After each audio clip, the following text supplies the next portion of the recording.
The night was quiet and calm until a desperate cry of pain broke the general peace.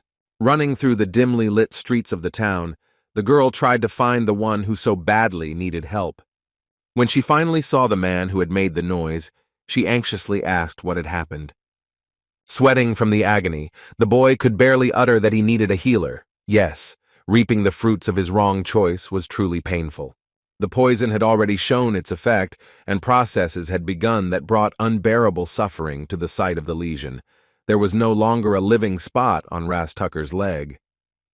But tears were flowing from the boy's eyes because he understood that all of this could have been prevented if he had not behaved in such an arrogant manner. If I had acted differently a few hours earlier, all this pain might not have happened.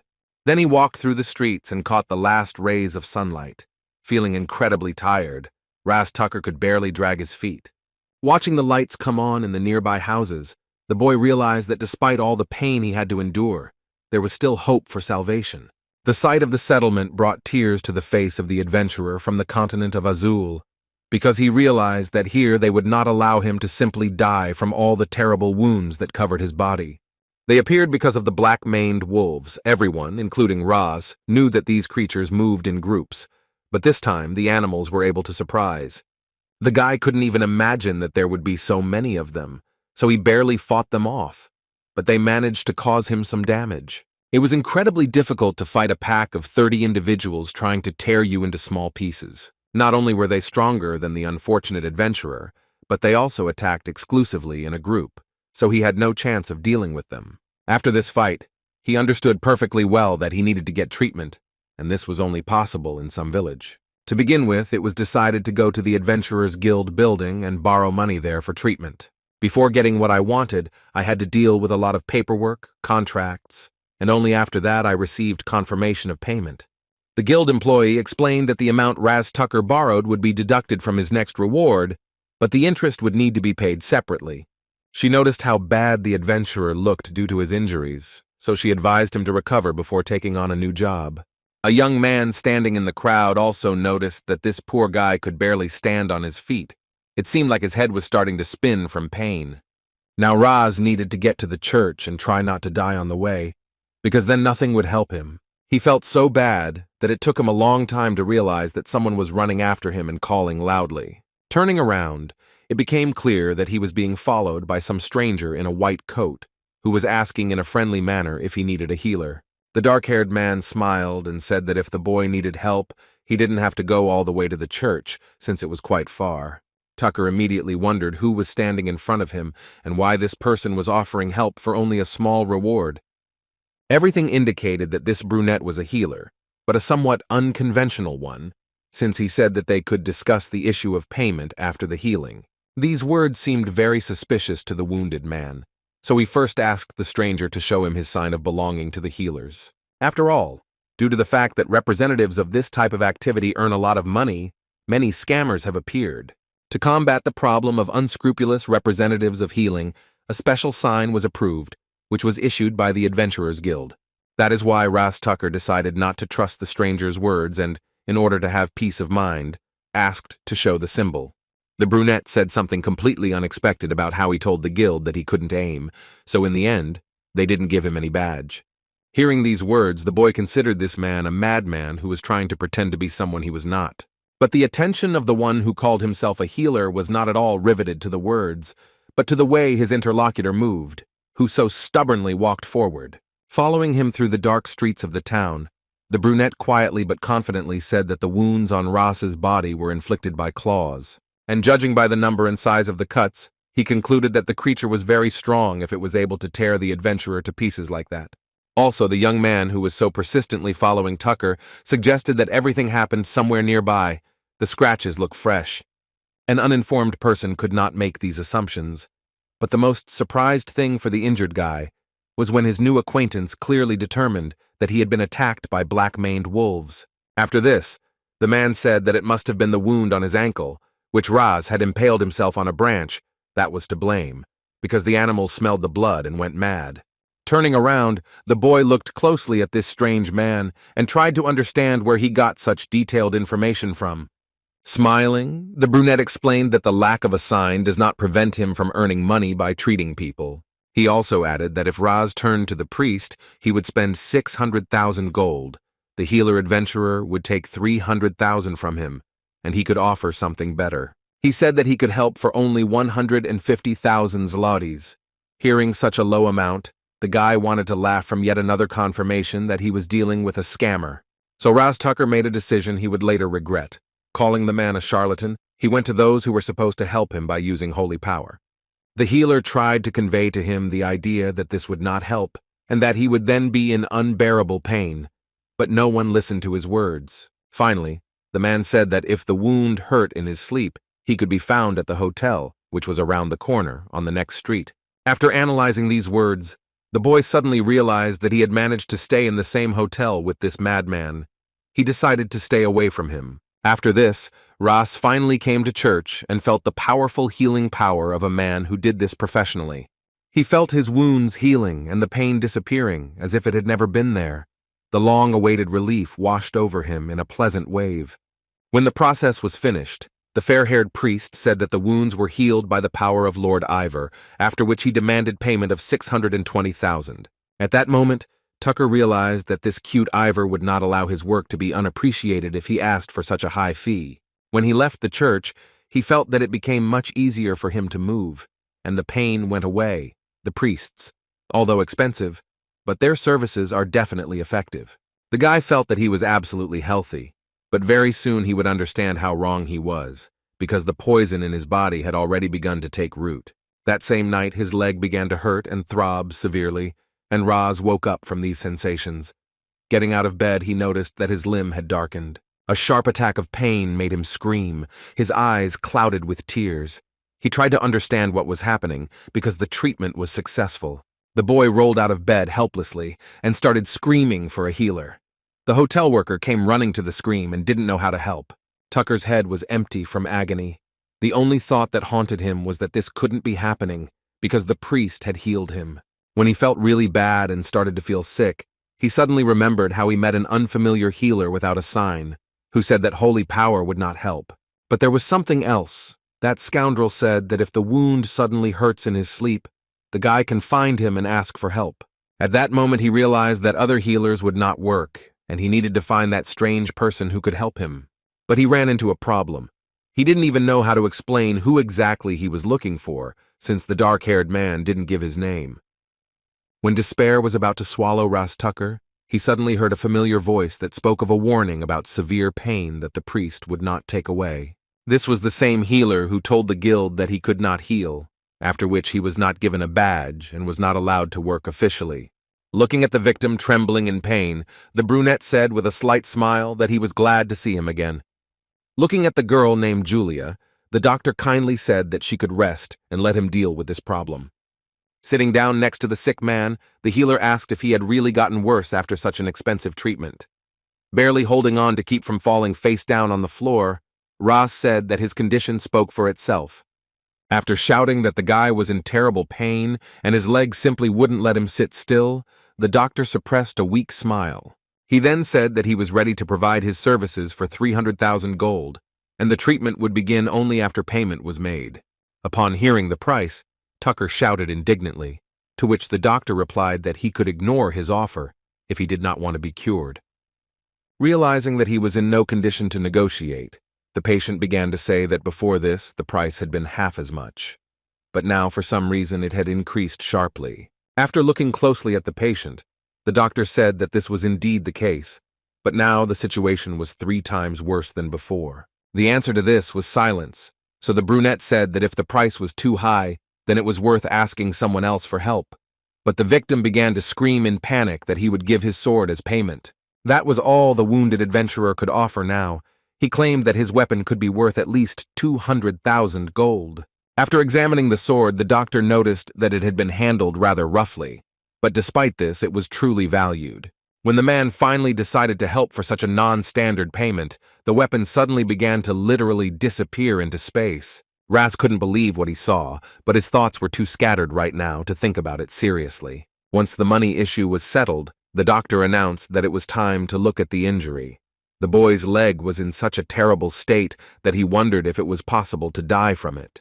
Pressing the injured leg harder to the surface to immobilize it, The healer replied that if there was a threat of death, he would kidnap the victim and cure him. After a preliminary examination, the man told Raz that, as he could see, there were injuries that holy power could not heal. One of these things was a poison that quickly spread throughout the human body and took root at the site of the lesion, causing unbearable pain. Seeing the patient's stunned face, the doctor decided to ease the tension a little and threw a small berry into his hands. It was a black lingonberry, its leaves and stems containing a poison that could paralyze if it came into contact with a wound.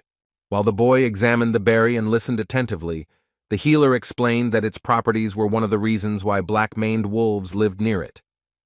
The creatures drive their prey into these bushes to calm it down, thus it helps them a lot in hunting.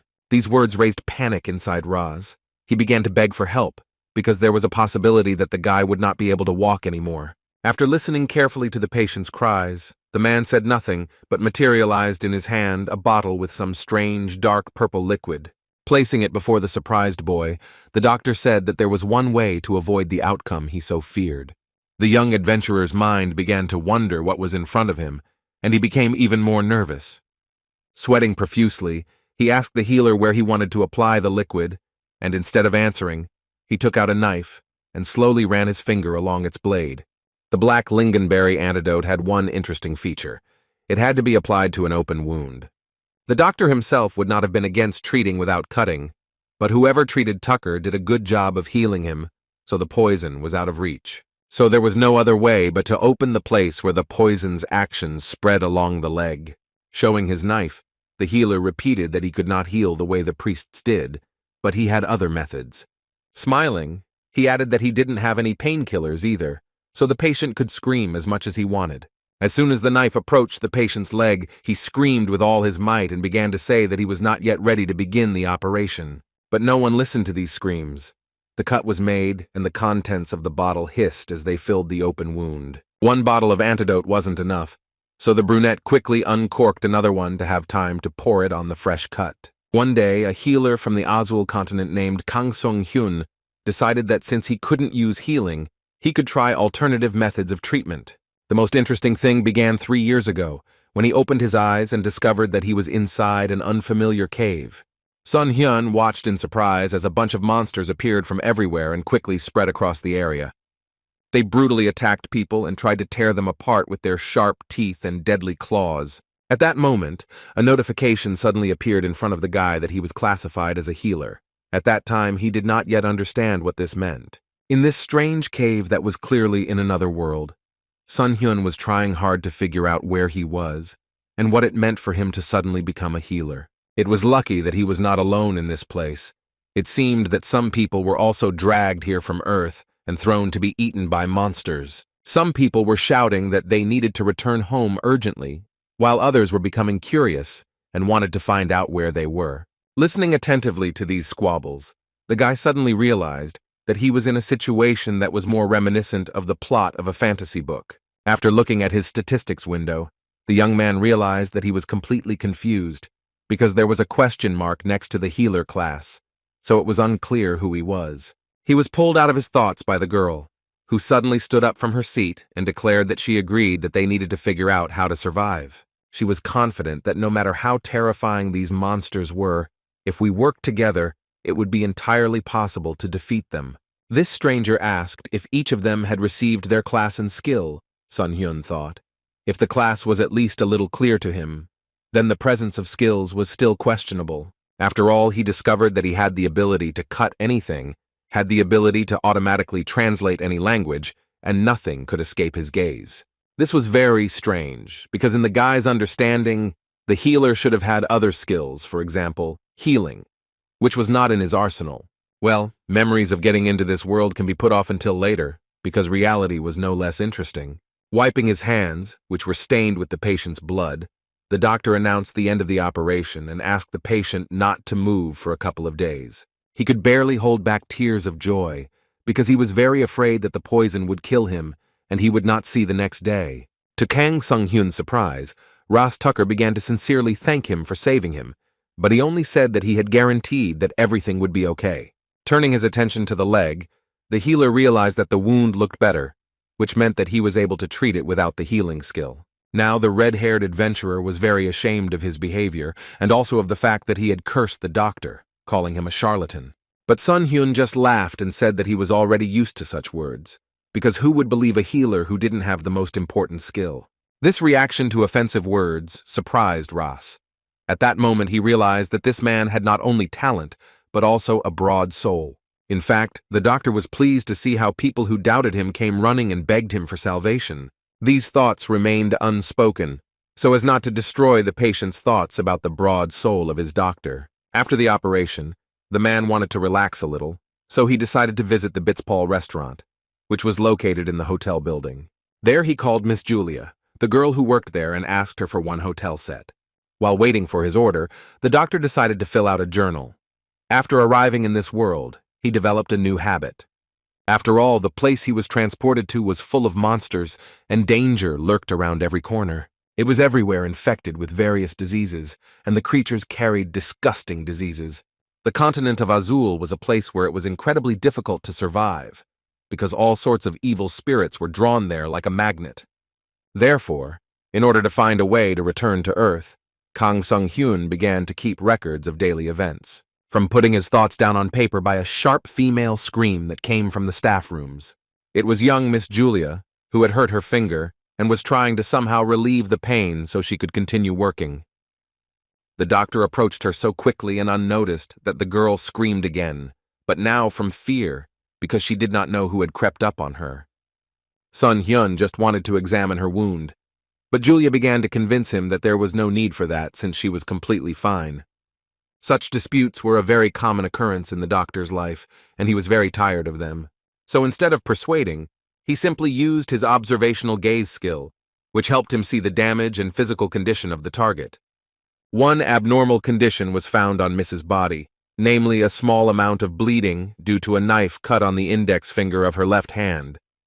It wasn't anything serious, but the bleeding needed to be stopped, so the guy said it would be difficult to cook with damaged hands. These words had an effect on Julia, and she began to apologize for the trouble, but still asked to examine the wound. Taking the girl's tender hand in his palms, the healer used the bleeding control skill, and the cut no longer caused discomfort. The healing brought him 1 point.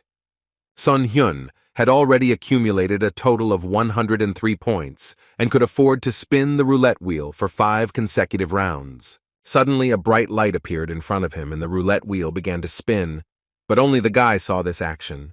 The win was an increase in the strength stat by several indicators, as well as the addition of 24 gold pieces to the guy's wallet.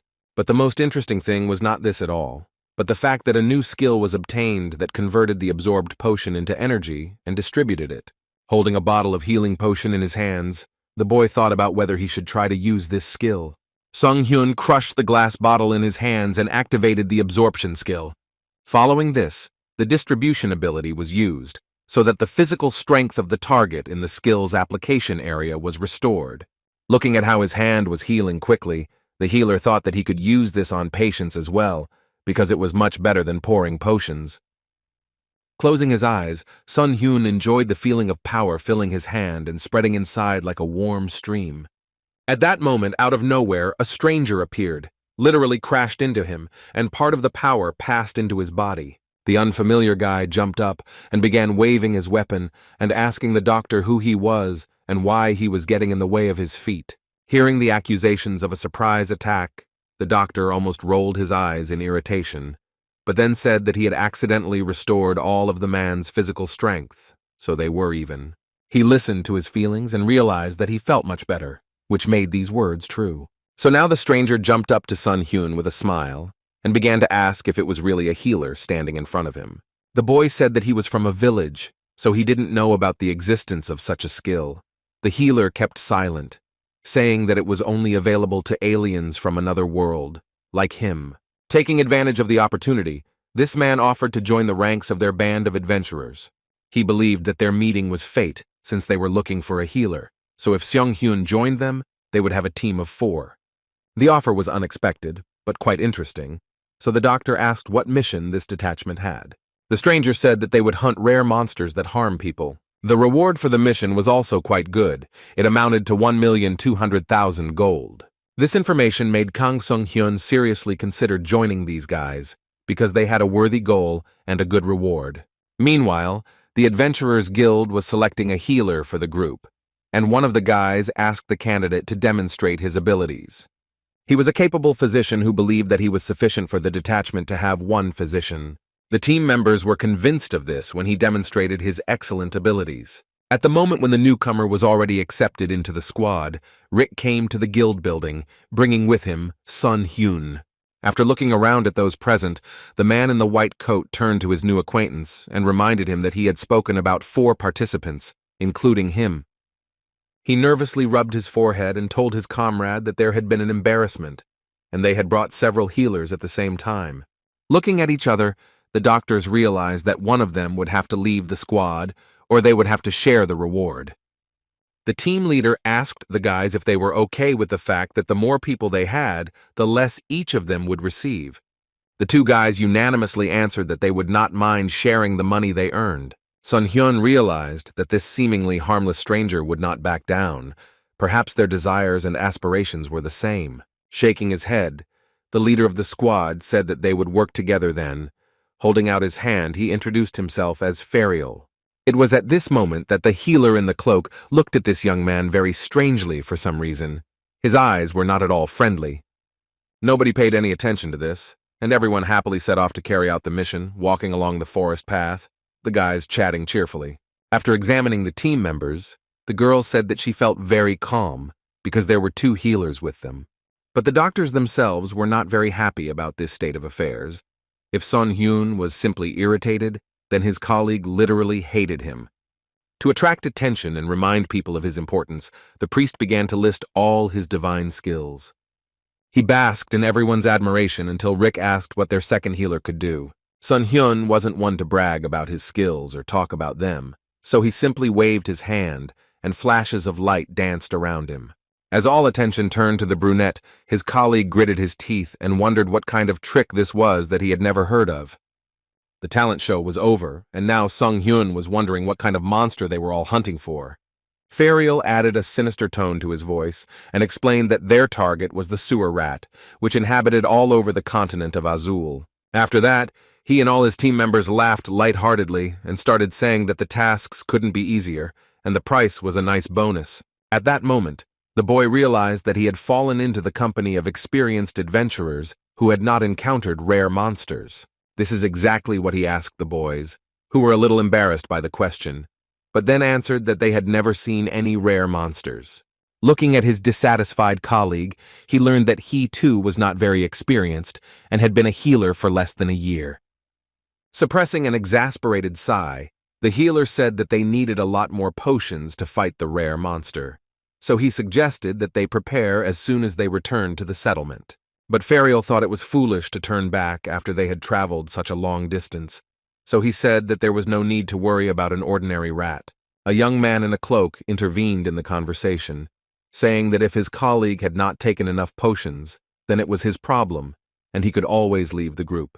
The guy smiled and said that he would do just that, because hunting only requires good preparation.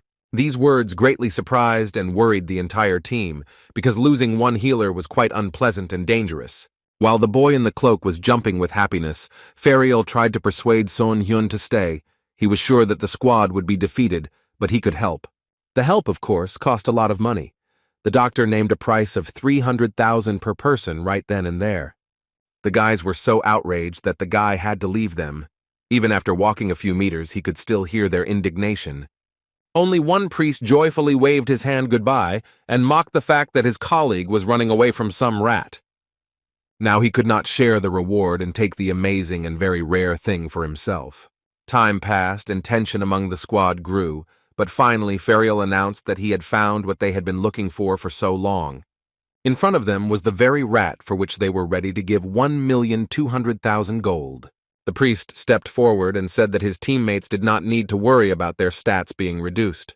He activated his power and filled the squad members with divine energy. Feeling a surge of strength, the guys rushed to attack. The rat noticed that danger was approaching her and was not going to die just like that. She carefully watched the movements of the man who intended to harm her and assessed her opponent. When Ferial's hand struck exactly the spot where the tailed creature was sitting, he thought that the reward was already in his pocket. Everything was not like that at all, because when he looked down, he noticed that the rat had disappeared somewhere, and in its place there was just a mark from his fist. His partner had been aiming her bow at the animal the entire time, but even she didn't notice where their target had gone. She didn't even suspect that the rat was much closer than one could imagine. Noticing this, an animal fear was born inside her. The creature not only moved, it also grew several times larger and became simply enormous. Each member of the squad felt the strange aura of the rat on themselves, because their mana was running out incredibly quickly. The healer felt this especially acutely. His strength began to weaken. He asked his comrades to hurry a little. To help them, the guy decided to put a boost on their attacks, because it could help quickly neutralize the monster.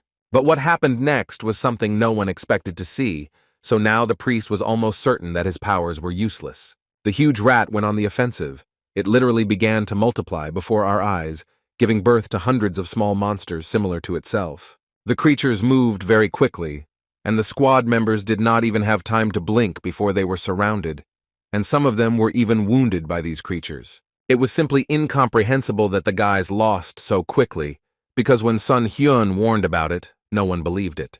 When Rick finally realized that they were dealing with a very dangerous enemy, he began to run away, screaming, hoping to escape. This behavior infuriated the young priest.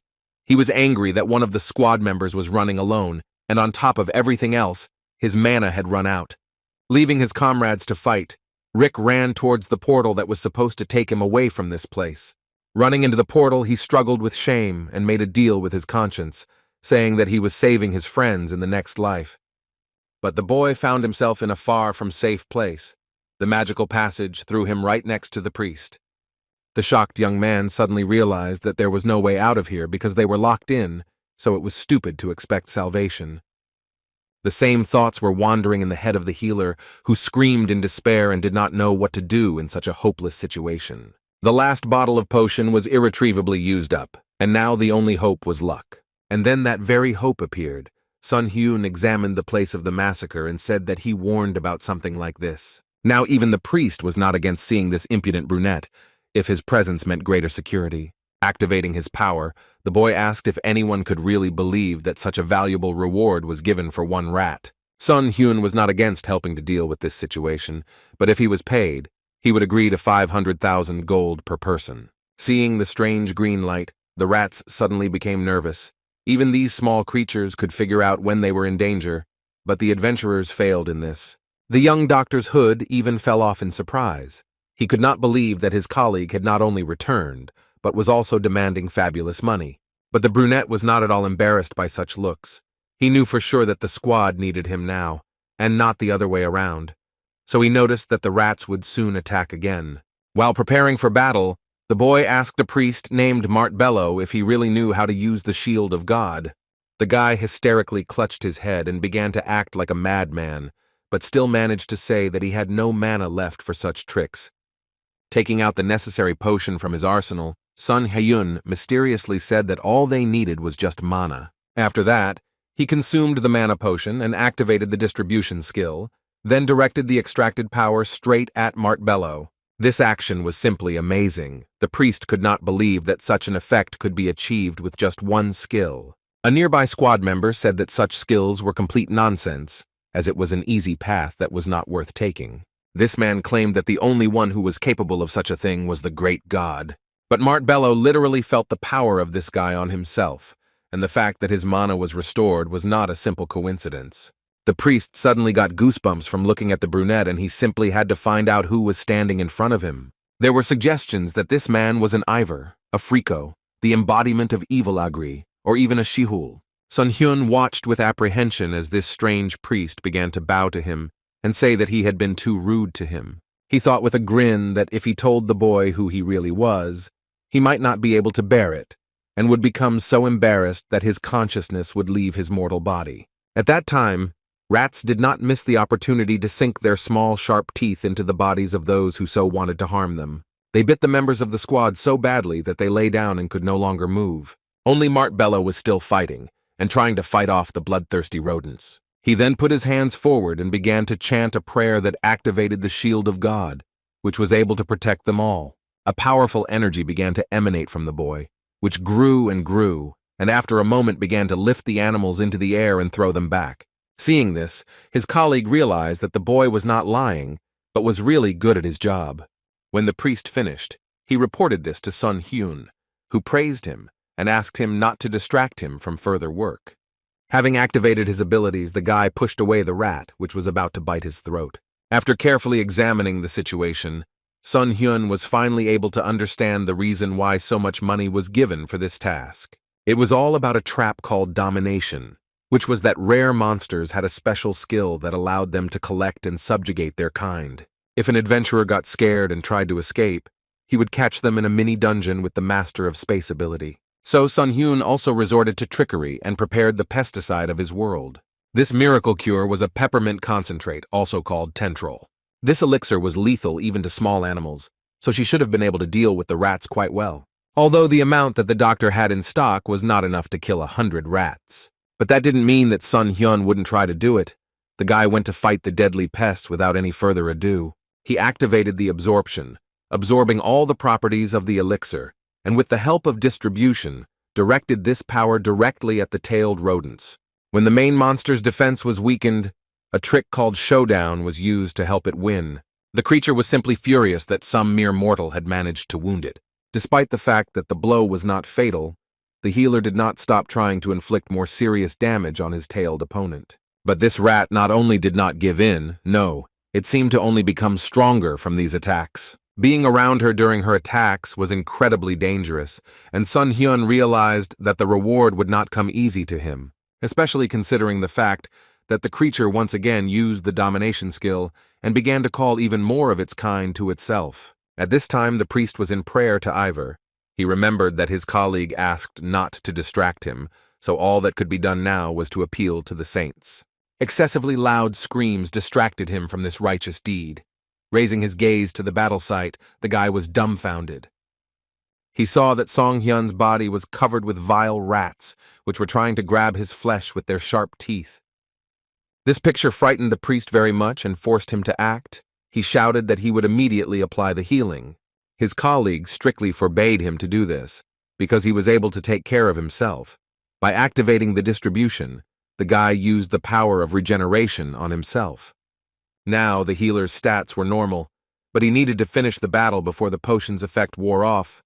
But there were many more rats. Suddenly, the largest of them, the one who had used domination, jumped and grabbed Sung Hyun's leg. The guy felt her teeth close just above his ankle, after which something warm splashed his skin. A sharp pain paralyzed the young man for a moment. He did not know how to escape from this monster, but he was not going to die in its teeth. So gathering all his courage into a fist, he jumped up and grabbed the creature by the scruff of the neck, which helped him tear the rat away from his body. She threw him back with all her might, and the healer landed painfully on the ground. He felt relief that now the monster was not gnawing at his flesh. Despite the temporary relief, the boy knew about his abnormal condition caused by the monster's bite. Now the effect of the regeneration potion was cancelled. Rarely were the monsters smart, but Seong-hyun was still surprised that his opponent thought of causing bleeding now, so he used the skill hemostasis, which meant controlling bleeding. While the guy gave himself a couple of seconds to rest, his monster wasn't going to just stand there and wait. The rat's body began to glow, and powerful energy began to gather around it. After this, the healer felt that he could no longer fully use his skills, which meant that a dominant skill had been used on him. The creature took advantage of this moment. While Sun Hyun stood there helplessly, it went on the attack. But the guy's stupor didn't last long because he didn't use mana, which meant that it was impossible to completely block his skills. To demonstrate this to his opponent, he used opening again, hoping to cause her even more harm. This time he managed to get it closer to the monster's most vulnerable spot, its throat, and squeeze it hard in his hand, so thick saliva flowed down his wrist. For a few seconds the rat twitched and tried to free itself from the death grip, but soon these death throes came to an end. When the huge body hung limply, the healer was finally able to push the carcass away from himself and breathe a sigh of relief. After that, he quickly examined himself. His arms and legs were in place. His ankle was injured, but looked bearable. Everything was better than one could have expected, because this time the guy thought that he could really die. A blue screen appeared in front of him, notifying him that a new rare achievement had been received, for which there was also a reward.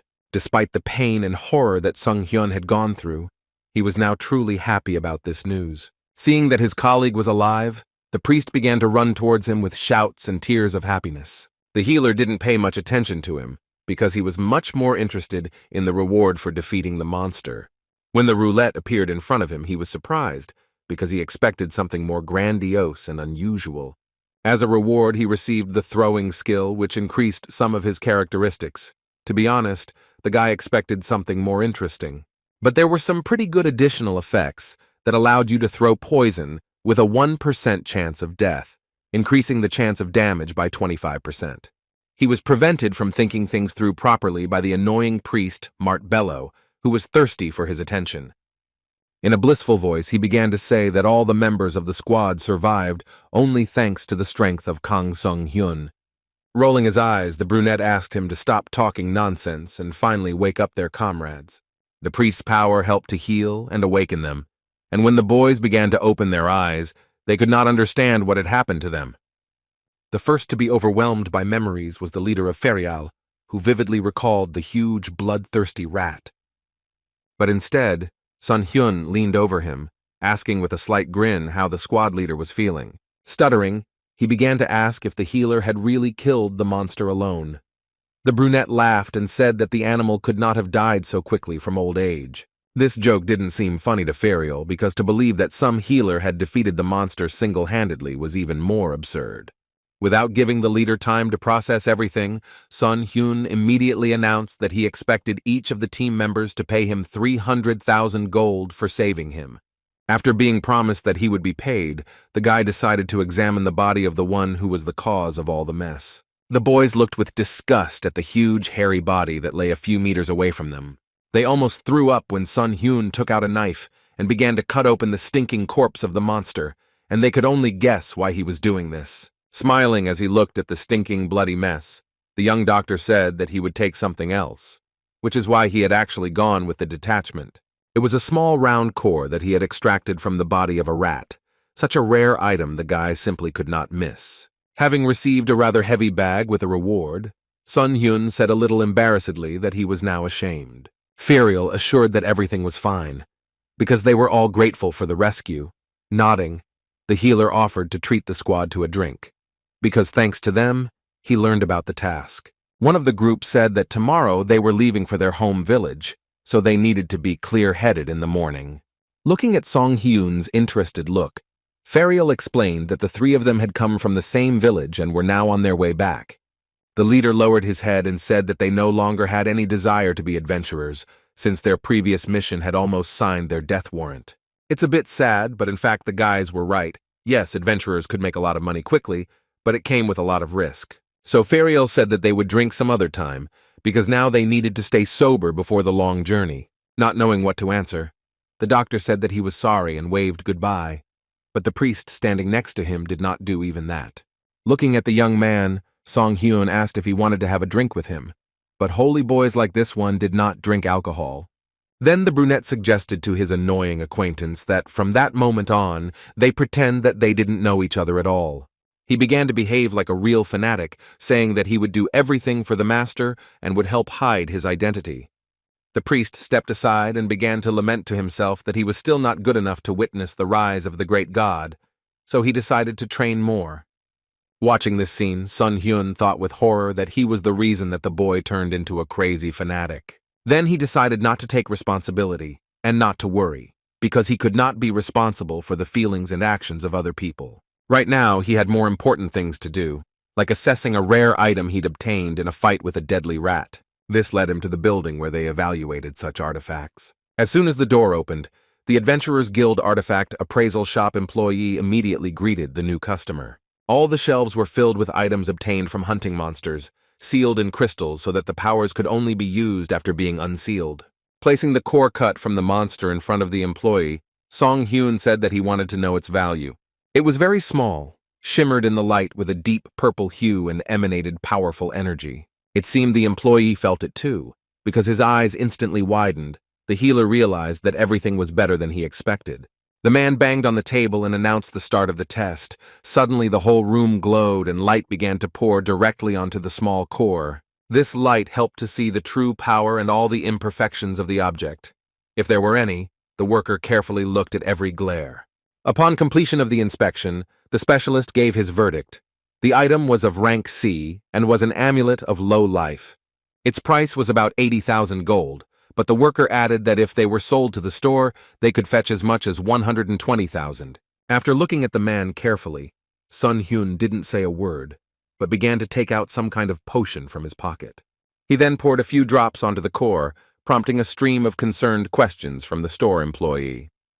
While nothing happened to the core, greenish drops slowly flowed from its surface onto the table. After a few tense moments, the healer revealed that he had a potion of latasia in his hands, a substance that reacted violently when in contact with blood. Then he took out the knife with which he killed the monster.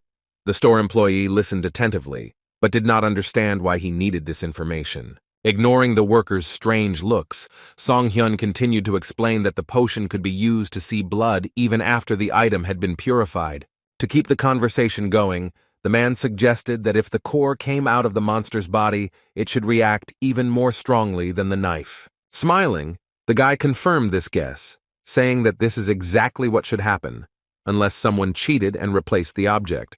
After saying these words, Song Hyun grabbed the store worker by the hair and hit him with all his might right on the cannonball that was lying on the table. The man roared in pain and grabbed his bloody face, which was covered in shards of glass and remnants of the potion. Without letting go of the scoundrel's hair, the guy listened to threats and loud words about how he was making a mistake, because the employee could call for help from the Adventurers Guild. The words were quite impressive, but the doctor knew his rights very well, so he only pretended that they frightened him. Thanking him for such a good reminder, he slammed the bastard into the table with even greater force and pleasure. He had already regretted his actions 10 times, because he had not expected at all that he would be forced to bleed and drool right at his workplace. In order to prevent the scoundrel from dying right here, Song Hyun activated the hemostasis skill. When the employee realized that the bleeding had stopped, he was simply shocked, and his offender, as if nothing had happened, said that he forgot to introduce himself. Returning his face to a friendly look, the brunette said that he was a healer, after which he gave his name. The man had no idea how he should react to his client's mood swings, so he quietly squeaked out a request for help. There was a saying on the Azul continent that said that if you were going to trick a healer, make sure you don't get caught. After all, there were 2 types of healers: those who bring extremely powerful artifacts, or madmen who hunt monsters for fun. Now the employee realized that the saying was true, because in front of him stood the same madman who beat the rags half to death, and then healed them in order to hit them again. But the strangest thing for the man was that despite the client's impressive strength, he did not feel any divinity from her. Upon examining the actual core, Song Hyun learned that it was B rank and had an A rank mental focus ring, and it costs no less than 6,400,000 gold, which was much more than the originally stated price. Remembering that the scoundrel wanted to buy such an item for only 120,000, the guy suddenly wanted to kill him. The ring of mental focus was so expensive because it gave its owner maximum focus, as well as increased mana and damage. The store employee also added that it increased the speed of casting spells and made mental fortitude 50% higher. It was obvious that having such an item was quite useful, which is why it was so expensive. So Son Hyun ordered the lying worker to unseal the core, and he also wanted to take 1 amulet. But this time he will not forgive the deception. After a tense conversation with an unpleasant artifact appraiser, the boy's legs led him to a local pub. He knew he'd earned enough money today to have a drink and relax a little, but something was still holding him back. While the healer stood in the doorway and thought about what to do, a waitress ran up to him and informed him that there were no free tables at the moment. The woman kindly offered him to join a table, or else he would have to find another bar. This conversation was listened to attentively by a mysterious man whose face was hidden under a deep hood. When Song Hyun was about to leave the establishment, someone suddenly called his name. Turning around, he discovered that he knew who the voice belonged to. It looked like this evening could still end well. After all, standing in front of him was a cheerful Mr. Kim Jun-ho, who was quite pleasant company after all the tense events. The man finally took off his hood and smiled radiantly, reminding his acquaintance that a lot of time had passed since their last meeting. After searching through his memory, the doctor said that they had not seen each other for only about 2 months. Ignoring this remark, Kim Jun-ho said that his friend was lucky today, because he had earned a decent amount this time. The doctor was interested in how much money was being discussed. Lowering his voice, the bespectacled man declared that his catch amounted to a whopping 2 million gold pieces. So now he was ready to splurge a little on his old friend and order whatever he wanted.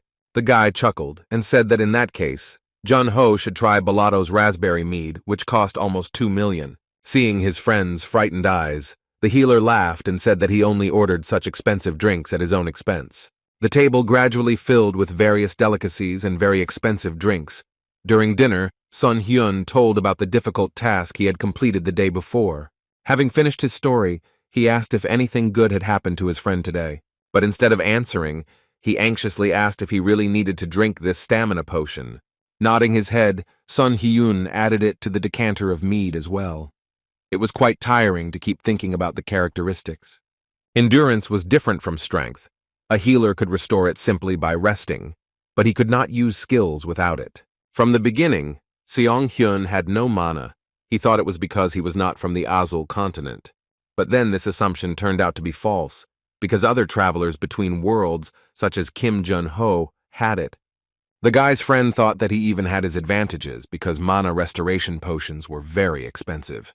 Having settled the argument, the guys decided to just have a drink and enjoy the evening, since there was enough madness in their lives as it was. The boys clinked their glasses and drank to the shitty abilities they had acquired when they came into this world. After trying the honey hue, Jun-ho finally understood why it was so expensive. It had an incredibly rich raspberry flavor. But for some reason, Sun Hyun became too serious. He said that he would like to ask his friend one question. After carefully looking around, the guy asked his friend to turn off the God of Language's skill, because what he said should remain between the two of them.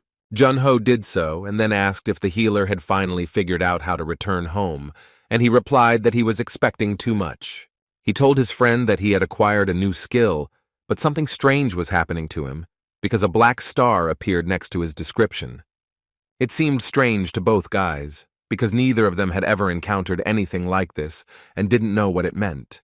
The establishment's patrons had almost dispersed, but the guys were still chatting about a strange skill that no one had heard of. Then Jun-ho suddenly remembered that he seemed to be in a squad with a person who mentioned something similar.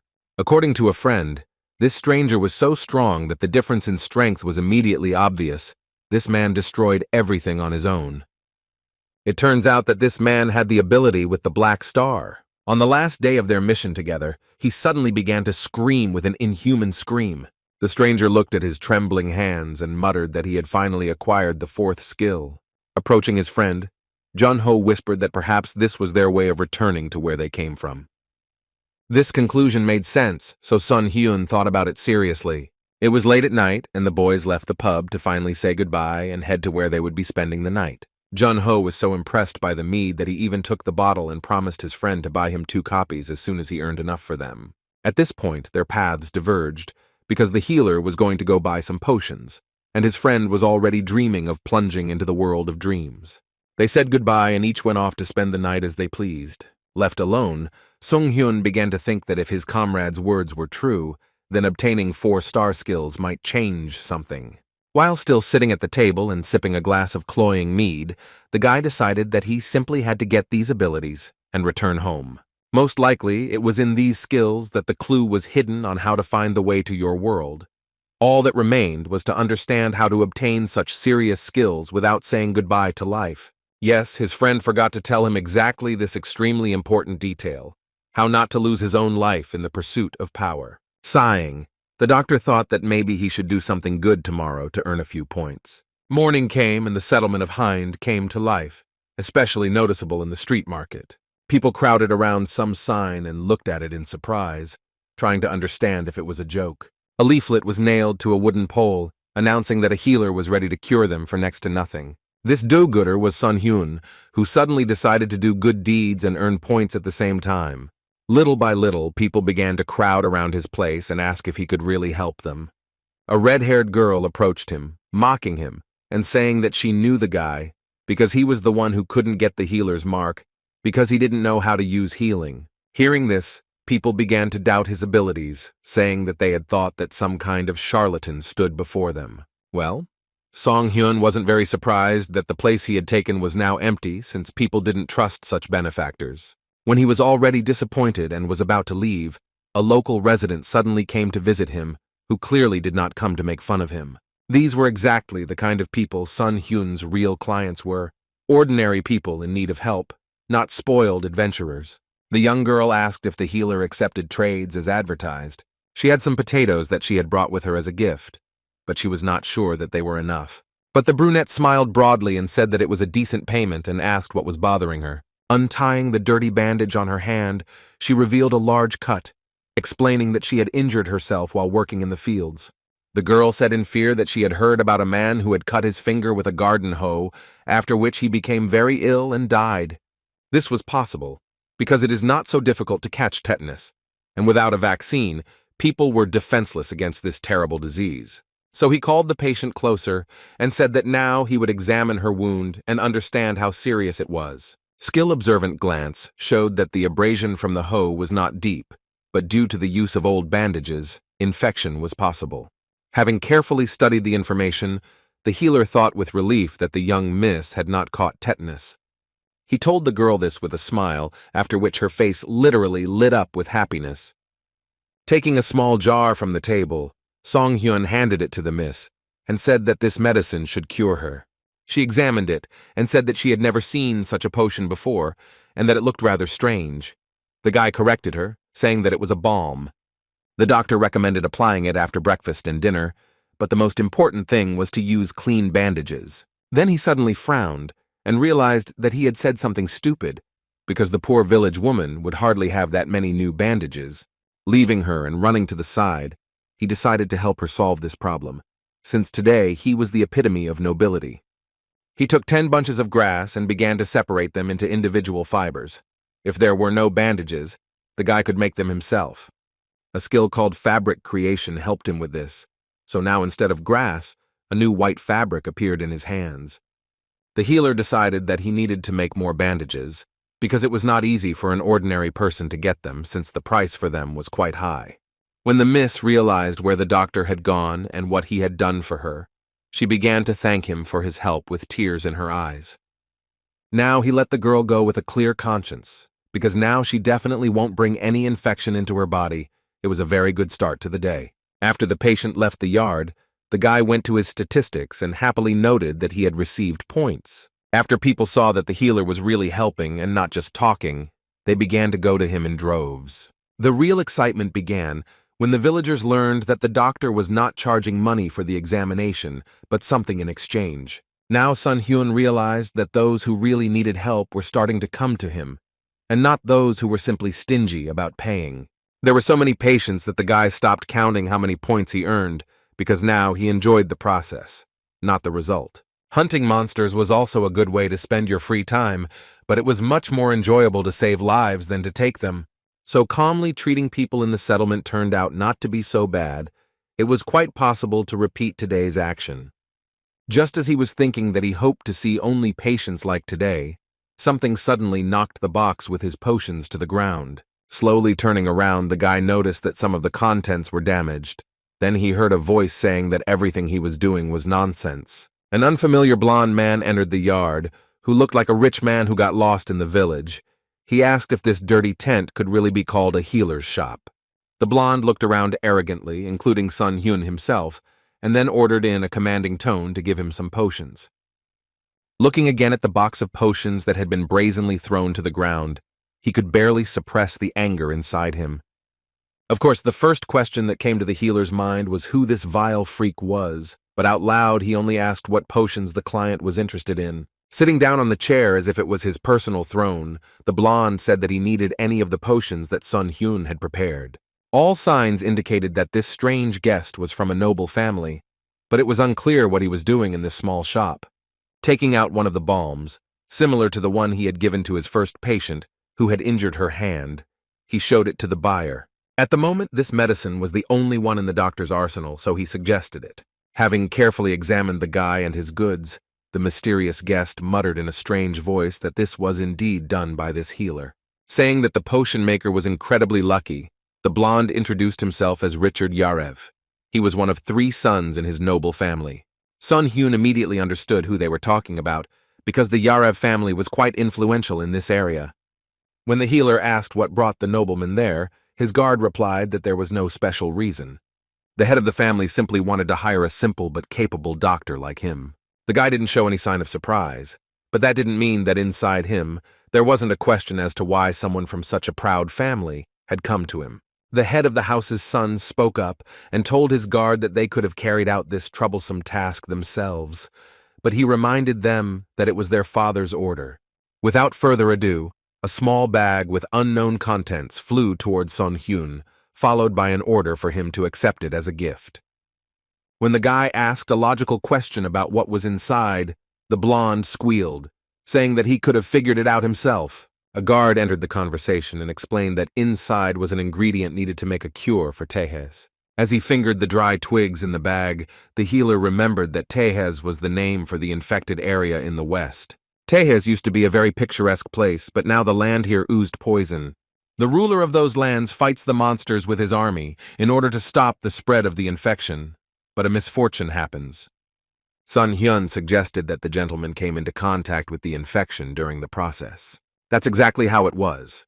The guard said that one of the servants told them that he received the potion here. The gentleman did not like to admit that it was quite difficult to obtain a cure for the poison, since it was brought from extremely remote places. Now the doctor understood why the precious gentleman had come here in person. The matter was too important. The young doctor knew that the balm was more suitable for treating contact with the infection than the liquid potion, and now the only person who could prepare it was him. He voiced his assumption that they wanted him to make a custom balm, and the gentleman replied that they had finally begun to speak the same language. With a wave of his hand, Richard Yarev promised that if the doctor impressed his father, he would provide him with a fine shop instead of this disgusting place. Suppressing his irritation, Song Hyun listened to the story of how he would receive a blessing that he would not be able to repay in his entire life. With a satisfied grin, the gentleman ordered the doctor to begin preparing the potion while his offer still stood. But Sun Hyun surprised his uninvited guests by announcing his refusal to take on this order. The gentleman, who was not used to hearing such phrases, became embarrassed and blushed with anger. He asked if he understood the guy correctly.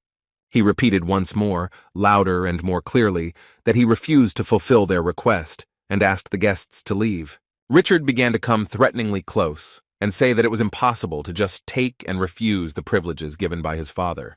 But the guy repeated once again that they had found the wrong person, especially since he was not a potion maker. Although the boy understood that if he had decided to take this job, he could have gotten a lot of money. But then he would have to continue working for this high-born family, and he needed to earn points. Looking at the blonde gentleman, Song Hyun could hardly restrain himself from advising him to be more polite when asking for a favor. In turn, Richard wanted to tell this stubborn youth everything he thought of him so much that it could not be described in words. While the guys were arguing, some people had real misfortunes. Like the man who had interrupted the conversation to call out to Dr. Kang Sung-hyun, there was a sincere plea for help in his voice. It was young Mr. Wool, carrying on his shoulders a bloody girl, his sister. The injured girl was barely conscious. It seems that it was all due to the pain shock she had suffered. Using his skill, the doctor learned that the cause of the bleeding was a wound to the bone. The finger was cut by a sharp sickle, and a fatal outcome was possible if everything was not treated properly. Sung Hyun noted in his mind that the cut had literally gone through blood vessels, nerves, and ligaments, and he was barely hanging on. Putting a cold expression into his voice, the doctor told Wool that he needed to wash his sister's wound first, as there might be a lot of foreign matter from the sickle there. The boy was so shocked and scared that he began to babble about whether it was possible to help his dear little sister. This stream of words was interrupted by a sharp laugh from Richard, who said that he found it so funny that he could no longer control himself. In his opinion, the potion maker could cure the girl from an illness or poison, but he would not be able to do anything with the wound. With such injuries, only healing light could help, and fortunately, he had just that. Having demonstrated this very light in his hand, the gentleman said that only a skilled healer like him could have saved the villager. Song Hyun looked closely at this high-born idiot and realized that there was nothing special about his strength. But he still asked Richard to try to grow the girl's finger back, and he asked why he suddenly had to do something like that. When Wool heard the reminder that he didn't have enough money to pay for the doctor's services, he felt really bad. However, the nobleman made a condition that if the doctor apologized for his insolence and obeyed the orders of his family, then he would show mercy to this commoner. Song Hyun had his doubts. He knew that a nobleman would only heal someone below him in status if he had gone crazy. Or maybe this bastard really needed his potion so much that he was willing to bargain. Turning away from the arrogant blonde, the doctor said that he did not need to heal anyone because he could handle it himself. Gritting his teeth in anger, Richard asked how the simple doctor planned to do this. Taking out his box of medical supplies, the healer began to carefully examine the contents, completely ignoring the nobleman's question. After a long pause, he turned to him and said that he would simply sew the limb back into its original place. First of all, the guy treated his own hands and washed his patient's wound. He was very prudent, so he prepared a saline solution in advance, and that's what came in handy. Next, he took out and processed the surgical tweezers that would help him with the stitches. Richard, standing behind him, chuckled and mocked, asking how these accessories were supposed to save the girl's life. The guy asked not to distract him. Laughing louder, the gentleman said that he was betting his necklace of luck that the little doctor would fail. Taking advantage of the opportunity, the doctor said that if he succeeded, the young gentleman would not only give him the necklace, but would also treat people for free for 3 days. The rich man had no choice but to agree to this adventure, because to refuse would mean losing right now. But he set another condition. If the healer loses, he will not only prepare the potion, but will also never claim the title of healer. This condition only made the guy smile, so he immediately agreed. Sung Hyun said he would sew the finger back in place, but it would be very difficult if he used regular thread. So he applied his skill and created a fiber that was suitable specifically for surgical operations. Next, he activated a skill that allowed him to see what was inaccessible to the normal eye, and now he saw all the vessels and veins on the girl's hand. Richard, watching all this, was extremely angry that a mere potion maker was wasting so much of his time. He told himself that he would make the stubborn man regret it. But what everyone standing in the room saw was simply amazing and unimaginable. A real operation was being carried out in front of them. There were a few rules that Sun Hyun had set for himself while he was living as a healer. The 5th rule was to not wait until you got a good skill. While making punctures and stitching the flesh, the guy told himself that he needed to use the skills and knowledge he already had to the fullest. This is exactly what he was doing when he masterfully pulled the finger together with a thread, and it gradually returned to its place. The fingertip transplant was a difficult operation, but with the right skills there was nothing the doctor couldn't handle. To keep his concentration on connecting the severed nerves one by one, the boy used rare items such as the ring that was on his finger. Wool and Richard watched with horror and awe as the doctor stitched the skin together. But Sun Hyun temporarily forgot about their presence, as he was completely absorbed in the operation process. He was so carried away that he completely forgot about his stamina, the level of which dropped almost to 0, but he only had a little time left to finish the operation. The boy continued to make stitch after stitch, hoping that he himself would not get sick from overexertion. And finally the last stitch was made, and the finger was back in place. All that reminded me of the operation were the threads and a small, smooth scar, which would become less noticeable over time. Seeing this picture, Richard's face became too gloomy, but Wool, on the contrary, was so joyful that it seemed he was about to fall into hysterics. Looking at his indicators, the doctor realized that he was close to failure, because a little more, and he would have fainted from overexertion. So before returning to talk with the young master, he regained his stamina. After that, he applied a force that increased the patient's recovery rate and said that everything was ready. But then the blonde couldn't stand it and screamed, saying that it was simply impossible for the finger to move and function as usual after that. Instead of arguing and making loud words, Sun Hyun said that the gentleman could come closer and see for himself. Without thinking twice, Richard used resurrection to bring the victim back to her senses as quickly as possible, and their pointless argument finally ended. A moment later, the girl's eyelids fluttered and she opened her eyes, not understanding what had happened to her. The faces of the people standing in front of her seemed blurred, but she clearly understood the pleasant male voice that was asking if she could hear him well. In response, she only blinked, because there was no strength in her body yet. She was asked if she could clench and unclench her palm. Raising her hand up, the girl did just that, and it was clearly visible that the injured finger could move again. Looking at Richard's stunned face, Sun Hyun smiled and told the patient that she could rest. After this, he turned to the gentleman and sarcastically reminded him of what he had said to him quite recently. The boy said that the young nobleman simply could not help but keep the promise he made on behalf of the Yarev family. The blonde angrily took off his necklace and roughly threw it on the ground. It was clear that he had never lost to a commoner. As he was leaving the tent, Sun Hyun shouted after him that if he had to give something away, he could do it more politely. Picking up the lucky necklace he had won from the ground, the doctor examined this beautiful and very useful piece of jewelry. Running up to his sister, Wool began to pull her cheeks and examine her, after which he asked the doctor whether the nobleman would really keep his promise. He believed that he would restrain himself, because his father would be strict in this regard. The main thing was to spread rumors about it. It was necessary to tell everyone that if people go to the city square, they will be able to get free treatment and food. When the day was already drawing to an end, Sun Hyun returned to the Bitspal Hotel to finally rest. There he was met by a worried Julia, a hotel worker, who asked if the doctor had heard about that rumor. A very tired guy sat down at the table and asked the miss to tell him everything she had heard. The girl said that the young gentleman from the Yarev family had opened a free clinic in the town square, and there would also be food there, and now a crowd of people was gathering around the place. After listening carefully, the young man said that he considered this a wonderful initiative. Julia frowned and blurted out that now the doctor would have fewer patients. But he was not upset at all, because the most important thing for him was that many people would be able to receive free treatment, and he would cope with the difficulties. Hearing this, the girl was simply mesmerized by the kind-hearted man sitting in front of her. Remembering his earnings today, Sun Hyun took out a basket of potatoes and told the miss that he would be very happy if she used it.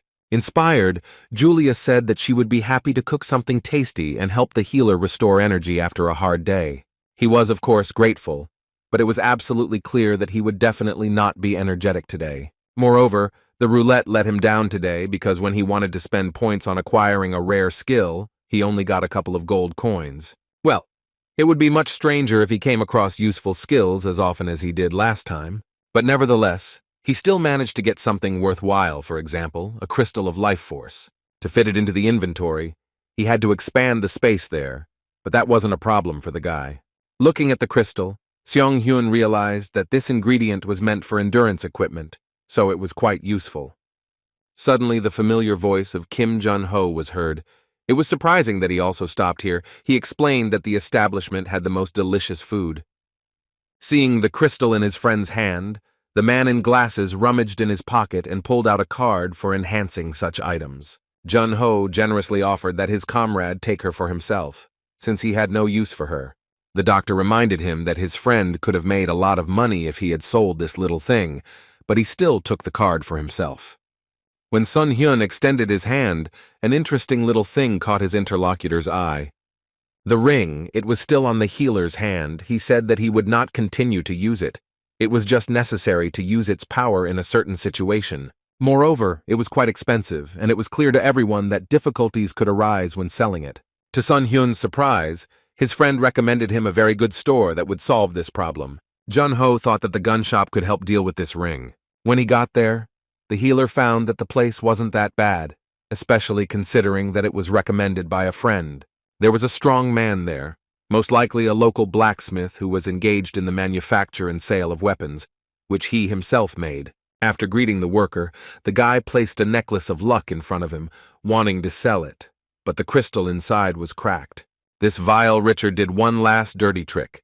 Before leaving, he threw the decoration on the floor, thereby seriously damaging it. After examining the goods, the man said that he could buy it for 3 million gold. It was quite a good catch, so the rich gentleman could be thanked. The next item was that very ring. The blacksmith looked at it with delight and concluded that it was quite rare. To determine the price more accurately, the employee asked for some time to check the history of recent transactions. While the gentleman was busy, Sun Hyun decided to look around a bit and look for some useful weapons. He took a liking to the crossbow, which immediately made him want to test its effectiveness. After all, it would be good to have a long-range weapon, because he lived in a very dangerous world.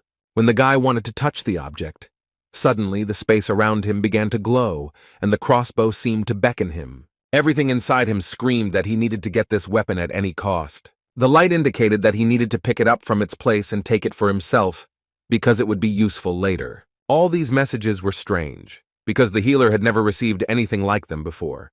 They reminded him of messages sent by a person. It felt like someone was watching him and wanted to direct him where this mysterious person needed him to go. When someone suddenly called him, Song Hyun's heart began to beat faster, because he had gone too deep into himself while thinking.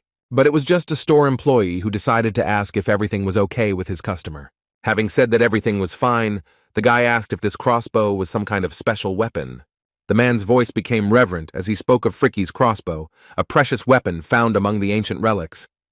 Stepping aside, the gentleman brought some kind of bag, saying that it came with this artifact. She was unique in that she could change the things that were put inside her. This amazing property was demonstrated by the employee, because seeing how an ordinary coin turned into an arrow was simply unimaginable. Now the guy was sure that he needed this thing. All that was left was to find out the price. The gentleman said that he assumed the price of such an item could be around 15 million, but at the moment, Sun Hyun could not afford it yet. But if he planned to make a purchase now, the seller was ready to agree on a price of 14 million. When the guy asked how much he could get for the ring, the man told him that in previous deals, a similar item had been sold for 6 million. The ring and necklace cost a little over 9 million gold. Even if he spent his last reserves, Song Hyun knew that it would not be enough. Suddenly, an interesting idea came into the guy's head. If it worked, he could kill 2 birds with 1 stone, test his theory, and get what he wanted. He mentally turned to whoever might be following him and asked to be given 4 million gold if he was right. The answer to this request was a ringing silence, which did not help at all to resolve the issue with the crossbow. Seeing the guy's long thoughts, the seller suggested reserving the item in his name, so he wouldn't have to worry about it being bought and picked up as soon as he had the money. The gentleman had no doubt that the person who brought such things could easily earn the required amount in a short period of time. Now the healer understood why his friend had recommended this store to him, because here they treat you with understanding. Finally, the guy also liked the brooch with the reinforcement ornament, so he immediately bought it. Morning came, and the bright sun beautifully illuminated the building of the Adventurers Guild. That's where Sun Hyun came today, wearing the Life Force brooch, hoping for a productive day. He decided to do what adventurers usually did, namely, offer his talents for service in order to receive points and money. Initially, he planned to borrow some money from his friend Kim Jin-ho, who talked about his good earnings. But as it turned out, he only had 5,000 gold coins on hand, so they could do little to help in purchasing the crossbow. When the healer learned that his friend was much poorer than he could have imagined, he was extremely upset, because he had to look for another solution to his problem. Despite his poor situation, the man never stopped dreaming that they would be able to return home. Sun Hyun was not sure of this, but he had some clues. One such factor was that some higher being spoke to him after 3 years of silence. The one who had brought them to this place had finally spoken again, and now it sounded more and more impressive and insistent. There were guesses and hopes in Song Hyun's mind that if he managed to get the crossbow, he would have the opportunity to talk to him. So now the guy stood in a crowd of adventurers and tried to find a suitable task that would bring him big money. The crowd of people standing behind him were rushing him, so he grabbed the first leaflet he came across with tasks that were intended for healers. The girl who worked in the guild watched this closely. She felt sorry, but she had to report the following news. While looking through several brochures, the doctor realized that none of them suited him when suddenly one of the employees called him. The blonde miss frowned and informed him that only licensed healers could take on the job, so he would need to have the appropriate badge. Smiling kindly, the guy said that he knew about it and was just looking through the offers out of interest. Looking through the brochures, the girl noticed with surprise that each task was already in the process of being completed. Finally, the doctor found something that interested him. One of the orders required a healer because the bleeding from the patient's leg would not stop. The address that was written on the paper led him to a well-known hotel where the pretty Miss Julia worked. Having found the right apartment, the guy knocked and, after the owner's permission, entered inside, with full confidence that he would heal the sick man. To the guy's surprise, there was a priest sitting inside, looking quite old, since his hair was already turning gray. It was hard to believe that people could hire an ordinary priest. Perhaps this man was on a journey. There were 2 girls sitting on the bed. One of them was clearly feeling unwell. The gray-haired man asked that the bandages be removed from the sick woman's leg. Song Hyun didn't intend to wait his turn to be examined, so he used the observant eye skill and began to carefully look at the details. The skill indicated that the bleeding was due to an infection, and the wound was caused by something very sharp. If you looked closely, you could see small punctures, indicating that they were made by someone's thin teeth. The healer's thoughts were disturbed by a bright light. The priest called upon the power of Ivor and told the injured Miss Lena that he was freeing her. It was at this moment that Song Hyun decided to intervene, so he stopped the gentleman and asked him to wait a little. Catching a displeased and interested look, the guy introduced himself and asked for forgiveness for such a sudden intervention. Everything was fine until he told the priest that his actions would be useless, and he became indignant and asked what kind of healer was standing in front of him. Understanding where this conversation was heading, Sun Hyun clarified that he did not mean that the gentleman did not have enough strength, but the monologue was interrupted by a blonde girl. She said that if there was a healer in front of her, he would definitely understand her partner's situation. But if he came here just to say weird things, then he'd better stop interfering and get out of here. Hearing the guy repeat once again that the priest's actions would be useless, the blonde frowned angrily. Her emotions were mixed with anger, so she began to literally push this healer out of the room, believing that he was mocking their grief. The door slammed shut and Sun Hyun was not given a chance to say a word to justify his point of view. This was already the second situation in a couple of days when they didn't believe him. And then came running for help. Yes, people were the most stubborn creatures on the planet. Miss Lena came to her senses and spoke in a weak voice so that the Holy Father would not be nervous and would continue what he had come for. But now there was doubt in the man's heart. The guy looked like he knew for sure that the sacred healing would not work in this case. Still, he decided to try using the holy light and see if its power would cope with this wound on Lena's leg. But as the unknown boy had said, the healing did not work, and the wound still did not heal. The victim's partner watched this closely. The girl asked with despair in her voice what was happening and why her loved one was not getting better. The bleeding did not stop, and Lena was getting worse right before our eyes.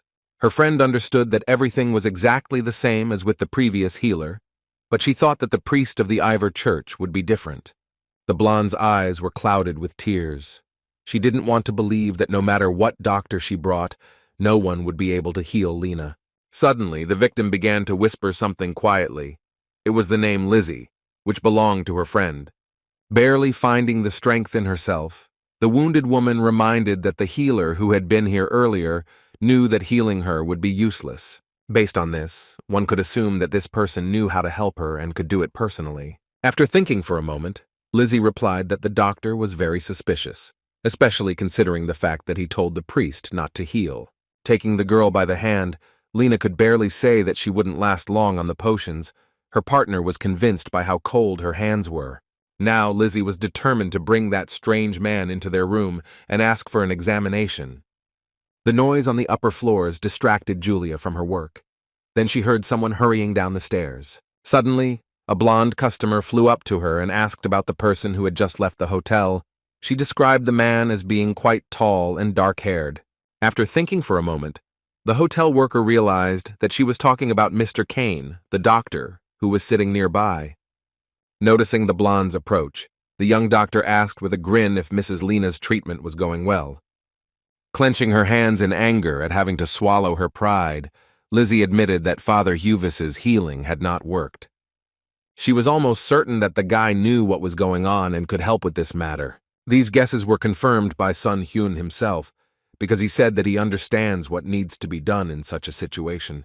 But he still asked the embarrassed Lizzie if she really wanted to ask for treatment after she had pushed him out the door. The girl sat down next to him and said that she had misunderstood his words then. She thought that the doctor was hinting that there was no hope left for the patient. Bowing, she said that he might think it was impudent, but she would really like Song Hyun to conduct an examination and start treatment. It seemed strange to her to ask the guy for help after what she had done. One might think that she had no conscience at all. When Lizzie finally raised her head, she saw that the doctor was already standing a few meters away from her, looking at her with bewilderment. The healer grinned and began to hurry her, because he had to examine the patient and understand what treatment would be most effective. These words surprised and touched the blonde very much because she thought that Sun Hyun would not help them because of his pride. Entering the already familiar room, the doctor said that the girls should have figured out the cause of the injury. Also, there was Huvis Finn, a wandering priest who genuinely wanted to help, but did not understand why his power had suddenly failed. Turning to him, Sun Hyun said that he had warned about such an outcome. The gentleman assumed that the guy was hinting that Lena had been poisoned. This man studied about 100 types of poisons to master the art of detoxification, knowledge he could truly be proud of. So now he confidently stated that this patient was not poisoned. The young doctor said that he had not made any statements about intoxication. Coming closer to the exhausted miss, Sun Hyun warned that he wanted to start examining her wound. The girl nodded her head uncertainly. Looking at the bleeding bite, which had 3 small punctures, the guy asked how it happened. Lena answered that it all happened a week ago. During her trek to the settlement of Hind, she encountered rock moles who, without hesitation, attacked her. These weren't particularly strong monsters, in fact. At first, it was just a normal wound that didn't cause much concern. It was even stranger because Lizzie was also attacked, but she didn't have the same effect from the bite. After listening, Sun Hyun asked if the girls went to the settlement immediately after the attack. A blonde responded and said that they had encountered a group of goblins on their way and that they had chased them through the jungle. They were then ambushed by a group of crocodiles in the Mika swamps, so the journey to the settlement was not easy. Listening to this whole story, the wandering priest wondered how the girls managed to survive and go through so many trials. When the doctor heard that Lena's condition worsened at the very moment of her arrival at the settlement, everything suddenly became clear to him. His last question was quite strange and surprised everyone. The guy was interested in whether the wound was causing pain to the victim. The answer seemed obvious, but everything was not as it might seem at first glance, and the girl knew perfectly well that her answer would surprise. Priest Huvis Finn was most shocked when he heard that the injury did not cause any pain. He shouted and asked why Miss had kept silent about such an important factor, but she said that she herself had not noticed it because of severe dizziness. Now Finn also understood what was happening, of course. He suspected something strange, but he did not expect the solution to be like this. Everything indicated that black magic, which was the opposite of holy power, had come into play. Apparently the priest's healing didn't work because his patient was cursed. But Sun Hyun surprised everyone again when he said that it was not about black magic at all, and now Huvis Finn was completely confused. The man was angry that this boy would say something so obvious, like if black magic was the cause, the healing would have done even more damage. Having materialized some kind of bottle in his hand, the doctor said that all the answers were in the palm of his hand. After that, he absorbed the potion's powers and directed them in the form of a green mist directly onto the girl's wound, who watched everything in admiration. Everyone present was simply amazed that the potion transformed into a fog and began to literally be absorbed into the patient's skin. After this, the bleeding stopped and the wound began to heal right before our eyes, something that none of the priests could achieve. And all this was the effect of a potion with a high concentration of mint and tentrol. In the healer's opinion, there was nothing better for catching insects than a potion of his own making. When Lena heard this phrase, she did not understand why the doctor suddenly mentioned insects and how they were connected with her injury. In response, Sun Hyun asked the girl to take a closer look. It was difficult to see because of the blood, but there was a tiny bite mark on her leg. After that, he reminded that the girls had crossed the Mika swamp, where various insect monsters lived, and if we consider that Miss Lena's wound had been neglected, then her condition becomes understandable. The girl said that everything was exactly like that, but the wound was treated immediately. It was also strange that the same thing happened to Lizzie. The doctor turned to the blonde and asked where exactly the wounds from the rock mole attack had been. She muttered that the back of her hand and face had been injured. Then it suddenly dawned on her that Lena's wound was on her leg, which meant that only her injuries had come into contact with the water. This conclusion was correct. The doctor confirmed the guess that the source of the infection was inside the swamp, and that was where the infection from the insects came from. Finally, Huvis Finn realized what was happening, because there was a foreign object inside the victim's leg and the bleeding did not stop. Lizzie was already overjoyed when she realized that her friend's illness had been dealt with, but she was upset when she was told that only a temporary measure had been taken. After some thought, Song Hyun suggested that if the patient's wound did not hurt, it indicated that the insect had anesthesia skills. It was clear to him what kind of creature they were dealing with, but in order not to frighten the sick woman, he decided to remain silent. Instead of words, The guy took a knife and sharply opened the barely healed wound on his leg. Something resembling a worm began to emerge from the leg. The doctor knew that there was no such weak insect monster that would die from one application of medicine. What they were dealing with was simply a disgusting worm whose mouth was filled with several rows of very sharp teeth. When Lena saw who had been under her skin all this time, her eyes widened in shock, and she wanted to scream in horror and disgust.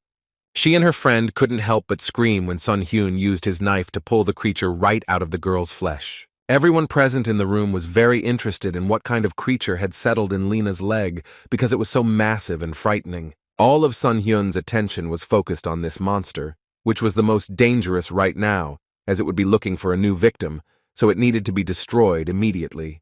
The Black Marsh Leech was a rather nasty monster that lived near water and was looking for someone who would serve as its new home and food. Jumping back, the priest shouted that the creature began to increase in size. This was a rather alarming sign. One sharp movement of the slippery body and the man was already on the floor. The creature turned out to be much more agile than one might think. She rushed across the room so quickly that those present could only follow her with their eyes, unable to stop her. The leech was clearly moving towards the sewer, so one could conclude that it was doing this to escape from the room. This could not be allowed to happen, so Song Hwan ordered everyone to immediately draw their weapons and make every effort to prevent the escape. The guy jumped up and ran after the creature, which moved incredibly fast like a leech. It was necessary to strike as accurately as possible in order to hit the monster the first time, so the healer took aim for the strike. He wanted to plunge the blade of the dagger straight into the leech's mouth. This could help finish it off once and for all. But doing this in practice was quite difficult because her body was surprisingly strong and the knife did not give in and did not hit the creature. It was expected that she would gain a lot of strength, since she had been feeding on human blood for a whole week. This fact complicated the work of eliminating her. Even taking all these factors into account, Song Hyun was still surprised that she moved at such speed. Then Lizzie entered the race, having finally recovered from the shock, and decided to deal with the creature that had caused her friend so much suffering. The girl moved around the room with incredible speed and agility. It was obvious that some kind of plan for catching the swamp monster had matured in her head. She shouted tensely that she would not allow the leech to leave these walls. Her promise sounded convincing. After these words, Lizzie calculated the trajectory of the creature's movement and finally chose a place to jump to. Smiling, the blonde asked a rhetorical question. Did anyone really think that she would let go of this scum that wanted to kill Lena? But the creature wasn't going to give up so easily either, especially when it discovered that the huntress could become its new victim. When the girl hesitated, and Sun Hyun realized that she could become lunch for the leech, he intervened and kicked the swamp monster, throwing it away from the blonde. The leech flew into the wall as a shapeless pulp and hit it with a loud sound. It was very dangerous to waste time, so the healer did not think for long, but raised the knife up and decided to use it for its intended purpose. One swing and the blade was in the creature's mouth up to the hilt. It became clear that the leech used the sucked blood as a source of power. This meant that if Sun Hyun continued to exert effort and attack, sooner or later the creature would lose all its blood and simply dry up. The theory was correct, because after several successful attacks, her body became significantly smaller and less agile. The creature also felt that if this continued, it might go to the next world, so it began to look for new escape routes. Small Eyes noticed a window that could serve as a long-awaited salvation. With a desperate last-ditch effort, the creature instantly moved there and smashed the glass. The shards dug into its skin, but this did not stop its attempt to escape. It was painful for Sun Hyun to see how much damage they had done to this room, and he could only count the losses in his head. Mentally asking Miss Julia for forgiveness for all this mess, the guy decided that now he only needed to think about the swamp monster. After all, if the leech got out through the city canal, to which it was already heading, then there was not the slightest chance of finding it. Knowing that if they let the monster go now, things would get much worse later, the boy rushed after it. Squeezing the bottle of potion in his hand ever tighter, he made it crack and then burst completely. It was the same liquid with mint and tentrol, only now the effect of the contents was increased several times. When the creature was about to slip away somewhere under the city along with the sewage, the healer directed the power of this potion at it, hoping that he had made it in time. Yes, the wave of power hit exactly where it needed to. The monster shuddered and began to writhe in pain. His withered body began to convulse. With his special vision, the boy saw that the leech was in a very disadvantageous position, since the blood inside it was almost gone. At that moment, Song Hyun realized that if he dealt the fatal blow right now, he would be able to finish off this vile inhabitant of the local swamps. Without thinking twice, the guy thrust the dagger straight into the monster's skin. He thought that now it would be less elastic, so the blade would encounter much less resistance. But everything turned out completely differently, because part of the knife literally flew off due to the force of the blow and almost hit Sun Hyun in the face. Looking at the broken blade in his hand, the healer thought that one should never underestimate one's enemy, otherwise one might pay the price. When the situation seemed to be getting really bad, footsteps were heard behind the young man. Then he heard the confident muttering of a priest who was reading holy texts. He summoned the shackles of light. It was a very wise decision, especially considering that in this case it was necessary to somehow restrain the creature. Huvis Finn seemed surprisingly strong at this point, but he admitted that it took him a lot of strength to cast this spell. Gritting his teeth with tension, the priest advised his colleague to try to deal with the leech as quickly as possible, since his strength was limited, and the guy planned to do just that. Although Mr. Finn had bought Seong Hyun some time, the boy was unable to use the unarmed slash, and his blade was not suitable for that purpose. As if reading his thoughts, the universe threw him an unexpected gift in the form of a strong and very sharp knife. To be more precise, it wasn't the universe at all, but Lizzie, who understood why the healer was hesitating and solved his problem with the weapon. Sensing that the end was near, the swamp leech began to writhe in its bonds like crazy. This resulted in her eventually being able to break free from them and throw the priest back so that he could barely stay on his feet. Sun Hyun realized that he had to destroy the creature now, or there might not be another opportunity. Swinging the blade, the very same cut was used that should have been devastating for the leech. Everything happened as planned.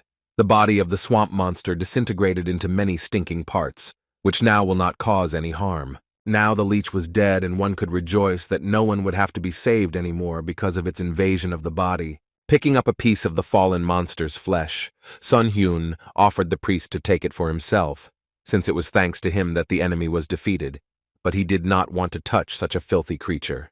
The chase was over, and everyone returned safely to the room where Lena sat and looked at her leg, which had already begun to heal. Lizzie was still trying to wrap her head around the fact that the healer had just stitched her friend's skin together with the speed of a sewing machine. Sun Hyun explained to the girls that he uses a magic thread during the procedure, which increases the speed and also prevents the patient's leg from hurting. Smiling, Lena thanked him with relief. She thought she would not see the next day, but thanks to the healer, her life was no longer in danger. Such sincere gratitude made Sun Hyun a little embarrassed, and he replied that he was simply doing his professional duty. A little later, the doctor approached Father Huvis and, with a little irony in his voice, said that he could go and report that he had successfully failed the task. These words did not make the man laugh at all. He was very tense and even offended by such statements. But what can you do if the priest really failed?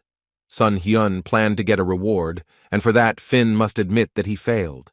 The Holy Father was a man of honor, so without delay he went to the Adventurers Guild and admitted that he had failed the task. The young lady who worked there was very surprised by such a confession, and even a little wary because of such honesty. With his head down, the priest clearly stated for the second time that he really could not do what he had signed up for. This news shocked the worker, because Father Huvis was one of the highest-ranking priests of the Ivor Church. He could have taken a higher position in the church if he only wanted. Then her gaze fell on the unlicensed healer who was standing nearby and listening to their conversation. She remembered that this guy had already come, and he was interested in the very task that Flynn was talking about now. The girl assumed that it was because of him that everything happened. Then Lizzie, the customer, came up and asked if she could cancel the request.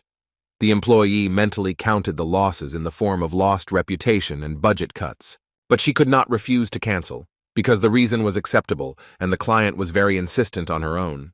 According to the rules of the Adventurers Guild, half of the amount they paid had to be returned to the clients, and then the quest would be cancelled. This allowed Sung Hyun to take advantage of a loophole in the rules, as he couldn't take on missions for official healers, but this didn't apply to cancelled orders. Very often he heard people condemning him. They were indignant about the fact that he interfered with other people's tasks, and appropriated the reward.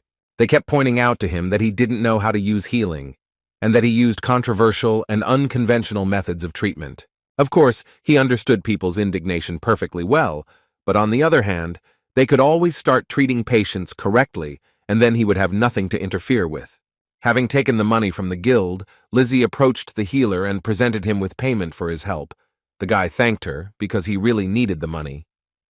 Suddenly, the guy remembered that he still had the girl's dagger, but she refused to take it away, saying that his knife had already broken in the fight. She said that this weapon was made from blue-silver ore by the people of her village when they learned of her desire to become an adventurer. It felt awkward to take something so important, but Lizzie insisted, and she also apologized for throwing him out of the room in the first place. For her, there was nothing more important than the life of her comrade, which is why she was so nervous and overly prejudiced. This was something that Sun Hyun could understand and respected.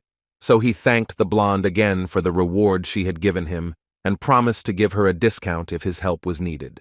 In the end, the guy earned about 700,000 gold for this task, which was a very good result. Now his reserves for a rainy day amounted to 2 million gold, and he needed the same amount more to finally buy a crossbow. He was in such a good mood that he decided to take advantage of the opportunity and spin the roulette wheel. He didn't gain any new skills, but his gold increased, and this couldn't help but please him. When he launched the roulette wheel for the last time, luck suddenly smiled on the guy. A new skill did appear in his arsenal. It was called Air, and allowed the user to brew potions with the corresponding attribute. There was also some other potion that came with it. Sun Hyun decided that since it came with the skill, it must be related to wind. Smiling to himself, the guy realized that today had been a very successful and productive day. To finish all the business, all that was left was to go to one place. The necessary tent was just nearby. Entering there, the healer apologized for such a late intrusion. He clarified that he had very important business. Upon entering, Sun Hyun heard something fall to the floor with a nasty sound, after which the worker said that he recognized the voice of the person who entered. A pharmacist named LaFei, without looking up from her work, said that Kang Sung Hyun could take what he needed. When her visitor said that he came here not to buy but to sell, the woman froze for a second. She was very interested in what the healer had brought, so she commanded in a commanding voice to immediately get the goods. Without further ado, Sun Hyun dumped the cut-up carcass of a swamp leech onto the table, adding that he had received it not too long ago. Putting on her gloves, the woman muttered with delight that in front of her was a black swamp leech. She wondered who had gotten it from Mika's swamps.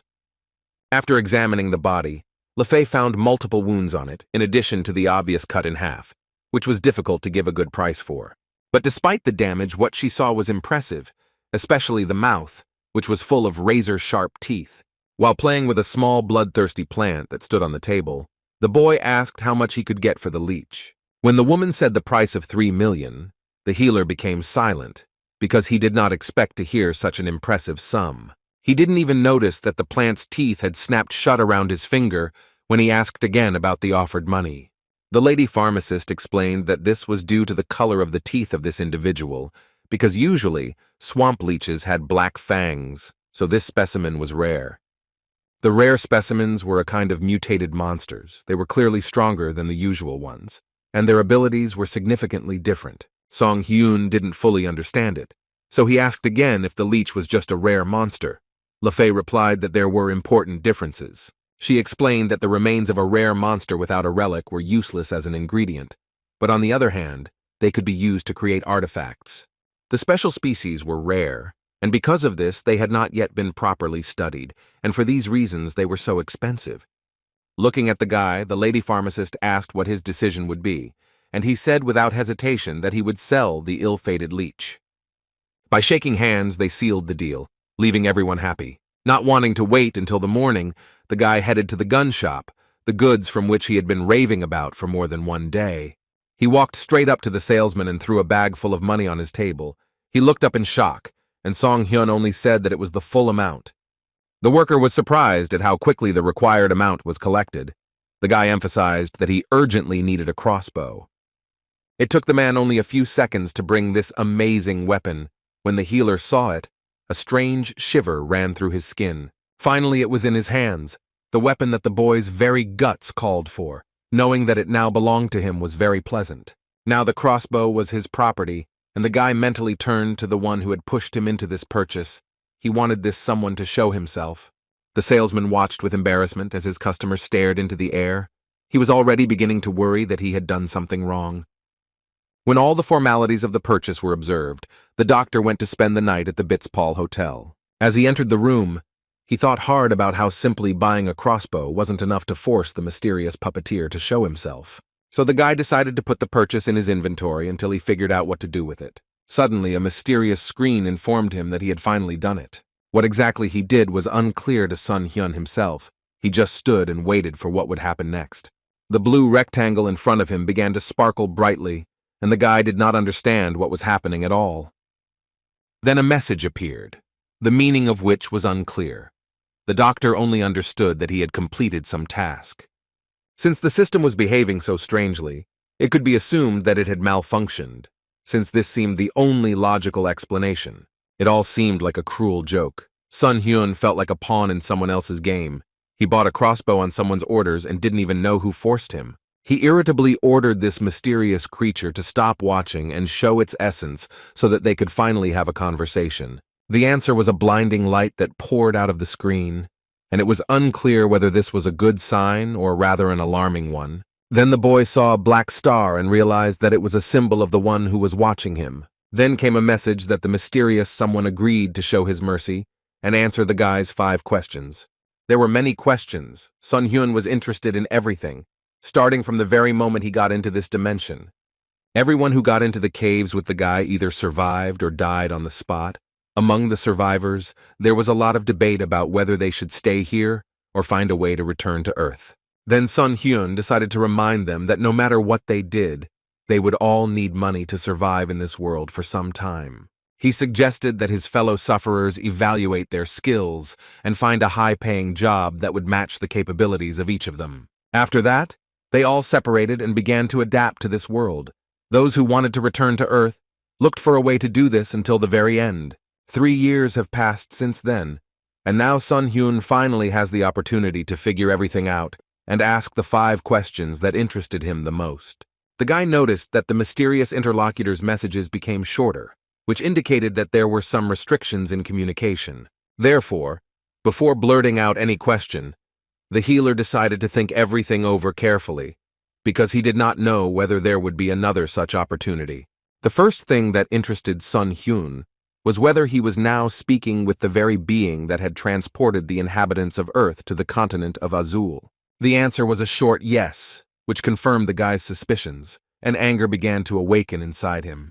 He aggressively asked who this mysterious creature thought he was and why he decided that he could play with other people's destinies. But in response to this, the message yes came again. Now the healer understood that this strange character could only answer yes or no. Time passed, and Sun Hyun kept thinking about what to ask. He was worried about whether there was even a way to return to Earth. The blue screen gave a simple yes. Then the guy asked if there were any precedents of someone managing to return home. The system gave him no. Frowning, he suddenly realized that even the strongest of them were not capable of pulling off this adventure. Then an idea came into his head about how he could get more benefit from the dialogue and obtain the necessary information. Taking out his notebook, the guy said that the creature must have had some purpose, something for which he transferred people here from another dimension. So after writing down different answers in a notebook, Sun Hyun asked what exactly the creature wanted from the Earthlings. A moment later, yes appeared on the screen, which meant that the interlocutor chose the first option, which said that they needed to collect and accumulate points and items. Now it was necessary to clarify what was more important, the glasses or the objects, so using the same scheme for posing the question, it turned out that the glasses were more significant. Sun Hyun closed his eyes and suddenly began to understand what kind of game they were playing, and that the rules were not set by the players, but by the one who had gathered them here. This mysterious bastard brought them here to use them as slaves to earn points. It became clear that if the healer was the only one who managed to learn so much, then he was the closest to achieving the goal. Shaking his finger at the mysterious interlocutor, the boy said that he didn't care why the creature was playing such a game, but he had to find out with whom he had the honor of speaking. There was speculation that he was speaking with the god of the Azul continent himself, but it needed to be confirmed or denied. The healer understood that he had run out of questions, but he showed boldness and said that if he were in the place of a higher being, he would share the truth. Seeing the blue screen begin to dissolve into thin air, the guy desperately shouted that if the other person wanted help, he should have shown his sincerity. But something happened that the guy didn't expect to see at all. All his points were absorbed and dropped from 50 to almost 0. He screamed in panic and demanded that his glasses be returned, as this was an undeserved and unfair punishment. Clutching his head, the boy didn't know what to do, because now he was without glasses and seemed to have lost the favor of this supreme being. Instead of trying to establish communication, the guy decided that he didn't care whether he communicated with God or not. He wanted him dead anyway. Another window appeared, which notified about a new task, the essence of which was to collect 5,000 points. Something like this had never happened before. It turns out that the system took his points, but in exchange gave him a task that helped transform the spent 50 points into 5,000. The rest of the messages that came were incomprehensible and encrypted. It seems that communication will be difficult for the time being. This time, Sun Hyun agreed to do what the mysterious interlocutor wanted from him, but he expected a worthy reward. There were many unflattering words that the guy wanted to say to the creature, but he held back for the sake of his future. Therefore, I decided to call him Admin from now on. It was the most suitable nickname, although of course I wanted to address him as the Roulette Demon or something worse. The new morning brought new concerns because there was a lot of information that needed to be put into one's head. But that could wait, but breakfast couldn't. So Sun Hyun sat at the tavern table and actively filled his stomach. He wasn't in a very good mood because sleep just wouldn't come to him after the conversation with Admin, and the grilled rabbit sandwich smelled so good that he wanted to die right there. Yesterday was a more successful day, because the skill Fricky's crossbow was obtained, which allowed one to summon that very weapon from the shop at will. This exclusive skill came with the weapon itself and was a nice addition. It turned out that there was also an exclusive roulette for a crossbow. The boy was even given a coupon for it. He wanted to try it out immediately and find out what prizes could await him. The reward wasn't very impressive and could only be applied to weapons, but it did give a stat boost, which was an obvious plus. And the roulette also gave extra points for every soul point he received, and the healer liked such spins. At that moment, Jun-ho came down the stairs, barely able to stand on his feet and moaning that he was desperately sleepy. When he saw Dr. Khan, he perked up and smiled at his friend. It seemed the guy wasn't so exhausted after all. In a serious voice, the doctor asked his friend to come closer, because he had information that he wanted to share with him. Jun-ho's surprised cry could be heard even outside the hotel they were in. Of course, it was hard for the guy to believe that they were torn away from their normal life on Earth just so that they could earn some meaningless points. There was such a storm of emotions inside him that he wanted to scream, but he held back and hissed only that they were not slaves to fulfill the whims of a perverted creature. But still, he understood that there was a chance to return home, despite the fact that he would have to dance to someone else's tune. He was incredibly happy that he would not die in an alien universe, but would be able to set foot on his native land again. Sun Hyun asked his friend to calm down and listen to him. He reminded that in order to get home again, they will have to earn as many points as possible, and preferably do it as soon as possible. In fact, it was just necessary to treat the wounds. But there were several nuances. The wounds inflicted by Sun Hyun and his own injuries did not count. It was acceptable to help someone who really needed it or to heal a wounded comrade. This is exactly what the doctor said. His friend listened attentively and tried to understand what exactly was required of him. Extending his hand, Sung Hyun asked Jun-ho to be his assistant, someone who would accompany him during his difficult search for a way home. The guy understood that they needed to create an impromptu team, because travelers between worlds who knew about the state window system could become good allies. Among all those who came to this dimension, Jun-ho was the one who could be trusted to a certain extent, and who could help right now. The man adjusted his glasses, and it was noticeable that he was deep in thought and weighing the pros and cons. Then he finally made a decision, and said that he would be happy to be the one to accompany such a talented doctor as Khan. The answer did not surprise Sun Hyun at all, because he already knew perfectly well that his friend would not be able to refuse such a tempting offer. Then Jun-ho did something that the guy never expected from him. He grabbed a knife from the table and said that he wanted to sacrifice his body. Pointing the blade at his hand, he shouted that he wanted to invest in earning points.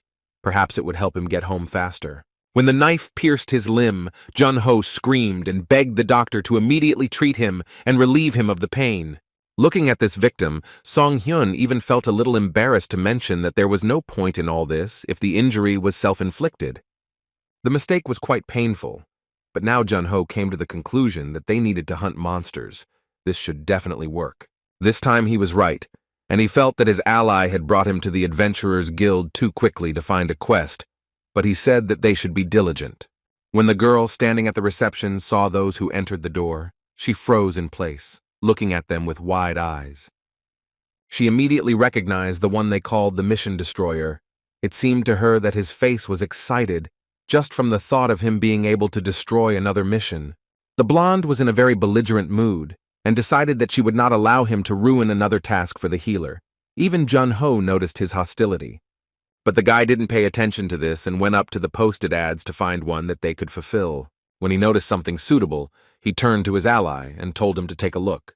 The boys noticed that there were many quests in the nearby Baloto Ridge, indicating that the number of monsters there had increased significantly. A guild member who approached confirmed these guesses, saying that now was the peak for monsters in the Baloto Mountains. Therefore, adventurers are regularly given tasks to clear them out, and she also added that the guys can use the main camp provided by the guild. After thinking about it for a bit, Sung-hyun realized that it was a good idea since there would be a lot of people there, making the place a real glasses factory. When the task destroyer agreed to take on the job, the guild worker breathed a sigh of relief and registered the boys. The document was signed, the seal was placed, and the boys could go to the adventurers' camp to continue fighting the monsters. The tents were pitched in a picturesque green area that was halfway to the Baloto Ridge. When Sung-hyun and his assistant arrived there, they were met by a young boy from the guild named Vasello. He said that at the camp they would be rewarded according to the number of monsters they caught, so it was worth trying. Also, the boy warned, saying that there are quite a lot of dangerous creatures in these places, so you always need to be ready for battle. Materializing his crossbow, Sun-hyun asked his comrade if he was ready to go hunting and earn as many points and gold as possible. Yes, he was ready. He wanted to defeat the iron moles right now, who were prowling nearby in search of a new victim. After assessing the situation, Seong-hwan realized that these creatures had been following them since they left the camp, so it was worth finishing them off quickly. The new crossbow did not disappoint, as his skill allowed him to create a deadly stone arrow. She did a fantastic job and was able to push the approaching moles back a fair distance. Thanks to the arrow creation skill, Seong-hyun didn't need to carry all the materials to create them, and the damage from the weapon was much higher than he expected. He was very pleased with the new weapon, which cannot be said about the moles, who screamed and squealed when the deadly arrows hit them. But the battle was not without its difficulties, one of which was noticed by Jun-ho, and he immediately shouted a warning to his friend. Long, sharp claws were ready to grab onto Sun-hyun and tear him into small pieces. The doctor noticed the approach of the creature too late. Its claws were already flashing very close to his face. At that very moment, a very unexpected turn of events happened. Jun-ho jumped forward and covered his comrade with his body, thereby taking the mole's blow on himself. The man grunted and said that his ally could ignore him and continue hunting, because the glasses were more important. Instead of listening to this chatter, the boy created a new arrow and fired several times, hitting the wounded ally in the back. He looked at his friend with a question, but Song-hyun explained that it was an arrow with a medicine, the effectiveness of which he had just proven. Jun-ho asked not to experiment on him anymore. There was no time to argue, and the doctor had already formed arrows for the next shots, because the moles were still coming and were attacking from all sides. Jun-ho also did not stand aside. Grabbing his sword, he enthusiastically chopped down the furry creatures that were trying to bite off someone's limb. The result of this carnage was a mountain of corpses, the dead moles staring lifelessly at their killers. When this evidence of fruitful work was received by the head of the camp, he could not believe that 2 people were able to catch all the monsters. Mr. Vasello, with noticeable tension, promised that he would close the boys' account right away, so that they could take their time and rest after their hard work. As they walked out of the main tent, they heard whispers behind their backs about how they couldn't be ordinary adventurers. But there were also unpleasant rumors that since one of them was covered in bandages, this indicated a lack of normal profit. For some reason, such stories irritated Jun-ho the most. They hurt his ego, and made his self-esteem sink below the baseboard. Nervously throwing his spoon straight into the bowl of soup, he looked angrily at these gossips who were talking behind his back. He thought it was unfair that they were judging him and such a talented person as Dr. Khan without knowing anything about them, but his comrade was not at all bothered by all this. Sun Hyun believed that there was no need to get angry to deal with such unpleasant people. They were not worth it at all. Moreover, they appeared in this place for a reason and must play their role. No matter how hard Junho tried, he didn't understand these mysterious words and decided not to delve into it. From the entrance to the camp, unintelligible shouts and some kind of fuss were heard.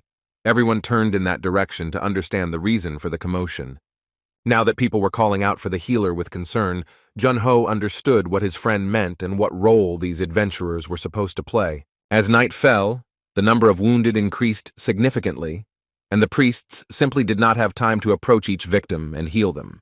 Junho joyfully shouted that Dr. Kang's moment of glory had come, and he could go earn points, since there was plenty of work. But seeing the number of patients, the guy in glasses felt uneasy, because there were just a ton of them and they kept on increasing. Sun Hyun didn't intend to heal absolutely everyone, because that was what priests were for. He had to take care of the people who specifically needed his help. The doctor had already noticed one such guy. When he approached and told the priest that he would examine him, he angrily asked who was standing in front of him. Junho immediately recognized the priest's face and bared his teeth, as all desire to help instantly disappeared. It was the same bastard who laughed at them and said that the guys didn't have money for a healer, so they walked around in bandages. The priest did not want to let strangers near the patient, saying that he was not so incompetent as to need help, but the doctor noted that the victim was in terrible condition. After examining the bloody adventurer, the doctor realized that at least they were able to provide him with decent care.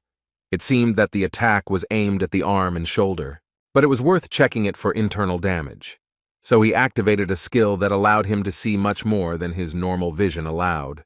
The patient was seriously injured, had decomposing purulent paralysis, bite marks were all over his body, and there was also an open wound that had barely healed. Watching the inspection, Junho asked with interest if his comrade had found anything serious. The healer shared that the victim had been bitten by wild animals, and it was also noticeable that his arm was in a state of paralysis. The doctor's friend concluded that the paralysis most likely meant that he had been bitten by the hound Bolodo, but the priest did not think so, since paralyzing poison did not make people writhe in pain.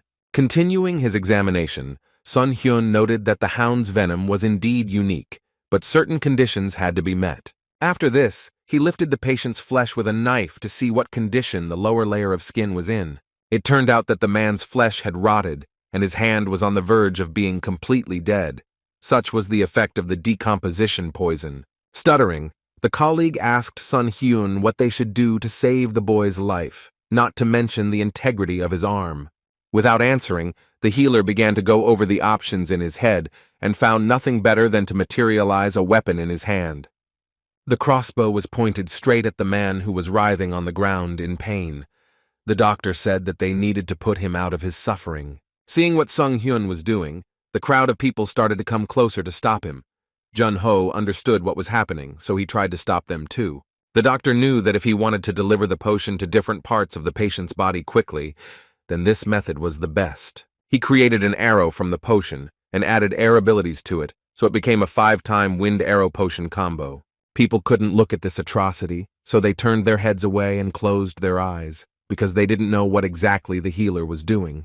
When Sun Hyun heard that everyone thought he was going to kill a person, he froze for a second, because until that moment, he had not realized how it all looked from the outside. But when his healing arrow began to work, the people calmed down and finally fell silent. The doctor turned to the crowd and, pointing to the sick man, said that it was not worth calling a completely healthy person dead. People looked at the victim in shock. They could not believe that he had been hit by an arrow right before their eyes, and he was still alive. The priest was also stunned, especially when he realized that the poison had been neutralized, and now the patient's health was not in any danger. Song Hyun quietly said that Beloto's hounds were too weak against the air attribute and could not resist. Even the poison these terrible creatures used was susceptible to air, so if the infected were treated in a way that allowed air to be available at all times, the poison would evaporate naturally. After thinking for a while, Jun-ho came to the conclusion that the patient's condition had become so serious because the priest had covered his wounds. That's exactly what happened, Dr. Khan said. If his colleague had been a little smarter and hadn't done it, none of this would have happened. These words hit the healer's pride hard, and he now stood with his face flushed with shame. Sun Hyun decided to finish him off and asked if the priest really didn't agree with him and didn't admit his unprofessionalism. When the crowd began to speak condemning words towards the priest, he could not stand it and simply ran away from the place where they were all standing. Little by little, the patient began to come to his senses. The doctor said that his hand would be completely healed at any second, but he needed to be careful while his body was recovering. The assistant approached and asked Song Hyun if he thought there were any oddities in the situation. The friend started listing that this guy was here alone, and where his group went was another question. This made sense, because no one hunted at night, and especially alone. Then the doctor asked the wounded man where the rest of the group had gone, and he said that they had been suddenly attacked and had split up. When the boy heard that only he had been brought, he was shocked by the news that he was the only one who had survived.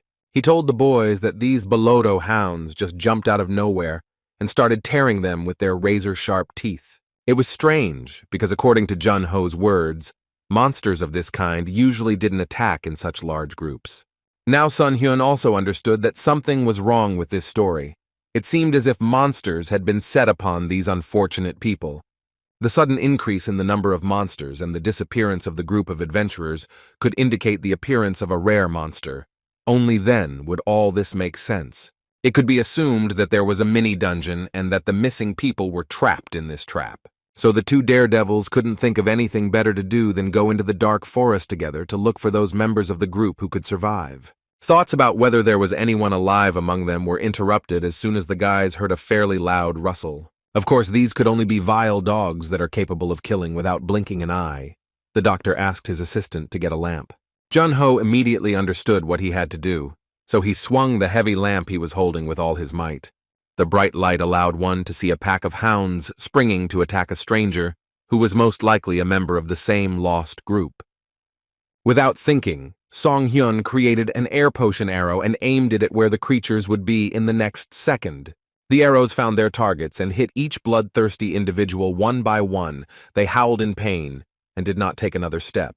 As the animals' carcasses fell to the ground, Sun Hyun began to approach the frightened stranger, asking him if he was okay. Jun-ho's voice was heard calling for Dr. Kang, because he had made a discovery that made his blood run cold, and there were simply not enough words to describe it. These were numerous corpses. Sun Hyun couldn't say anything for a couple of seconds. Then he collected his thoughts and concluded that all these unfortunate people had ended up in a mini-dungeon. The corpses of people and animals were mixed together, and it was obvious that they had been decomposing for some time, which meant that they had all died quite a long time ago. A friend shared with the doctor the idea that hounds preferred fresh meat, and he was sure that it was not typical for them to collect bodies in this way. This thought also crossed Sun Hyun's mind, as he tried hard to understand what kind of nonsense was going on. Then he remembered that there was a creature that fed on dead flesh. This rare monster was called the Bolodo Decay Hound, which was considered to be an undead. Undead were the name given to dead creatures that could move again due to the effects of black magic, and all priests looked upon these creatures with disdain. Things were getting quite problematic, and Jun-ho wondered if they could defeat such a monster. The dead hound looked simply disgusting. Shreds of rotten flesh hung from its body and exposed white bones, and thick saliva mixed with blood dripped onto the ground. When the creature howled, it became even more frightening than before, because this sound penetrated to the bones and awakened some kind of animal primordial fear. The surviving adventurer screamed, suddenly realizing that his life was still hanging by a thread, which could end at any moment. But the boy was not going to be abandoned in trouble. To protect him from the attack, Jun-ho rushed to protect him, dispersing the hounds that were approaching with his sword. Of course, he couldn't keep track of all the creatures, and one of them managed to outflank him and find a gap in his defense. Sun Hyun noticed it first and shouted a warning, but it was too late. His friend wouldn't have time to do anything. So he had to act himself, creating a wind arrow potion. The guy directed it straight at the monster. This helped to neutralize it and throw it away. Trying to recover from the shock, the guy in glasses began to thank his friend, because if it weren't for his help, Most likely, his body would have joined the ranks of corpses. Without saying a word, Song Hyun aimed another arrow at his assistant, and it flew straight to the target, piercing his chest. Of course, it was medicine again, as the doctor said, a vaccine against the poisons of hound-like creatures. The once quiet night was filled with screams, the sound of weapons and the metallic smell of blood. There were too many of these wild dogs, and they were very successful in biting the boys. Fortunately, the doctor injected them with a vaccine against their poison. When the monster's jaws closed around the vaccinated people, they felt weakness in their bodies and were no longer as agile. This gave the boys room to maneuver, and they could deal with them. Jun-ho was swinging his sword so enthusiastically that one would think he was having fun. Sun Hyun noticed that the lead hound, which had given the signal to attack, had not moved from its place, but was simply watching what was happening. It seemed like she was waiting for her entire pack to die, but there was no logic to it. It just couldn't happen. A few seconds later, that piercing howl was heard again, which awakened primordial fear.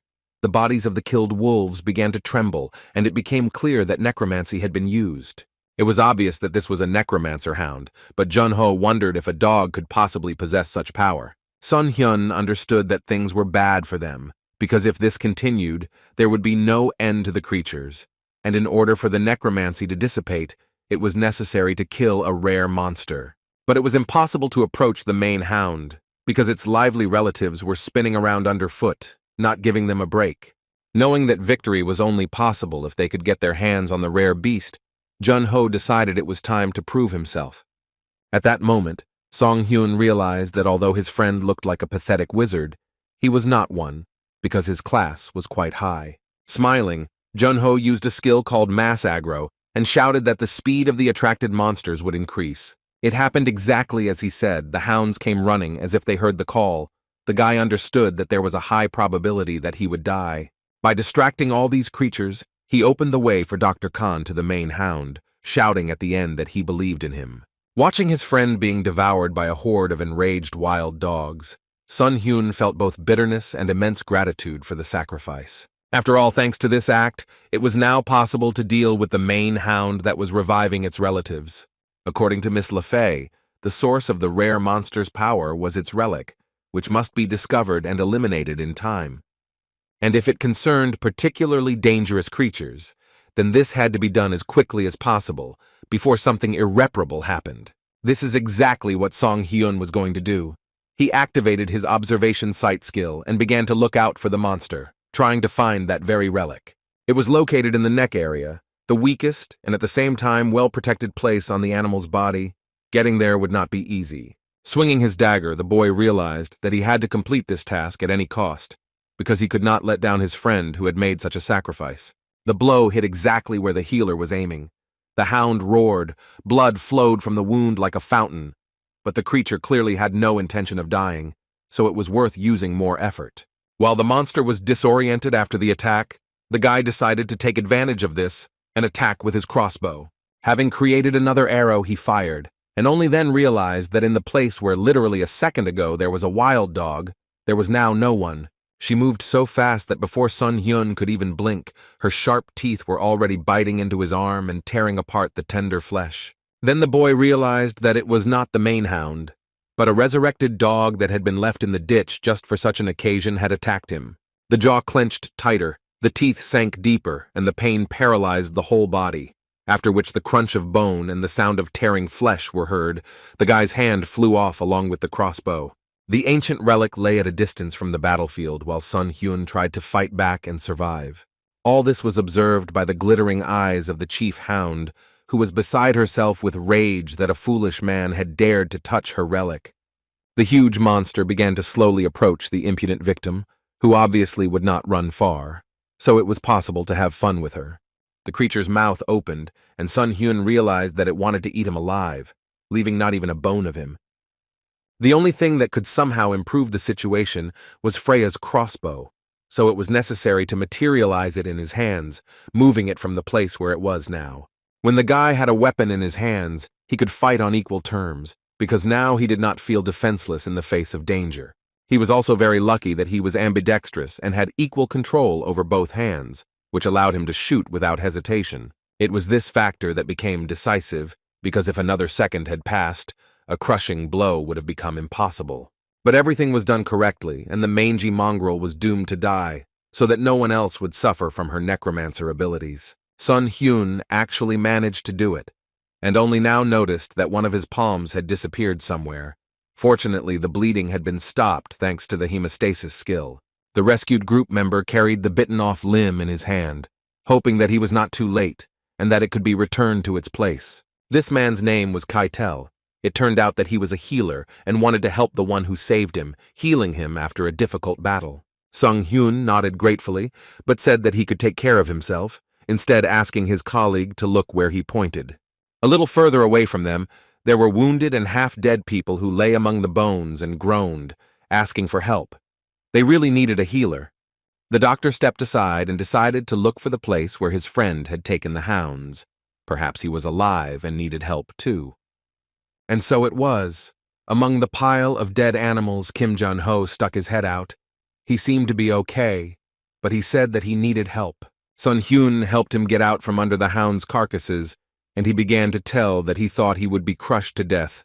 There was a strange green spot on his hand, but the guy with glasses noticed that his friend had lost his palm, and he replied that he had gotten off easy, considering who they were dealing with.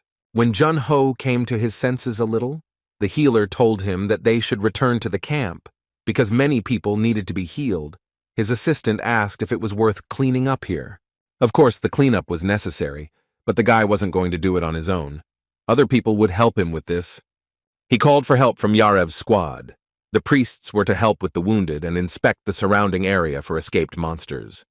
It was time to return to the main camp, because the victims were due to arrive any minute. But first, Sun Hyun needed to sort out his injury and fix his severed wrist.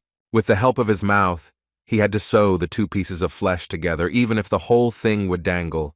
It was good that it was holding up for now. After all, when the wrist is at least minimally back in place, it will be possible to use the other hand and quickly complete the operation. After a few minutes, the arm was sewn back into place and would soon start functioning as before. Jun-ho admired the fact that the doctor actually did it all himself. When the comrade asked why the healer did not trust his colleague, he replied that he would not trust his health to anyone but himself. Their conversation was interrupted by the voice of the camp leader, Vasello, who announced that the priests had arrived. Sun Hyun quickly came to his senses and moved out to meet reinforcements. His assistant was going to get some sleep, which was normal considering what he had been through. The head of the priests was a man named Cardinal Asholo from the Church of Ivera, a parish in the settlement of Hind. This man was quite young, but his whole body literally screamed about the divine power that filled him. All the others also greeted the doctor, but when they heard his name, a murmur and strange whispers began among them. Some were openly wary of him, but Cardinal Asholo shouted and ordered his subordinates to stop their pointless talk. He apologized and said that they heard about the doctor's affairs from Huvis Finn. He kept silent about the fact that they all knew about how Sun Hyun had cheated the highest-ranking priest. Now the guy understood why some of the healers treated him with caution or open hostility, so he asked to say hello to an old friend. But the squabbles had to be put aside, because it was necessary to examine the place where the undead monsters appeared. Those who saw this place with their own eyes could not contain their disgust at the sight and the smell that spoiled the air within a radius of several meters. The priest stood there and did not know what to do with such a number of corpses that emitted a poisonous stench. The members of Yarev's squad could not even imagine that such a situation was possible on the Boloto Ridge, because nothing like this had ever happened here before.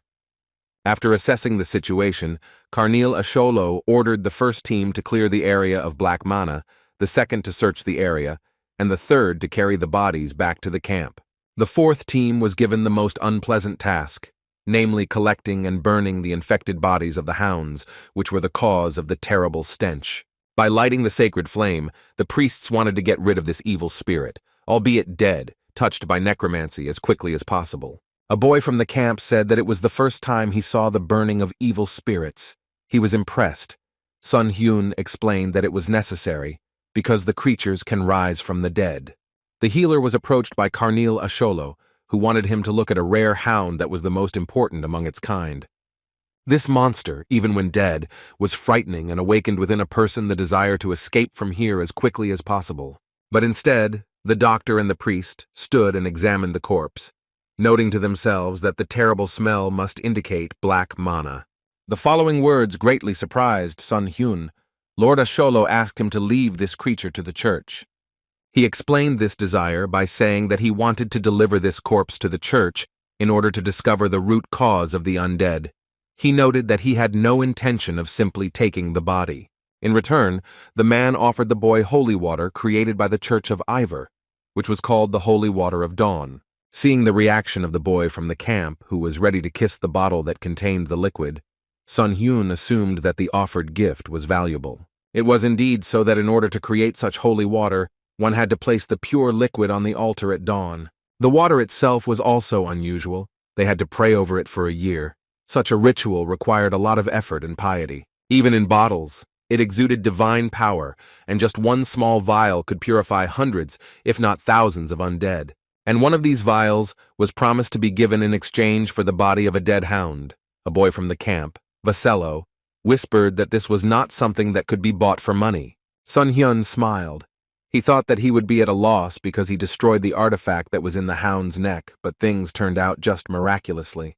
Putting a serious look on his face, the guy began to say that he simply had to give the monster to the church, because they were doing a good deed, and he would make do with this gift.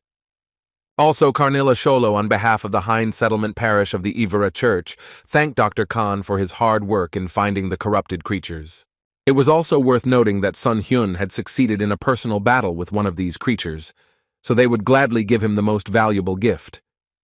The priests lined up in rows and, as if on command, bowed their heads in unison, showing their respect. The guy smiled sheepishly and said that he did what he had to do. Some of the church ministers were sure that he would have cured the undead if they had given him money.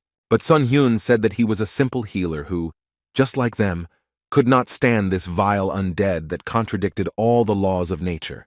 The night's adventures dragged on, and when dawn came, I didn't want to leave my sleeping place at all. When Kang Sung-hyun was awakened by someone's loud screams, he could barely lift his heavy eyelids. Fatigue and a half-sleepless night were making themselves felt. For such an early awakening, the guy was ready to send Vasello after the hounds right now, but he only irritably asked what the head of the camp wanted. He announced that the head of the branch of the Adventurers Guild had arrived here, and he was here solely because of the healer, who was able to single-handedly deal with the rare monster. Questions filled Sun Hyun's head. They swarmed in it, and he couldn't figure out why he had to come all the way here. This morning's coffee was a bit too unusual, especially considering the high-ranking company.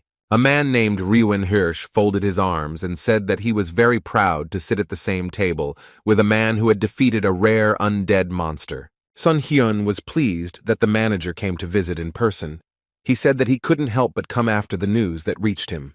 No matter how much the healer said that he was glad that a high-ranking guest had arrived, deep down he felt that there was some kind of catch in this man. After all, he was an incompetent and greedy man who only did what he could to show off his family's strength. It was hard to believe that his eyes fell on an ordinary guy with a bad reputation in the guild. Obviously, this sly guy had some kind of plan. All that was needed was to carefully expose him and understand what he was up to. Snapping his fingers, Ryuin Hirscher once again thanked Sun Hyun for his service and protection of the peace of the people of Hind Settlement. In gratitude, he prepared a small gift. Vasello immediately recognized this item as the extract of the golden mushroom of endurance, and the leader ordered to tell more about it.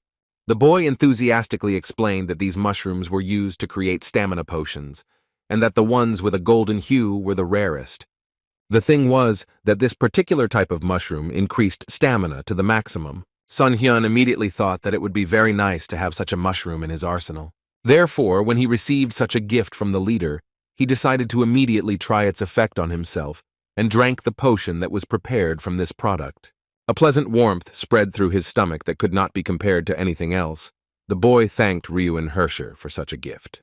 By pretending to be very happy for the guy, the branch manager wanted to hint that the gift was far from the only reason for his visit. But he himself guessed that everything was not so simple, so he threw the glass bottle on the floor and it broke into small pieces. Sung Hyun expressed his guess that such a high-ranking guest would not visit someone just to give them some potion. The healer was now quite exhausted, so he had no desire to play any stupid games and waste his time. He guessed that the reason for Ryuen Hersher's appearance was the holy water of dawn that the priests of Ivor gave him. When the man heard these words, he saw no point in denying anything, so he simply looked silently at his interlocutor. After a few seconds, he smiled mysteriously and said that he liked the fact that the doctor was catching on so quickly. It was not an item that could be simply purchased with money, so the leader was willing to offer a deal to the traveler between worlds. When Song Hyun heard this nickname, he stared at the man in shock. He couldn't even imagine that any of the people knew that something like this was happening. Ryuen Hersher caught the guy's gaze and realized that he had hit the nail on the head. In front of him stood the very same person who had come from another world. The healer immediately became interested in how this man knew about such things and how much he knew. Placing the cup on the saucer, the leader said that people who came from other dimensions often faced great injustice. In his opinion, people from other worlds who had special abilities were not treated properly because their origins were unknown. Not only could such individuals not achieve high positions, there were even healers who did not receive official confirmation. It was such an obvious hint at Sun Hyun that he couldn't help but grin and ask what his interlocutor meant. For selling the holy water of dawn, the branch manager promised the boy that he would receive the sign of a healer, and the Hersher family would become his sponsor. This offer was much better than the doctor could have expected, because the promised privileges could have opened many doors for him. Song Hyun reminded that according to the rules, he could not receive the official healer's badge from the guild. In response, the man laughed and said that it would not be a problem for his family. Hersher promised that the young man would receive recognition for his experience from a distinguished family, and if he met him halfway, he would be able to apply for the position of royal healer. While drinking tea, the man reminded that only holy water at dawn would help him rise from the bottom. The leader himself understood perfectly well what benefit he would receive, because as soon as the bottle was in his hands, he would be able to move to a place richer than the settlement of Hind. Looking at the thoughtful healer, he understood that making some idiot an official healer was a very small price to pay for future riches. But when Sun Hyun said that he would refuse this offer, all the man's plans collapsed and broke just like his cup. The doctor smiled smugly and said that he had enough achievements that he did not have to resort to such dubious methods as bribery. Then the man reminded that it was not so easy to get sponsorship, but having received funding, you can do your business without worrying about money. To this, the guy replied that he had heard rumors that the branch manager's influence in the family was not that significant, so the benefits were unclear. These words caused a real conflict in Hersher's head. He was not used to being refused and was now full of indignation. He couldn't believe that some commoner could not only refuse him, but also mock him. He wanted to tear the boy to pieces. But despite the shouts and threats, Sun Hyun's decision could not be changed, no matter what cunning manipulations were used. When Jun-ho learned about this situation, he was surprised by his friend's courage and integrity, because it would have been very dangerous to refuse such a person. It was strange to the doctor's friend that people could easily give away such valuable things and use them as bait for people like Hersher. Jun-ho himself received the bloodthirsty ruby stone as a gift.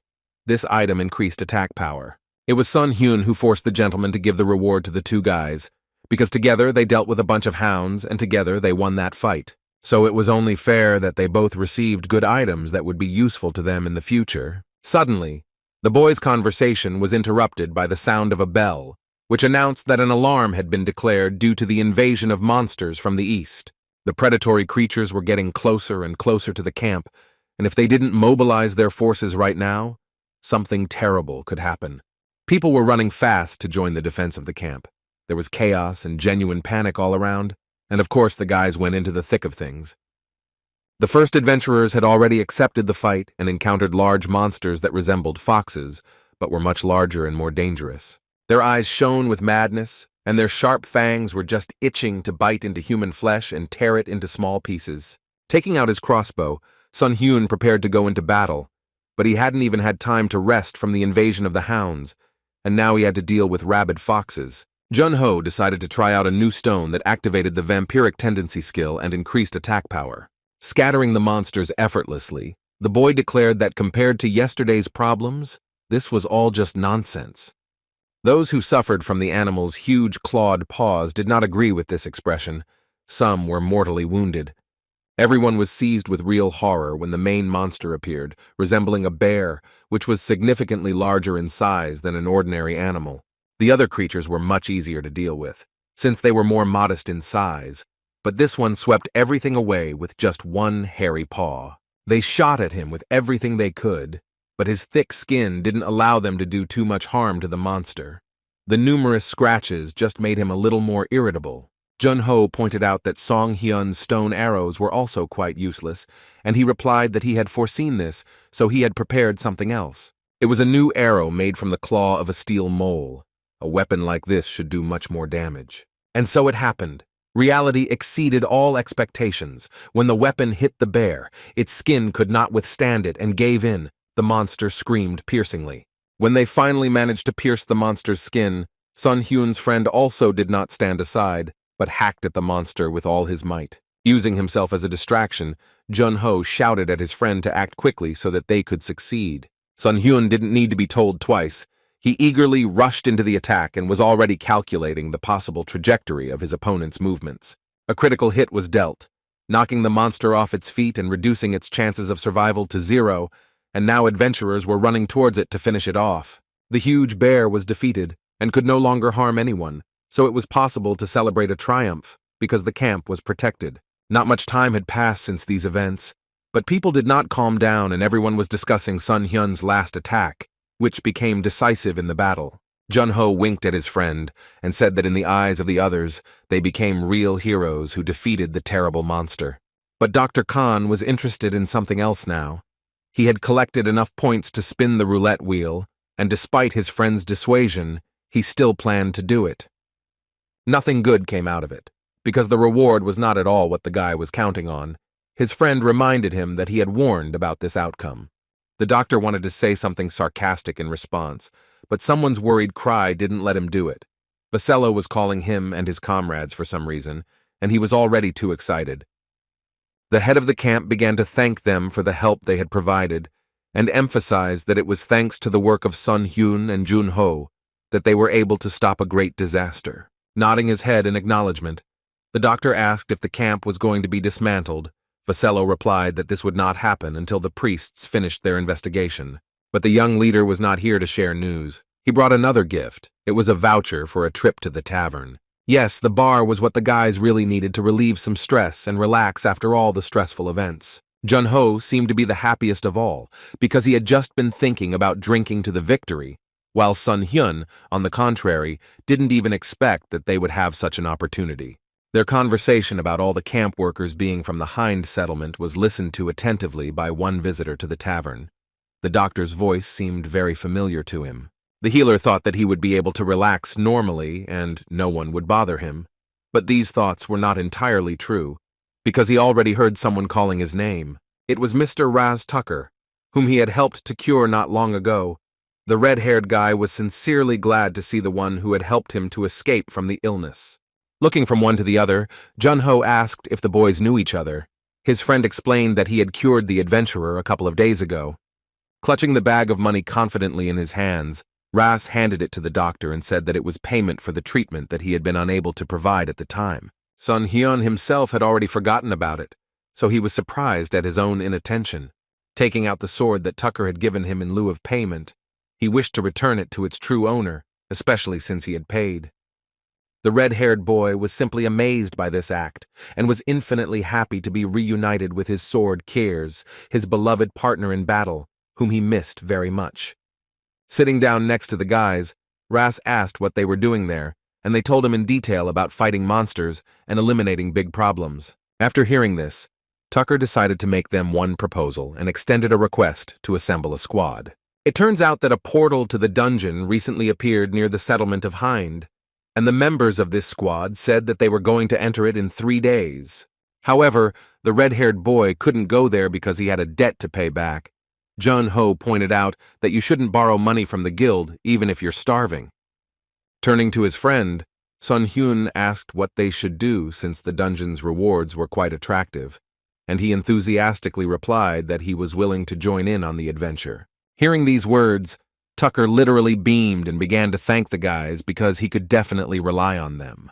Sun Hyun was not only attracted by the riches of the dungeon, He also enjoyed watching the self-confident adventurers beg him to save them.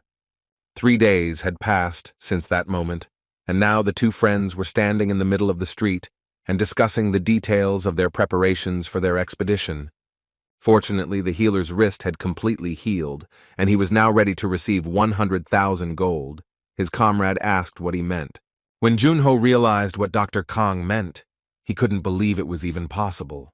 The healer managed to obtain the skill Freya's Arrow Return, which returned one of the used arrows back to the inventory. He said that the day before he had met Mr. Catel and he had blessed him, the minister seemed to be a follower of Nakameta. After that, his luck increased. He decided to try to get this skill, and he succeeded. His friend was simply amazed. On the hill of Nakart, they were met by a red-haired girl named Tina Putain. She was a swordswoman and also the cousin of Ras Tucker. The doctor also introduced himself, and they shook hands, while a sullen Junho watched, worried that with skills like Sun Hyun's, he wouldn't get any gold at all. The rest of the team stood at a distance. The priestess Sahita said that Dr. Khan's divine power was at 0. The fighter Rakramarty and the magician Schweier listened attentively to her. Junho also received disapproving glances, and Schweier expressed her dissatisfaction with his clothes. Hearing this noise, another man approached the crowd. He was in a very friendly mood and asked everyone to calm down. It was a rogue named Isle, who reminded them that all the new arrivals were there to help, so they had to mind their manners. Because of such straightforwardness, Junho assumed that there was a leader in front of them. At that moment, Rakramarty suddenly spoke up and said that he was the one in charge. He grumbled that if everyone was ready, then they should move out by entering the portal, which is exactly what the guys did. The bright light that came from the portal during the transfer was so bright that Seong-hyun had to close his eyes to avoid being blinded. Opening his eyes, the guy discovered that they had entered some ancient dungeon that smelled of dampness and was surrounded by desolation. Schweier lit a magical light in her hands, which illuminated the path, and silently walked forward, hinting that the others should stick to her. In the light, all the destruction was even more visible. Usually the stone looked like this due to the effects of water and wind. This was strange, because the dungeon was located deep inside the ruins, so the wind could not have been involved in the cracks in the stone, and there was no sense of moisture here either. It turns out that the only explanation for all this was the presence of black mana, which did not bode well. Sung-hyun suggested that since Mr. Rakramarty was a warrior, he could use healing. Junho thought he was a physiotherapist, but the man irritably said that he was a monk. The man was so hot-tempered that Tina Putain had to remind him that people with divine powers did not show such reactions. The boys were distracted from all these disputes by some strange sound. Sun Hyun was the first to notice it. He recognized it as an unclear buzzing, reminiscent of the approach of insects. He guessed right. These were indeed insects, or more precisely scarabs, but not simple ones, but ones of astonishing sizes, which significantly exceeded the standard ones. Schweier fought them off and didn't even try to hide her disgust, because she was terrified of such creatures. Her magic was very helpful in fighting them, but it was not enough to defeat all the insects and clear the cave of them. Here, standard fighting techniques came to the rescue. The sword and physical strength were also quite effective, so Tina and Junho tried their best. But some winged creatures still managed to avoid the blows and continued to fly around the dungeon. A couple of scarabs managed to surround Rakramarty and Ayla, who were at a great disadvantage to resist. The rogue, in desperation, shouted out a very constructive proposal to break through and get out, because they could not fight with everyone. Song-hyun agreed with this, so he asked Miss Schweier if she knew how to use wind magic. Of course she knew how to do it, but she didn't understand what use it would be. The guy couldn't say yet because he himself wasn't very confident in his idea, but he still used the distribution skill. He also tried to increase the effect of the Dent-Droll mint and released it into the wind that formed in the musty cave, after which he asked the girl to disperse these fumes. Schweier created such a powerful gust of wind that it raised a real hurricane, which gradually absorbed the scarabs and changed the trajectory of their movements. When everything had died down, only the bodies of dead insects, seemingly dried out from the inside, lay scattered along the passage. The mage tried to get Sun Hyun to tell her what kind of magic he used. He said it was a professional secret. The squad leader and Tina Putain couldn't believe that these two got rid of the monsters. The tense situation was eased somewhat by Isle, who praised all the fighters and offered to take one of his bottles before continuing on their way. Everyone began to accept the drink with gratitude, but Sun Hyun looked at it with apprehension. He assumed that there was a large mana potion in front of him. The guy asked Isla why he was so generous because such potions were very expensive. He replied that he knew one pharmacist who gave him good discounts. Continuing to be amazed by the kindness of this rogue, Sun Hyun took the bottle and sincerely thanked him, because the potion was very useful. Something about this man and his behavior seemed familiar to him, but he didn't yet understand what exactly. Their path continued, and with each step the surroundings became more and more gloomy. Junho noticed something and called the squad members to stop to avoid trouble. There was a fork in the road ahead of them, so it was worth agreeing on which way they should all turn. Seeing her, Rakramarty and Sahita for some reason became very tense and literally froze in place. The priestess was extremely frightened. Stuttering, she announced that dark energy was coming from the left path, which was very repulsive. The reason was the incredible black mana that seemed to be directly imprinted on the walls of this room. The squad members immediately decided that there was some kind of trap ahead, so it was obvious that they should take the right path to avoid losses. But Sun Hyun thought differently. The guy said in a relaxed voice that they needed to choose the left path. These words shocked his comrades. Gritting his teeth, an irritated Rakramarty reminded him that there was dark mana in that direction, which was best not to play stupid games with. The doctor replied frivolously that he remembered this detail, and his tone irritated the leader even more. Grabbing the guy by his clothes, Rakramarty aggressively asked if he was really ready to go there and bring danger to them all, knowing about the danger. Sun Hyun calmly listened to this hysteria. Junho and Tina Putain urged the leader to calm down and listen to Sung Hyun's proposal, but he didn't want to listen to a man who couldn't even sense the black mana. The man believed that this was precisely why they shouldn't have taken the people the new girl had suggested, hinting at Tina. Schweier and Sahita also did not want to go along the left path because they felt an incredibly dark force from there. Realizing that his words would find support in the faces of his comrades, Rakramarty said that Sun Hyun himself could go to the left passage if he wanted to take such a risk. After that, he kicked the guy hard, which finally demonstrated that his decision would not change. Thus, the team split into two detachments. Some led by Rakramarty went to the right side, while the others remained with the doctor. After dusting himself off, Sun Hyun said he was fine, then asked why Miss Tina hadn't gone with her group. The girl replied that she thought the healer must have some reason to want to go to a dangerous place. She trusted the man her brother recommended. The guy was very pleased that a member of his squad trusted him so much. If Tina's behavior could be explained by trust in the advice given by Raz, then Ayla's presence raised questions. The rogue didn't have any reasonable explanation. He just smiled and said that he too had decided to trust the doctor. The squad led by Rakramarty moved through the dark corridors of the dungeon. It was quiet and there was no presence of monsters. Out of boredom, the guys began to think about how things were going with those from whom they decided to separate. Schweier was already beginning to understand why Tina hadn't gone with them, since she had chosen the party members she had brought herself, but Ayla's motivation was unclear. Suddenly, a strange sound broke the silence and everyone stopped in place. Some symbols began to shine under their feet, forming a perfect circle, and something resembling an eye began to shine above their heads. The magician was the first to realize that they had all fallen into some kind of trap, and that they had obviously been caught just at the moment when they had decided that they would take the safe passage. The symbols on the floor suddenly began to heat up, and at some point simply exploded with energy, throwing the guys in different directions. Huge thorns began to emerge from the ground. Schweier ran with all her might when she suddenly realized that she did not see Sakita next to her. She turned out to be less agile, so the priestess was unable to run out of the magic circle quickly enough. This turned out to be her fatal mistake, because the magical trap caught up with her and the thorns pierced the unfortunate woman's legs. Sahita flew to the side, spilling blood, and now lay completely motionless, showing no signs of life. Rakramarty immediately ran up to her, hoping that nothing irreparable had happened, and that the light of healing could fix everything. His action not only did not help, but also made it worse, as the wound became even more inflamed. The girl screamed from unbearable pain. Her comrades could not understand what the reason was and why she became even worse. The realization came to them at the same time.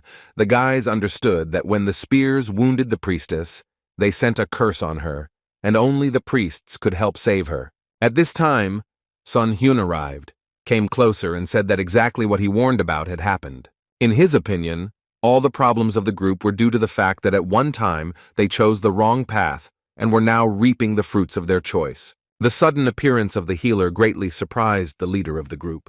The man did not expect that Kang Sung-hyun would follow them. He explained his arrival by saying that he expected something like this. After examining the area, Tina Putain immediately determined that there was a sealed magic circle in front of them, but the seal had been removed. Rakramarty remembered that the dark spell had reacted to the divine power.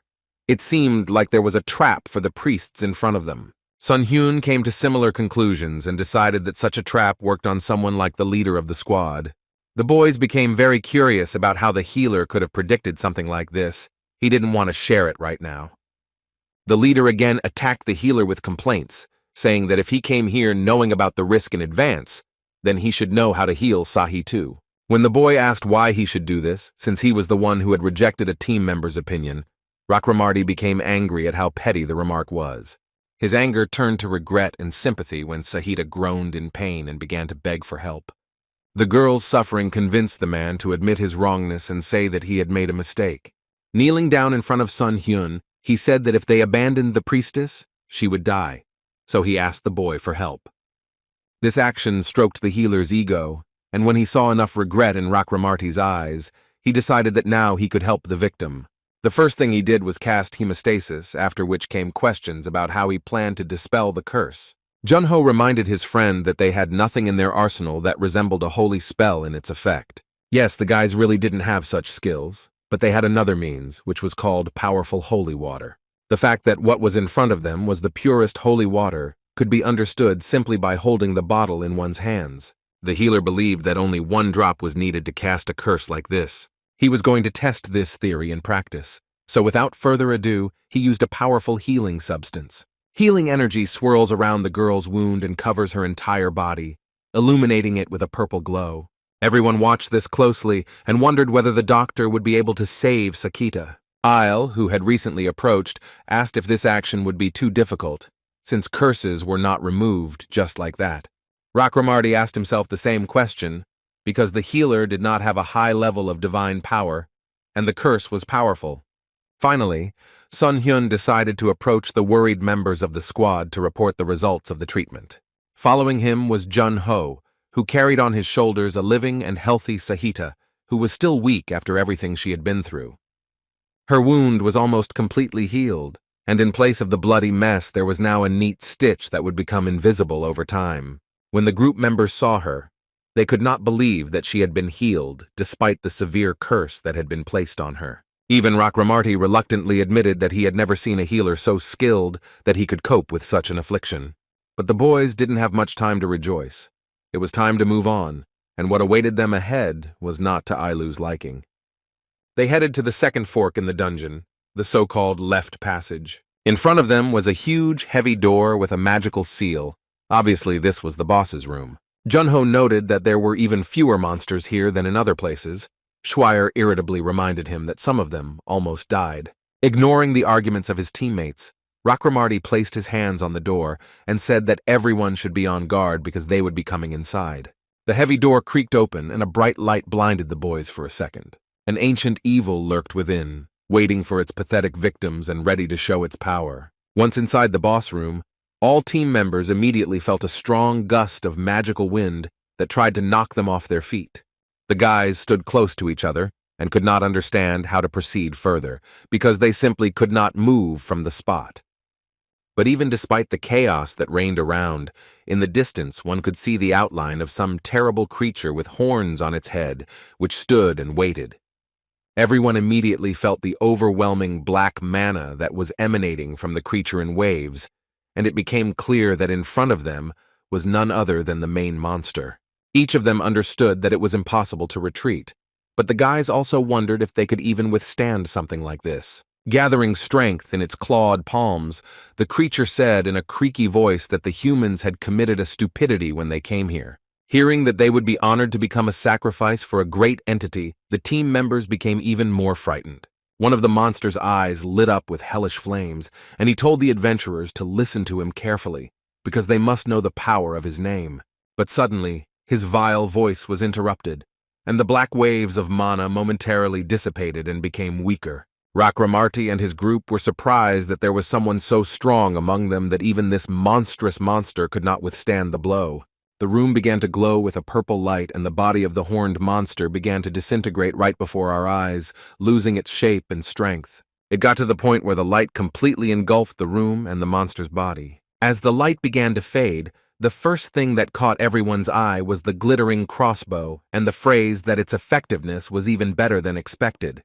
Seeing the puzzled looks on his comrades' faces, Song Hyun explained with a grin that he had only used an arrow with the holy water of dawn. Looking at what was left of the boss, the squad members couldn't help but wonder what kind of creature was in front of them just a couple of minutes ago. Ale was shocked and couldn't believe what he saw with his own eyes, while Schweier tried to understand where the healer got so much holy power from out of nowhere. Jun-ho was interested in something a little different, namely why his friend finished off the final boss with one move. Sung-hyun thought that someone who used his trump card at the very end was strange. Ignoring the strange looks of those around him, the guy raised his hand and began to concentrate on his strength. In this way, he returned Freya's arrows fired from his crossbow. Assessing the situation, Rakramarty noted that since the main monster was dead, it meant the dungeon would soon fall apart.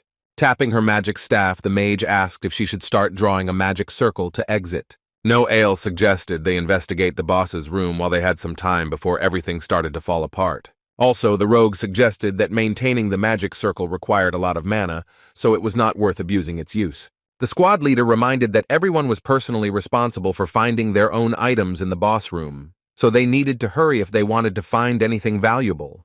Holding some ancient book in her hands, Tina Puten noticed one creepy detail, which she pointed out to the others. It was an old, bloody altar that had clearly been used for its intended purpose, and more than once. The girl was afraid to even imagine how many sacrifices had been made in this place. Jun-ho advised her to take something more valuable with her. Sun Hyun, on the other hand, was interested in the altar, or rather, what he assumed could be underneath it. Looking under this bloody place, the guy realized that he was right, because there was some kind of small box there. Of course, the first impulse was to open it, and giving into it was not the best idea, and Sun Hyun immediately regretted this thoughtless action, but it was too late to change anything. The zombie horde had already broken through the magical protection. The box served as the so-called Pandora's box, which released all this evil spirits to freedom. The squad leader told all the guys to get ready, because the fight was inevitable, so it was worth preparing to enter the fray. Rakramarty himself had activated his power and was ready to use it against these zombies. It seemed the boss wasn't the main problem. His divine light helped drive the monsters away to a safer distance, but getting rid of them completely was much more difficult. Jun-ho couldn't help but notice that the squad leader, who was a physical therapist, was doing very well. Schweier shouted, saying that all that was needed was to simply suppress the opponents with force. It even worked on the undead, so it was necessary to aim for the head. They decided to follow her advice, so this battle could become quite effective and successful, so it was too early to despair, because soon the monsters learned for themselves what successive explosions were. The shockwave pierced the zombies' bodies and made them scream in pain, their bodies gradually turning into the dust they were made of. Sun Hyun also had no intention of standing aside, so he created stone arrows and began to wait for a convenient moment to attack. It was all very strange, because everyone knew that the undead couldn't move when the boss was already defeated, and the dungeon, in theory, was about to collapse. After the squad dealt with these suddenly appeared zombies, Sun Hyun began to carefully look at their bodies, trying to understand why they were able to move. The guy's eyes were drawn to the remains of the main monster. He had not previously paid attention to one interesting detail. Kicking the monster's decaying corpse, the healer confirmed his guess that it had no core. He wanted to tell his friend about this strange moment, but Jun-ho, who was standing nearby, began to behave strangely, sniffing the remains of the monster. This action caused the guy to lose consciousness, and Sun Hyun had to catch him because he couldn't stand on his feet. Sung Hyun found it very strange that the smell was so strong that it literally made people pass out, so he wanted to check on the rest of the team. As it turned out, things were even worse than he had imagined, as the entire team was lying on the floor, poisoned by the toxic fumes that filled the room. After checking Jun-ho's pulse, the doctor realized that it was weak, but not absent, which was a good sign and indicated that the boys were simply unconscious. Another assumption struck the guy's head like an arrow. He decided that the one he killed a little earlier was a clone, and the real boss was still alive. After creating another arrow, Sun Hyun aimed it at the team members, as he assumed that the true evil was lurking among them. The arrow headed towards where someone from the team was sitting among the shadows. It was difficult to discern who it was, but the dark energy emanated from him in powerful waves. Sun Hyun hit several people at once: the priestess Sahita, who had already suffered greatly, and the magician Schweier, who continued to convulsively clutch her staff. Looking at their frail bodies, the healer felt sorry for causing them pain again, but it was compensated by the fact that the arrows had a healing spell. Only one man was unharmed, the rogue Isle, who looked with icy calm at his opponent, who was beginning to suspect something was wrong. It was all suspicious because Sung Hyun thought it was an attack, but his weapon was restoring stamina, and that was the moment where he tripped. The one whom the healer considered his ally began to say that some kind of misunderstanding had occurred, but his tone screamed that he was simply mocking. Isle began to convince the guy that he was just a rogue and being agile was his true essence. He defended himself instinctively, and all suspicions were nothing more than a coincidence. But Sun Hyun wasn't buying into this cheap show. He pointed out to the man that when everyone fell from the toxic fumes, he was the only one who remained standing in perfect order. He countered by saying that Dr. Kang Sung-hyun was also feeling quite well, and was not lying on the floor with the others. The boy nodded and said that he had thought about it too, and then remembered that he had not drunk the mana potion that the rogue had offered him at the very beginning of their adventure. This made Isle shut up. He realized that it seemed like he had really been exposed, and now it was time to play the situation correctly. Materializing his knife, Song Hyun said that there was something else that made him realize that there was a traitor among them. But he chose to provide this information after he had jumped into the attack, and his knife was at a minimum distance from the enemy's throat. The guy was very attentive, so he immediately noticed that Ale was using a weapon endowed with dark magic, although rogues usually do not use something like that. After these words, Ale froze in place, because he realized that now there was no point in hiding his essence, because this boy was able to expose him. Now Sun Hyun could say with certainty that the real main monster of the dungeon, who had been hiding in plain sight, stood before him. At first the rogue did not know what to do next, whether to continue playing the stupid game or to reveal all his cards and show his true nature. Then he finally decided to take off all the masks and ominously said that he had finally waited for a truly smart person to come to this dungeon. The once modestly dressed Ale suddenly transformed. His clothes became more refined, and a precious stone appeared on his chest, from which waves of dark energy emanated. Now in front of the guy stood not just the rogue he wanted to seem, but Isle Kroa, the apostle of a forgotten god. Sun Hyun didn't expect that he would be 100% right.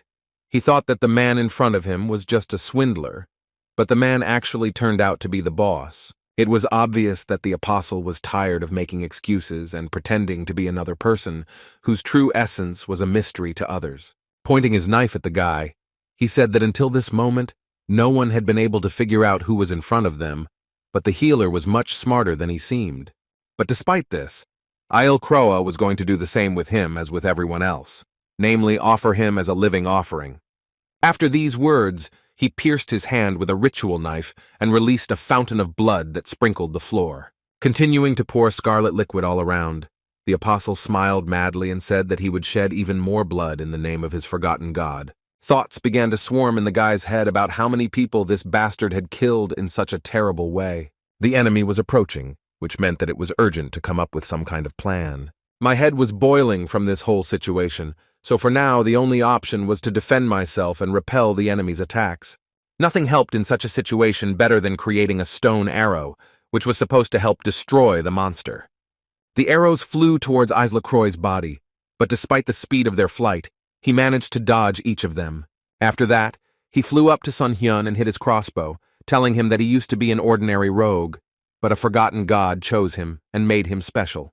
The apostle was very interested in whether his master would be pleased when he brought him a new sacrifice, just as he had once sacrificed his allies. It was quite obvious that in front of Sun Hyun stood an absolutely crazy fanatic who was capable of any madness. Suddenly, some strange ancient writing began to glow on the floor.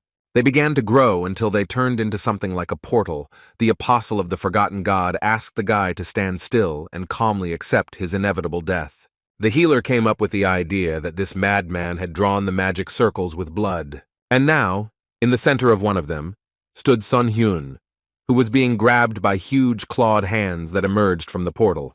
This spectacle greatly pleased the former rogue, who could not wait for the moment when the guy would become a new sacrifice. The energy swirling around the healer was so dark that even Ayla found it difficult to be in the room.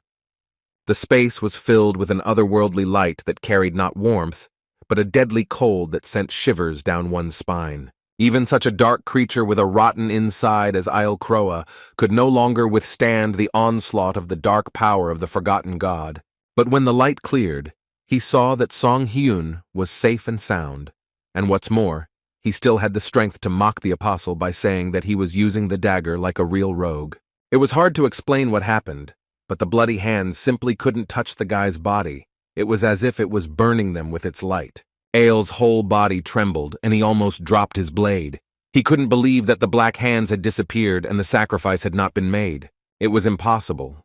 But the magic circle was now aimed straight at the rogue, and it looked like he was now a new offering to the ancient bloodthirsty god. Sun Hyun watched this retribution with absolute calm, because this man got exactly what he deserved. Yes, justice could be cruel. With a trembling voice, the former apostle began to say that this could not be, because the deity had given him so much of its power. Realizing that the person standing in front of him was an absolute madman, Sun Hyun decided to finally find out the secret of the box that was hidden under the altar. It contained a sparkling sphere, which was now in the healer's hands, and he wondered if it belonged to the rogue. When Ael saw Lord Kirkaristel's sphere, his eyes flashed with alarm. He felt that his end was near. The guy confirmed that he really did have an item with the power of a god in his hands, which gave increased magical protection and resistance. It was clear that the divine power of the apostle would not work on the sacred relic of a forgotten god. The rogue began to say that he was not sure of the correctness of this statement, because there was a strong seal on the sphere, but any seal is just black magic. And of course, this magic instantly disappeared as soon as Sun Hyun dripped just one drop of holy water, which possessed powerful divine power. For some reason, this confession caused hysterical laughter from Ayla Croa, who began to ask if the fool understood what object was in his hands. According to him, the god he serves has been forgotten at the moment, but soon he will be reborn, and then the earth will shake. So the man planned to complete his sacrifice. So clutching the dagger, he rushed into another attack. The guys clashed in a heated battle. Each of them did not want to retreat, because losing was equal to death, and neither of them wanted to die. The mad cultist wanted to get back what was stolen from him, so he began to furiously swing his deadly weapon. It dawned on the boy that despite his status as an apostle, this man was still capable of using his rogue skills, so an idea came to his mind. He threw the ill-fated sphere high into the air and told Ael Croa to try hard if he wanted to catch the precious toy. This trick worked, because now all the attention of the servant of the forgotten god was riveted to the sphere of Lord Kirkaristel. He completely forgot about his own protection. This was his fatal mistake, because this was exactly the kind of behavior that Sun Hyun had been counting on. He used the thread creation skill and wove it around the precious item, causing it to slip right out of Ayla's hands. And so, just a few simple manipulations and the treasured sphere was again in the hands of the healer, who grinned smugly, because during this time he managed to create an arrow and point the crossbow at the enemy. When your enemy's attention was unfocused, aiming and shooting was not difficult at all, something that Sun Hyun learned from his own experience. But the enemy was not going to give up either. While he still had strength, he activated magic and summoned a forest of black thorns. The healer could only watch as poisonous plants blocked his path to Ailu and prevented him from hitting him with an arrow. It became clear that this skill was not only a tool for attack, but also helped to defend. It seems that the apostle decided to heal and only then attack. Sung Hyun had absolutely no desire to wait for that to happen, so he began to cut out the thorns with his dagger. He used the slash skill and the plants fell at his feet, clearing the way to his sworn enemy. The idea came to his mind to hit the enemy with his own weapon, so he created an arrow of black thorns. The apostle of the forgotten god could not even imagine that one day he would have to face a man who could beat him at his own game. In his eyes, there was only disbelief and complete rejection of this situation, which was mortally dangerous for him. The fact that he did not admit defeat did not in any way affect the fact that he had indeed almost lost to his opponent, who was ready to deliver the finishing blow. Even in such a terrible situation, when it was clear that death and retribution were inevitable, the former rogue continued to talk about his precious sphere. Turning this object of worship in his hands, Sun Hyun suddenly realized that crazy followers never know how to restrain themselves. The rogue began to remind himself what words Lord Kirkerestel had spoken to him. Sun Hyun listened to the words that the gaze of an indescribable presence was felt above them. According to Ayla, this meant that it was the same as the former rogue. The guy said out loud that he didn't believe in gods, but he thought to himself that this creature must be able to see the administrator of the status window with whom he was communicating. The madman began to laugh and say that one day the healer would also want more, but he could neither confirm nor deny this statement. But he knew clearly that there was one fundamental difference between him and this madman. He was not a follower. For now he had no choice but to cooperate, but the young man did not plan to worship the administrator. These thoughts pushed the guy to the point that he needed to finish off the enemy as soon as possible, which is what he did. After this, he walked away from the corpse with cold calm and decided that it was time for his comrades to finally wake up from this prolonged sleep. The boys rose from the stone floor with a terrible headache. They could not understand what had happened to him and where they were. Seeing his friend Jun-ho began to ask what happened and why they were all unconscious. One of the girls screamed piercingly and everyone turned to see what had caused such a violent reaction. The thing is, she saw Esla's dead body lying in a pool of its own blood very close by. Surprised team members began to gather around the man, but Sun Hyun said that they should not feel sorry for this scoundrel, because he was the main villain of this story. The guy also modestly noted that they were all alive only because he exposed the truth and sent the enemy to the next world. They were all extremely shocked by this news, but after thinking for a moment, they realized that they should have noticed earlier what kind of black mana was emanating from him. Jun-ho asked Dr. Kang how he exposed the liar, and he replied that you should never trust people who try to appear too good.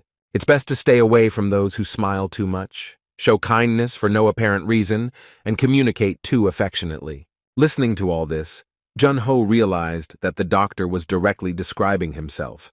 Perhaps he recognized Ailey as someone like himself, which is why he exposed him so quickly.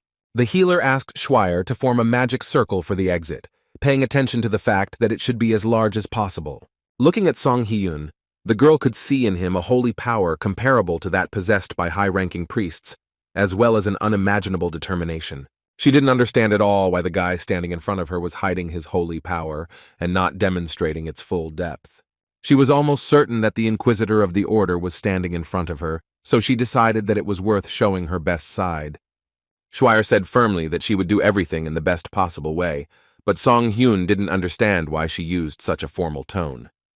Turning his head to the side, the guy noticed the priestess Sahita, who was standing at a distance and was clearly grieving over what had happened. When the healer expressed his desire to talk to her, she looked at him sharply, confusion and fear in her eyes. Right now, Sun Hyun didn't want to think about it, because they needed to deal with the bodies. Even though on the Azul continent, human death was nothing out of the ordinary, leaving them like that was wrong. Scratching the back of his head, Jun-ho asked if all those zombies weren't just summoned monsters. This was not the case, because usually zombies summoned en masse by dungeons had the same facial features. But all the bodies they saw here had unique features, even though their heads were not in the best condition. So from this one could conclude that most likely these unfortunates were adventurers who were sacrificed by Isle Croa. Sahita spoke up, explaining that she too was disturbed by this, and as a priestess of Ivor she could not turn a blind eye to it. Now Sun Hyun finally understood why what he saw had shocked the girl so much. He thought that she was grieving for the monster, but in fact, she was worried about something completely different. When the boy asked how they could help, the church minister Ivera asked them all to pray with her for the repose of the souls of the departed. After this, they laid the bodies out in the sacred circle, and they began to shine, as if cleansed of all the dirt into which they had been dragged. Then the priestess began to chant a prayer to Ivor, so that finally those who were the unwitting servants of darkness would return to the light and rest in peace. These words were repeated by all the members of the team, as they too wanted to pay tribute to these unfortunate people. The mutilated bodies were filled with light, which drove out the dark mana that remained deep within them. Sun Hyun also really wanted these unfortunate people to finally find peace. He dealt with their offenders. Now all that was left was to help them leave these mutilated bodies. He wished them to find peace in the abode of the great Ivor. A few seconds later, the guy saw a notification that he had received a new achievement, Peace of the Departed, for participating in the ritual prayer of purification. Looking at his friend, Song Hyun realized that he was not the only one who was surprised by such a strange merit. When the light around the bodies went out, the healer suggested wrapping all the deceased together and moving them closer to the magic circle. Tina Putin took on this task. Her magic helped to do exactly what the guy had in mind. She created such a thin barrier of mana over the bodies that one could only admire her skills. Schweier announced that she had also finished her work and had finally summoned the magic circle that would help the adventurers return home. Sun Hyun wanted to thank the team members and calmly leave the dungeon, but fate decided otherwise. Miss Schweier suddenly felt a powerful and very dark magical presence behind her, which made her freeze in place. The swing of the blade and the calm after the final battle were destroyed as if they had never existed. It turned out that Ael Kroa was not finished, and poor Schweier felt it on herself because his blade pierced her body. The girl screamed in shock from pain and began to cough up blood. No one could have imagined that their battle was not over yet. The poor guy fell powerlessly to the floor, which was illuminated by ritual magic writings. The team members could not comprehend that the dungeon boss was still alive. In their opinion, there should have been no one left in the dungeon who could use necromancy and revive the monster. But this was not the case. Sun Hyun suddenly realized that they had not taken into account one very important point and had forgotten about the one who was capable of committing such a crime against nature. There was an entity that gave power to Ayla and made him its apostle, the same forgotten god Kirkarestel. Only Dr. Khan understood what they were all up against, so he ordered a team member to move the corpses and Miss Schweier. Then he turned to the frightened Sahita and suggested that the priestess take out this garbage together. She clearly did not like this idea. The apostle of the forgotten god had a very frightening appearance. His eyes shone with an otherworldly light, and now he resembled the former rogue even less. A few seconds later, this revived creature rushed forward with a scream and intended to kill anyone who interfered with it. Sun Hyun managed to defend himself and the priestess and repel the attack, but Ael Kroa was still dangerous and now had much greater strength. It was becoming increasingly difficult to withstand his blows, but the guy had no choice. If he wanted to defeat the enemy, he had to try. The trembling priestess Sahita could not take a step, because for the first time in her life, she was in such a life-threatening situation. Then she closed her eyes and tried to concentrate on her breathing to make it easier to reach the depths of her sacred power. While the healer fought the enemy, the priestess began to try to weaken the monster with the help of Ivor's holy power, which was seething inside her. This action further angered the one who had previously called himself Ael, and with clenched teeth, the reborn creature began to try to pierce the enemies with the ritual knife.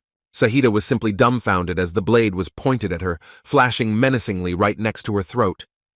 But Sun Hyun came to the rescue, throwing the monster back with his crossbow and allowing the priestess to jump back to a safe distance.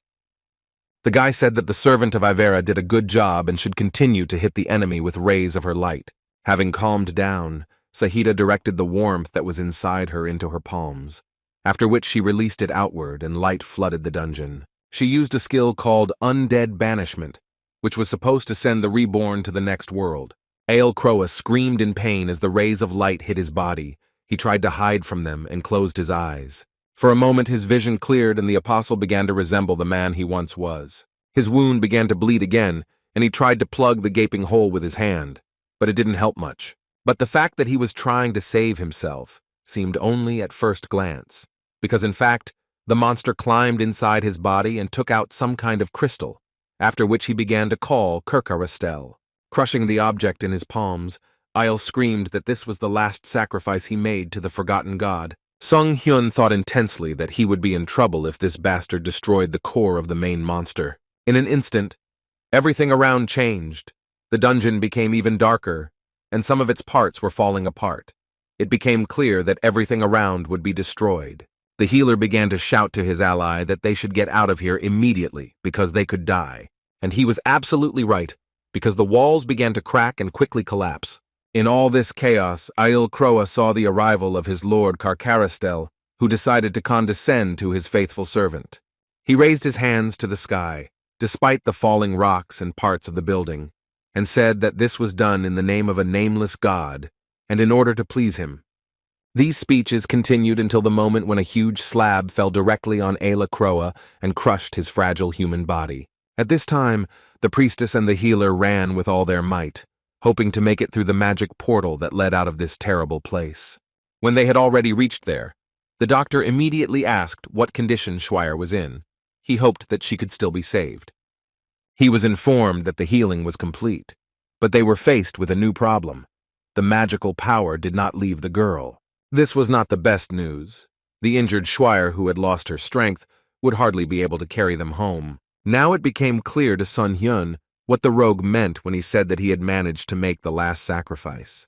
The worst thing was that this miss was the only one among them who was able to control the magic circle. Schweier realized what a hopeless situation they were in, so she burst into tears because they didn't even have a teleportation scroll. Even Dr. Khan was already feeling a bit depressed by this tense situation, thinking that everything would have been different if they had a little more time. He asked the magician if the magic circle was complete. She said that yes, but it was not filled with fuel, that is, her power. The girl was sure that returning home was now impossible, but Sun Hyun thought completely differently and was determined to prove it to his comrades. He couldn't handle it alone, so it was decided to seek help from Miss Tina Putan, who was quite surprised that she could help in this situation. The guy thought that she understood magic enough to recognize the type of magic circle at first glance, and so it was. She accurately named what exactly was in front of them. Also, Sun Hyun was right in that it wasn't difficult for Tina to create a magical barrier, since she had advanced skills. No matter how you look at it, she was closer to being a mage than a swordswoman. But the girl herself doubted her abilities, and did not know whether she would be able to do what others expected of her. While she stood there and doubted, the dungeon was collapsing more and more, and the walls began to crumble very close to them, literally over their heads. Piles of rocks fell a few centimeters from where they were standing, and Tina barely managed to run away from the spot where a huge boulder landed with a crash. Clearing his throat, Song Hyun tried to convince her, saying that now was not the time to hesitate and doubt herself. When Tina was asked again if she could help, she seriously thought about the fact that she might be underestimating herself and suppressing the power that burns inside. Gathering her courage, she blurted out that although she might make a mistake, she would do what her teammates expected of her.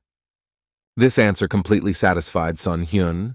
Yes, he also doubted the success of his venture, but doing and being afraid is better than standing and watching the ground crumble under your feet. The boys got to work. What Schweier had drawn was a triple magic circle that required the magical power of 2 or more people to be directed into it. If it were Schweier alone who did this, she would most likely additionally use a cloning spell. But now, due to the loss of strength, this was impossible. But Sun Hyun had one ace up his sleeve, the bottle of mana potion that Ail gave him, and now it would come in handy. The healer clearly understood that only he could cope with this task, so he absorbed the potion and distributed it into the magic circle. The ancient and ornate writings began to fill with energy fuel, as Schweier said. At that time, the dungeon did not stop collapsing. From a strong surge of energy, it began to crumble even more, and the stones fell down even faster. A tense Tina tried to ignore all this chaos, so she focused on her strength and tried to achieve the desired result. Even Sun Hyun had a hard time withstanding the magical currents that swirled around them, but that didn't change the fact that the boys only had one chance to get out of here. The strong boy and the fragile girl both endured the extreme pressure exerted by the magic circle, but neither of them stopped filling it with their power. At one point, the sensations became so overwhelming that it seemed like they could simply be torn apart into molecules, and Sun Hyun screamed from the overabundance of emotions. This turned out to be the final point, the peak, after which the guys moved to the continent of Azul, and were now lying helplessly on the floor of some house. The place they were transported to seemed strangely familiar to the healer, as if they had arrived at the home of someone who was engaged in potion making. The first one to come to was the wounded Schweier. She started jumping around the room and shouting that they had succeeded. The guy asked where they had ended up. The girl explained that they were in the western part of the Azul continent with which she was connected. It seemed that they came here precisely because of this connection. They were in a magical place called the Vermilion Tower. From this information, it could be understood that the detachment was in Kamara, a little far from the place where they entered the dungeon. Upon hearing that they were in Kamara, Junho immediately woke up and asked again if they were really in such a rich city. Kamar was also called the city by the lake, due to the presence of the magic tower. It was the safest place in the western part of the continent. This led to wealthy nobles and wizards gathering there, and if rumors were to be believed, rare research materials and books were easy to find in this place. Sun Hyun had never been to this famous tower before, and this filled him with a pleasant anticipation. Heavy footsteps were heard through the large door. It seemed that unexpected guests were about to enter this room. And so it was. Some people were marching towards the room where the guys were. They were intending to check who had arrived here at such a late hour. When the magicians entered the room, they instantly stopped and looked in amazement at those inside. Then, when they finally realized who was standing in front of them, they began to shout and call for the professor, saying that Schweier had returned here. Their tone was not entirely friendly. Sun Hyun became very curious about why the girl was being greeted in such a strange mood. Scratching the back of her head, the girl only laughed awkwardly. Before she had time to explain anything properly, she was immediately hit on the head with a fist from some magician who clearly had less than pleasant feelings for her. An unknown man, everything indicated that he was a professor, beat Schweier and said that she had no conscience since she dared to appear here. She asked the teacher to calm down and come to his senses. He said that he was quite adequate, but his staff could soon crack from the force of his blows to the naughty student. After some time, Tansel Riolas, the head of Block A of the Vermilion Magic Tower, calmed down and listened to the story of the boy's escape from the ancient ruined dungeon.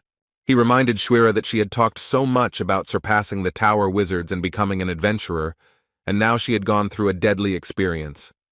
However, the man admired Song Hyun the most, who was rumored to have done something significant, but the guy himself assessed it as an act that he had to do. The magician said that a very good job had been done. They began to unwrap the bodies and promised to take on all the rest of the troubles. The guys were kindly provided with guest rooms and allowed to stay overnight. Despite the comfortable bed and peaceful atmosphere, sleep just wouldn't come to Sun Hyun no matter how hard he tried to encourage it. When he realized that he could no longer lie there and stare blankly at the ceiling, he put on his robe and decided to leave the stuffy room. Perhaps the fresh air would help him fall asleep. As it turned out, it wasn't just Sun Hyun who decided to wander around the tower in search of peace. Tina Putain also couldn't sleep due to everything that had fallen on them in the past few days. She shared that a lot of time had passed since she had last been to the tower, and she was overcome with some kind of nostalgia. Then the girl began to apologize for being indecisive in the dungeon and not being able to immediately do what was required of her. Sung Hyun reassured her by saying that Miss shouldn't apologize for what happened. The most important thing is that they survived, and it's all thanks to her. These words were important for Tina, and they calmed her down, because now she felt that she had really done something important. She thanked the doctor for this.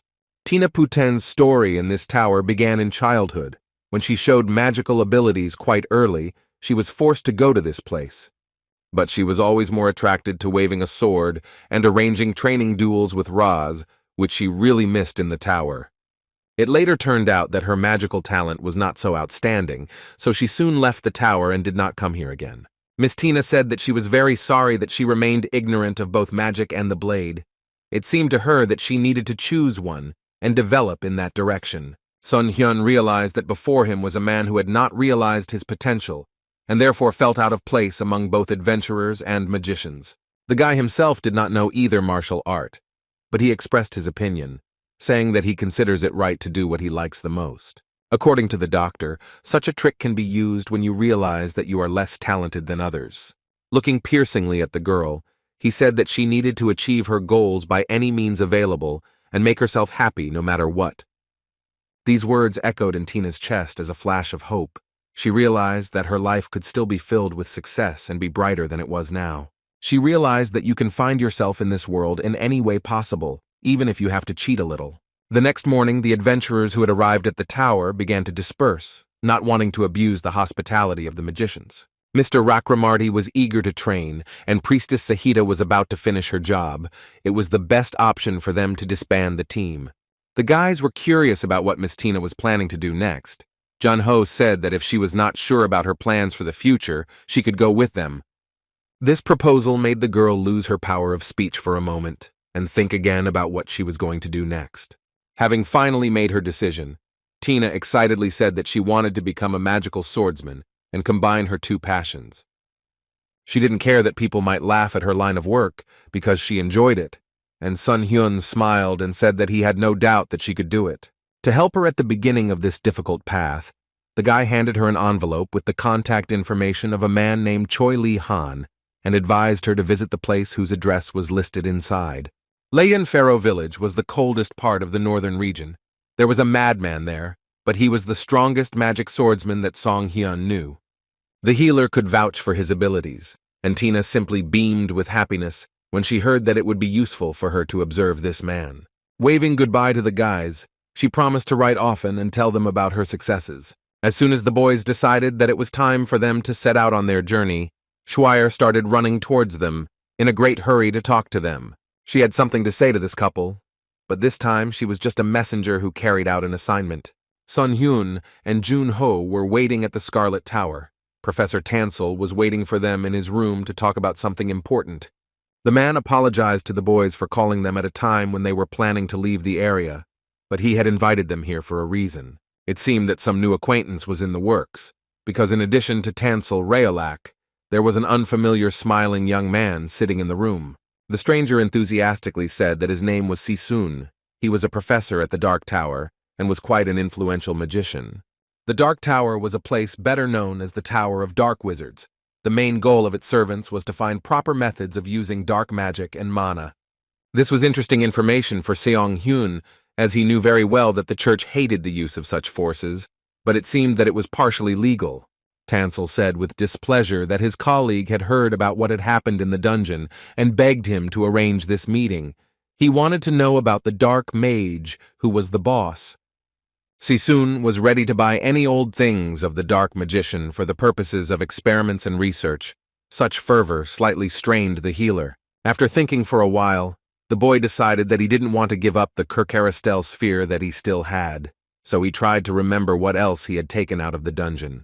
Memories of the final battle and the moments he fought with Isle until Tina used her power came flooding into his head. He remembered how relieved he felt when he managed to disarm his opponent and knock the disgusting ritual knife out of his hands. This instrument of death, quite by accident, landed right in the magic circle that transported the squad to the tower. Now Song Hyun realized that it was not in vain that he took it for himself, so he offered the ritual weapon that the magician used to Mr. Si-soon. He was simply delighted with this object. According to him, a huge amount of dark mana was preserved there. The man was in anticipation of future experiments. A moment later, various precious stones, securities, and other valuables appeared on the table. Si-soon was ready to give all of this away as soon as he got the knife, but these things were only interesting to wizards. Those who weren't among them didn't really respond to such gifts. Then the healer's gaze fell on one interesting object, which stood out for its ordinariness among everything else.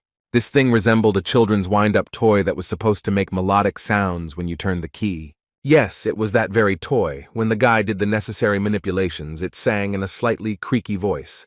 In addition to the slightly annoying sounds, this toy also twitched its fake body in an attempt to recreate some kind of weird dance. Listening to these sounds, everyone in the room felt a strange vibration that went through their bodies. When this happened, Si-soon grabbed the toy and tried to silence it. He explained that it was an energy music box that had ended up there by accident. She was able to absorb the mana in the air and convert it into stamina, and Sung Hyun actually noticed that his strength had been restored. The guy expressed a desire to take this thing. Tansel did not expect that the choice would fall on this. Si-soon was not eager to part with this item. As a result, Sun Hyun ended up with a bunch of scrolls and various books in his hands, which, according to the professor of the Dark Tower, would be very useful. Jun-ho began to reason that if he sold all these items, he could get a good amount of money. But the healer thought a little differently, especially after he found an interesting scroll. On the ancient parchment was written the recipe for the very same freezing potion that had long interested Sun Hyun, as he needed a list of ingredients. Having sent all his new scrolls and books to the inventory, the healer suggested that his faithful companion stay in this place a little longer. He was not very sure that they would be welcome here, but Dr. Khan noted that Professor Tansel had given him his permission. It was such a gratitude for saving the student of the Scarlet Tower that he was offered to look around a bit since fate had sent him here. This surprised Jun-Ho. He thought that all wizards were idiots who only thought about their own power and profit. But it turned out that it was not quite so. So the doctor's friend was all for it, because the tower was full of various potions and some of them interested him very much. The guys went there first to the Scarlet Tower potion shop. Sun Hyun decided not to skimp and immediately take 1 box of mana and health potions and 3 boxes of stamina potions. While the girl behind the counter carefully wrote down the details of the order, the healer noticed 1 cauldron with the elixir. The unfamiliar fair-haired magician who was brewing it wanted to add some green twig to the boiling liquid, but someone's intense gaze stopped him.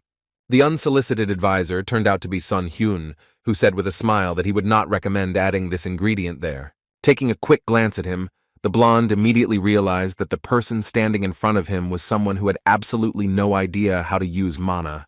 Therefore, he did not listen to the advice of such a person and did not take the healer's words seriously, continuing to do what he was doing. As if demonstrating his independence from other people's opinions, the blonde slowly threw the leaves into the cauldron and smiled when they touched the boiling liquid. This action made Jun-Ho say that the mages were idiots after all. Sung Hyun didn't deny it. He just said that they better leave here and avoid conflict. As they closed the door, they heard the bell ring, indicating that the customers had left the store. For a while, the friends moved in silence, but then Jun-Ho couldn't stand it any longer and asked why the doctor told the magician not to put that ingredient in the potion. The answer to this question was a powerful explosion that tore off the door of the store, above which a bell had been ringing peacefully just a couple of minutes ago from its hinges. Sun Hyun calmly explained that it was not worth playing with those leaves, otherwise the outcome would be very loud and unpleasant, just like now. The destruction was quite extensive, and most likely, people who were in the building at that time could have remained under the rubble. The doctor thought about this too.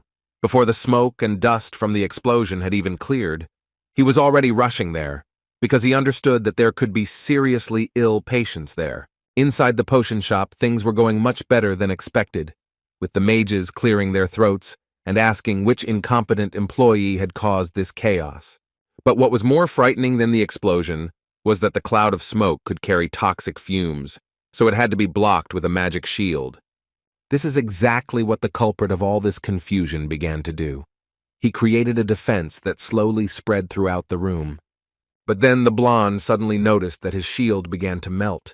It seemed that the vapors were so dangerous that even magic was afraid to come into contact with them. Soon his defenses began to melt right before his eyes. The guy was very hot. The smoke literally burned his skin. The other magicians felt the same.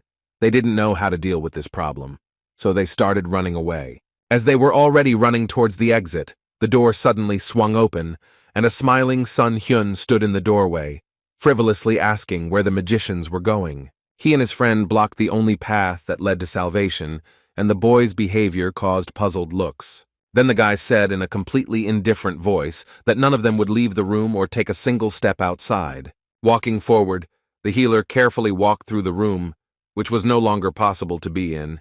He said that he warned the blonde that putting those leaves in the potion was a bad idea. One of the magicians began to indignantly tell him to get away and not block the path of life, but these words only brought a smile to the guy's face. To the surprise of the magician who had done all this, Sun Hyun explained that there was no need to worry about poisoning, because the fragrant herb was not poisonous at all. He then went on to say that the smoke itself was not dangerous, and the wizards calmed down a bit and asked if they would really be okay. The guy laughed and said that there was no harm to the body, but when they inhaled the vapors, the mana in their body melted. This scared the mages much more than the imaginary danger to the body. Their abilities directly depended on mana, and it was impossible to allow it to melt. After a few minutes, irreversible reactions began in the body. The wizards grabbed their stomachs and began to cough convulsively. This was followed by severe nausea and vomiting that was completely unlike anything that would come out of the stomach. It was molten mana, and when the mages realized this, they began to panic because they would no longer be able to use magic and would become useless. Despite the obstacle of Sun Hyun, they began to run, hoping to get to the fresh air. But the guy wasn't going to let that happen, so he was thinking about how to stop them all where they were. He was helped in this by a beam of light, which he shot directly under the feet of the unfortunate fugitives, who now stood in their places, rooted to the spot. When the mages froze, Sun Hyun materialized his bow and said that it seemed like those present had forgotten where they were. He kindly reminded them all that they were in the very center of the Scarlet Tower of Mages. The blonde boy's face twisted in tension. The healer asked with a smile if the naive wizards really thought they could handle what would happen after they opened the door. The Tower of Mages was a unique place, a huge institute built for wizards to study magic and accumulate power. This meant that this place was filled with all kinds of magical sciences and devices that used mana. Now it finally dawned on the wizards that if this smoke leaked out, all the devices in the tower would fail, and they would be doomed. But fortunately, the magicians had Sun Hyun with them, who believed that even if they were poisoned by the fragrant herb, they still had hope. If they took the medicine in time, it could save them. Of course, the guy knew perfectly well how to prepare it, because it was not for nothing that he was a healer who was very knowledgeable about his business. The magicians exhaled a little. It was obvious that they were overcome with relief. They said that in that case they had to hurry, but there was one nuance. In Song Hyun's opinion, eliminating the smoke was a much more important task than healing the mages. It wasn't that these guys would die without mana, but a wizard who was unable to use it wasn't much different from a dead man. Frankly speaking, the healer didn't care about it, because earlier these arrogant people hadn't listened to what he said at all. The blonde man, who was the culprit of this whole mess, also understood this. He swallowed hard and began to wait for what would happen next. They all understood that the only chance to preserve magic was to come to an agreement with Sun Hyun, so the wizards fell to their knees and began to say that they would do anything. They were even ready to inhale all the smoke if that was necessary, just so the guy could prepare the medicine for them. That's why Sun Hyun loved being a healer. He was very amused by how people changed if they needed something from him. Frightened, Jun Ho asked if the magicians would really have to inhale all the smoke. The guy chuckled and said that as funny as it was, they had too little time. Luckily, they were in a potion shop right now, and what would help them was right there on those shelves. The guy ordered everyone to listen to him carefully and bring the ingredients that he would name. Without further ado, the proud mages condescended to offer the necessary components to an ordinary healer without mana. First, they brought him silica powder, which had a very unpleasant smell. Next up was the dried root of the sand vine, which made everyone around want to sneeze. All of this was thrown into a cauldron of boiling water. This potion was supposed to deal with the smoke inside the store and prevent it from leaking out. Since the smoke could not be captured by hand, it was difficult to remove, which meant that it had to be transformed into a form that was easier to remove. This action only seemed to make things worse, as the pungent smell intensified and caused everyone around to close their airways. Sung Hyun realized that if even his friend, who didn't have much mana, was starting to show symptoms, then he really needed to hurry. Finally, everything was ready, and the elixir was of such a consistency that it could be poured into bottles for further use. Clutching the glass bottle in his hands, the healer was determined that he would not allow Jun Ho to become useless. He consumed the potion and used the scatter skill. This should help eliminate all the negative effects from the smoke. The thick, poisonous fog began to thicken and turn into white clots that began to fall to the floor like hail. The magicians watched what was happening in shock and could not believe that this was possible.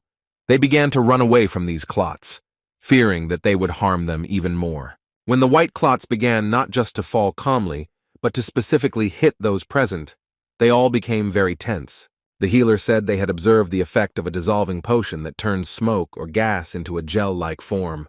Then he looked at the frightened children and ordered them to stop being afraid and start working, because they had to collect all these balls. This is exactly what the guys did for the next few hours. The texture of these grains was quite disgusting, but it was impossible to refuse the work. While the mages were cleaning up, Sun Hyun managed to brew an antidote for the fragrant herb, which was supposed to restore the mana of the victims. Now all that was left was to tidy up the potion shop itself, because it was simply an unimaginable mess. The healer said that the blonde would have to apologize to the store owner and then clean up the premises. Only now did the young magician decide to say that what the healer had called fragrant grass, he had taken for coastal grass, which was included in the recipe for the potion. Nodding his head, Song Hyun explained that the fragrant grass was a coastal type. but it had been altered due to the excessive presence of mana. This herb usually helps mix medicinal ingredients, but when it becomes fragrant, it begins to melt mana. One of the wizards expressed his opinion that it was very strange to grow something like that in the wizard's tower. This information was something new for the healer. He had no idea that most of the ingredients came from the local greenhouse. According to the mage, the normal growing environment could not change because it was controlled by a system that fed mana. The guy asked to reveal more details to him. What Dr. Khan heard made his brain throw out the most unpleasant guesses. He jumped up and decided to find out what was going on here. Barely keeping up with his friend, Jun-Ho asked where they were running so quickly, and he explained that they urgently needed to find Professor Tansel.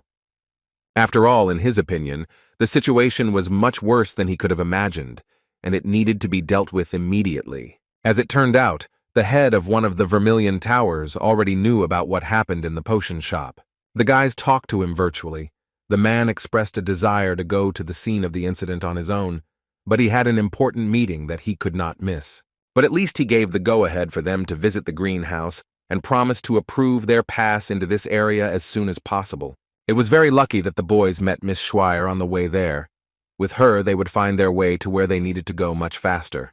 When they approached the right door, they noticed that it looked extremely ominous, with waves of powerful dark energy emanating from it. Schweier also tensed up and slowed her pace. She didn't know what was waiting for them inside, so she kept her staff at the ready. When they went inside, they saw very unkempt plants that were growing on their own, without any intervention. Sun Hyun looked around and realized that this situation looked very unsafe, so he materialized his Freya crossbow. On the wall, he noticed a magic circle that controlled humidity.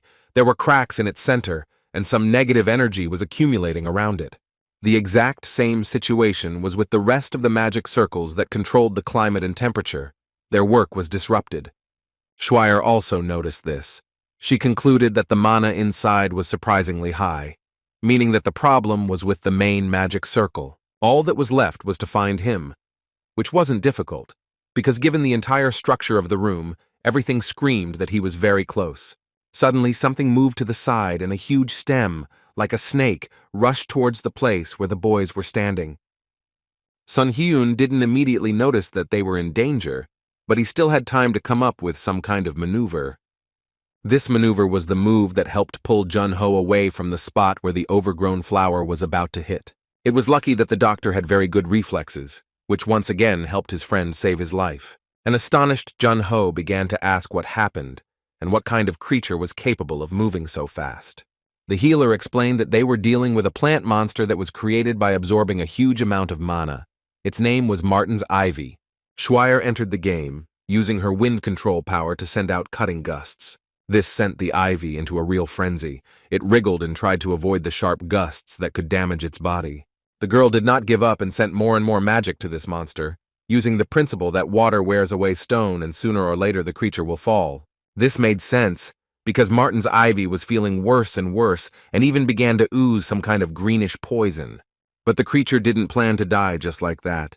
It needed to take someone else with it to the next world, and the choice fell on Schweier. All of the monster's plans were ruined the moment Jun-Ho intervened in the battle and drew attention from the girl to himself, thereby saving her from death. One part of the ivy was cut off, which caused the monster to squeal so loudly that it blocked the ears. A pleased Schweier said that everything was much simpler than she expected, but Jun-Ho didn't think so and asked the girl not to jump to conclusions. The monster's green tentacles began to foam, and it became clear that the ivy was still able to surprise them with its abilities. And so it happened, because the plant had an increased regeneration skill and its severed limb quickly grew back into place. The renewed ivy struck its enemies with even greater enthusiasm, and this time Jun-Ho got hit hard. Now Sun Hyun realized that it was time to step in and help his friends, because if the severed branch could regenerate, it was unclear what other surprises awaited them ahead. And the monster was quite capable of surprising his opponents because he screamed furiously and was everywhere. The plant's limbs were cut off and immediately grew back into place. The guys couldn't even imagine that such a situation was even possible. A thought suddenly came to Jun-Ho's mind. It seemed like the regeneration speed was different, because some winds grew quickly, while others needed time to recover. This guess was confirmed by Sun Hyun, because it was obvious that when Schweier struck, the stems began to function much faster. It was possible that the reason was because the ivy was being attacked with mana. This idea was supported by the fact that there was a lot of grass here that had grown too much due to the large amount of magic. The guys came to the conclusion that this creature had the ability to absorb mana. All the signs pointed to this. There was a lull for a while, but it ended very abruptly when an explosion was heard over the boys' heads, caused by a firebird. It was released by Schweier, who tried to burn the creature, but it turned out to be very difficult to do, so it was worth coming up with a different strategy. One of the guys suggested retreating temporarily, since they were only making the enemy stronger by filling the greenhouse with mana, but Sun Hyun didn't agree with that. His idea was simply brilliant, because he reminded them that they had something that could neutralize mana right here, the name referring to the gel balls of smoke made from fragrant grass. Having activated his powers, the healer created arrows with a concentrate of this very herb, which was now more useful than ever. The arrows flew straight into the mouth of the monster, which had foolishly swallowed the bait and was now bleeding poison, collapsing from the inside. Gradually, the flower withered and soon only a smoking bud remained. But then it suddenly began to move sharply and opened its petals, releasing toxic fumes into the room. Jun-ho screamed because he didn't expect such a turn of events. He was outraged that now they too couldn't use their skills. But Dr. Khan was unperturbed. He calmly put away the crossbow and said that everything would be fine. The guy explained that now they had a new task: to kill the creature with normal attacks, and they would have to beat it until it died. Realizing that he needed to set an example through his own actions, Song Hyun took out his dagger and prepared to charge. This was followed by a series of blows that caused irreparable damage to Martin's ivy. Fighting desperately, the healer thought that when they won, the greenhouse could be restored, and situations like the one in the potion shop would no longer happen. The monster hissed and twitched convulsively, hoping that it would be able to escape. The guy's blows were effective because regeneration had slowed down significantly. Now Sung Hyun needed his friend's help, so he shouted loudly, calling for Jun-ho to join the fight with him. Before rushing into the thick of the battle, the guy examined his enemy and realized that he should strike at the most vulnerable place, which was in the area of the roots. It was there that the first blow of his deadly blade landed. This action made the creature even more angry, but Jun-ho did not stop. He continued to hit the monster's weak spot with his sword. The newly minted hero couldn't wait to deliver the killing blow and finally rid this world of another monster. He didn't quite manage to carry out his plan, so he had to ask for support from Dr. Khan, who was already running to help. Jumping up, Sun Hyun began to calculate the trajectory of the enemy's movements in order to strike exactly at the place that would allow him to kill the ill-fated ivy. Having filled the blade with his energy, the guy decided that it was time to end this battle, which had already dragged on for longer than he had planned. The finale of this fight was the use of the slash skill, which helped to finally gut the monster. Now all that was left of it was a stinking pile of humus, which could no longer cause any harm. Yes, they really did deal with this monster. Sun Hyun decided that he needed to get to the main magic circle, and that's what he asked Miss Schweier about. When they approached the area in the greenhouse, they saw that the circle was badly damaged and was not functioning properly. The guy asked what the reasons were for such deviations from the norm. Schweier suggested that mana above the limit was introduced into it, and the circle could not cope with the load. To add to all the problems, one could also add that the reverse flow of mana was being monitored. If this continued, the circle could simply explode from excess power, in response to which the stone structure began to crack. The guys understood that something very bad could happen now.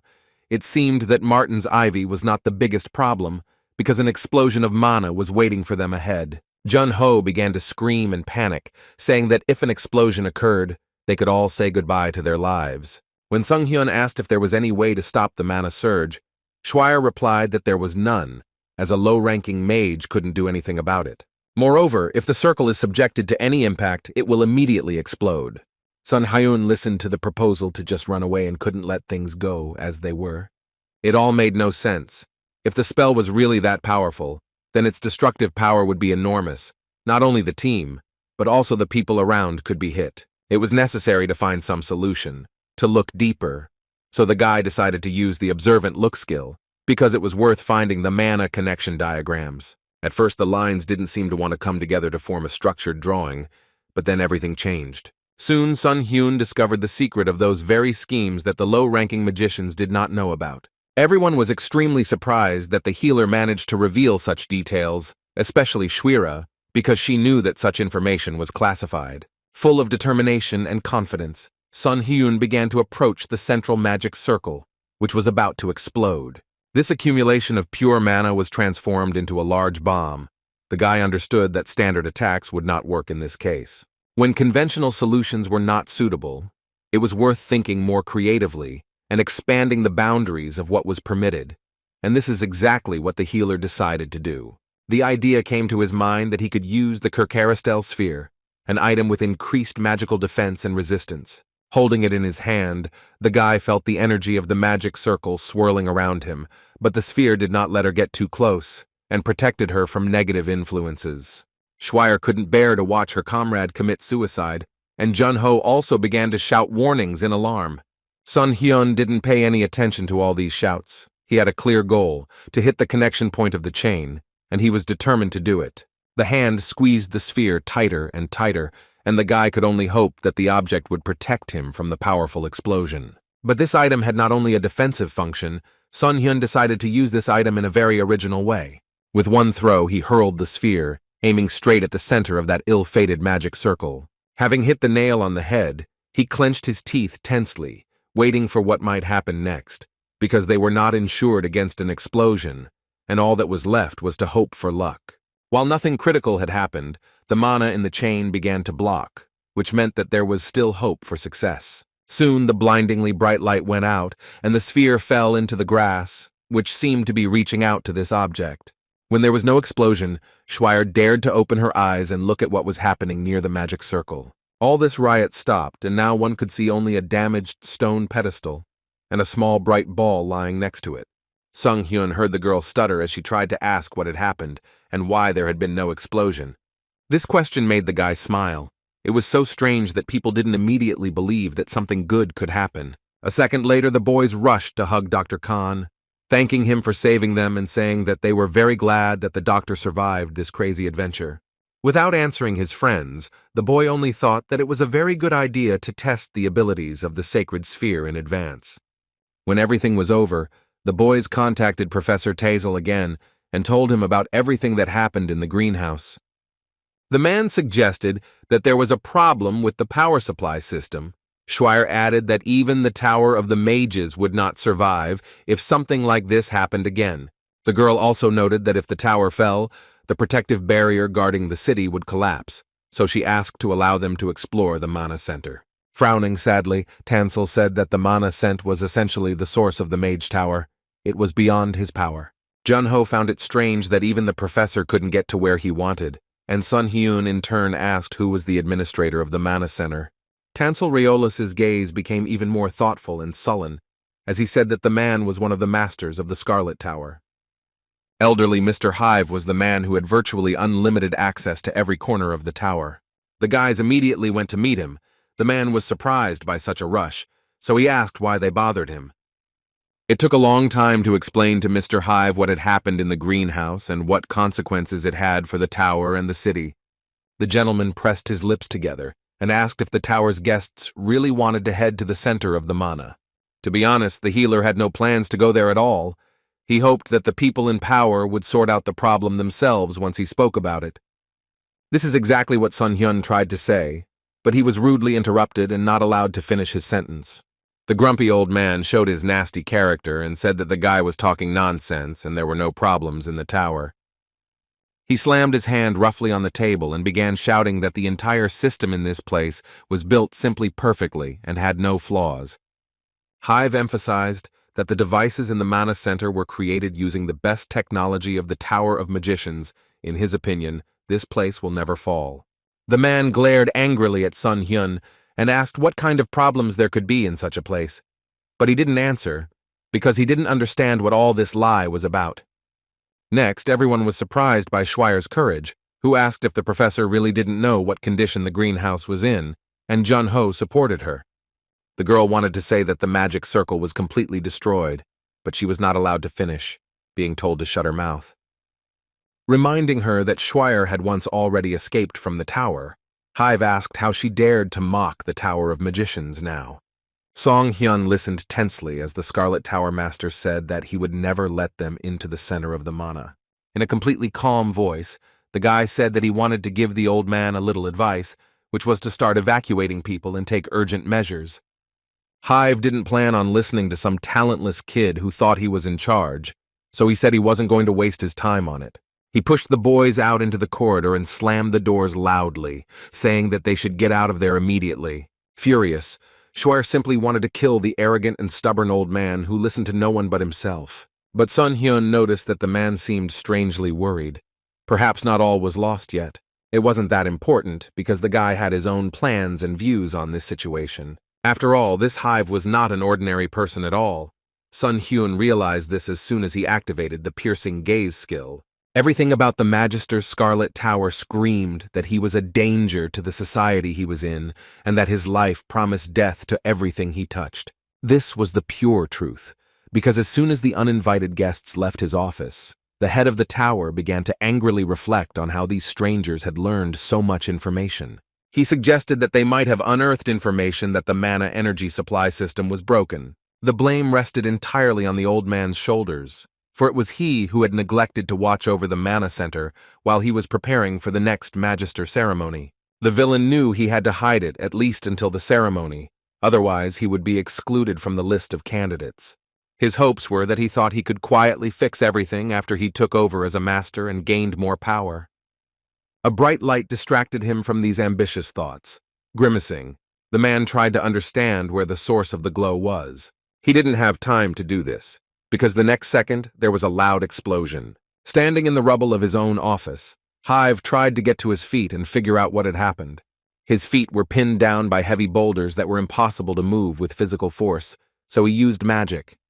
But when Hive tried to do this once again, his body was pierced by a sharp pain that radiated somewhere in the spine and did not even allow him to move.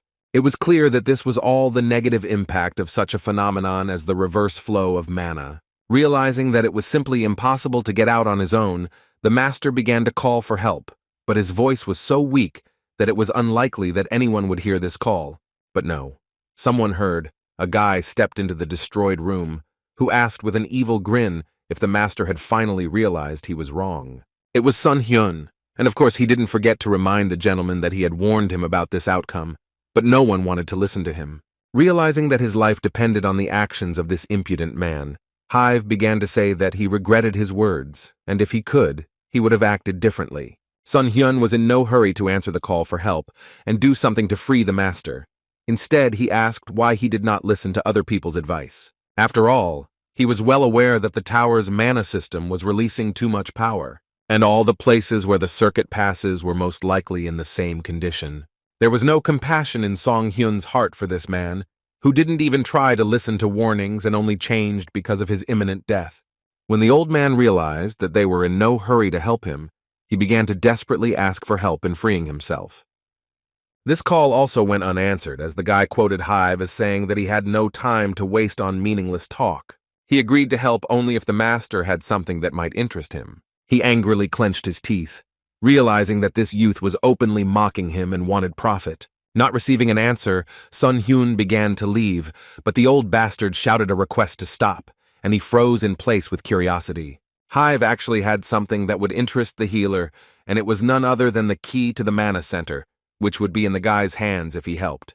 Handing over the key, the old man said that Sun Hyun would need to take control of the raging mana in the center.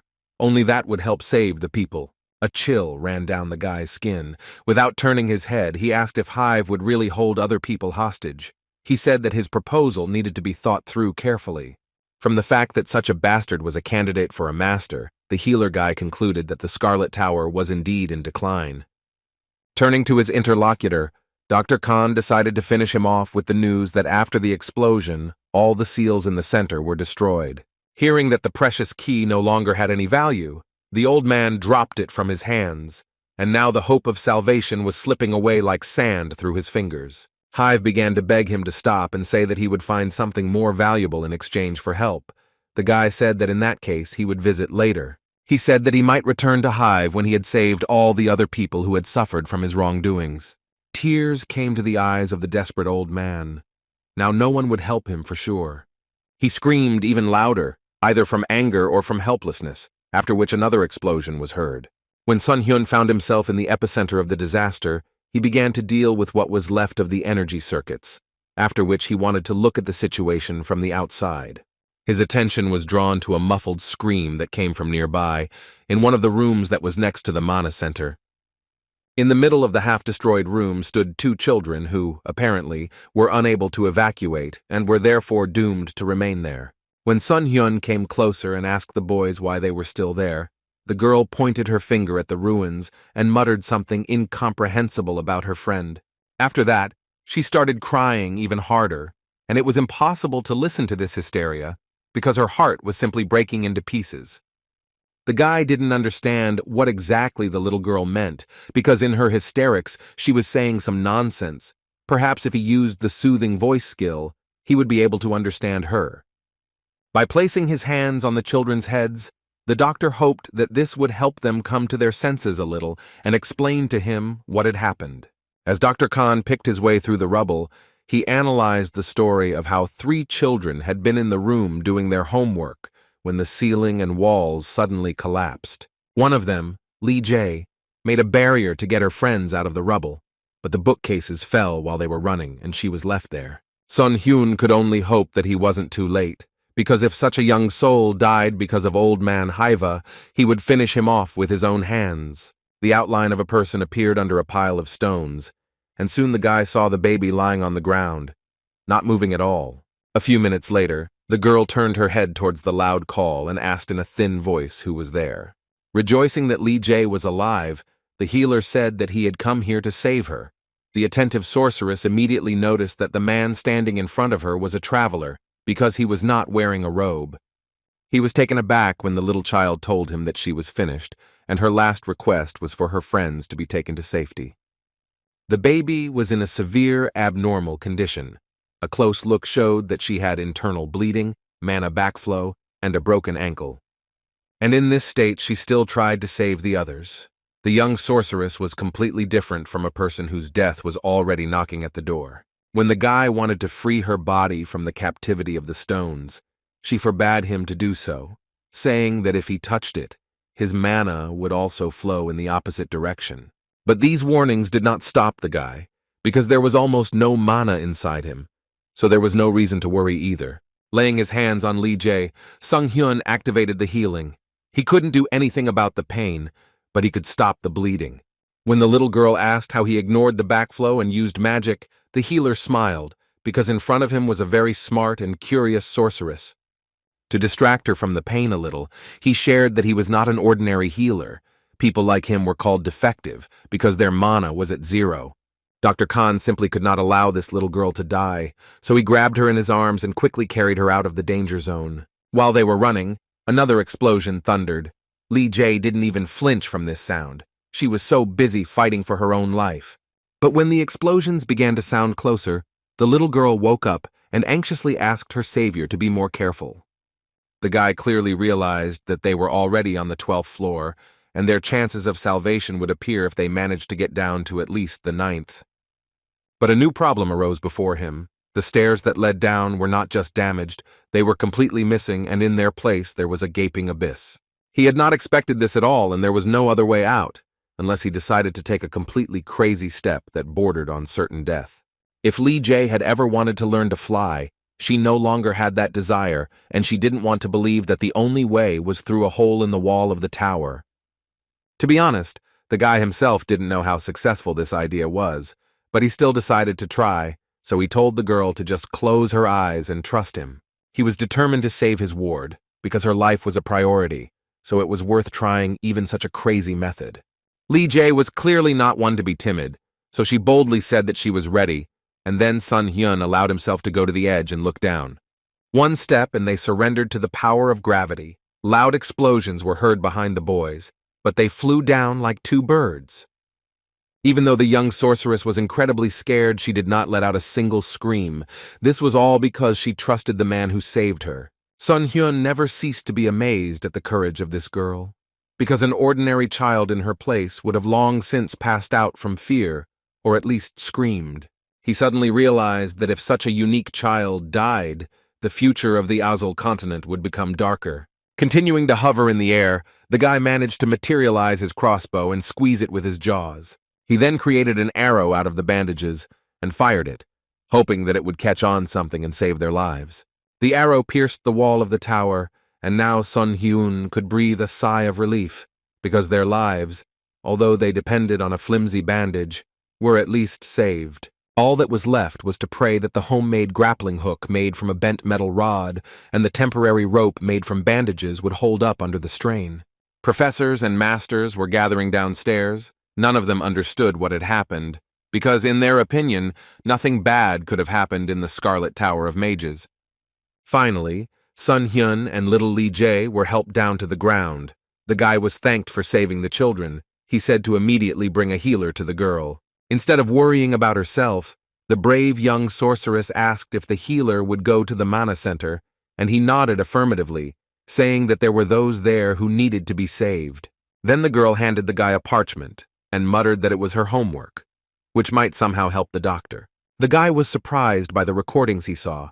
He didn't have time to thank the little girl, when suddenly someone started calling her name loudly. These were her friends, who with tears in their eyes, asked how she was feeling and kept chatting about how happy they were to see her. Then, from an excess of emotions, Lee Jae also began to cry because too much had fallen on her that day, in every sense of the word. Looking at all this, Sun Hyun smiled, because no matter how adult this girl acted, she was still a child who needed the support of her loved ones. It was nice to admire the reunion of friends, but it was worth remembering that things don't wait, and somewhere under the rubble there could be more victims. That was it. It was necessary to hurry to the center of the mana, because somewhere alone lay the familiar staff of Schweier. And in another place, one could find Jun Ho lying unconscious, his sword falling from his hands, not to mention the many unknown mages who became victims in this game of power, which was controlled by the privilege-hungry hive. Seeing the scale of the tragedy, Sun Hyun kept trying to figure out what exactly had happened. Perhaps it was because the mana supply system had malfunctioned. To see all the power lines and circuits, the guy used his special gaze. This action helped to discover that the mana circuit had attached itself to his friends like a parasite, so that Miss Schweier Jun Ho was literally caught in an intricate trap. As soon as he took the first step, someone screamed piercingly that this should not be done. It was Professor Tansel, who was also in this trap. The man said that their mana was absorbed in a matter of seconds, and if Sun Hyun didn't want to repeat their fate, he should get out of here. They had to think about how to deal with this problem, amidst Tansel's panicked cries that this was not something they could deal with. But the guy wasn't going to give up, so all he told the professor was that it wouldn't work on him. Having created a stone arrow, he began to carefully consider his plan of further action. He shot into the very center, into the crystal that was considered the protector of mana, and its destruction could destroy all magic. Tansel was scared to death because he believed that this should never be done. The crystal was the greatest value and protection. Only Sun Hyun understood the true reason for his actions. His action confirmed the guess that the former protection had now turned into a real monster. In that case, the only sane way out of this situation was to do what others considered madness, namely, destroy this crystal. Therefore, an arrow made from a concentrate of fragrant grass flew into the very center. The guy already thought that he had succeeded in his plan, that he had been able to destroy the defender, but then someone wheezed so that he would take a closer look. Yes, now Sun Hyun noticed that everything was not as smooth as he thought, because the crystal had absorbed the molten residue. A huge force began to seethe around and the magic circles turned blood red. Now the healer realized that he had been too self-confident, and this had led him to find himself in a very deplorable situation. There was another surge of power and a shot of mana hit right where Dr. Khan was standing. It was not easy for him because the fire beam had burned the skin on his hand, and now it hurt unbearably. Tansel cleared his throat and immediately asked if the young man was okay, because the smell of scorched skin was in the room. Despite the injury, the boy felt more than good. He was clutching the sphere of Karkarastel in his hands and grumbling that he was pretty tired of all this. He understood that if it weren't for this sphere, his body would have been torn into small pieces, so he was once again grateful to this thing for saving him. But there was one thing. If this entire tower system did not stop absorbing mana in such quantities, then this fight would never end. Seong-hyun first noticed that the crystal was using the recycled mana to restore its own body. Tansel confirmed this guess and suggested that arrows with concentrated scented water would not work. It was worth coming up with a different strategy. Luckily, the boy had already been thinking about changing his plan, so he wasn't too upset when he heard this from the professor. He filled his crossbow with enormous power and fired a multi-shot of mana. The blow was simply stunning, so it was followed by a series of explosions, which the guy had to dodge. His powers clashed with those generated by the crystal, and even if you ignored how dangerous it was a stunning sight, one from which one could either die or go blind, because the explosion was extremely powerful.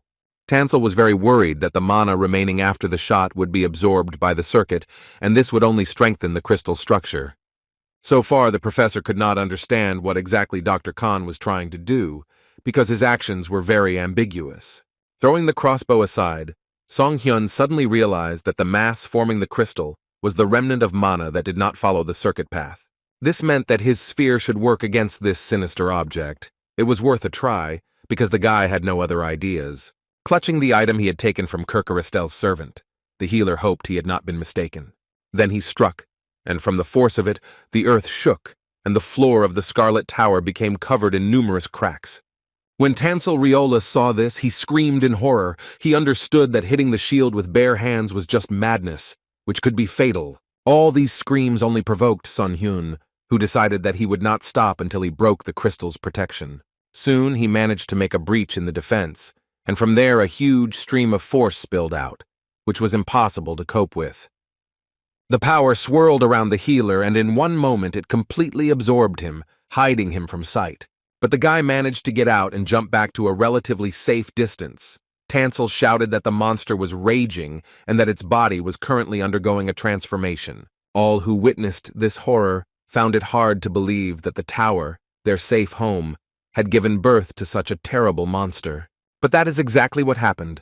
The monster did not sit quietly on the sidelines, but thirsted for strength and blood, so he did not delay the moment of attack. Looking at all this chaos, Song-hyun didn't quite understand how they would all manage to get out of this tower alive. The monster caused a real earthquake. Apparently, it was done in order to prevent someone from getting close. It was a shame, because the guy almost coped with his task. Looking at the crystal, Song-hyun clearly understood that he needed to be able to create a gap.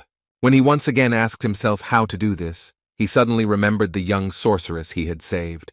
Then the boy's memory gave him the idea to look into the scroll that she had given him as a token of gratitude. A new plan immediately matured in the healer's head.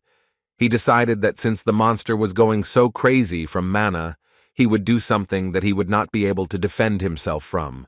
Another shot, but this time not at the crystal, but towards the wall. The motive for this blow was clear only to Sun-hyun. The monster was ready to fight back, eager to absorb even more power and feed on it. Looking at this whole picture, the healer realized that it was worth attacking a separate, most important clot of power. That's exactly what he did, but he had to grab that little flame not with his bare hands, but with a piece of parchment that the rescued girl had given him to limit contact with his skin. It worked. The lines stopped filling with energy, and the mana was no longer processed into fuel for the crystal. Gradually, the power around it began to crumble and fade away. The object was clearly falling into decay. This idea was simply brilliant, and the scroll played its role 100%, once again proving its usefulness. After all, it wasn't just a piece of paper, but the cursed scroll of Leech's mana, which had amazing abilities that helped in the fight against such evil. To finally finish off the monster created by the tower, the guy made a stone arrow and fired it, aiming straight at the center of the mana absorber. After some time and a lot of effort, the matter ended in triumph, and the crystal broke into many small particles. Tired and injured, Sung-hyun watched with satisfaction as everything around him collapsed, now knowing that this destruction marked a new beginning, not the end of everything. Today, they are all in the greatest danger because of a flaw in the system, and a man who has put himself above everyone else. When it was all over, the surviving wizards gathered in one of the surviving halls, where Master Roker expressed his gratitude to Sun-hyun for saving him. The gray-haired man sincerely said that the guy had done simply invaluable work, and now he could ask for whatever he wanted. The healer's requests were quite immodest. He wanted to receive a carpet of mental state restoration, which was made in the Scarlet Tower of Mages. Hearing this, the magicians looked at each other in surprise, trying to digest that their savior would gladly accept such a gift as a reward. The old man thought about it, because this thing could only be obtained by reaching the heights of an archmage, and only a member of the tower had access to this item. He said he couldn't give such a valuable thing to a stranger, even if he had done something incredible. Instead, he, on behalf of the master, granted the boy the title of honorary member of the Scarlet Tower, even though he did not follow the path of magic. This decision was unprecedented, and therefore caused considerable surprise among the wizards. Rocaire understood that some might not agree with his decree, but he believed that if they did not accept the healer as one of them, then who would help them in the future? After thinking for a while, the young man realized that being an honorary member of such a community was quite good and had its own privileges. He chuckled at the thought that he was a flawed healer who didn't know how to heal, and now he was also a wizard who didn't know how to use magic. Bowing low, he thanked the master and said that as long as it all helped the treatment, he was not interested in the details. Finally, it was time to rest.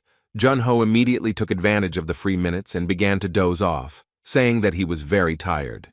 Of course, there were advantages to being an honorary member, for example. They were given a free room, but it had absolutely no furniture. This gave Dr. Khan the idea of making a storage area out of the place, so he suggested to his friend that they unpack their gear and set out.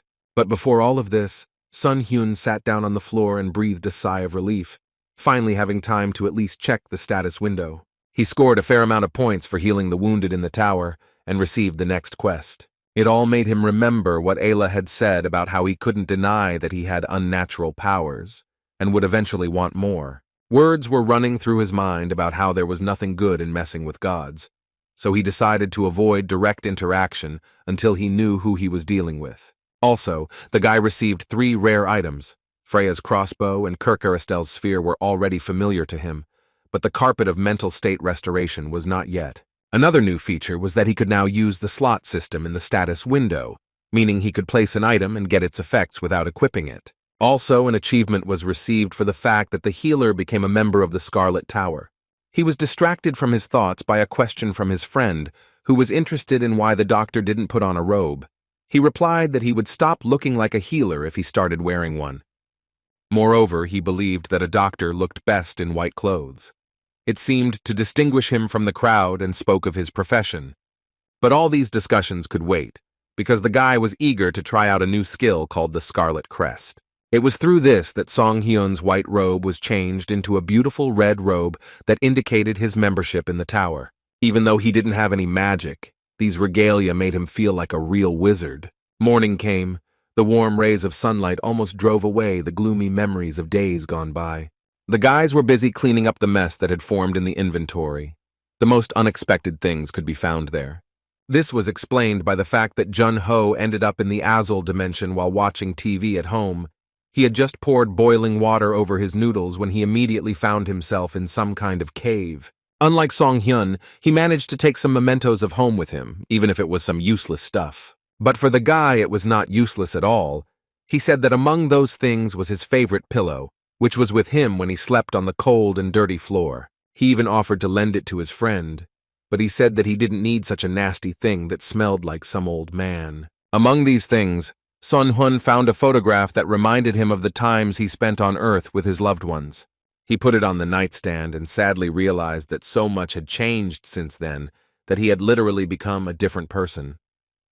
When it was time to leave the Scarlet Tower, Schweier and Lee Jae came out to see the guys off, thanking them once again for the work they had done. The master and the girls waved goodbye and said that they would never forget the feat that the boys had accomplished. The friends' path lay in the city of Kamar. It was a picturesque place, which was located on the bank of the river. The town was definitely bigger than the Hind settlement the boys came from, and it seemed like only rich people lived here, because the houses looked absolutely stunning. When they wanted to find a carriage, one of the grooms told them that they could not harness it at the moment, after which he apologized several times. This news did not please the guys. Jun-ho apprehensively asked his friend if they would return to the ship again. He did not want to, because he was seasick. Sun Hyun had interesting reasons for the refusal, so he asked if there was something wrong in the stables. Of course, the groom said that everything was fine. Just as the boy was about to express his suspicions, his attention was drawn to a cry that a bridge should be built quickly. A man urgently needed to get to the city of Karen, and he demanded that he and his crew be allowed to leave. The guards rudely said that due to problems in the tower, the barrier had been lowered, and it was now dangerous to leave Kamar, but the gentleman was not interested in this. He continued to demand that a bridge be created. The lady swung her staff and said that she would not wait another second, and if they did not do as they were told, they would find out what real trouble was. Her weapon began to fill with powerful energy, and it became clear that her threats were not empty words. She shot forward and created a path of ice that enveloped the area where the passage should have been. This action greatly surprised the guards.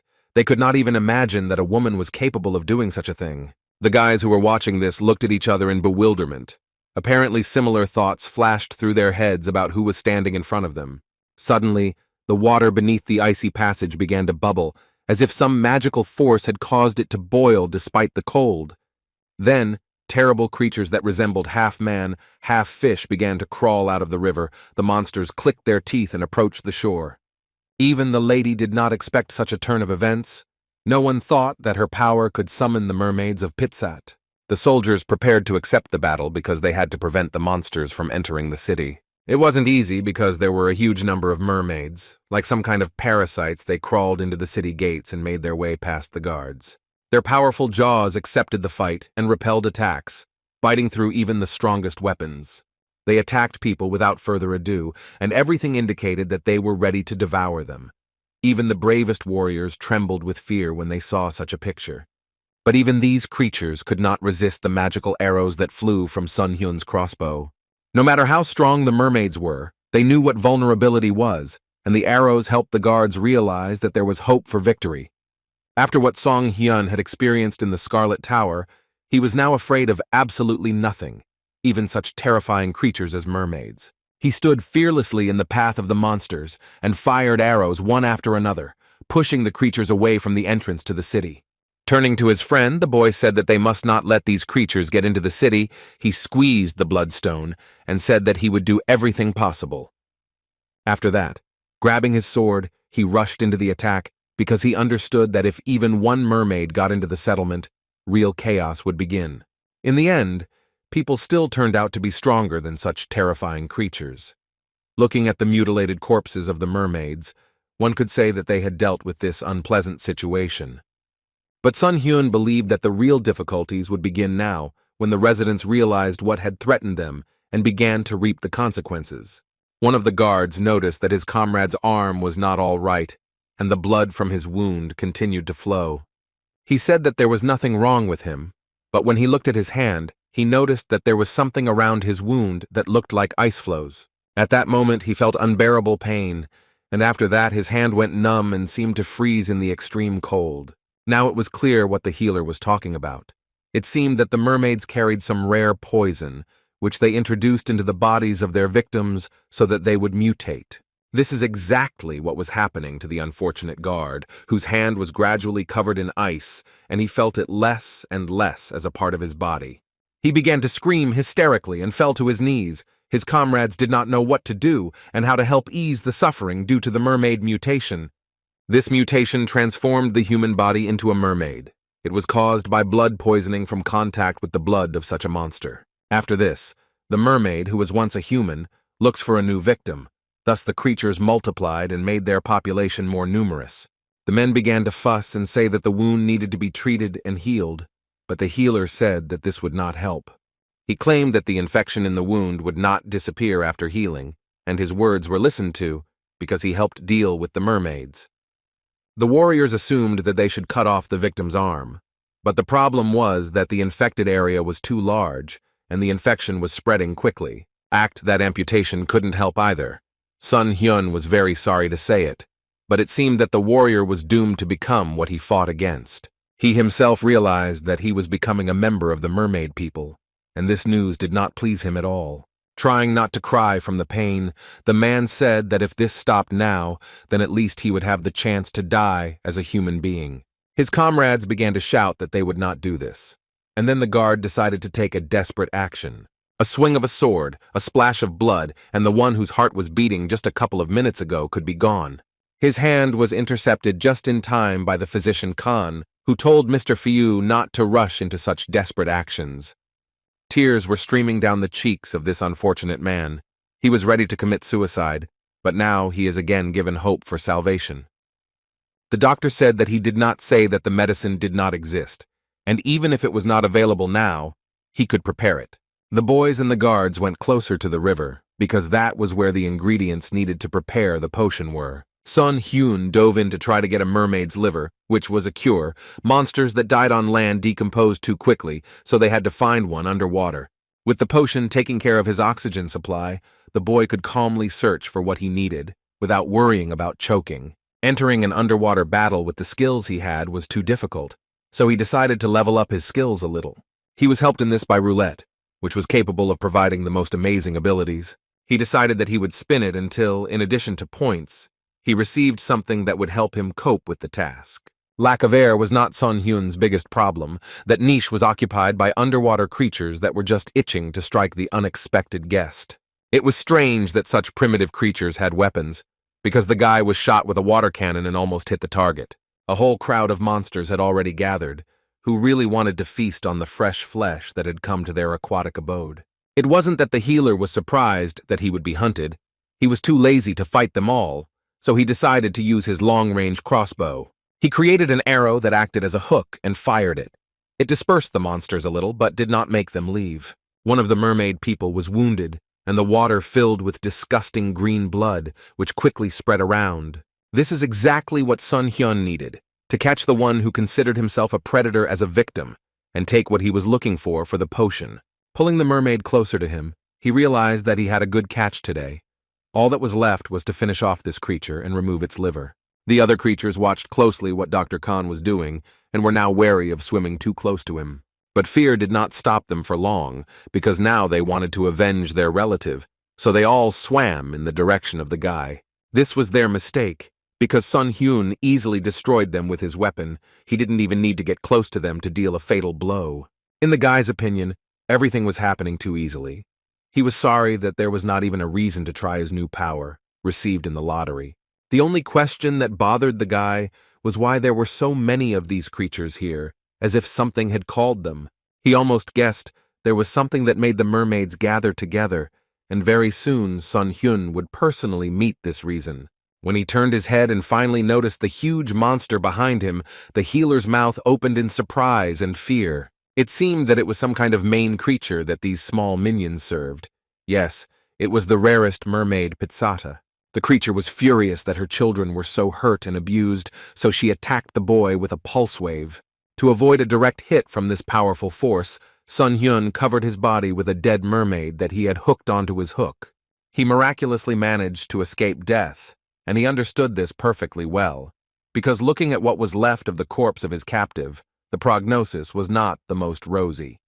The guy also doesn't have much time left to breathe calmly underwater, just 5 minutes, during which he must deal with the leader. All he could do was manage to get out of the dangerous situation created for him by the water cannon that was aimed at his body. The creature only used a cannon and a shockwave. These actions were annoying, but they could be avoided if you tried hard enough. It seems that this bastard with gills realized that he doesn't have to strain himself and can just wait until his victim can't breathe underwater, so he deliberately dragged out time. But Sun Hyun was also full of surprises, which he happily showed to his new friend, who was so desperately trying to kill him. Now the monster was in a position that only allowed it to dodge attacks, without any opportunity to counterattack. Looking at his enemy once again, the guy realized that now he knew how to act, and a plan had matured in his head. By aiming a specially made arrow, he destroyed the unsuccessful cure for the mermaid's mutation, which triggered irreversible processes in the monster's body. The water filled with the dark blood of the main monster, and he screamed piercingly, informing his relatives that something terrible had happened to him. After that, he began to wriggle as if something from the inside was breaking his flexible body. In order to avoid being hit, Sun Hyun prudently swam away. Then a very surprising situation happened. The monster spoke and asked the guy how he dared to use poison against him. Although Sun Hyun had guessed that the main monster had such talents, he was still surprised that this face spoke to him and showed its intelligence. The same unsuccessful medicine with which he poisoned the leader was made from the rotten liver of a mermaid. It was not capable of killing the creature, but it would cause severe pain. Now the guy had the opportunity to use the new skill with the star that he received in the lottery. Trying it out on such a monster was a good coincidence. The creature sensed that something very bad was awaiting it, so it was already thinking about its escape strategy, which would help save its life. This would hardly have helped the mermaid, because the flow of power moved too quickly and did not give room for maneuver. Magical energy enveloped the monster, locking it into a kind of ball, which subsequently exploded. To finish off his enemy, Sun Hyun used a harpoon arrow, which performed its role brilliantly and pierced the creature's head. In front of the lake at the southern gate of the city of Kamara, there were guards and Jun-ho. They were tensely waiting for the return of the healer, because more time had passed than could have been expected. The men already thought that something terrible had happened, but then a cloudy silhouette appeared on the surface. At first, it could have been mistaken for a mermaid, but then it became clear that this was not the case. When Dr. Khan emerged, his comrades breathed a sigh of relief, because this meant that two people would survive, the doctor himself and the one he was going to save. While the guy was trying to catch his breath and at least squeeze out his clothes a little, he managed to say that he now understood why people definitely should live on land. Soon the medicine was prepared and the infected guard was completely healed. The icy scales on his hand that appeared as a result of the mutation disappeared. The man had already given up hope of being saved, but now he was sincerely grateful that the doctor, despite the risk, had prepared the potion. Sun Hyun was flattered by all the nice words he heard. He wished his patient to get well soon so he could protect Kamar. But the problems were not over yet, because soon a brother approached the guards and reported that after checking the condition of the guards at the eastern and western gates, they had discovered some difficulties. As it turned out, they were also attacked by the Pitsada mermaids. Sun Hyun realized that there might also be a number of infected people there who needed urgent help. So everyone went together to the Kamara Guard Hospital to see how things were going there. Everything was much worse than they could have imagined. There were already half-transformed guards in the room, during which time the mermaid poison had managed to mutate in their bodies. There was no time for decency, so the doctor kicked open the door and flew into the hospital like a bullet to get to work as quickly as possible. He materialized his Freya crossbow and created several arrows with a cure for the mermaid infection. Then the guy immediately began shooting at the infected guards, which caused surprise and disgruntled murmurs among those who did not understand what exactly he was doing. Some of the guys had already started the healing process and were lying calmly in their places, but there were also those who had already managed to turn into a deep-sea creature. As sad as it was for the guys to admit it, for some of the patients it was already too late, and there was no choice but to kill those who had already managed to mutate. But this also turned out to be difficult to do, because the once infected guard, who had now turned into a monster, went on a rampage. He wasn't going to just give in and let himself be killed. Realizing that his life was in danger, the monster began throwing furniture at his enemies, so that they could only run away. The attempt to survive was good, but the monster did not take into account one thing: its opponents ran away only to take more advantageous positions. The mermaid's jaws snapped viciously, foreshadowing a cruel death for anyone who came close to him. Its teeth were so sharp and strong that the creature managed to bite through Jun-ho's sword, which he had planned to use to cut his throat. To save his friend from the sharp jaws, Sun Hyun had to use the same technique that helped him kill the main merman monster, namely the harpoon arrow. He missed by a little, but he distracted the creature from its comrade, but now all the mermaid's attention was riveted on him. It wasn't just Dr. Kang who loved to be a hero. Jun-ho also suffered from this, so he decided to take the blow that was meant for the doctor. Sun Hyun realized this too late, when he could no longer change the course of events, because his friend turned out to be very nimble. The evil creature knocked Jun-ho to the floor and tried to close its teeth around his flesh. He was still able to withstand the onslaught, but it was clear that he would not last long. The situation could have ended tragically if the harpoon arrow had not arrived in time and pierced the monster's skull. Finally, the mermaid's body fell to the ground in a lifeless heap and already showed the first signs of decomposition, because on land, these creatures dried up in a matter of minutes. The only question that Jun-ho was interested in at the moment was why his sword decided to break at the most inopportune moment. The doctor asked the brave man if he needed a cure for the mermaid's poison, and he said that the bites were no problem for him, so the antidote was unnecessary. Finally, the guards arrived. The men looked at each other and did not understand how it was possible that they did not have time to take part in the fight and missed everything. Pointing to the corpses, the boys explained that some of the soldiers had been saved and were now coming to their senses, but for the rest, it was already too late. The man, who was apparently the head of security, closed his eyes tensely and said that it was all his fault. He thanked the healer for preventing a catastrophe, because if all the guards had turned into mermaids, there would have been real chaos in the city. But healers also needed to live on something, so Sun Hyun expected to be given a decent reward for the help he provided. The men were distracted from their conversation by people who walked straight towards them with a menacing look and demanded that they be given medicine immediately. These were the very citizens of Kamara because of whom the invasion of monsters began, and it was because of the actions of this lady that the guards suffered. No matter how unpleasant they seemed to Sung Hyun, he used a careful gaze and examined them for any infection. All three people were absolutely healthy, and no abnormal conditions were detected in their bodies. When he told this to the citizens, they did not believe him, and clarified that they were at the place where the battle with the mermaids took place, so they could have accidentally come into contact with the poison. Having received another refusal, the impudent lady began to shout that the doctor should prioritize peaceful citizens and not some employees. For a second, the guy was speechless from this impudence. He remembered that if this woman had not created a bridge over the river, then no one would need the medicine. To teach the impudent gentleman a lesson, Dr. Khan decided to play their own game and said that he would definitely give the potion to each of them. They were incredibly happy that they obeyed him. If they were full of impudence, he decided that he could show the same quality, and said that they could have a spoonful of antidote if they paid 400,000 gold. They indignantly asked if the doctor really demanded such a huge amount of money for a sip of the life-saving elixir. Smiling even wider, the doctor said that if such a price did not suit the nobles, then he now demands 500,000 gold coins in advance. People became increasingly indignant, and eventually the price rose to 700,000. The shameless lady began to point her fingers at the doctor and accuse him of trying to profit from ordinary citizens during such a crisis. He asked everyone to calm down and said that he was ready to give the medicine absolutely free of charge to those patients who had symptoms of the mutation. The townspeople began to shout in unison that each of them had symptoms. Some claimed that they would turn into a mermaid in a matter of seconds. Sun Hyun closed his eyes in irritation and said that he could not be sure of the truth of these words, since he had not conducted an examination. So he decided to play on people's emotions by saying that he would give the medicine to anyone who drank fresh mermaid blood. If they drank the contents of the bottle, they would definitely turn into a mermaid, which in turn meant that the antidote would be in their hands. The inhabitants of Kamara recoiled in horror from the doctor.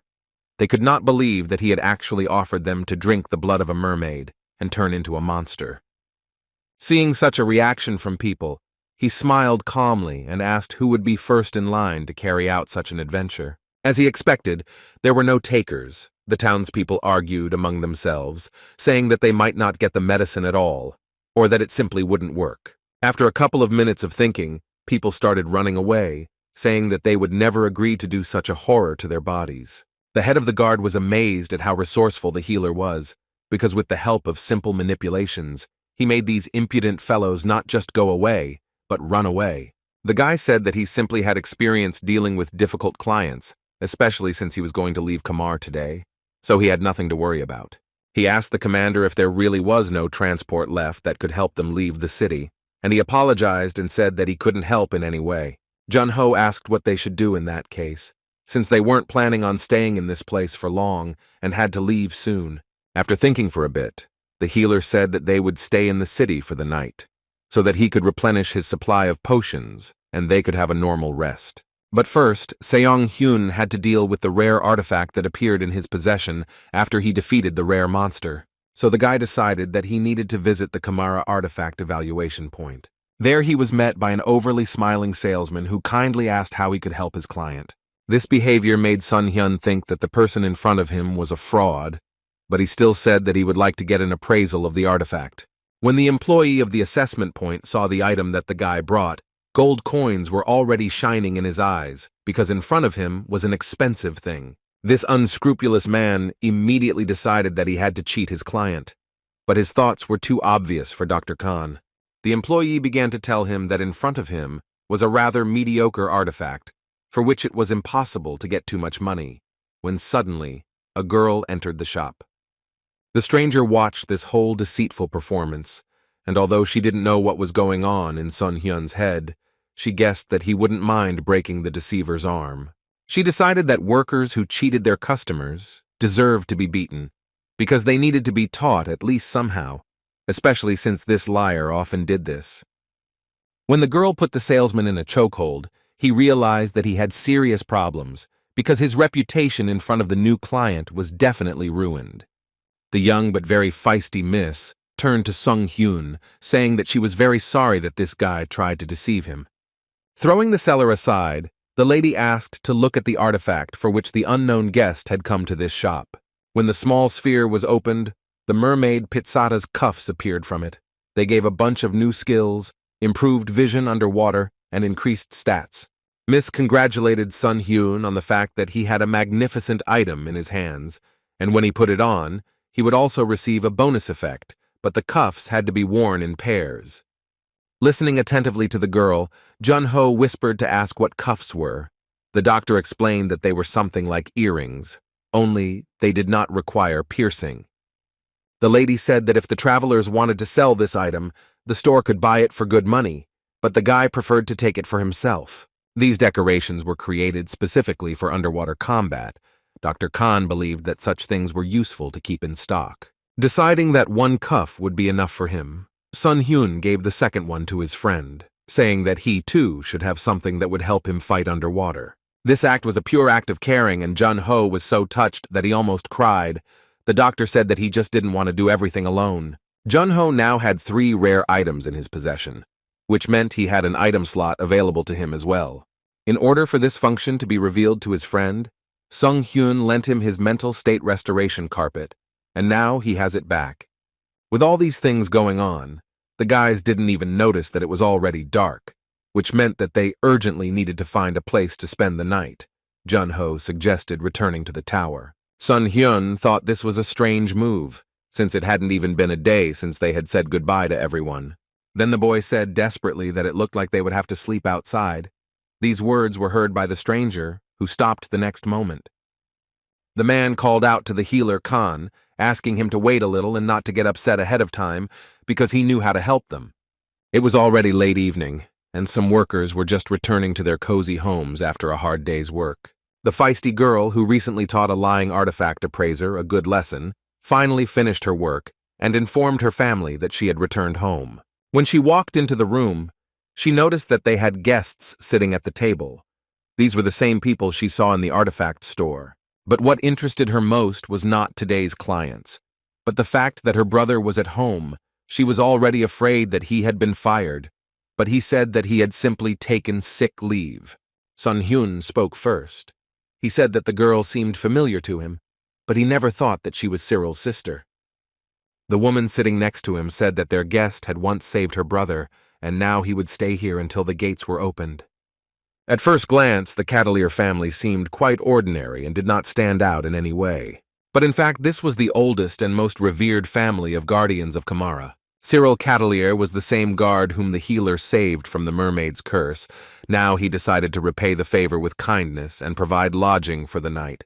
Her sister Ciel admired the one standing in front of her. She had no idea that this was the same healer who saved many guards from mutation. She instantly became so hospitable that she decided to move her brother to the sofa. It's a good thing he was planning to go to the barracks. The boys looked at each other, laughed, and said that they were now 100% sure that there really were brother and sister standing in front of them. Night fell and it was finally time to rest, but sleep didn't come to everyone. No matter how hard Dr. Khan tried, he couldn't force his brain to calm down even a little and let it rest. Jun-ho's snoring also didn't give him any peace and was incredibly annoying. The guy couldn't stand it and got up from his bed, wanting to know what time it was. Looking out the window, he had a strong feeling that something was wrong. He was uneasy, and he wanted to find out why. What caught Sun Hyun's eye was that there was some kind of suspicious, unnatural fog over the city. The strangest thing was that it did not spread everywhere, as usually happens, but seemed to gather in one place. The guy remembered that when they were walking here, he noticed an observation tower nearby. Now he wanted to go up there and look at the strange fog. Opening the door to his room, he tried to move as quietly as possible. But in this, he was losing to the one who was quietly sneaking behind him. It was one of the residents of the house. For some reason, the man was in armor and, what is important, was trying to cut off Sun Hyun's head with his sword. When the blade was barely visible at his neck, the guy slowly turned around to look his deadly threat in the eyes. The man asked in a harsh voice who was standing in front of him and what he was doing in his house. The questions were extremely strange, and the circumstances very disturbing. It was necessary to answer extremely carefully, because if the guy screwed up even a little, he could say goodbye to his life, which now depended on one wave of his hand. Despite all the danger of the current circumstances, Sun Hyun was extremely calm, one might even say indifferent. He wasn't afraid only because he always had access to his weapon, even in such unpredictable situations, and now the guy simply materialized his crossbow. The noise outside the door woke up Cyril. The guy quickly went out into the corridor to see what was happening and saw that his uncle was threatening the healer Khan. The warrior pushed his sword away in confusion and asked if this was really the one who saved his nephew. Sun Hyun laughed sheepishly and put away his crossbow. Hekaro Kataler was extremely ashamed of his behavior because he almost harmed their benefactor. But the boy said that there was no need to worry about it because he was a stranger in their house. The man was a retired guard, and usually he started his day by watching the lake. The others told him that it was in vain because they were protected by a magical barrier. But he didn't think so and wanted to protect his hometown with whatever he could. Now Sun Hyun understood why there was a watchtower near his house. The guy remembered that he himself wanted to look at the fog from the tower, so he activated his special vision and now everything became clear to him. Having materialized Freya's crossbow, the healer told Mr. Hekaro that he did not consider his watch to be in vain, because sometimes he could be the only thing protecting the city from unexpected danger. After these words, the guy, without explaining anything, used the arrow harpoon skill and shot somewhere into the distance. His sudden shot lit up the once calm night sky and painted it in alarming hues. When the arrow hit the fog zone, it shone even brighter. One could say that a mini explosion occurred. Sun Hyun watched all of this closely and was now absolutely sure that his thoughts were correct about the fact that this was not an ordinary fog at all. Now, Cyril and his uncle, who had not previously noticed the strangeness of this phenomenon, thought the same. The men suspected that something bad was coming. The fog was just a distraction.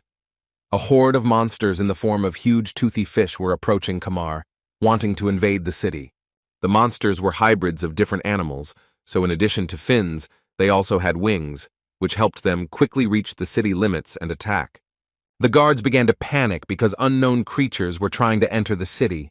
They had seen various monsters, but these were something new for them. Despite the fear, everyone who had a weapon took it in their hands and came out to defend their hometown from the vile invaders. Hekaro Kataler realized that his patrol had finally been useful, and now he was chopping down the disgusting monsters with almost the greatest enthusiasm. His nephews fought alongside him. Cyril and Seal bravely repelled all attempts by the underfish to invade the city and harm the locals.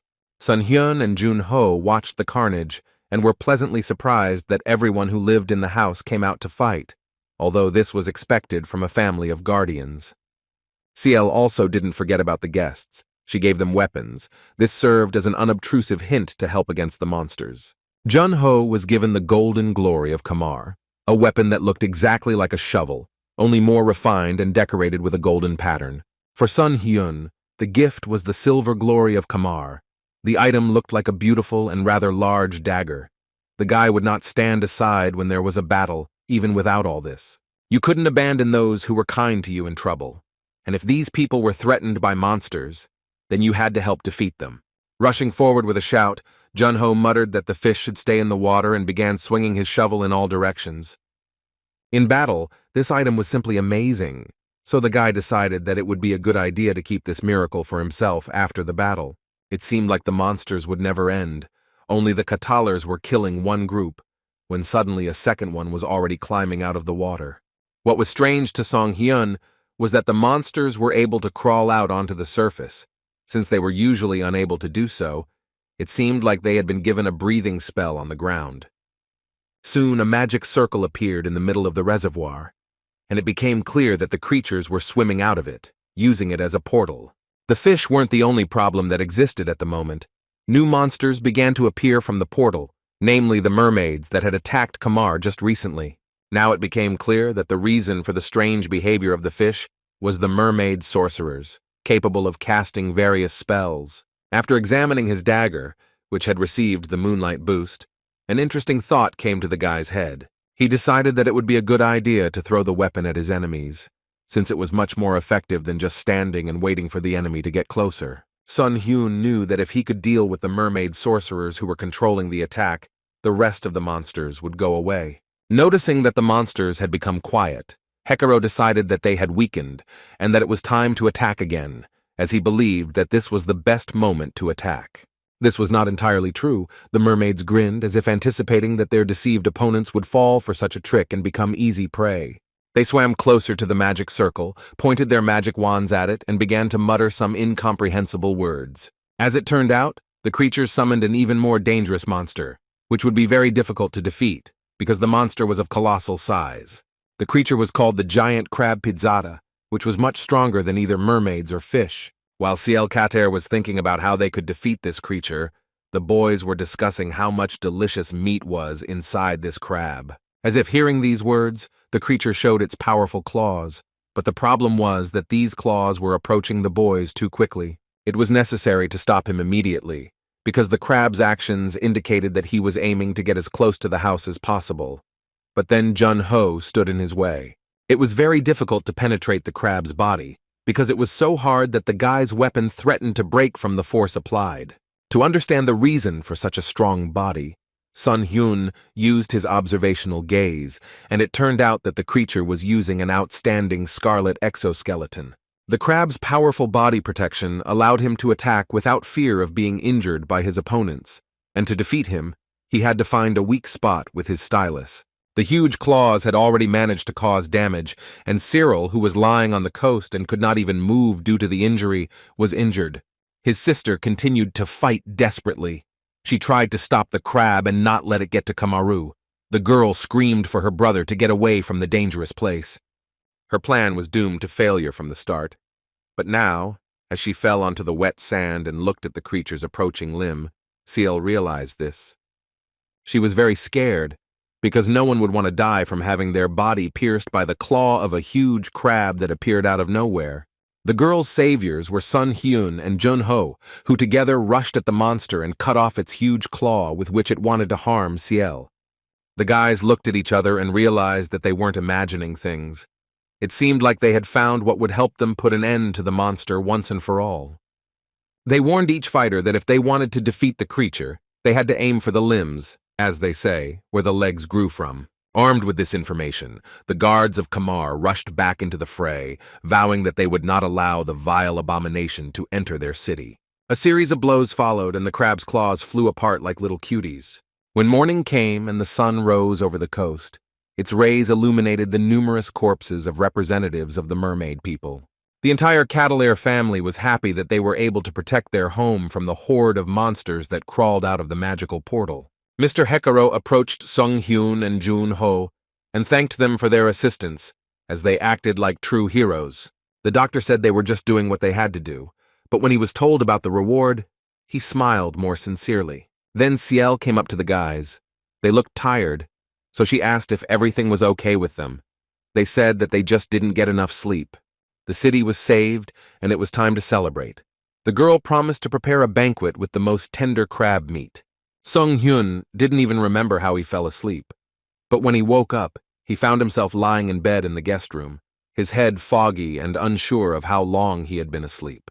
When the doctor opened his eyes, Cyril smiled at him warmly. Sun Hyun was interested in how long he had slept, because it was still morning outside the window. The guard laughed and replied that his guest had slept for a whole day, so his stamina should have definitely been restored. Still in a daze, the boy barely realized that a full 25 hours had passed since the battle on the lake, and it looked like he had missed the crab party. He was lucky.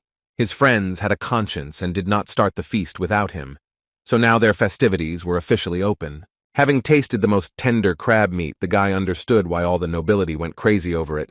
It was incredibly tasty and nutritious. Jun-ho was also happy that his wish was fulfilled and the shovel remained with him, but Ciel said that it was not just a shovel. She explained that such exhibits were awarded annually only to the most outstanding warriors of Kamara. This item was at least of rare rank. While Ciel and Junho argued about whether it was okay to give such valuable items, Sung-hyun calmly enjoyed his meal and tried to focus on the celebration. Now, the only reminder of the duel was the monster's huge shell, which sparkled unnaturally in the rays of the morning sun. Using his special gaze, the boy discovered that it was a shining fragment of an outstanding exoskeleton, which was a secondary item. When he broke off a piece of his shell, a notification appeared stating that a rare trophy had been obtained, which was obtained after defeating a powerful high-class monster. As a reward, the guy received a skill called Trophy Collecting Hands, which increased the chance of receiving such a reward. Song-hyun decided that no one would object if he took a piece of the shell as a souvenir, so he scattered it and transferred it to his inventory. The next moment, Mr. Hekaro Kataler approached the boy, his voice sounding very serious as he announced that he brought news. This very news was the guard, the head of security, whom the guy met during the attack of the mermaids on the city. Then they communicated with the townspeople together. The doctor asked what had brought the guard there, and he replied that an order had come from above and he was forced to obey. The man said that as a token of gratitude for what had happened, Lord Kamara expressed a desire to meet the hero, and so he invited him to his place. The Lord's castle was like something out of a fairy tale, with beautiful vaults, surrounded by stunning landscapes, and was just waiting to open its gates to new heroes. As soon as they entered, they immediately heard someone's quick steps in the corridor. An impatient nobleman was running towards them. Hekaro said that he considered it an honor to be invited to the castle by the Lord himself. Junho quietly asked what kind of person this Lord Kamara was. In Son Hyun's opinion, in front of them stood the most brilliant mage of the Red Tower, who, despite his talent, was not arrogant and worked hard. The description was quite good, and spoke of the Lord as a good person. It was just unclear why Song-hyun used the phrase in the idea. The Lord himself answered this question, or rather his behavior. He burst into tears like a child when he said that he thought that the monsters had almost destroyed the castle. Lord Kamara, named Gawain de Altegars, was a very sensitive, if not tearful man, who could be impressed by even the most trivial events. While Junho was trying to figure out what had caused the gentleman to react like that, his friend explained that the person standing in front of them was a crybaby and a coward. As the guests entered the living room, Lord Gawain stirred the tea and said that he had always believed that Kamar relied too much on the barrier of the Tower of Mages. He warned that they needed to be prepared for the possibility that there might be problems with protection, but they didn't listen to him and called the idea pointless. Sun Hyun also thought that the current security service was not enough, and smiling, the gentleman said that he was just planning to create the first Kamara knightly family. He planned to create a knightly order for the Kataler family, and upon hearing this, Hekaro's spirits were lifted, and he enthusiastically said that he would consider it a great honor. Everyone was sincerely happy that the family's status would rise. Hekaro could not believe that the ancient wish of his ancestors would come true in his generation. After thinking for a moment, Sun Hyun clarified that if the title of knight was given as a reward, then perhaps adventurers would also receive some kind of reward for saving the city. The Lord laughed awkwardly and noted that his guests were simply shining with modesty. He assumed that before him were the very heroes who had saved Kamar. In gratitude, they were offered precious items of the highest quality, worth millions and, of course, money. In addition, the Lord guaranteed the boys work for the Altegarts family in the future and further support in any endeavors. But such gifts did not suit Sun Hyun, so he politely refused them, which caused confusion in the Lord. The guy decided that he didn't need all this wealth now. He was interested in what he couldn't get on his own, something really expensive. He began to tell that he and Junho lived in a small settlement called Hind. Because of the terrain, travelers often visited there. And since there were a huge number of monsters living nearby, adventurers also often visited them for profit. Therefore, the guys from the Adventurers Guild quickly built their own branch there, and the members of the Church of Ivor also did not stand aside and expanded their holdings. The Lord listened carefully to the healer's thought that it was wrong that such an important place only had the Adventurers Guild and the church. Sun Hyun proposed expanding the scope of services and building a branch of the Magicians Association in the Hind settlement so that magicians could offer their goods there as well. The Wizards Association was an institution created exclusively for wizards, where magical items were bought and sold, relevant tasks were given, and housing was rented out. If such an association appears in the settlement, then the Adventurers Guild and the Church of Ivor will become more cautious and will not walk around freely as they do now. The guy also added that if the Lord agreed to this, he would provide him with the support of the Scarlet Tower of Mages. The Lord understood that this was a good offer, but the question was about the budget. After a few minutes of intense thought, the man finally agreed and said that if the heroes so desired, then he would go to meet them. But that wasn't all the healer wanted. He would be very grateful if Gawain would cover their travel expenses and pay for items for the time they spent returning to the settlement. The gentleman listened in shock to the fact that they wanted so much money from him for food and potion kits, and he also had to provide a boat and a guide to cross the lake. After all, Lake Pitsata was now literally a lair of monsters, and the Lord was also expected to cast a spell on the boat so that it could endure the journey. Unable to withstand all these demands, the gentleman asked the boys to stop a little with their requests. He asked if they wanted too many rewards. Sun Hyun calmly replied that building the Association of Magicians was his reward, and now it was the turn of his colleague who also took part in protecting the city. Hearing this, Lord Chimera was ready to simply scream. When he calculated all the expenses in his head, he almost started foaming at the mouth. He became so ill that he momentarily lost consciousness in his comfortable chair, so Mr. Hikaru had to resuscitate him. But there was nowhere to go, and the time came to fulfill the heroes' first requests, namely, to provide them with a boat to cross the lake. When the guys were already standing on the pier, a young family approached them.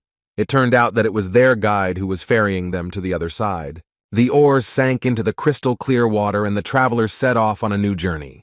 During this time, the city's residents had come to love them, especially the Cattler family, so they happily waved and whistled, saying goodbye to their comrades. When the travelers had sailed a decent distance, they were presented with a simply beautiful view of the coastal city, and the sunset added a special magic to that moment.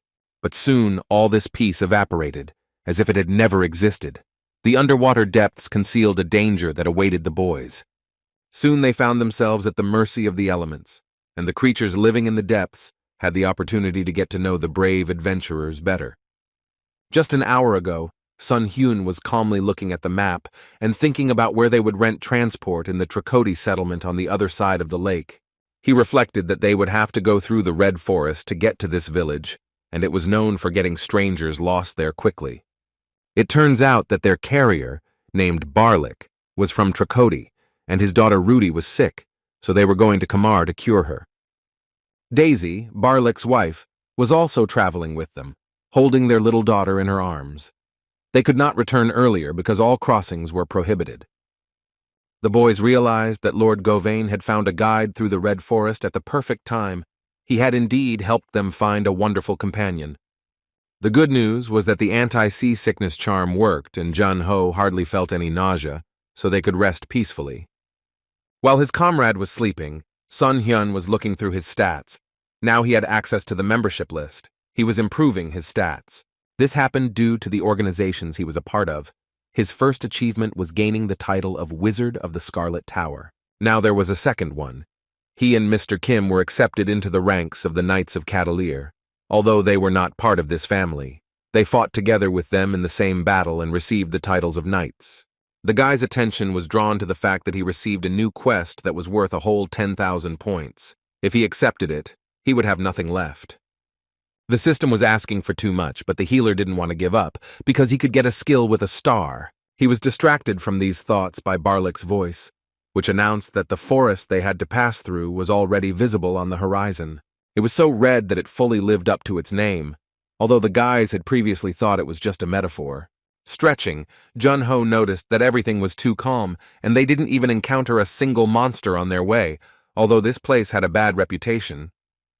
At that moment, his friend realized that such words should not be thrown around, because they can call upon something that one does not really want to meet. Just now, Jun-ho jinxed their peaceful trip, because it was noticeable that some huge creatures were approaching their boat underwater, and they clearly wanted more than just to get acquainted.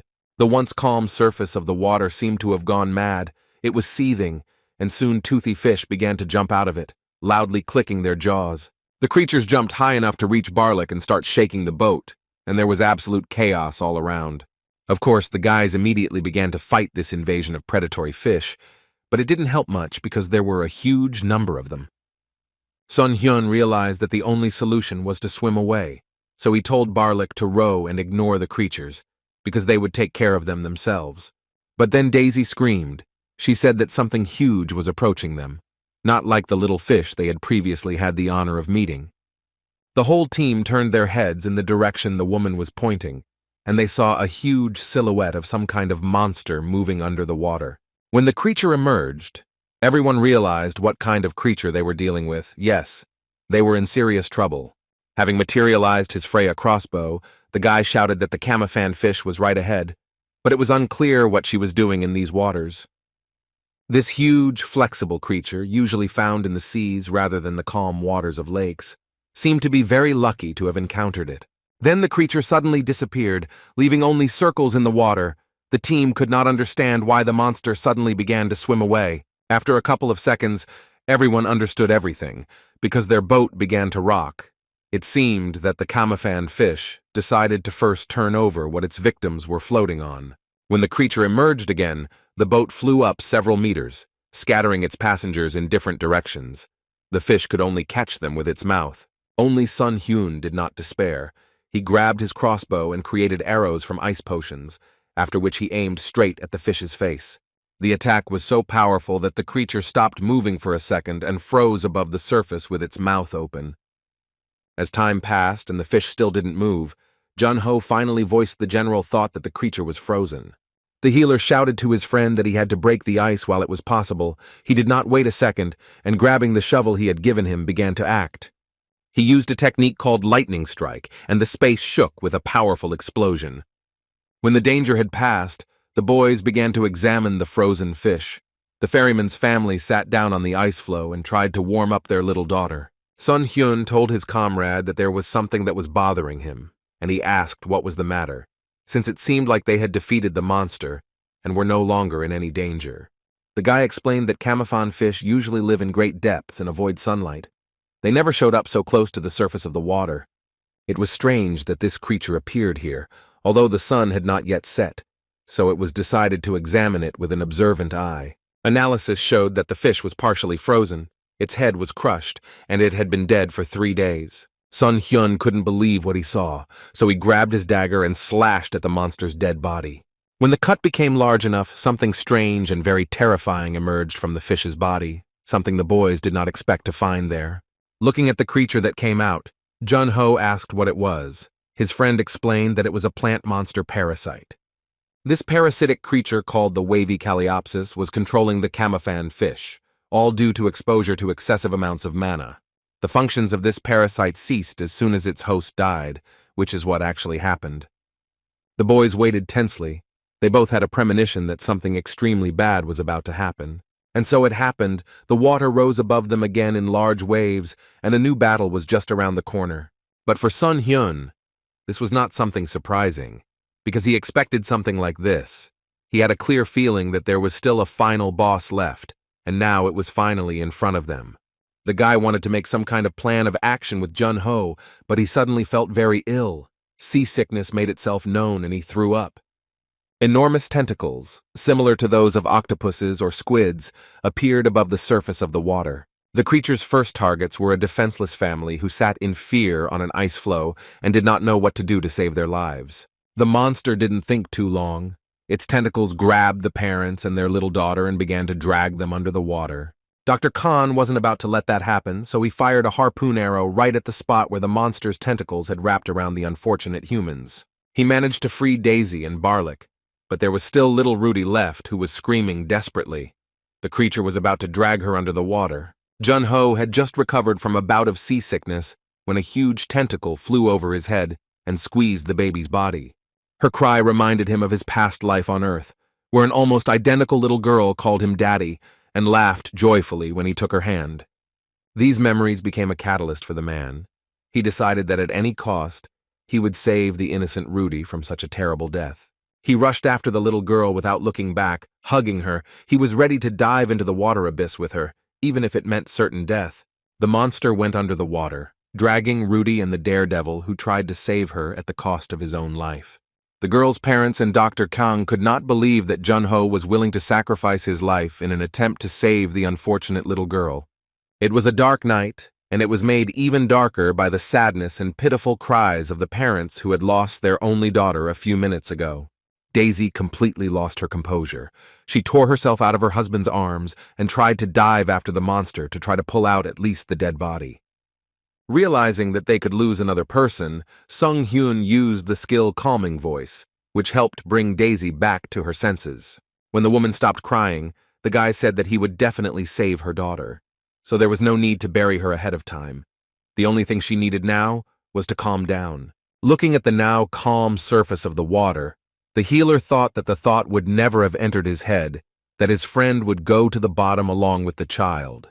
He understood that if he was left alone for too long, he might drown while saving the girl. But Junho had his own views on this situation.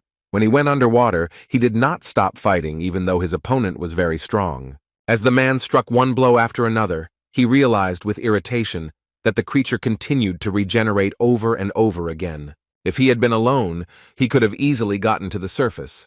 But he had a child with him, which made the task extremely difficult. Having pushed his body to its limits, Junho felt his lungs begin to burn intensely, meaning that the air in them was running out. The creature seemed to have deliberately turned its tentacles so that the man could see the light that fell under the water. This light was not ordinary, but created by Sun Hyun. Its arrows reached the bodies of Junho and Rudy and stuck to them. It seemed that it was too early to die. The healer fired a weapon that helped fill the captives' bodies with oxygen, greatly increasing their chances of survival. Now that they weren't afraid of drowning, they could think about how best to get out of this situation. Fortunately, now Dr. Khan was with them. The doctor was very interested in how his friend managed to constantly get into some unpleasant and deadly situations. When nothing but the octopus threatened the lives of the captives, Sun Hyun could calmly deal with the monster, using his dagger to chop off its tentacles one by one. A friend warned him that the monster infinitely regenerates its limbs, so he needs to be very vigilant and careful. But the healer had his own, so to speak, original methods of fighting. He began to freeze the creature's limbs so that it could not restore them. Noticing his comrade's surprised look, he explained that his blade was not just a sashimi knife. In the right hands, this weapon could do simply unimaginable things. Moreover, this dagger was new in his collection, because he had just carved it out of ice, for which he received the achievement Miraculous Hands. So Sung Hyun ordered Junho not to worry about him and to quickly get little Rudy to safety. The man did not want to abandon his friend, but he had no other choice. Focusing on the battle, the boy used a spell that helped him freeze another tentacle of the huge monster, which still did not want to die. It's not like this action helped much in the battle, because the creature only became more angry and began to attack with even more enthusiasm. When the creature opened its mouth as wide as possible, Dr. Khan decided to try shooting an arrow of ice potions right there. He really hoped that this would at least help weaken the monster, so that he could deliver the final blow and end this battle. At the moment when the huge fish was completely frozen and covered with a thick crust of ice, it was clear that it was either now or never to act. So he swung his dagger and decided that it was worth trying to split the ice into small particles so that the monster would not have time to regenerate. But the plan went down the drain, because the creature managed to free itself and it seemed to be even stronger than before. In front of Song Hyun was the sequoia squid, which carried a parasite called the wavy Calliopeus, and the problems were becoming more and more alarming. Instead of being scared, the guy grinned because he could finally see the creature's head and now knew where to hit so as not to miss. The squid also had no intention of surrendering to certain death just like that. His eyes lit up with a terrifying light, and it was clear that he was ready to attack. The monster possessed amazing skills that allowed him to send ultrasonic waves at his enemies, capable of disorienting and stunning the enemy. This is exactly what happened to Sun Hyun. It seemed to him that the water around him was becoming denser and denser. His poor head threatened to simply split into pieces from the unbearable sensations.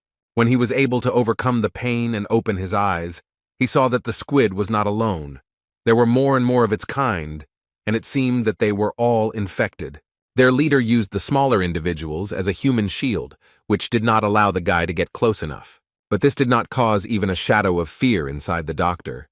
He grinned and decided that he simply needed to change his strategy of action to a new one. It was worth remembering that he had in his hands the greatest artifact, Freya's crossbow, which allowed him to fight remotely, without getting too close to the enemy. So now the squid will taste the arrow that was filled with the power of the holy water of dawn. The healer knew that the parasite's host was usually unable to think normally because of what was inside him, but nevertheless he still remained true to his innate instinct.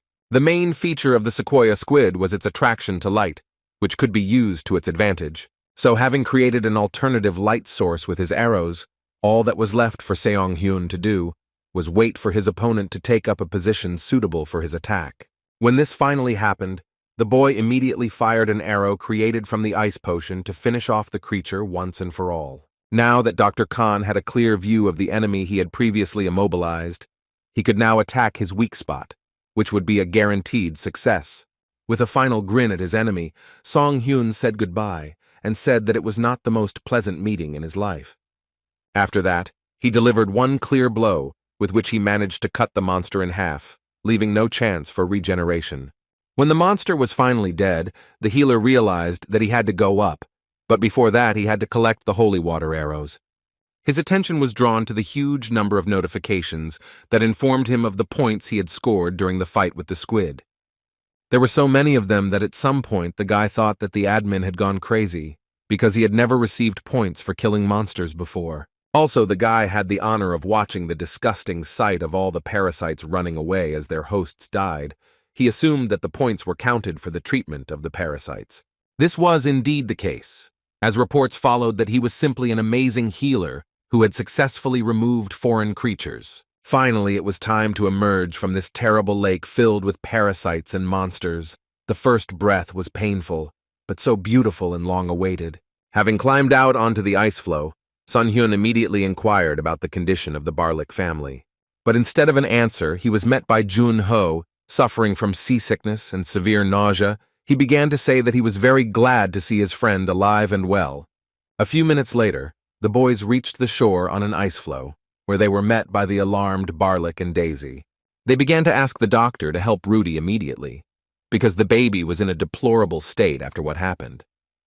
This news made Sun-hyun very sad, because he hoped that the girl would be okay, but it seems that luck turned away from them today. All that remained was to believe that it was not too late for Rudy, and that treatment would help restore her health. Upon entering the Red Forest, Dr. Khan decided to immediately begin treating the baby. She was severely hypothermic, and it would take a lot of effort to warm up the girl's body, but the guy was serious.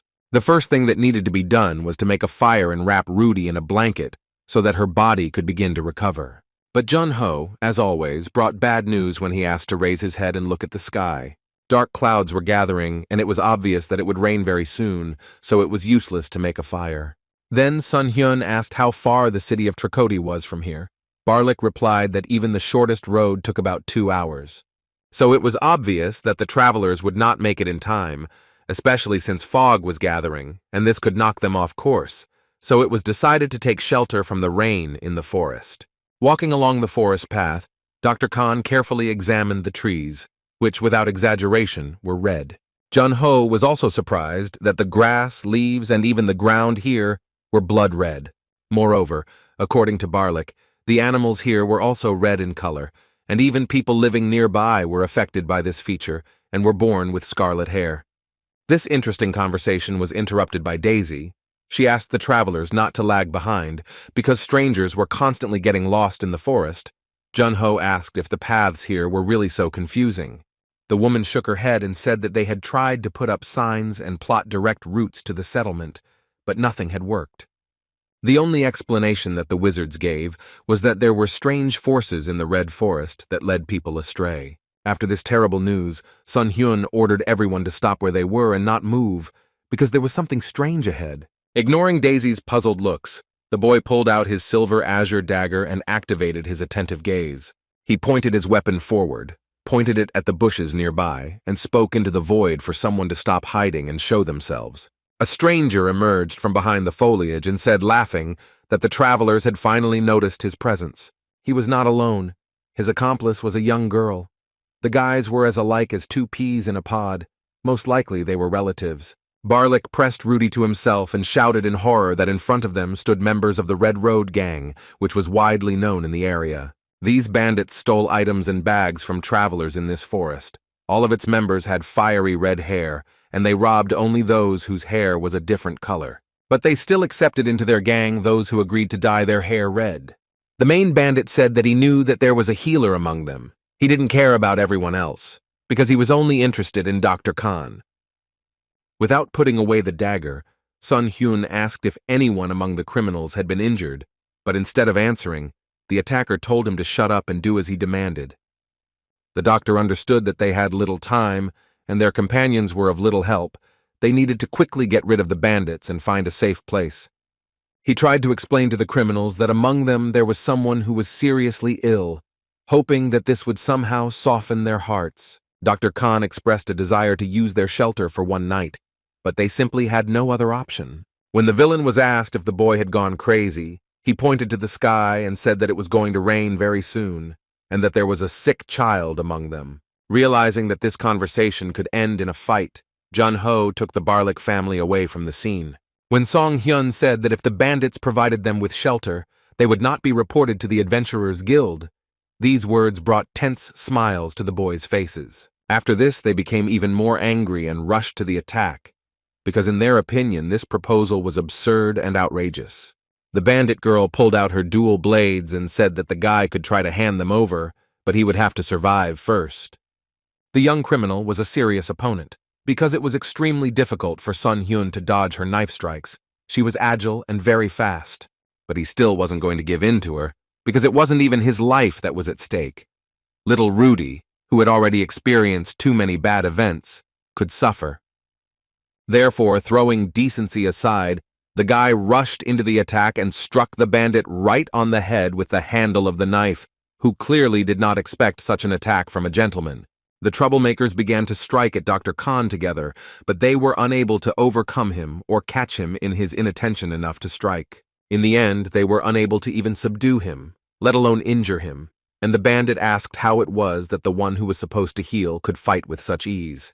The red-haired boy decided that his opponent was using some kind of skill, so he took out a parchment with a circle drawn on it from his pocket and said that his enemy was finished. This drawing summoned a real magic circle, which was controlled by the criminal, and chains began to appear from it, which enveloped the doctor's body. But these weren't just shackles, they limited the amount of mana, giving their victim no chance to use skills. Now the evil ones could go wild, because from that moment on, nothing prevented them from striking randomly wherever they wanted. But they didn't take into account one very important point. Their opponent didn't use mana, so the chains were useless, and they simply fell apart, not feeding on the victim's magic. So now the hunters had become the hunted, who were subjected to a good lesson in the form of a punch in the face. As the red-haired guy lay knocked out, his girlfriend began to scream loudly, realizing that she would be next in line. Yes, Sun Hyun had no intention of letting the girl go just like that. He had to convince her that they either needed to be let go or given shelter during the rain.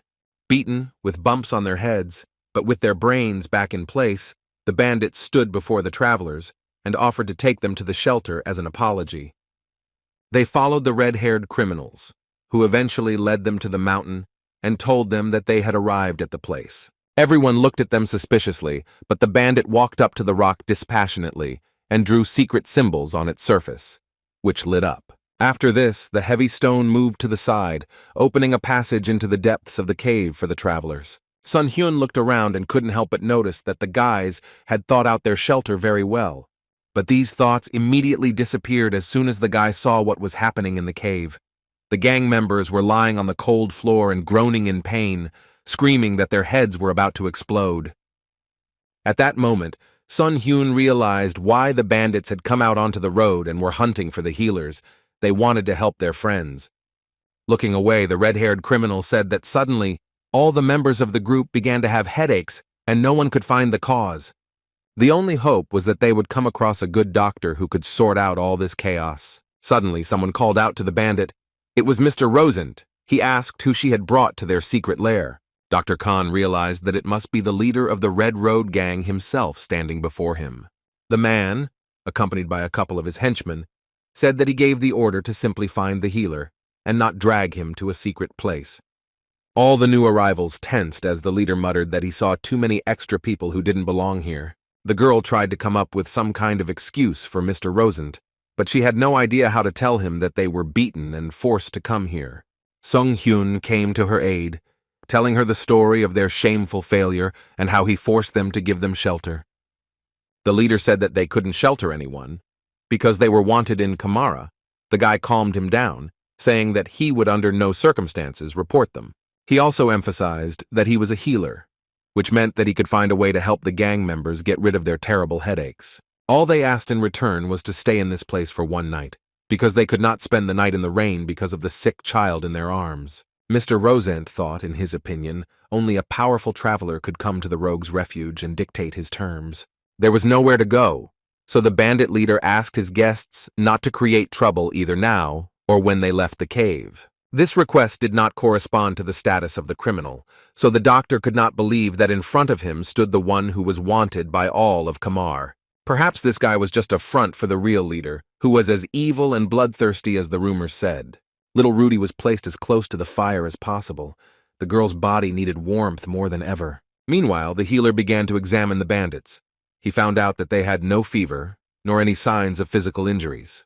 A close look at the analysis showed that the victims were experiencing panic, had a clouded mind and phantom pain, and if not cured, a nervous breakdown was possible. Sung Hyun shared all these details with his friend, hoping that he could give him some ideas. In medical practice, phantom pain meant the sensation of pain from a lost limb, as if it were still there, but in Azul it could occur even if the body was fine. This type of pain did not damage stamina, but it could damage the mind. Over time, they intensify and cause more and more damage to the mind. Mr. Rosent was surprised to hear that phantom pains had no boundaries and were therefore more difficult to treat, and he asked if there were really no treatments for such illnesses.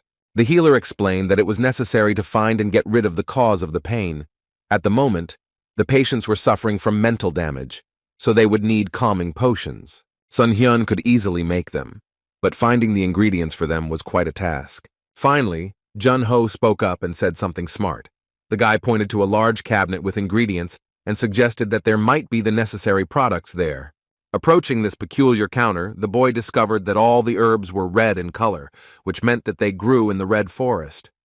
There really was a lot of stuff on the shelves, including white-tailed, small-petaled grass, hellebore, and annatto. And if you looked hard enough, you could even find twisted quartz lichen. Having found the necessary herbs and roots, the doctor said that he had the opportunity to brew a medicine for the bandits. Dr. Khan asked how many people could move. Rosent replied that about 17 people could do it. The number was quite large, so Song Hyun said that the leader should take his men and find as many herbs from the list as they could. Everything would be fine. But the guys had to set off in terrible weather. There was a severe thunderstorm outside, lightning cut through the darkness of the night, and the cave shook from the sounds of thunder. The orders outraged those criminals who heard them. They began to shout that no one could just give orders to their leader. But no matter how indignant they were, they still went and discontentedly collected herbs, because they were not insured against the fact that headaches would start to happen to them. While sorting through the ingredients, Jun Ho asked how his friend knew so much. He said that it was all his experience. He kept records of healed patients and useful facts. When the doctor asked his friend to pass him the jar he was twirling in his hand, Jun Ho dropped it from his hands. The jars rolled one after another, and the healer already assumed that his companion had also started tremors. But he said that he had simply dropped the jar from his hands. When he started to collect what he had scattered around the cave, he found something interesting and decided to show it to Sun Hyun. There was some kind of big beetle sitting in the guy's palm. He asked what kind of creature it was. After a quick glance, the healer said that they were scarabs. His friend remembered that the last time they saw these insects was in an ancient, terrible dungeon. In one corner of the cave, there was a whole pile of them, and they looked as if someone had deliberately destroyed them. A closer look revealed that the Tavala scarab was in deep hibernation and was petrified, but under certain conditions it could awaken. When Jun Ho realized that he had a petrified monster in his hands, he quickly threw it away, hoping that it would never wake up. It was obvious that if someone collected something like this, they would not have left the insects lying on the floor, and it was also impossible that scarabs could live somewhere nearby. These oddities made the doctor ask his friend to dig up the ground. He asked in bewilderment why he should do this. He said that everything would become clear as soon as he started digging. As soon as the first hole was dug, Jun-ho jumped away from the place screaming, because there was an ominous treasure hidden underground. Sun-hyun sat down and, ignoring his friend who was hysterical from what he saw, said that he thought they would find such a large number of insects. Taking some earth in his hand, the doctor made a startling suggestion that the entire cave could have been made up of scarabs. After some time, the bandits returned. Despite the terrible weather, they managed to collect a large amount of grass so that they filled all the free jars. Approaching Mr. Rosent, Sun-hyun explained that the most important part of the treatment was the constant intake of potions. The bandit leader began to thank Dr. Khan and say that at first he thought that the healer in front of him was a fake, but now he realized that he was wrong. The guys who had beaten up Sun-hyun not long ago were now very friendly and said that they would monitor the stability of the medication. They also promised that they would take care of their comrades until they were completely cured and began to feel better. It seemed that even those heartless rogues who exploited others for money saw value in their comrades. Sung-hyun had a question for the leader, who explained that phantom pain was a rare abnormal condition. It was at the highest level of mental states and could only be experienced inside the most dangerous dungeons or in the most contaminated parts of Azul. Rosent listened intently to the fact that it was very strange that such a thing had happened to so many people in a simple rogue's shelter. In the opinion of the healer, it simply did not make sense. So it was quite logical to suspect that some details were deliberately hidden from Dr. Khan. The guy noted that he began to suspect the leader of the bandits from the very beginning. He was too quiet. And Sun-hyun also remembered that they had found a rare scroll of the cursed chains, which was quite a valuable magical artifact. The guy believed that the thieves, who were brazen about money, would not use him as if they had some small change in their hands. Rosent had nothing to say to these arguments, especially when his opponent began to reflect on the soil that was inside the cave. It was hard not to notice that the soil of the Red Forest was soft and damp, while the ground inside the cave was full of sand and gravel, as if this shelter had been transported from another place. Sun-hyun demanded that he be told the truth immediately about who was standing in front of him. Only then could he guarantee treatment and silence. Desperate, Rosent promised to tell everything, but in return he asked the doctor to do him a favor after listening. The guy did not make any hasty promises and replied that he would decide as soon as he heard the story from beginning to end and understood that the truth was no longer being hidden from him. According to the bandit, there was nothing in this place before, but 3 months ago this cave suddenly appeared here. Inside this strange new place were many monsters that no one had ever seen before. It was also full of precious things, so the rogues could not help but take advantage of the opportunity this place offered. Jun-ho didn't really believe this story.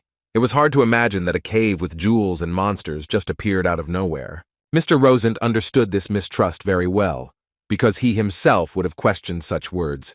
The only logical explanation is that the cave was a kind of dungeon. Song-hyun had heard that wandering dungeons existed, but he didn't think that they were real and not just a figment of someone's imagination. Everyone knew that the dungeons existed exclusively in other dimensions, and it was impossible to enter them without a special portal. But there was one exception. Once, for some reason, a similar place appeared right in the middle of the continent. This phenomenon was called the Wandering Dungeon. Digging into his memory, the guy remembered that the last time something like this was seen was several hundred years ago. The guy suggested that among all the riches found here, there were also scrolls. Rosent confirmed this guess and said that he had not seen such items before. At first, the gang members were happy, but then things took a nasty turn. This happened when a scroll called Anti-Magic was found. It so happened that the gang got into a fight with the wizards in Kamara, and since they usually couldn't defeat the wizards, they tended to resort to more mundane methods. But that day was different. The bandits decided to demonstrate their strength and power with the help of scrolls. They used anti-magic and their enemies were powerless against them, so the Kamar magicians were completely destroyed. Rosent believed that that day was historic for them because they had many grievances against the magicians. The only problem was that from that moment on, the gang members began to search for new items even more actively. One day, a gang member happily announced that he had found something incredible, and everyone happily followed him. They were all looking forward to finding something that would help them get rid of the wizards once and for all and blow up all of Kamar. The boys listened tensely to this confession of a grave crime that could have taken many lives. To this day, the leader did not know what exactly the guys had found, but from that moment on, they were not themselves. His gang was seriously planning to terrorize Kamar. It was clear that the man did not like all this. These thoughts were confirmed when he asked to stop those whom he considered his comrades. Jun-ho asked his friend what they should do in such a situation, and he jokingly replied that he didn't really like magicians either. But he also didn't want to see the city he had just saved fall, especially considering the fact that people who had become important to him lived there. When Sun Hyun more or less figured out the truth, he asked the main question about where the real leader of the Red Road gang was. The boy guessed that their leader had said that the strangers first needed to defeat the hidden officers and captain. This is exactly what the guys did. Jun-ho was very interested in where the room they were told about was. But Sun Hyun did not despair, because according to him, finding her was not that difficult. His observant look will come to his aid, which always helped the guy see non-obvious details. This time, the power also worked as it should and demonstrated to its owner a hidden magical passage. Pointing to the right wall, Sun Hyun asked his friend to use his unusually high shoveling skills. When he began to dig and dig, a multitude of scarabs began to pour out from under the ground again. But the boys were forced to continue dripping and reach the magic circle, which was supposed to serve as an entrance to the secret room. It remained to solve the puzzle of how to get inside, but the healer had a solution for this too.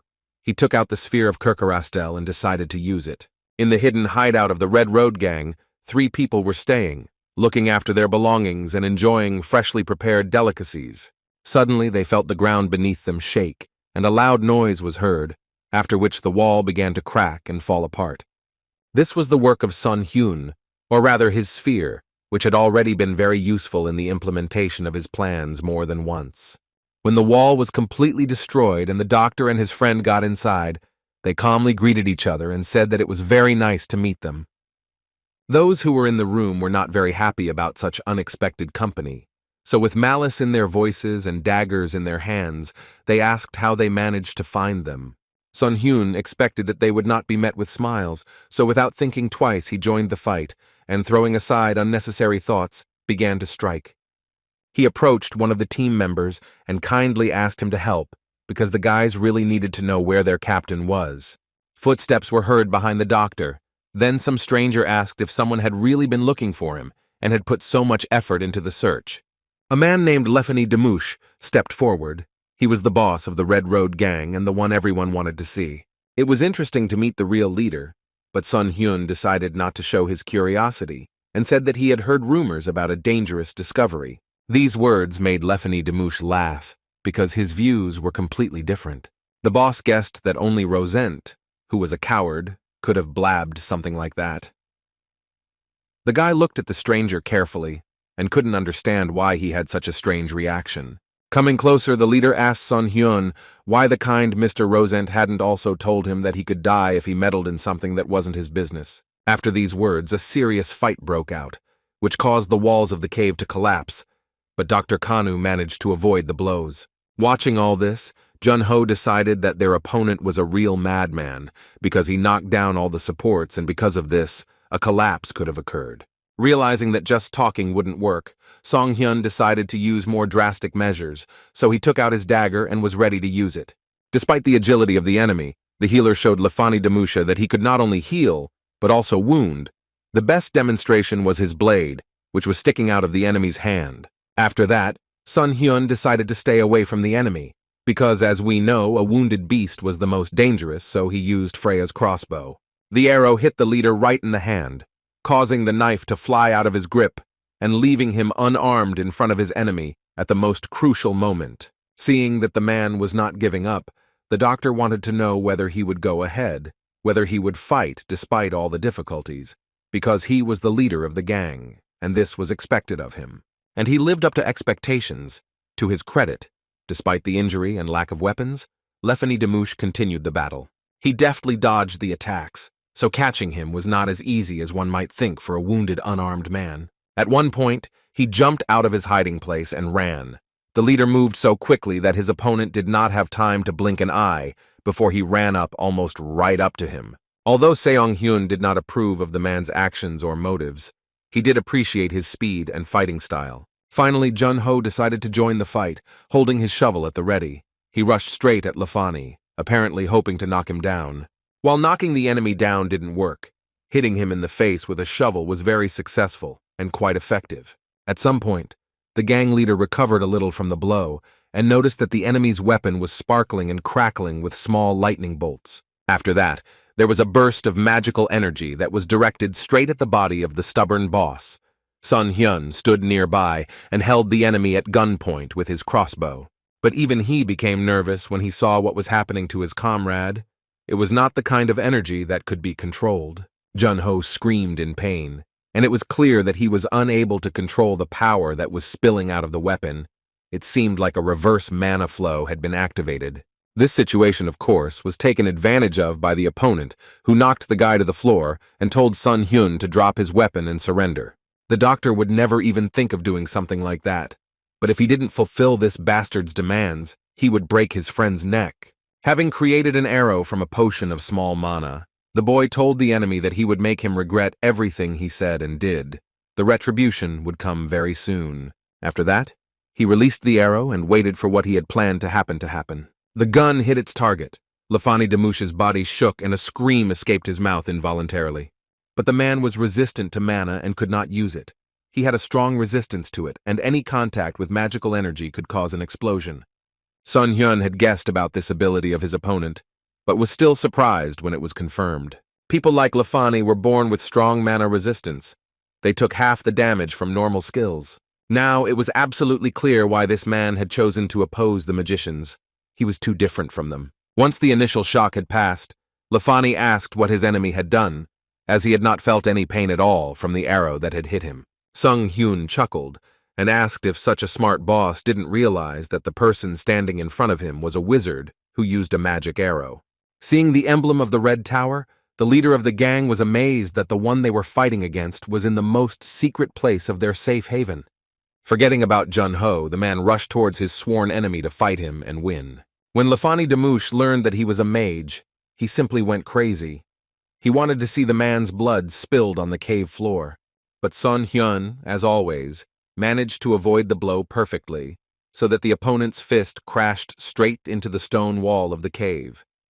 The healer realized that his opponent had simply gone mad, which could play into his hands, since such behavior interfered with concentration and made the opponent more inattentive.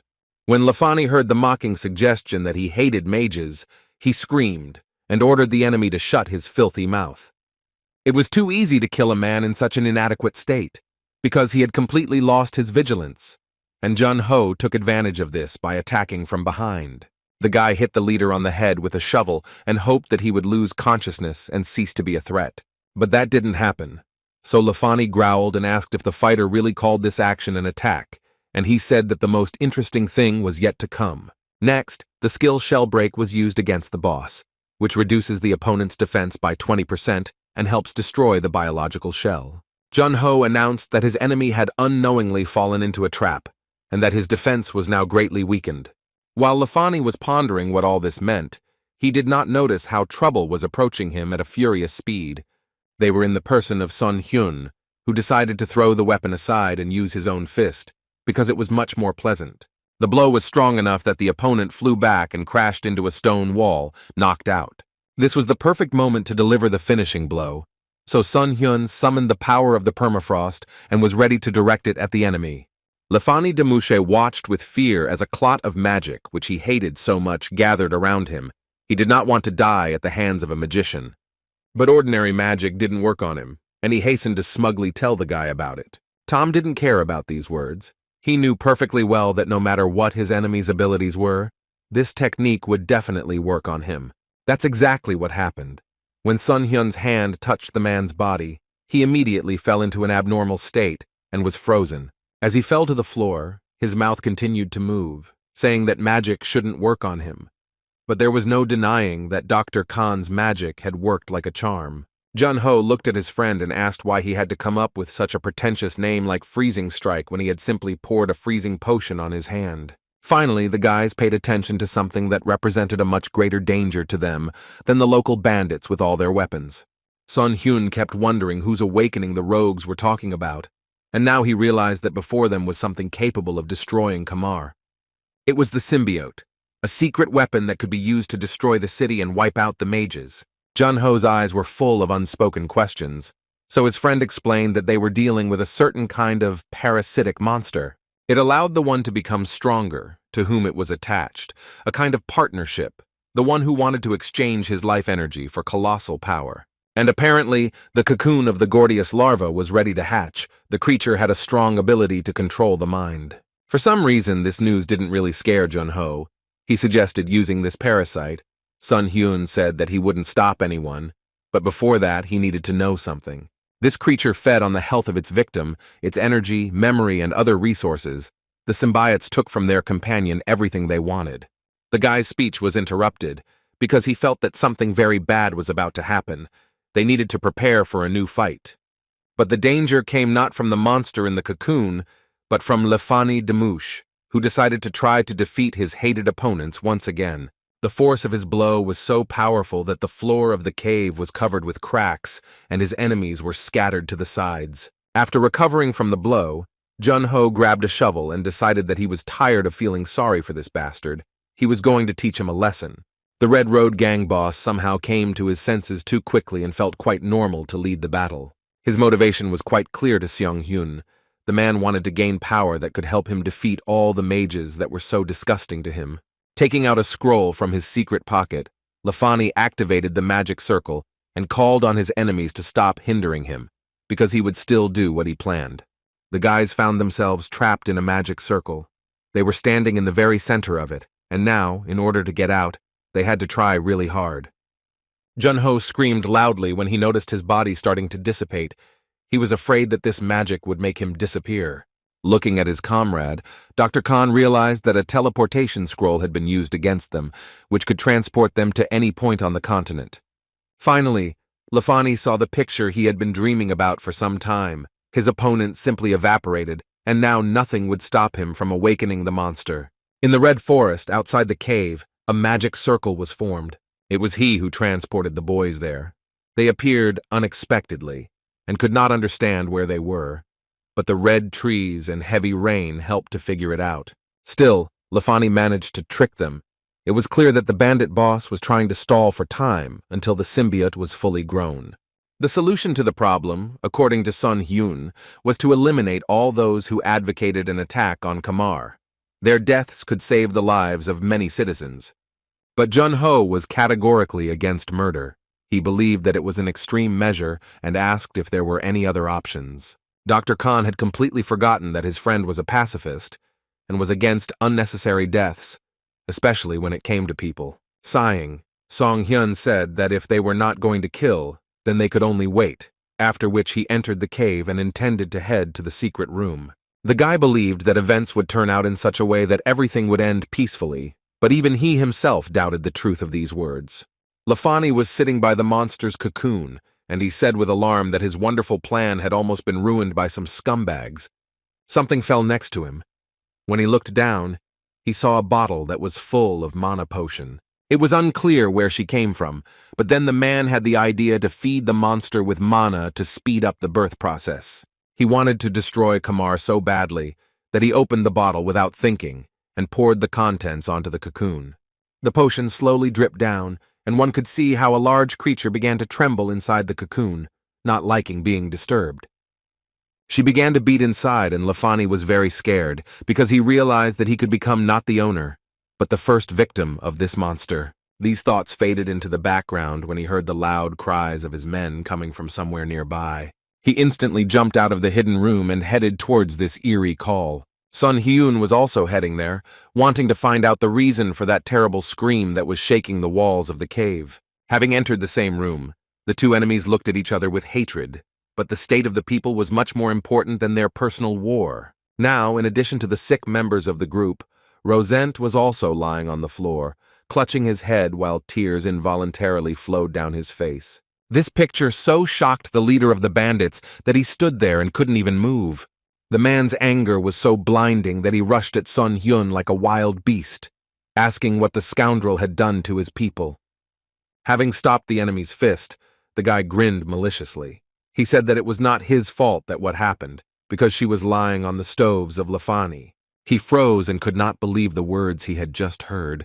He was sure that there was no way he could have harmed his gang. The doctor explained that all this happened because the man used a mana potion on the symbiote, which enhanced his ability to control his mind.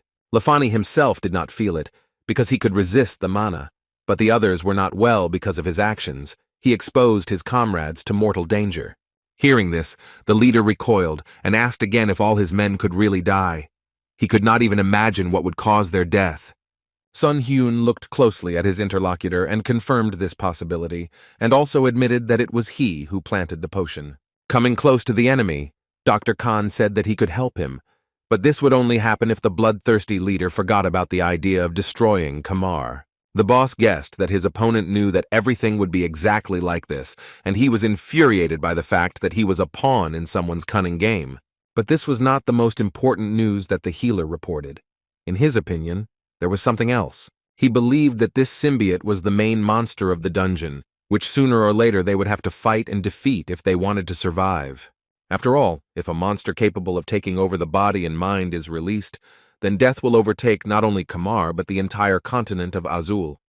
Therefore, the doctor urged his interlocutor to think through every action as carefully as possible, because it could lead to fatal consequences. Lafani really didn't like situations in which he was forced to act in a way that someone considered right and humane, but the lives of his people were at stake. He had no choice but to accept reality and not let go of his pride, asking the healer to heal his friends. After that, Jun-ho appeared and asked if they should deal with the monster first, but the healer said that then the dungeon would most likely disappear, and they needed to save the people. Moreover, the patients were unable to move, and it was raining heavily outside, so the showdown with the symbiote would have to be postponed a bit. Jun-ho asked what would happen if the monster awakened before they treated the sick. While bandaging his friend's hand, the healer said that Lafani had set up a barrier. One could only hope that some fool wouldn't do something stupid, but it looked like that was exactly what was going to happen. After a few hours, the pressing problems were dealt with, and people gradually began to recover from the excruciating phantom pains. After leaving the patients, Sun Hyun did not forget to remind the leader that it was all his fault. Lafani himself felt his conscience gnawing at him, especially when Rosent came to his defense, saying that the boss had not done it on purpose. When the pain had almost passed, the boy sincerely thanked the doctor for his help, because without him, they all would have simply died. Finally, Dr. Khan had some free time, and he went to the place where Barlock and his family were staying. The doctor immediately asked how little Rudy was feeling. The parents reported that she finally stopped shivering and warmed up a little, after which the girl fell into a sweet sleep. This news was like a balm for Jun-ho's soul, because he understood perfectly well that the child was the most precious treasure for his parents. Turning to his friend, Sun Hyun informed him that he had something interesting for him. He handed him a piece of the Pitsat crab shell that he had received after defeating him. This artifact increased health and defense. He was simply delighted with this gift. He didn't even immediately believe that his comrade was giving him such a valuable thing, but Sun Hyun said that this thing should be with those who fight evil. Jun-ho was so moved that he was ready to cry, like a vulnerable girl, which did not fit with the image of a warrior. Now Sun Hyun decided it was time to sort out his stats as well. He had gotten a few achievements at Lake Pitsata, and now he wanted to take a look at them. The most important of these was the embodiment of greed, which was awarded for earning more than 10 points per day. Also, a point-spending machine was received, which allowed the points earned to be exchanged for some goods. But when the guy saw the services offered, he got very angry, because he didn't want to transfer his points to any of them. The healer was so angry that he was ready to explode right on the spot. Daisy looked at him with bewilderment. Then he finally found something worthy, but very expensive. The guy understood that investing in good skills was worth it, and 10,000 points could be spent on them. A pleased Sun Hyun realized that the wise traveler between worlds was finishing his day by checking the achievements he had made, while the foolish one was sleeping on his favorite pink pillow. But looking at how sweetly his friend was sleeping, the healer himself felt drowsy. But it all passed as soon as the cave shook from an incomprehensible energy wave. It woke up Barlick and even Jun-ho, who had the super ability to sleep under any circumstances. The earthquake was felt in every corner of the cave, so Lefany Damouche and his gang became nervous and worried that a collapse might occur. Sun Hyun came running to them, shouting out an alarmed warning that this was not just an earthquake. Looking around, the guy realized that what they feared had happened. because only one event could have raised so much noise. Revived scarabs began to crawl out from under the ground. There were so many of them that I just wanted to close my eyes and run away. They flew over the heads of those who considered the cave their refuge and felt like kings of the situation, and probably they were. The scarabs weren't just flying chaotically, they were purposefully rushing somewhere deep into the cave and were clearly holding their direction. Sun Hyun was the first to guess. He was absolutely sure that the insects were moving in the direction of the secret room where the symbiote was located. He and Lafani rushed after them, hoping that they would be able to prevent the disaster that was about to befall them. There was complete chaos all around, and it was almost impossible to break through to the room, because the scarabs literally occupied the entire space and blocked the exit. By summoning Freya's crossbow, the healer hoped that he could at least contribute a little to improving this hopeless situation. A second later, the harpoon arrow flew straight to where the largest number of insects were concentrated. This helped to clear the passage a little and open access to it. Noticing this, Lafani immediately rushed there. Getting through a bunch of scarabs was a very difficult task, but the stubborn leader was determined to make it happen. But suddenly, the passage was blocked by another scarab, which was significantly larger than all the rest of its relatives. Jumping back in time, the boss asked what kind of creature was standing in their way. Sun Hyun guessed that it was a rare monster that could become a problem. He couldn't. He had already become one because he was gathering smaller relatives around him, and it was obvious that he was going to attack. Thus, the core of the scarabs was formed. It was a spherical monster, consisting of many insects stuck together. It attacked the guys in such a huge pile, who were standing and had absolutely no idea how to fight off this phenomenon. For now, they have adopted an escape strategy to observe the enemy and track his behavior patterns. Sun Hyun thought that he could seize the moment right after the attack that would destroy the core and prevent the insects from linking back together. Standing in indecision can take forever, so the guy chose to act, so he fired a harpoon arrow straight into the center of the core. A hole had been made in this formation, which the creatures could patch up without any problems. This is exactly what they did. Absorbing other scarabs, gradually the core acquired its previous form. Chuckling, Sun Hyun cheerfully noted that the creature had a real talent for healing. Lafani could not understand why his ally was happy. He asked how the healer thought they could kill a creature that regenerated over and over again, and Dr. Khan replied that there was one method. It was obvious that this monster was gathered together using mana, so it would be possible to defeat it if they managed to get close and use a cancel skill. And someone who could resist mana was capable of this. Lafani took the hint and muttered that he would have to take at least one hit to get closer. These words made the doctor smile. He said that the man could safely allow this to happen because next to him was the one who would heal him. Mr. Lafani was not too pleased with this proposal, but it seemed to be the only way out that could help save them all. So without saying another word, he rushed into the thick of the cluster of scarabs, who were ready to happily devour the man. His blow made a hole in the formation, and the monster hummed angrily, clearly unhappy that its defense was being penetrated. It was as if lightning had run down Lafani's arm. He was shaken and felt a strong pain, but he did not stop. His action caused an explosion that stunned the boy and threw him back. The main scarab monster was extremely angry at this action of his victim, so he intended to take revenge on him for this insolence. While his younger relatives were flying in different directions, he saw his target and was determined to remove it like an annoying bug. Taking aim with his crossbow, Sun Hyun praised Mr. Lafani, saying that he had played his role as bait well. The harpoon arrow struck the creature, and it was so wounded that it simply had no chance of regeneration. Choking on its own blood, which was a disgusting green color, the monster squealed shrilly. But all this did not help him avoid death. So soon the creature fell apart into small pieces and fell to the ground. The sight was not the most pleasant, but the situation became even worse when the healer noticed something. Along with the monster, the artifact that he was carrying was also destroyed. He really didn't want to lose such value, so the guy was a little upset. But there was no time for sadness. The boys went into the secret room, and when they looked at the cocoon, they discovered that it was empty. Everything indicated that the symbiote had successfully hatched and escaped from its temporary home. But where it went next was something they had to find out. This creature did leave something useful. After examining the place with a careful glance, Sun Hyun noticed Gordius's tear, which completely restored the mental state. The guy didn't have time to tell about his discovery, because someone called out to the leader. He turned around and recognized the man who was hidden by the shadows of some bill. Sun Hyun assumed that it was one of the officers standing in front of them, but he asked Mr. Lafani not to approach him, as he had a strange premonition. After examining Bill with the skill, the guy's fears were confirmed. In front of them stood a man who was susceptible to infection by the Gordius larva, but the victim began to claim that he was completely fine.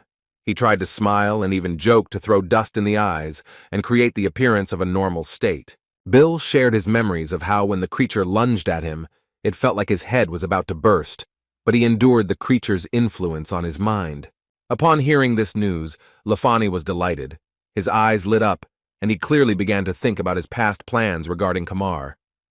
He ran up to the boy and hugged him, saying that he was very glad that he would not have to fight with the one he considered family. The one who was not convinced by this clowning was Song Hyun, who watched the boss and subordinate's sweet conversation with suspicion. Deciding to find out everything here and now, the doctor said that a normal state does not negate the fact that Bill was infected, so he should be gotten rid of. Bill's gaze became deceptively friendly as he asked her not to jump to conclusions and to listen to him. Taking advantage of Sun Hyun's momentary pause, the infected bandit materialized his sword and moved closer to attack. Sun Hyun realized too late that he had made a fatal mistake for which he would now have to answer. The monster-possessed boy attacked with such incredible speed that it was hard to believe that everything was really happening. Lafani Demouche watched this with his mouth open. He did not want to accept that the Bill he knew was no longer there. In his place was a monster. A monster that could easily kill and destroy everything that came its way. The parasite carrier laughed loudly and told his boss that with such power, they would not only be able to capture Kamar, but also completely wipe it off the face of the earth. He began to put pressure on the boss, saying that now they would be able to do what they had dreamed of all their lives, namely, to cut out wizards like cattle. Tempting Lefany, Bill began to say that they were going to do this anyway, so why delay now? The gang leader listened intently as Gordius explained that he had no control over his subordinate's mind, meaning they had a chance. This fiery speech was interrupted by the whistle of an arrow, which the next second pierced Bill's hand. After hearing this, Sun Hyun had no doubt that there was a monster in front of them. The healer agreed with the bearer that there was no time to waste, so he decided to use this advice against the one who gave it. Clutching his wounded hand, the victim listened angrily to the speech about how he was not the real Bill. The infected was stunned by the conclusion that few of the ordinary rogues knew about the symbiote. Moreover, ordinary guys like Bill are unlikely to have heard a term like Gordius, since he most likely did not undergo special training.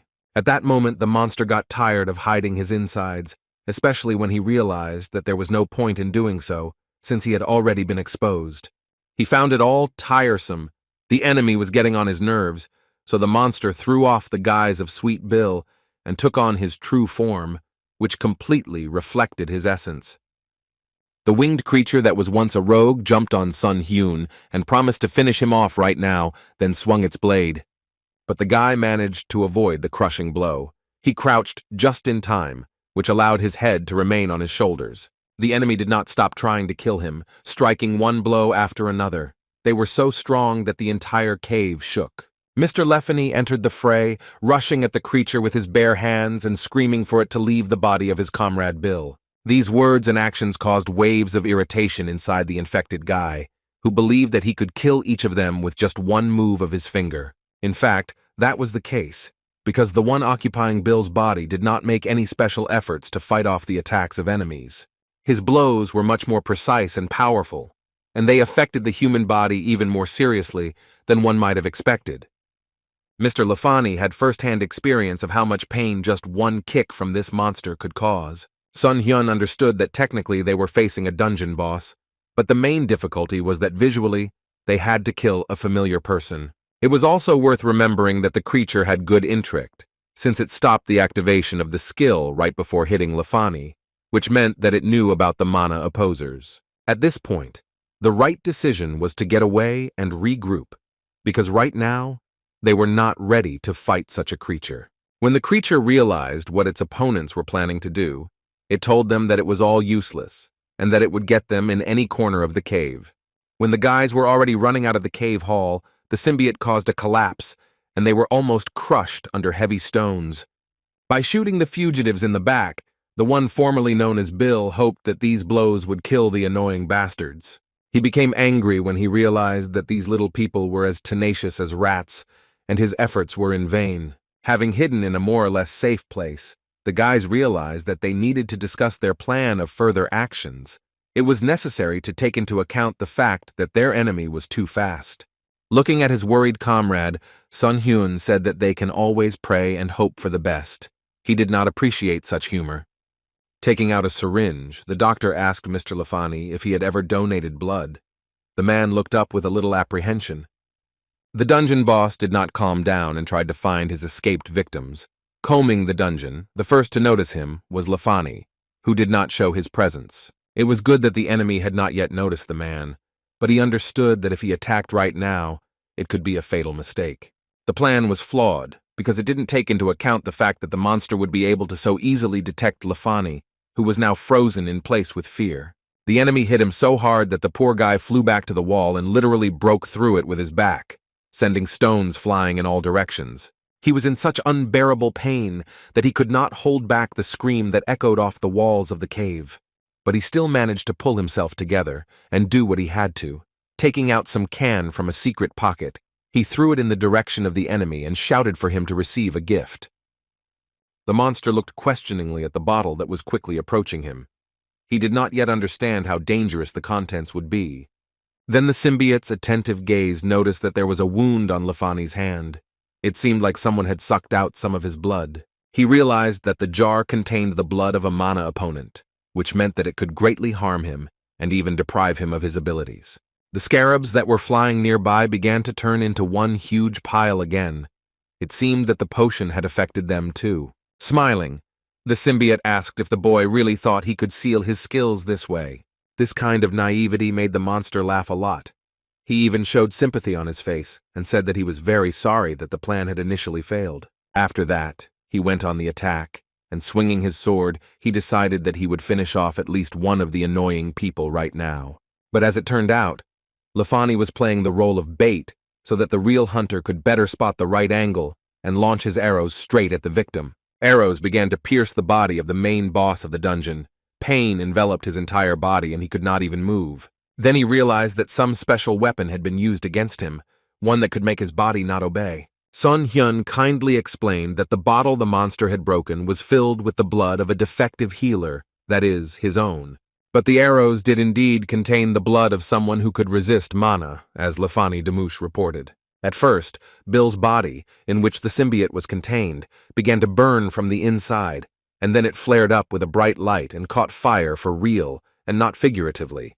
Watching all this carefully, the healer said that he even felt sorry that such a unique creature died in such a trivial way. Then another can flew into Bill's body, its contents spilling onto the guy's body and causing the creature inside him to hiss. The winged monster fell to its knees and a bright light shone around it, which meant nothing good for it. Dr. Khan twirled the bottle in his hand and said mysteriously that there was nothing more effective than mana potions. After all, they allowed us to see such a unique phenomenon as the defeat of someone who had absorbed the blood of someone opposing the mana. After thinking for a while, the doctor decided that if he tried to squeeze the symbiote out of Bill, the guy, who still continued to exist somewhere deep inside, could die. Here the extraction skill came to the rescue, which, upon detection of a foreign substance in the body, allowed it to be extracted. Bill's life was at stake now, and if this ability could help save him, the doctor thought it would be stupid not to try. At first, the guy analyzed this skill and understood how it worked. The mechanism of action was that the mental hand performed all the movements of his physical hand. Stopping in front of the victim's body, the healer exhaled and tried to prepare himself for the fact that he was about to try something new. When the magic hand penetrated the unfortunate man, it immediately grabbed the monster that lived there, and it hissed, because it did not want to leave the confines of this body. Thus, the symbiote was free, which he did not like at all. Bill's body was no longer in danger, because the creature could be killed without damaging the guy's body. This is exactly what the healer decided to do. There was no time to waste with such monsters, because they could enslave another victim.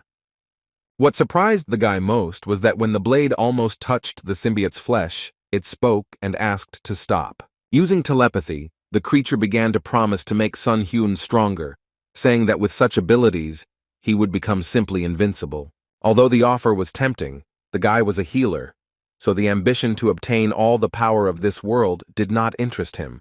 But when the creature began to promise to share information about the wandering dungeons, the guy suddenly stopped. He understood that he couldn't trust the monster, but he was very interested in this information. He really needed to know more about the subject, but that didn't mean the creature deserved mercy. He did not promise to leave the creature alive, but said that he would listen to what it told him. It was obvious that power was needed to create a dungeon. The monsters had to have the strength of the main boss. The condition for people was to have the level of a sword master or archmage, and their abilities must reach a phenomenal level. Sun Hyun learned that in fact anyone with enough mana could create a dungeon. This dialogue was not heard by anyone except the healer, so they looked at him strangely. But if everything was clear with ordinary dungeons, then with wandering ones everything was different. His power surpassed the dimension. Therefore, the only entity capable of moving entire spaces was none other than a deity. And then it finally dawned on the guy that he was in a game that was arranged by the gods, and they were all just pieces that were moved by more influential beings. The healer became interested in why this happened now, since the gods had been silent for the last hundreds of years. The monster replied that he did not know the reasons, but there had definitely been some changes.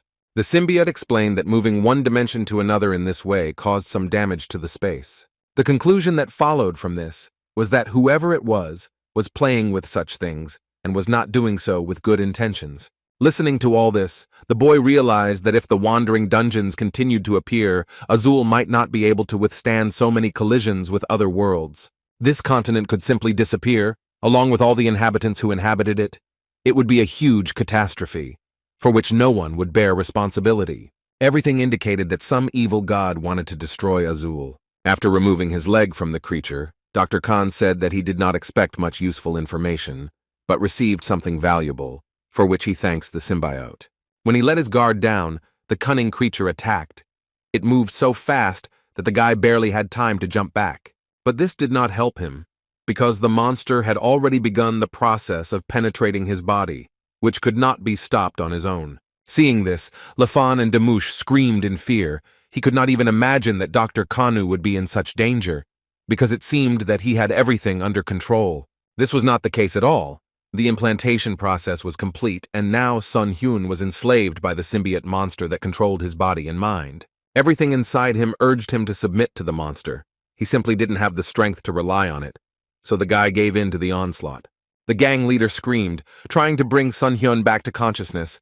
He really hoped that there was still an ally inside that he could summon. It turned out to be not so simple because people could not just wake up after an alien creature, subordinate to the very nature, had entered their minds. The monster was simply delighted. It received such a strong body that it could not rejoice enough. There was so much power, so much potential that it could realize.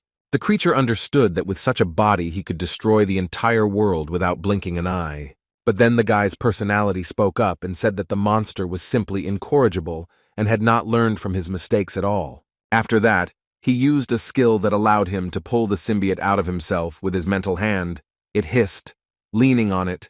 It really didn't want to leave the guy's body. Sung Hyun had no intention of allowing some alien monster to control his mind, so he expelled it away using a skill called extraction. As the symbiote was pinned against the cave wall, it began to scream, asking how its victim was able to escape when it was supposed to be under its complete control. But he didn't take into account that the chosen carrier had a skill that allowed him to ignore orders and strengthen his mental strength, as well as give him immunity to the ability to control the mind. Hearing this, the dungeon boss was simply shocked. He had never met people who could rely on his strength. The guy grinned and realized how shocked he had made his opponent. So taking advantage of his bewilderment, he pulled out a knife and decided it was time to end it all. By delivering several precise and very deep blows, Dr. Kanu managed to create wounds that were incompatible with life and could not be regenerated. Coughing up its disgusting greenish blood, the monster said that it never expected to lose to a mere human. When it was all over, the doctor approached Mr. Lafani and asked if he was all right, because he looked extremely unwell. He carefully examined the man standing in front of him and asked ironically who he was. Sun Hyun grinned and replied that he was a doctor who would cure him. Of course, the guy understood that he aroused suspicion by switching from a wizard to a healer, but he didn't care too much about it. He was much more concerned about the abnormal condition of his ally. He had excessive blood loss and bruises all over his body. Everything was worse than the doctor thought. He realized that he had taken too much blood from the gang leader when he was already wounded, and he really didn't want to be responsible for another death. Blood was urgently needed for healing, but it was unclear where to get the kind that matched the opposing mana. There was only one option left, which Sun Hyun didn't really like, but there was nowhere to go, so he had to contact the admin, who was obviously watching everything from the side. Having opened the lottery, the guy sincerely asked him to send him a skill that would really come in handy now. Gathering his courage, he spun the roulette wheel and began to wait to see what would come his way. I came across a skill called recycling, which returned the item to its original state. This was just what was needed, because in theory, it allowed one to extract blood from the arrow in which it had been used previously. After examining the weapon, the healer realized that this was the only way to extract blood. All that was left was to hope that his plan would work. After breaking the arrow into small pieces, he used the new skill and waited for it to take effect, and in the end, everything went as the guy thought. It was all over. The battle had been a success, the casualties had been minimal, and as the victims began to recover, the Red Road gang members began to rejoice. Lefani Demouche first thought that he had died, and that angels in the form of his friends were meeting him in the afterlife.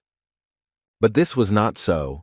Soon he began to feel his body and realized that for some reason he was lying in the middle of a cave, and some strange tube with blood was sticking out of his hand.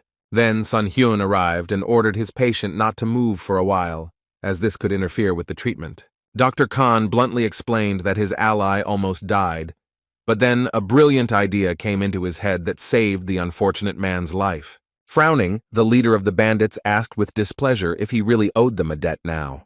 Then he began to interrogate one of the team members about how Bill felt after the terrible creature was removed from his body.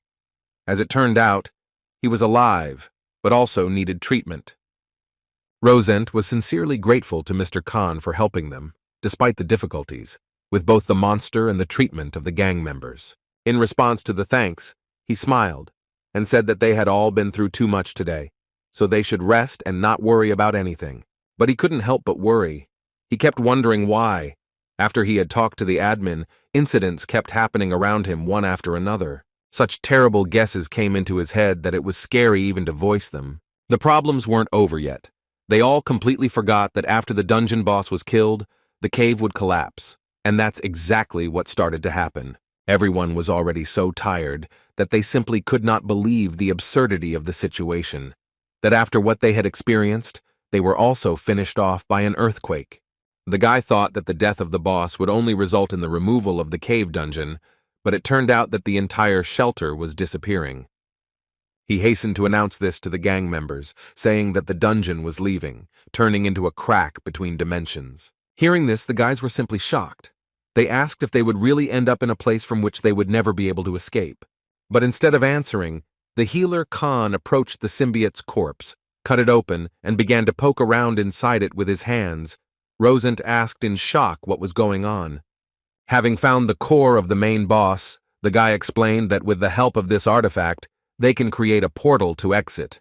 He threw it to Mr. Rosent and asked him to fill the item with his mana.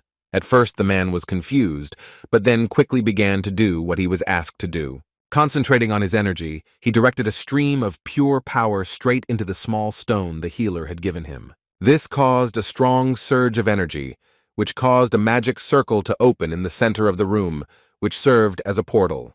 Dr. Khan urged the boys, saying that this core was low level, so they didn't have much time and the boys should move as quickly as possible. The gang members didn't need to be told twice. They started pushing each other, and then Sun Hyun said he was just joking and the portal would last for a few minutes.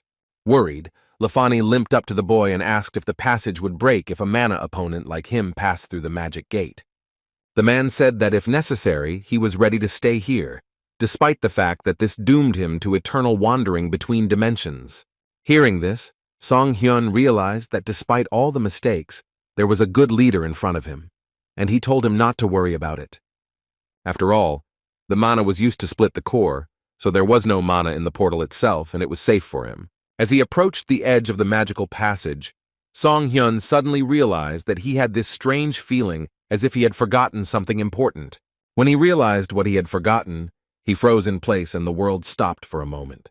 While he was busy saving the Azul dimension, he completely forgot about his friend, who was sleeping soundly on a pink pillow surrounded by scarabs.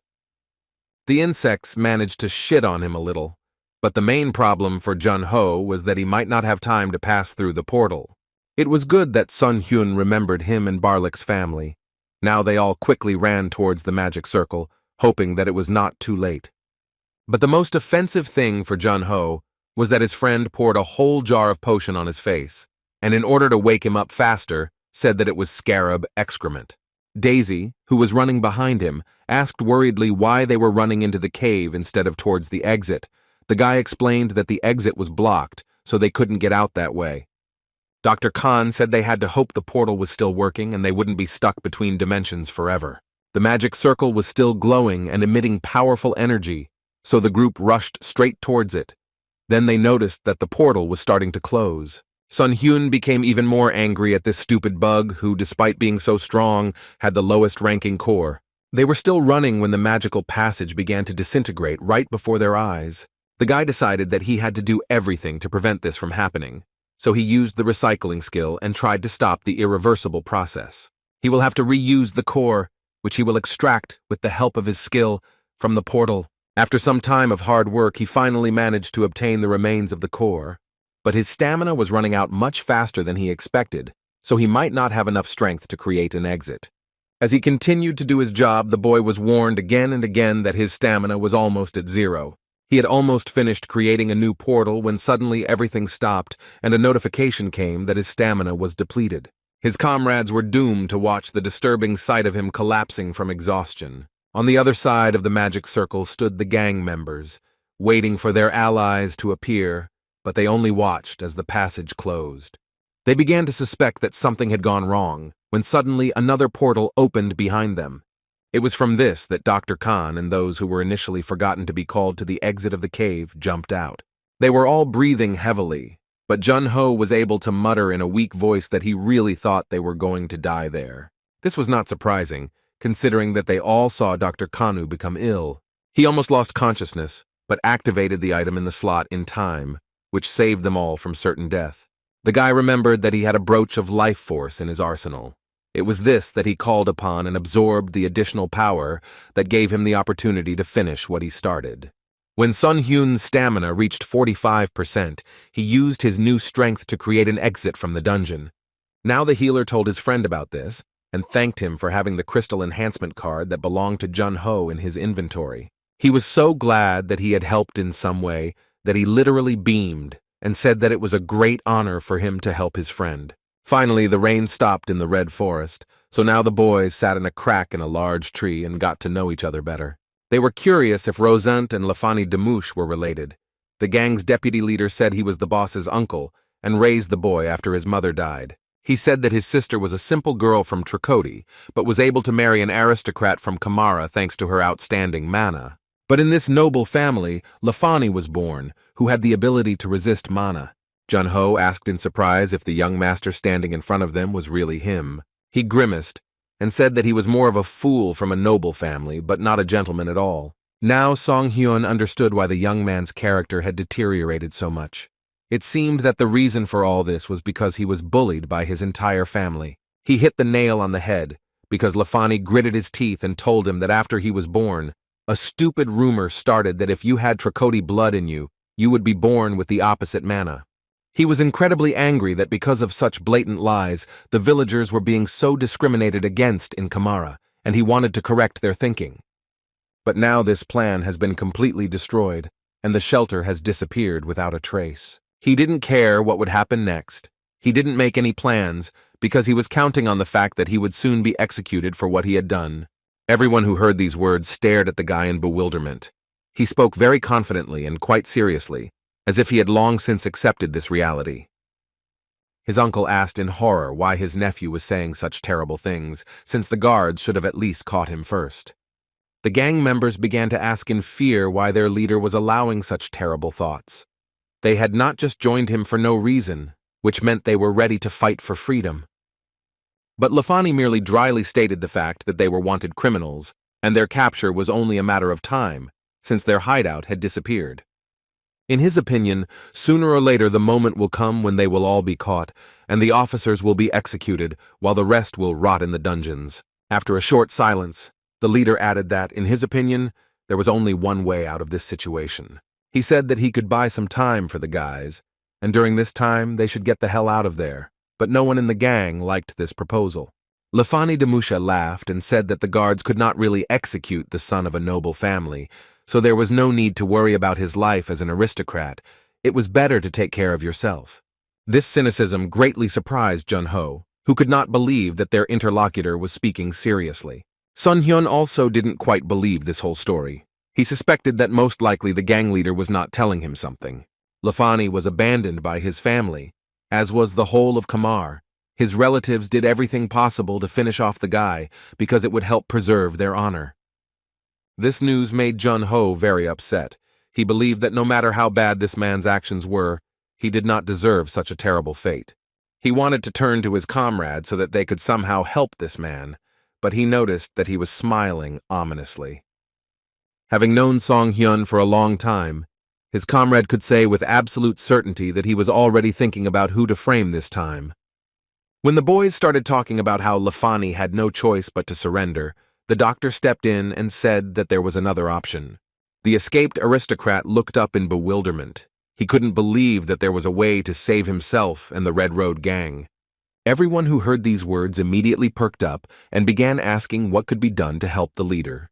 Without further ado, Sun-hyun blurted out the fact that the Red Road runs beneath the city of Kamar.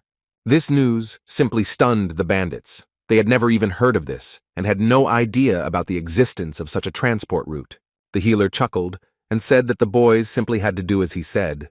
Then they would have the opportunity to legally deal with the wizards who had harmed them. After this, the gang members were stunned by another piece of news. The people sitting in front of them were members of the Knights Order of the Cattlers. Lafani Damush angrily insisted that there had never been a knightly order in the city, but the healer replied flippantly that only a day had passed since it had been created. Sun-hyun really didn't like it when others thought he was lying, but then his interlocutor started talking about the strange Catalier family, and he became curious about how he knew them. Rosent intervened in the conversation and explained that these people were strangely pursuing justice and never discriminated against anyone, so there was no conflict with them. This news pleased the healer. He shared that the main goal of the order was to establish peace on Lake Pitsata.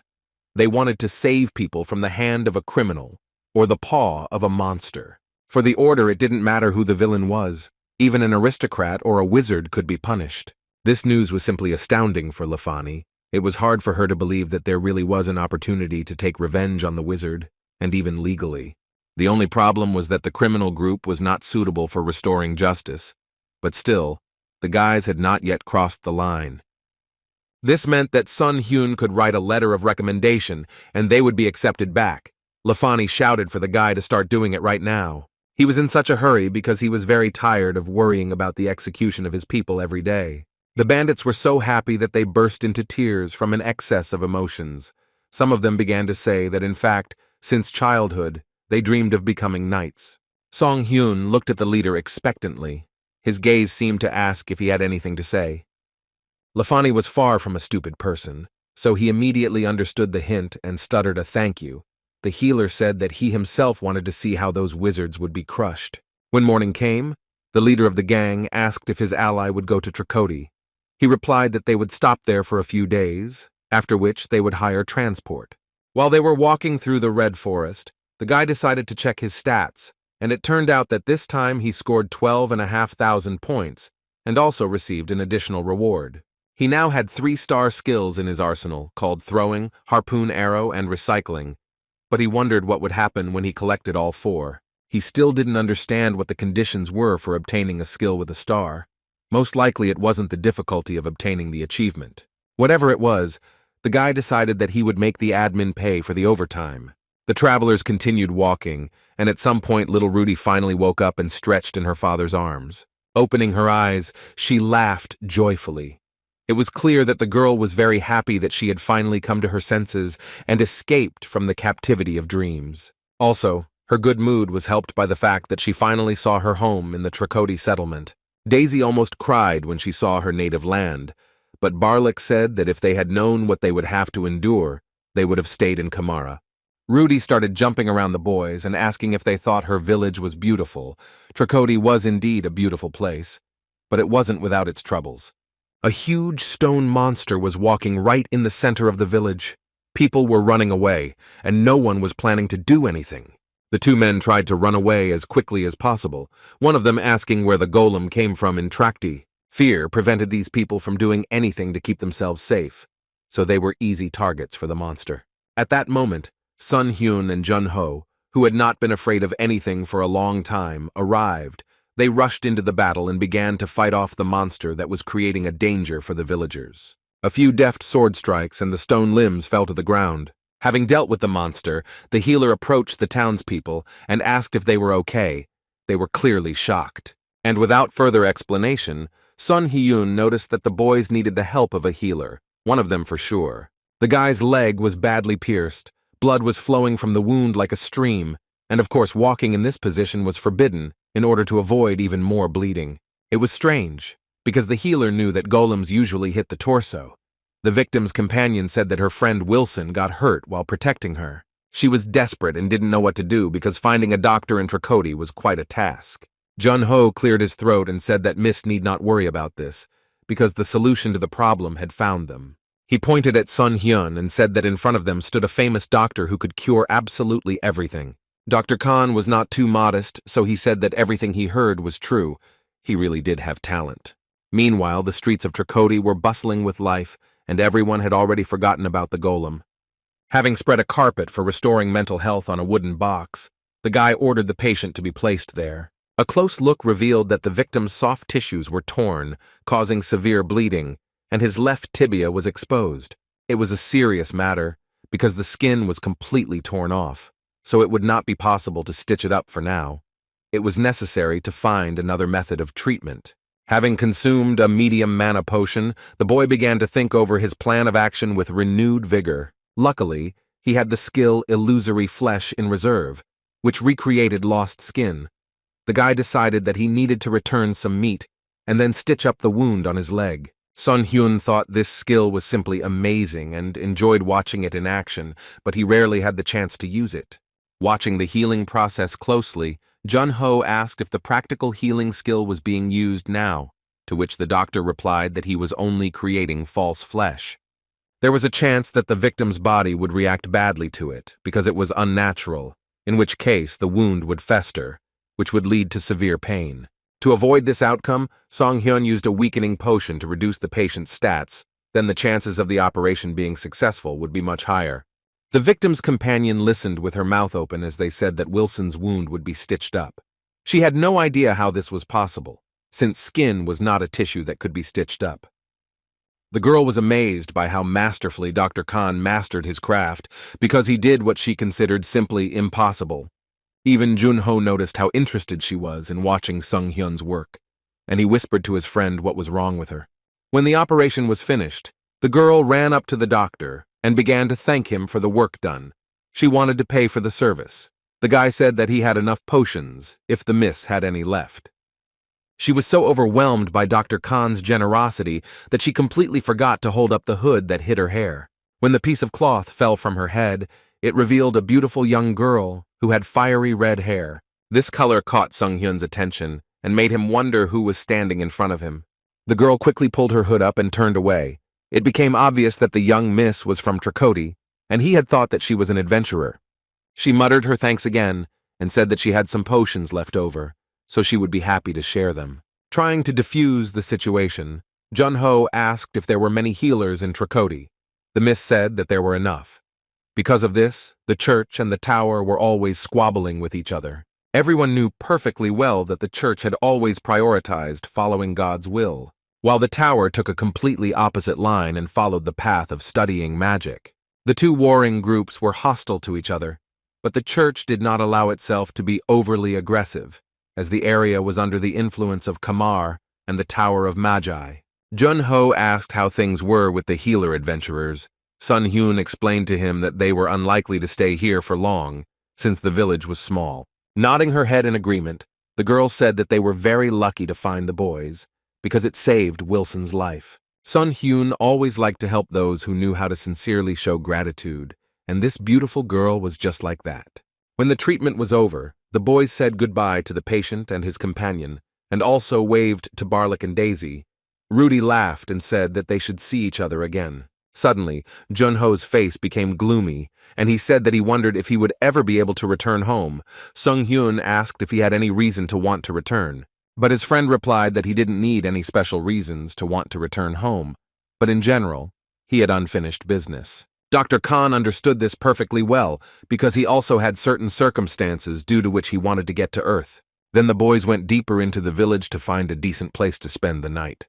But when they started asking about available rooms, they were refused everywhere. The guys went around a bunch of different places and heard a refusal everywhere because everything was taken. As despair overwhelmed Junho, his friend suggested that the situation was due to the route being blocked. Sun Hyun was already tired of listening to his comrade whine about having to sleep outdoors again. So they decided to head to the place that was their last hope for a decent night's stay. The guys did not arrive at a hotel or a tavern. They came to the reception room of the Adventurers Guild of the Trikoti settlement. Sun Hyun stated from the start that he wanted to rent a room and hoped that the guild would not leave him in a difficult situation. In this place, it was possible to find housing, however there was one important nuance. It was given exclusively for the completed task. Except for the S-class apartments, which were intended for important people, in order to rent a room, one had to take a mission of the corresponding rank. It was a cheap trick to use adventurers, everyone knew about it, and yet no one was going to do anything about it. The guys' attention was drawn to laughter behind them. Some strangers were sitting and discussing the fact that these poor guys wanted to stay here. They also called them slaves of the guild. These words greatly upset Junho, who valued personal freedom and the right to choose above all else. The boy at the table said that the boys would not be able to rent rooms A and B class, as they were using them as storage for things. It was hard to believe that these unknown adventurers had completed the task simply to store their things in the apartment. There were a few lower class rooms left that were available for rent. The door opened, and another visitor entered the building. This man approached the reception and requested a D-class room, wanting to stay there. To Sun Hyun's surprise, the woman refused, saying that the rooms were occupied, which seemed very strange to the doctor. He told the lady about this, saying that these apartments were very rarely occupied, because there were too many of them. The girl at the table laughed even louder, saying that they had also taken the D-class rooms, explaining that they needed a lot of space. Junho was very indignant. He was interested in whether it was even possible to do this. The lady who was standing at the reception said that it was not against the rules. There were still C-class rooms left, and the brazen adventurer said that the boys could take them only if they were not newbies who were unable to complete difficult tasks. These words completely enraged Mr. Kim. He asked these scoundrels why they were doing this, because they were not even paid for these tasks, but simply provided with housing. They laughed even louder, saying that he was too old to understand their funny jokes. In their opinion, it was good entertainment. Hearing this, Song Hyun chuckled. He mysteriously twirled the parchment with the assignments in his hands and said that he also wanted to joke. After that, he informed the guild staff that he was going to rent an S-class room, which was intended for the most important people. But according to the rules, this could not be allowed, because the rooms were designed for especially important guests, and everything except them could be rented. A wonderful plan had formed in the guy's head, which consisted of him renting absolutely the entire building. Junho and the adventurer who had arrived looked at Sung Hyun in shock. Such a stunt could cost a lot. The impudent guys also couldn't believe what they heard, because it seemed like the guy was really going to rent the entire premises, except for the apartments for special guests. The first desire of the one who now had charge of the building was to throw out the scoundrels sitting at the table. They became alarmed and began to say that a madman was standing before them. Sun Hyun took pleasure in the screams of these scoundrels, especially when they realized that he would also take away the assignment board, thereby leaving them without a source of income. When they finally fell silent, the guy asked with feigned empathy if they really had no money at all. Then he told them not to take it so seriously, because it was just a joke. The faces of the evil adventurers reflected real hatred. They clearly did not like this joke, but they did not even understand that the guy wanted to teach them a lesson. The girl began to stamp her feet in indignation and say that not allowing other adventurers to take on tasks was against the rules. Suddenly, an unfamiliar voice was heard from the side of the stairs, saying that in this case everything was legal. The employees who were standing at the reception desk were alarmed because they saw their strict boss. The head of the Tracody Adventurers Guild branch, Marson Quaid, said that such behavior was considered the exercise of the right to housing and not an obstacle to completing tasks. But she also rightly noted that doing as one wanted and delicately bypassing the rules was undesirable because it insulted the Adventurers Guild. The guy completely agreed with this remark and admitted that in a way the woman was right. Sternly at Song Hyun, Miss Marson said that she too could subtly bend the rules when stopping lawlessness. Instead of being offended by such speeches, Dr. Khan, on the contrary, became interested in the behavior of this fair woman. Now he was eager to find out what task she planned to entrust him with. Curiosity led the boys to the northwestern part of the Red Forest. Taking the task was solely the doctor's decision, but his faithful comrade, of course, accompanied him. Although the guy told his friend that he could rest, Jun-ho said that he couldn't abandon his comrade. According to rumors, those who visited Tracody received a boost that helped them find their way through the Red Forest, but it only lasted for an hour. And during this hour, they had to manage to deal with the most unpleasant monster, which looked like a harmless swan, but in fact, a bloodthirsty creature lurked inside the bird. They were dealing with the Thunderbird Shinaba, who used skills related to wind, thunder, and lightning. The difficulty of the task was only a B+, but it was worth remembering that the creature was very fast and agile. So the boys had a hard time trying to catch this monster. They ran after it all over the Red Forest. Now it was even more dangerous to deal with monsters, because such creatures had become much stronger due to the mana that had spilled out of Kamar. At the sight of the creature, Jun-ho was shaking all over. Because of these birds, he was constantly worried about the safety of his limbs, but the task would fully pay for their housing. But losing an arm or a leg in Tracot was critical, because there were no healers in the village who could help. Now the boys understood why Mrs. Marson had given them this particular assignment. Apparently, she didn't really want the guests to return alive. Looking at this situation, Jun-ho decided that he needed to draw attention to himself to give his friend an opportunity to attack. The birds also did not stand aside and use their skill, which increased their strength and speed several times. They attacked with such speed and force that the guys did not have time to take cover from the blows. Everything turned into complete chaos, consisting of fire and wind. Jun-ho activated the effect of the Shadow Cloak. His elemental damage was reduced by half from the wind and electric attributes. Looking at his friend becoming almost invulnerable, Song Hyun said that, as expected, the effect of the Shadow Mantle was good. To ease the suffering of his comrade, he applied an observant eye and began to look out for the best angle for attack. It was impossible to follow the creatures with his normal eyes, but his skill could keep up with them. He decided that his plan might work if he used the speed of the Thunderbird rushing towards him. But she didn't care how strong her opponent was. She was so blinded by rage that she didn't pay attention to details. This became her last mistake, because as practice shows, underestimating an opponent is the biggest stupidity. The creatures cried out in displeasure as they realized that their prey was fighting rather than voluntarily jumping into their mouths.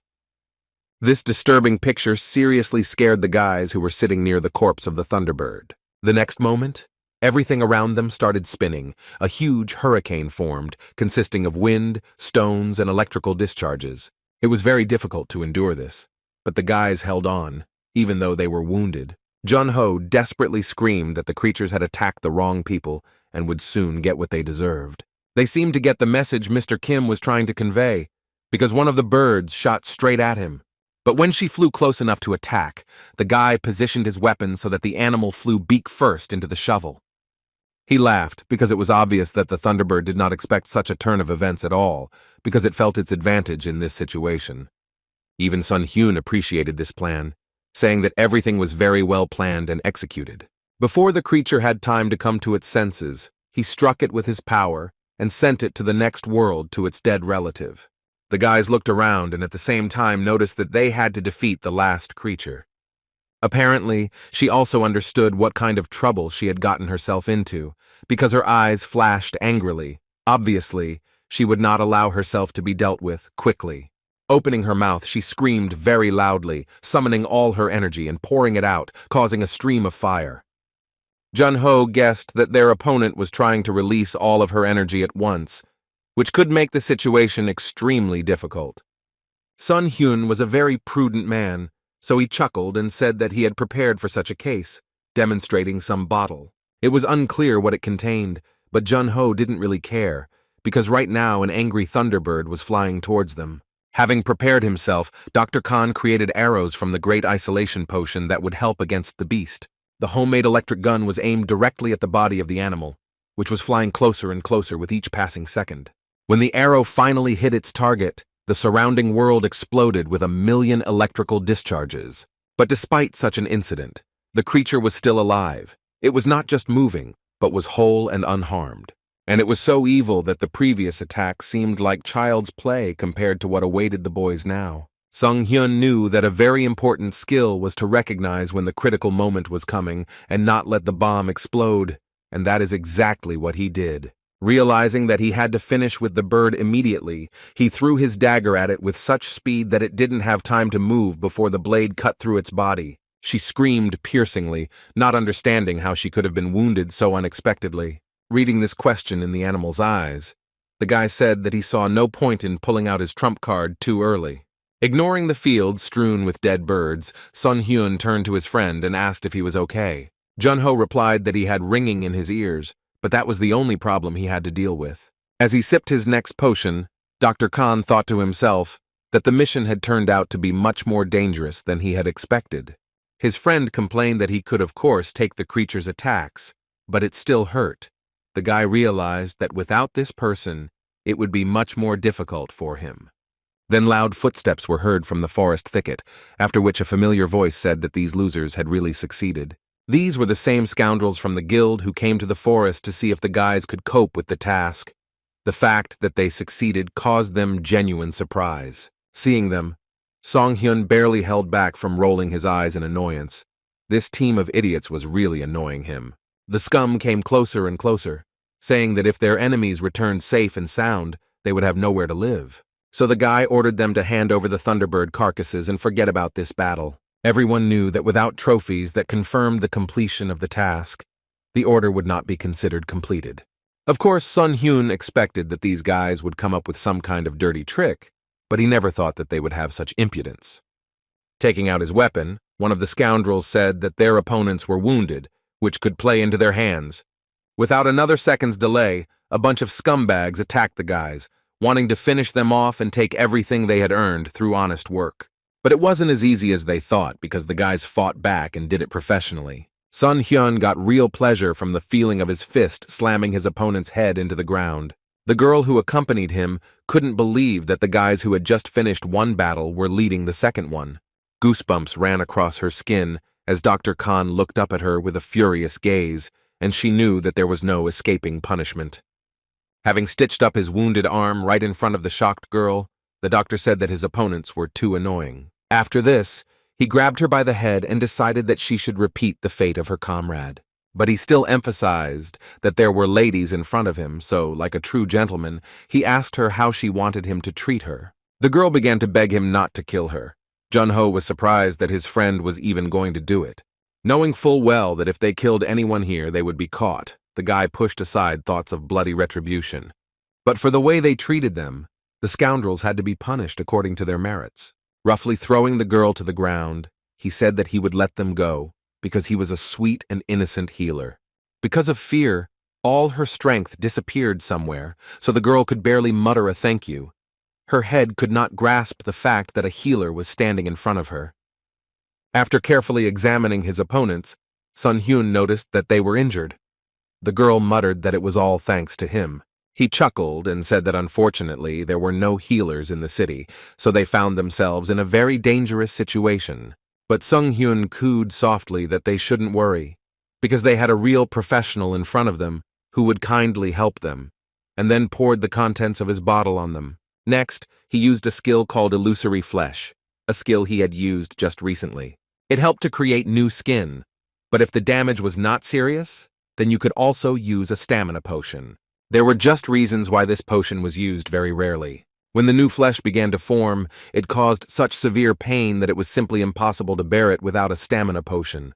Winking at his enemies, the doctor said that he had completely forgotten to mention that they would feel insurmountable torment, but would still be cured.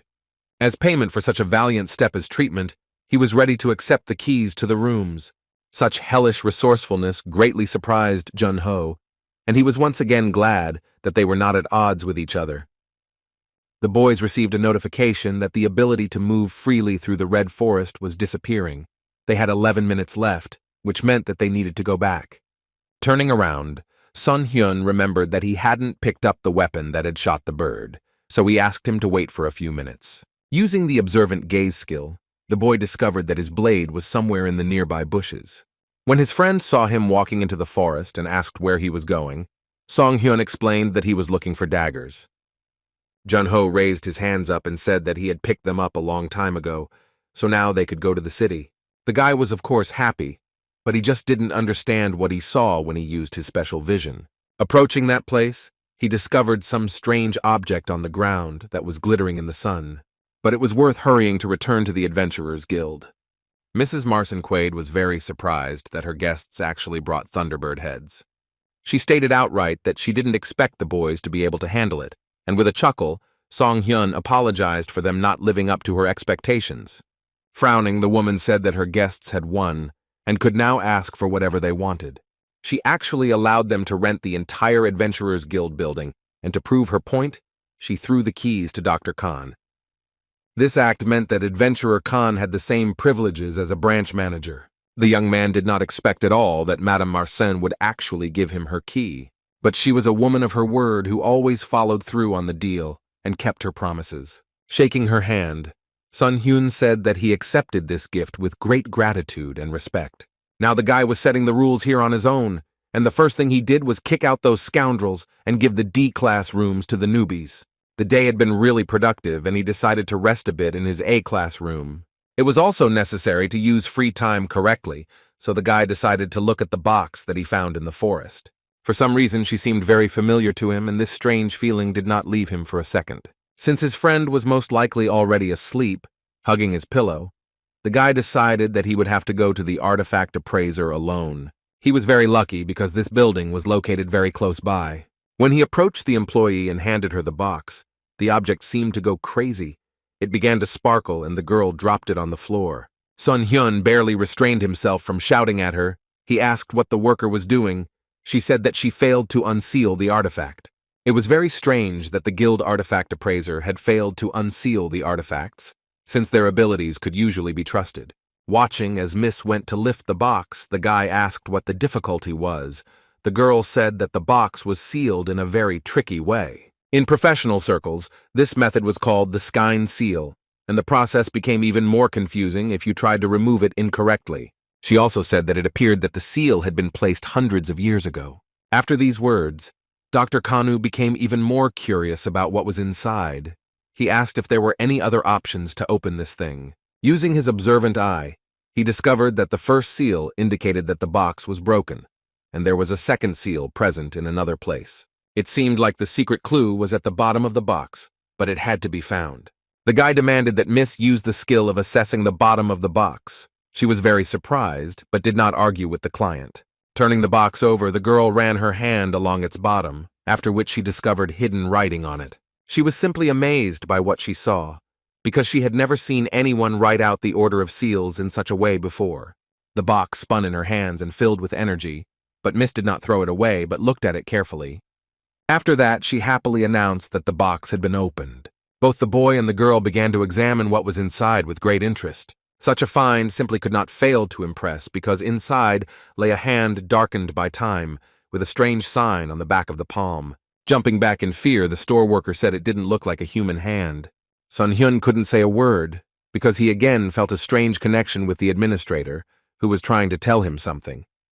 This situation was painfully reminiscent of the one that happened to him when he bought Freya's crossbow. As always, there were no explanations, and the questions kept coming, but the guy was only interested in whose remains he had in his hands. The appraiser of the artifacts said that this item looked very much like a relic. She did not understand the details, because she was not a priest, but most likely, her guess was correct. She said that the relic was called the left hand of Witsmel and was most likely filled with divine power. The girl shared information that nowadays, because of the church, it was very difficult to find relics. So if the guy was willing to sell this item, she would buy it back at a high price. But Song Hyun wasn't interested in this offer. There was only one question in his head. Why was this hand lying in the forest? Typically, relics were found in churches or ruins, and the red forest was not even close to the church's sphere of influence. Since there was no explanation, he had to act at random. So the guy decided that it was worth accepting the reward. A notification appeared stating that Witsmel's hand was now his own, and that a new skill had been acquired. This skill appeared thanks to an unexpected discovery. When activated, it summoned or recalled the artifact, and the owner's left hand will always be filled with his item. The guy noticed a strange analogy when similar items appeared in his arsenal. They were somehow connected with roulette. This time he also got 5 chances to spin. After using one of the coupons, Sun Hyun decided to try his luck and play the lottery. As a result, he received something interesting, a skill that had the strange name of Earthbones. The guy was surprised that the ability was offensive. He had never encountered such abilities before. When he returned to the adventurer's building, it was already evening. He urgently needed to speak with Mrs. Marson, who was very unhappy with what she heard. Of course, the new owner of the building wanted to use it as his personal medical facility. The woman didn't even realize that there was a healer standing in front of her. The guy said that she was just not very attentive. After all, if she had paid attention to details, she would have noticed that Song Hyun returned from the battle with the Thunderbirds without a single scratch. The dissatisfied lady asked if her interlocutor had a healing sign. He answered negatively, but intended to exercise his rights to this premises. After some thought, Marson said that she couldn't allow patients to be treated if there was no sign. But suddenly a girl came out of the crowd and shouted that in front of them was indeed a healer who had cured her friend. Now they also had an eyewitness, so the woman had absolutely no right to forbid Song Hyun anything. Moreover, the guy was determined to prove his reliability, since Mrs. Quaid still did not trust him. Stepping forward, he asked the crowd if anyone among them had serious injuries. If the person came now, the doctor promised to cure him for free. A volunteer was finally found. A man with a broken arm said that he works for the guild and asks for healing. After examining the wound, the doctor whistled. Things weren't going well, since the victim's arm was completely crushed. The doctor asked how long ago the injury had been sustained. The patient refused, saying 2 days ago, and complained that he could be fired if he did not recover. Throwing a nasty look at Miss Marcel, the man said that he could be accused of not doing his job properly. The woman watched the healing process closely, because a broken bone was an injury to which healers could react in completely different ways.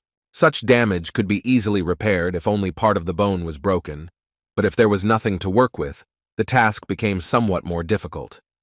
Marson Quaid was experienced enough to realize that this patient had an open fracture and most of the bone was missing, so there was no hope of recovery. Dr. Khan chuckled and realized that this was a great opportunity to prove himself, so he enthusiastically set about the treatment. The surprised woman asked if the guy was really going to make a prosthetic arm for the patient. He said that the prosthetics were useless, then took out a jar with an incomprehensible red liquid and said that he would heal the patient with the help of this ingredient. The girl who stood up for the healer now doubted him a little, because if he wanted to cure the patient with the help of earth, then he was simply crazy. But the guy knew perfectly well what he was doing, because this miraculous soil could completely restore the bones of the victim if you knew how to use it correctly. The crowd, who saw the earth turn into bones, sighed in amazement. People whispered, saying that a necromancer stood before them. It wasn't like that at all. The healer just knew what to use. There were few skills on the Azul continent that could create bones. Moreover, if you create them with the help of skills, they were very fragile, easily broken and damaged by every little thing. The skill I had recently acquired, which was called Earthbone, actually allowed me to create them. This skill was special. It seemed to get under the skin of its owner and leave its marks on him.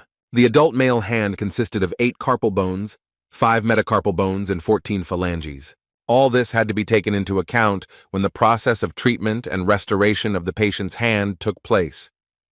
With the help of a mana potion, the boy was able to distribute the illusory flesh skill and grow soft tissues. He could create everything from veins and nerves to muscles and skin. The guy knew the entire structure of the hand, so he confidently wielded the needle when sewing everything together.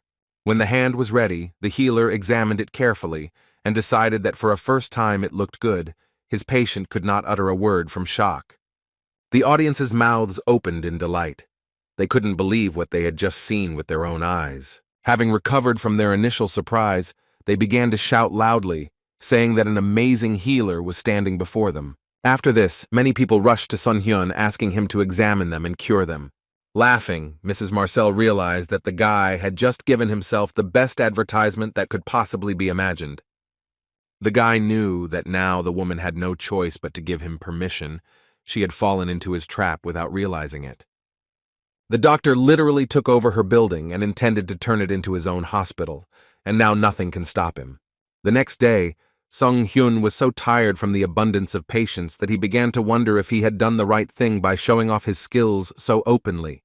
After waking up, Jun-ho asked his friend if he was okay because the guy looked really bad, but he replied that everything was fine because he had achieved a lot. Yawning, he suggested to Mr. Kim that they go somewhere to unwind and relax a bit. He wasn't against it at all, but he didn't like that his comrade didn't say where exactly they were going. Not only they loved to travel around the town, some also wanted to visit picturesque places.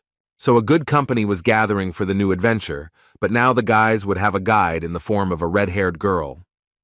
Approaching their companion, the guys greeted her. Jun-ho was still in a daze and did not understand where they were going. The red-haired beauty smiled warmly and said that she had not yet given her name, but as it turned out, her name was Rebecca. Laughing, Sung Hyun said that he had already thought about starting calling her Red. The girl was so upset by these words that she almost cried. She said that there was no point in trying to hide her hair. After examining Rebecca carefully, Jun-ho asked if she was not a resident of this settlement. If so, then why hide her hair? She replied that she was indeed from here, but her family couldn't stand the fact that she decided to become an adventurer. That's why she hid her hair only in the settlement, just in case she would happen to cross paths with her family. The relatives really bothered the girl, but she loved the settlement itself. Trikoti was a wonderful place with nice people, wonderful views, and delicious food. That is why she wanted to give travelers a tour of this place to introduce them to the local culture. Looking at his friend, Jun-ho asked if Trikoti was really the real purpose of the walk, but he decided to leave the question unanswered.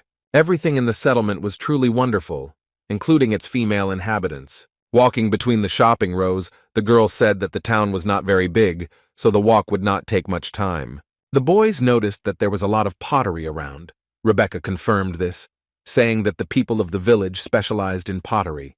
There were many workshops in the settlement, and it was also possible to buy the creations of local residents, the most popular of which were clay dolls. Skilled craftsmen were called puppeteers. They were even able to create golems from special clay. According to Rebecca, even such a large and influential city as Kamar respected Trikoti's doll workshops. Approaching one shop, the guys stared at the handmade talismans that looked very beautiful. Jun-ho immediately wanted to buy one of them as a souvenir, and Sun Hyun was also not against this initiative. Several parallels immediately ran through Dr. Khan's mind. Workshops working with clay and Witzmel's left hand, which is also connected with clay. Deciding to try his luck, the guy asked Rebecca if she knew the name Witzmel. Unfortunately, even the people from the village heard about such an artifact for the first time. The boy decided that if Witzmel was the god of the Red Forest, where he found the relic, then someone from Trikoti must know about it. While Sun Hyun was thinking about visiting the history museum, his friend was busily choosing talismans. Dr. Khan suddenly realized that there were no memorial sites in this remote village, but in the settlement of Hind there was a museum. Unexpectedly, Rebecca gave him an interesting idea that the old data was usually stored in one building. Of course, it was the town hall where there was a very decent archive. When the boys visited there, they were met by a gentleman who looked very bored when asked to bring archival data. The worker asked if this interest was caused by some special task, but the guys said that they came on personal business. Hearing this, the town hall employee refused them, after which he turned away, and it seemed that he was about to fall asleep. Jun-ho was outraged by such a careless attitude towards work. He urged the man to at least see if there was the information they were asking about. He replied with the same bored look that if the information was so important to them, then they should get the papers from the Adventurers Guild. Throwing a murderous glance at the archive employee, Song Hyun realized that this boy was really annoying him. He rudely told the employee that if he was interested in some paper, he could write it right now. Showing his keys to the Adventurers Guild building, Song Hyun asked the surprised worker if he should write a note for the boy's leave. The embarrassed archive employee could not believe that the head of the guild branch was standing in front of him. He started banging his head on the table and saying that they should kill him right here and now, but the guy wasn't interested in the killing, he was interested in information. Having received the keys to the town hall archive, the children began to walk between the shelves and look through various ancient papers. It was very strange that many of the books were badly damaged, which raised many questions. It was even a little strange for Sun Hyun to hold in his hands specimens that looked to be at least 1,000 years old. While looking at the strange hand-drawn pictures, the guy discovered some oddities. Most of the books had absolutely no words, just scribbles that looked like the work of a small child. Only a fool would think that this made no sense. Dr. Khan knew to read between the lines and look at the details. This is what helped him discover that one of the pages of the book was thicker than the others. He decided that the pages must have stuck together from old age. That was true, but when the guy saw the hidden drawing, he was simply amazed at what was depicted there. The book depicted a crowd of people worshipping some deity whose signs were all too familiar. Even Rebecca noticed that the red-headed men resembled the inhabitants of Tracoti, but Jun-ho tried to understand what they were doing. But Sun Hyun was only looking at the symbol in the center of the drawing. It was the same sign that was drawn on Witzmel's left hand. He guessed that the mysterious ball in the picture was the very same deity Witzmel, whom the villagers worshipped. Hearing this news, the girl cried out in surprise. She had never even heard that Tracoti had its own god.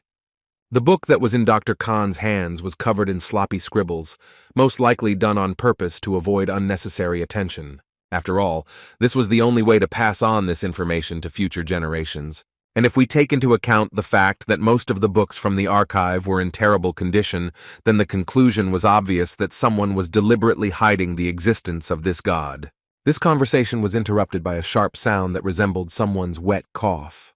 The boys turned around and realized that the sound was coming from the place where the archive worker was sitting. When they ran up to the table where the guy was sitting, you saw that he was lying unconscious on the floor with a stream of blood flowing out of his mouth. It was obvious that it was murder. All that remained was to figure out who the mysterious killer was. Suddenly, the room erupted into chaos, as it was obvious that whoever had committed the crime was still there and was planning to escape unnoticed.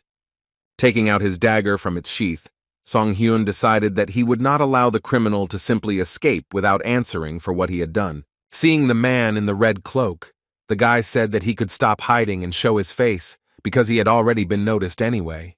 There were several of these people, and they all hid their faces. The same red cloaks spoke of belonging to the same clan. The strangers demanded that they be given the book. Putting a stern tone into his voice, Jun-ho asked if the mysterious strangers knew about the deity named Witzmel. Sun Hyun watched his opponents closely, as it was obvious that they had been watching them for some time. Using the observant eye skill, the boy found out that the unfortunate archive keeper had been stabbed in the neck area. Fortunately, he was still alive. Upon learning of this, the healer immediately rushed towards the victim, ignoring the threatening glances of his opponents. He began to heal the young man, despite the fact that the people in cloaks were shouting threats. Without taking his eyes off the patient, the doctor asked his new acquaintances for permission to ask one thing. He wondered why the strangers attacked the archive employee when they didn't even try hard enough to kill him. The men in cloaks said dispassionately that the boy had blocked their entrance and was in the way. Then one of the clan members again demanded that they give up the book. Otherwise, they threatened to put Sun Hyun next to the one whose throat he had already cut. But the guy wasn't going to follow these criminals' lead, so he threw his dagger straight at one of them. He fell and a fountain of blood burst out of him. It looked like the blow hit an artery. Waving the precious book, Dr. Khan said that he did not expect the clan members to respond to him well, adding that if he were in their place, he would attack right away. It seemed that all these words and actions seriously angered the men, who were now ready to tear him to pieces. Daggers clashed, marking the beginning of a battle for a book whose value was not entirely clear. A fight broke out. Rebecca also fought back well, and also threw around accusations that mysterious strangers had attacked innocent people. They didn't think it was necessary to respond. They struck one blow after another, hoping that they would finally be able to kill the annoying little people. Jun-ho understood that these guys were well prepared and trained, but they were no slouch either, as they still hadn't received a single wound in battle with such professionals. Finally, Sun Hyun summoned Freya's crossbow. He wanted to quickly deal with the opponents, because all this fuss irritated him. He created a harpoon arrow and fired it at a nearby clan servant who didn't seem to be even planning to run away. The man really didn't move from the spot. Stretching his hand forward, he activated some powerful force and said that the guy might not even try to kill him. Some strange liquid appeared under the man's feet, which was too reminiscent of blood. The scarlet water gradually hardened and eventually turned into a large stone that completely protected its creator from danger. The boy was quite surprised when he saw that the clan member was using earth attribute magic. His opponent also did not have the best opinion of him, considering him an upstart who boasted of his abilities as an archer. Having created a spear from the same magic, the member of the mysterious clan shouted that he would kill this intractable idiot without blinking an eye. Putting his hand forward, Sun Hyun decided that he would not let this man get close to him, and especially would not allow himself to be pierced. The next moment, he had already activated a skill called Earthbone. It worked just fine, turning the spear made of earth into a huge bone that now stuck out of the enemy's hands instead of a weapon. He threw away the created bones and asked what kind of nonsense was going on. He had never seen such magic that would transform weapons into something like this. While he was distracted by his thoughts, Song Hyun had already launched his arrows, which successfully pierced the man's armor. The force of the blow was so powerful that it caused the mysterious clan member to fly back several meters. Approaching the prone enemy, Dr. Khan said that he was very sorry that everything turned out like this. Without earth magic, everything would have been much more interesting. Jun-ho also did a fruitful job as he reported that all the members of the group had been captured. The guy decided that it was high time to hand these scoundrels over to those who could interrogate them and extract information. The guys in red cloaks never expected to end up behind bars, so they kept hurling curses at their weavers. They were put in the dungeon and the Adventurers Guild. Madame Marson was interrogating them, but for now the captives kept their mouths shut. The woman was also interested in this whole topic of the god Vitsmel, who was once worshipped by the inhabitants of Trikodi a long time ago. Song Hyun was still surprised by how quickly the lady accepted his story, when others would have thought he was talking nonsense. When he asked her if she had been aware of this topic before, she looked away strangely. Instead of answering the question, she said that she did not know whether it was connected with the ancient deity, but recently, an unusual mood reigned among the residents. Then the young man remembered that Lafani had mentioned this, saying that there was a strange atmosphere in the village now, but he did not attach due importance to it. The woman explained that at some point people appeared who claimed that the villagers should stay away from Kamara.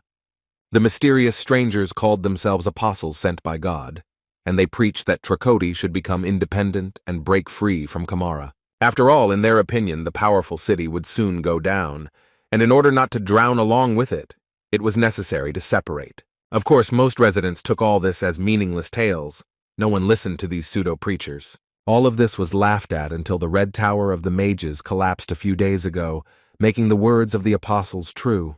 The strangers were promoting independence because the majority of Trikodi residents were directly dependent on Kamara for their livelihood.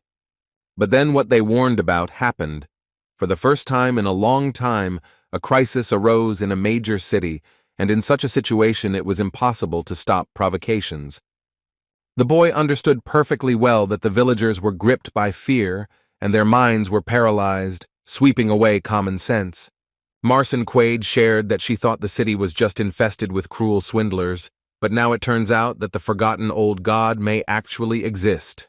The problems did not end there because misfortunes awaited literally at every step, and the series of strange events did not stop. One of the prisoners screamed loudly when the woman and her interlocutor turned their heads towards him. You saw a terrible picture. The man was turning into red mud and spreading out. He literally became part of the earth and slipped out of his clothes. It seems the apostles still found a way to escape from captivity. Running up to one of the guards, Marson began to ask what had happened. She was sure that there was strict surveillance here. Her subordinate said that they used truth serum for interrogation, and this strange thing happened at the moment when one of the apostles was about to say something. Sun Hyun guessed that all these people were subject to a curse that prevented secrets from being revealed. He also noticed how angrily all the other members of the clan looked at him. Coming closer to them, the guy suddenly realized that it would not be possible to interrogate any of them, and he had to figure out what to do with them next. Rebecca and Jun Ho arrived in the cell. They anxiously asked what had happened here. It was difficult to explain it to those who had not seen everything with their own eyes. When the boys saw the empty robe covered in red earth, they couldn't believe that this was really possible. Sun Hyun explained that they were dealing with an ancient force that had placed a curse of silence on these people, and he realized that it was not worth torturing them. Jun Ho asked worriedly if even the arrow of dawn wouldn't help against this curse. His friend replied that it wouldn't work, since it wasn't a use of black magic. A strange idea came into Rebecca's head, which she decided to implement without thinking twice. The girl put her hand through the bars and touched the ground into which the apostle had turned. When the boys asked her what she was doing, she replied that she was a little worried about the soil. According to her, it was the highest quality clay from which precious dolls are made in Tricoti. It was unclear why these people were cursed with such expensive soil. Sun Hyun also found it strange that the apostles were cursed to turn into clay to make dolls. The gears in his head started turning, and suddenly his brain made a connection. It dawned on the boy, and he knew why he hadn't thought of it before. Suddenly, he asked Rebecca if the doll workshop was really an ancient community. She replied that it had a long history that had been passed down for hundreds of years. When the girl said this, she herself guessed that the description was very suitable for some ancient clan. Information flowed out of the guy like a stream. He said that if he were a follower of Witsmel, he would hide the records in a place where they would be preserved for centuries. In fact, the tradition of workshops had existed for hundreds of years, and there were certainly old books there, as old as the craft itself. And also the only ones who could spend expensive land as if nothing had happened were the employees of the doll workshops.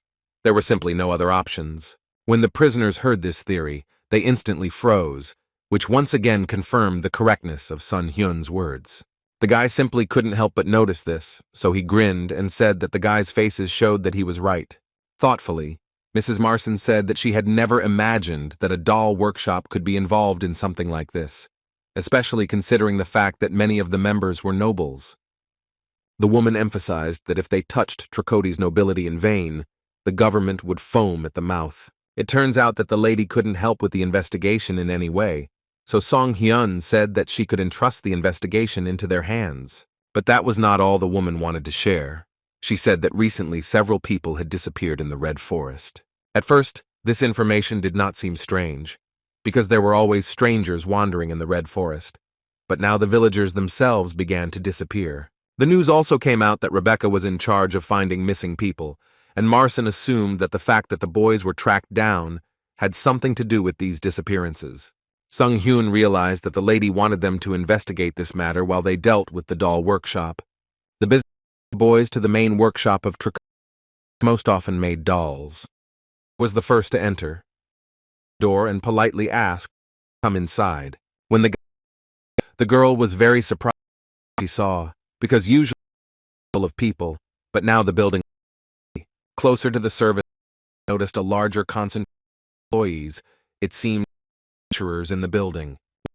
Up workers asked what exactly since clients usually directly here. Of course, some didn't tell them the real reason visit, but made up a story wanting to rent a horse carriage. After thinking for a while, Worker explained that for this, permission from the foreman to rent a. Hearing that they were talking, the master came out and introduced himself as Marvin. He was the doll workshop. Shake the puppeteer's hand, threw it away and said that he this introduction, since they coming closer, Erica whispered that Mr. had a very bad temper. Dr. Khan decided to get straight to how much it cost to rent a horse, an approach that the man liked. That rent for one day cost 500,000 gold. Not small, to put it mildly. Hearing it, Jun Ho that it was so high, Rebecca because she also thought that the price was lower. Harvey chuckled and said his service was more valuable, so he fees. Jun Ho did charlatan. so he insistently suggested rent a carriage from another place. Shop employee said not to rush loud words because in the only person who could create in Tricody. That if customers waited patiently, they back with barter. Jun Ho, young guys who worked here also wanted the owner of the work didn't care what people thought of working methods. Said that if you didn't like you could always leave, but it was dangerous in the Red Forest now. Quite obvious that due to these events the shop now had a lot of money. He was a bag deceiving residents. Pondering what to do, Song Hyun noticed Harvey had a strange using the observant gaze skill, discovered interesting information about the that could be used. Get as close to the man as possible. Song Hyun said that even such an old gentleman kneel down and beg, so he should be kind. Throwing the guy's hand off his shoulder, the man called him a monster and asked to threaten him. He reminded in front of them tier of the highest category with the title of master, so he definitely kneel. But instead of admiration, the man heard the people around him at all. Be the one asking for forgiveness, said these words so much that without thinking, the shovel standing next to him began waving it and driving clients out of the workshop. Song Hyun once told him that he might regret his very much. Gritting his teeth, Mr. Harvey said, "Regret it even under the threat of death." From now on, he forever to his workshop to Dr. Khan's. This fiery suddenly interrupted because there was a sharp pain in his body. It was expected that it literally made him over. No one understood to him. No one knew Sun Hyun, who thought himself that he needed to take better care of his heart because words were harmful to him. As it turned out, when the doctor had a special gaze, he saw that the man had a cacothekin. These were symptoms of rage poisoning. The poison was spreading through the man's body, and Harvey realized that he couldn't cope without a healer, so he sent one of his employees to find him. The frightened worker suddenly realized a single doctor in Tricody who could help. The attention of the patient's subordinate was a voice that asked in a saccharine tone if they could help. Sung Hyun stepped forward and finally introduced himself. His name and emphasized that at the moment he was the only healer in Tricody. News shocked Harvey Sarvan. He didn't want to ask this man for even less to let him near his body. He pointed his finger at him and asked if he really was a doctor or if he was just making a joke. Dr. Khan nodded. Then the man shouted to bring someone else because he gave his health to this man. Not at all interested in the fact that there were no more doctors in the city. He ordered a carriage to be prepared. He was going to leave for another settlement. But when he heard the term leech, he instantly froze. His eyes widened and he looked at the guy. He explained that this was the name of a poison that people killer, and that was what had poisoned. If you are poisoned by such the victim's lungs and respiratory are damaged, and you may begin to and have shortness of breath. The victim would die of respiratory failure. The outcome was always the same. There was no point in delaying. The main feature of that at the beginning of poisoning, there was all, but as time went on, addiction reached its final stage, the condition rapidly worsened. The workshop worker confirmed the symptoms were similar to what he had. Sun Hyun, the frightened sick man, asked him in a trembling voice what all this meant. The physician explained that now that all the symptoms had manifested themselves, he was the last healer that Mr. Harvey had seen. Of course, the guy wasn't going to treat this man just like that, especially considering their acquaintance. Hearing these words, the arrogant gentleman clenched his teeth in anger. He really wanted to spit right in the face of this impudent scoundrel. He ordered his gold to be brought to him, and then casually threw it at Sun Hyun's feet, saying that he could choke on it. It was quite obvious to the man that such a dodgy person as the one standing in front of him only thought about profit. Now Dr. Khan could finally say that he had been right about even people like Harvey having to beg. After these words, he irritably kicked the bag of money with his foot, and the coins flew loudly across the workshop floor. The guy wasn't interested in payment. What he wanted most was for the arrogant gentleman to get down on his knees and beg him for treatment. Harvey was ordered to collect all the coins and clean them.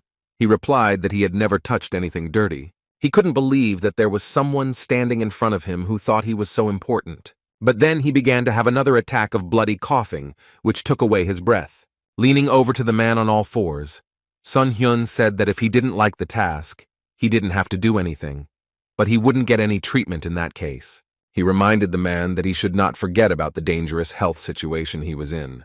Harvey Sarvin grimaced and whined pitifully that if he died, the whole workshop would be over, but the guy shrugged and said that was how it would be. His eyes widened even more when he heard that the doctor didn't care at all, because it was none of his business. All this forced the man to say what he had to say, namely, that he realized and accepted all his guilt. He also promised to never again exploit adventurers by forcing them to work for services rather than for payment. After this, Harvey began enthusiastically cleaning all the coins, promising that he would not repeat his behavior again. After a few minutes of intense work, he handed over a handful of polished coins to Seong Hyun, which sparkled in his hands. He asked the doctor to save him and was ready to do anything to get help. Sighing, the boy said that the gentleman was so pitiful just now that even his heart trembled. It was amazing how low those who considered themselves great could fall. Taking a bottle of potion from a secret pocket, Dr. Khan said that he would help his patient. Harvey Sarvin pretended to be very happy, but in his head he was making a plan for revenge. He decided that as soon as he was cured, he would pay back 3 times for all these humiliations. Having drawn the bright blue liquid into a syringe, the young doctor decided it was time to teach the patient a final lesson. He clarified that what the gentleman saw in his hands was not yet medicine. Harvey, sitting on his lap, blinked in surprise and asked what all this meant. But instead of explaining, the doctor quickly approached the patient and grabbed him by the neck, after which he injected the contents of the syringe into his blood. He cried from pain and humiliation and said that in front of him stood a real swindler, for whom nothing was sacred. Listening to this whole fiery speech, the guy was thinking about the fact that he couldn't instantly create an antidote to leukothokin. So he used a potion called Rostain, which protected the respiratory system and stabilized it, but it was a temporary solution. After receiving the injection, Mr. Harvey immediately felt his breathing gradually return to normal and even out. He fell down in the middle of the workshop in relief, enjoying the fact that he could finally breathe oxygen normally. Looking at his ward, Sun Hyun said that even though he plays with the lives of patients, he does not deceive anyone and is not a fraud. Evening came, and the boys stood in front of the Adventurers Guild building. They learned from Rebecca that they were the first who were able to defeat that old man like that. Although they rented a carriage, they were ultimately unable to conduct a full-scale investigation into the attack. But Sun Hyun said they could do it tomorrow. Hearing this, the girl waved her hand at them and said that in that case, they would see each other the next day. When the guys ended up in Sun Hyun's room, Jun-ho had to listen to his friend tell him that there were 3 things that were bothering him. The first thing that concerned him was Tracote's doll workshop. It was empty, as if on the verge of ruin. Jun-ho suggested that it might be because of her master's bad character, but Sung Hyun believed that Harvey's personality had always been bad, so the reason must be different. The second thing that bothered the guy was Rebecca's attitude to all this. She was definitely somehow connected to what was happening. It was quite obvious that the girl knew something about the doll workshop. The girl behaved extremely strangely when they entered the workshop. She became silent and tried to hide her identity. It seemed as if she was another person who was not allowed to show her face there. Thanks to Rebecca, Seong Hyun also learned that the clay used in the curse was used to make dolls. The guy had every reason to think that the girl had once worked in the workshop. And the third thing that worried Dr. Khan was Mr. Harvey's addiction. After these words, he wanted to remain silent. But Jun-ho wanted to know more about this guess. The guys were chatting peacefully and didn't even suspect that someone who was really looking for a meeting with them was walking past the windows. The man's motives were a completely different story, but one thing could be said: he was not looking into the burning windows with good intentions. The next day, the friends went to the doll workshop again. Mr. Harvey shouted in irritation, asking why they had come to his property again, wondering if they hadn't had enough of watching him being bullied yesterday. Laughing, Song Hyun asked why he was hearing that arrogant tone again. It seemed like the man hadn't quite learned his lesson from yesterday. The guy explained that he didn't have the ingredients on hand yesterday, so he couldn't make an antidote for leukothokin. and Rostine needs to be taken every 3 hours. The man grimaced and asked what the doctor was getting at. He said that he had decided to kindly visit and check on the condition of his patient. These words caused a new wave of irritation in the gentleman. Yesterday, Dr. Khan gave his patient medicine for only 1 day and said that he would give him 1 more each time the man begged him on his knees. Harvey decided that the fact that the doctor didn't wait for him and came to the workshop himself meant that he still wanted to rip something off of him. With a heavy sigh, the gentleman said that he at least wanted to know the reasons why Sun Hyun was actually brought here. The guy said he wanted to ask 1 question, then placed images of clan members in front of the man and asked if these faces were familiar to him. He looked at the image with absolute indifference. The owner of the workshop asked why he should know these strange people in incomprehensible clothes.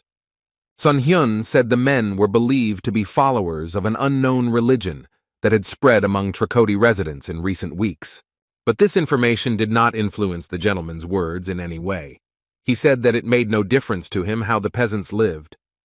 But when the guy said Vitzmel's name, the man suddenly froze in place and seemed to even stop breathing.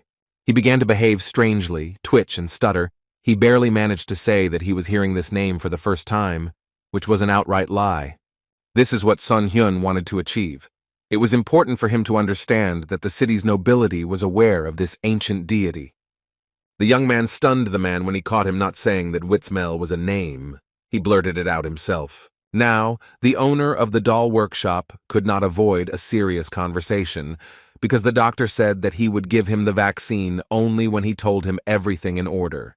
There was nowhere to go, so everyone listened to the story that in the memory of the townspeople, Vitzmel was the name of a creature that was erased from their history. Reaching for one of the books, the man said that all information about this name or its existence had been destroyed.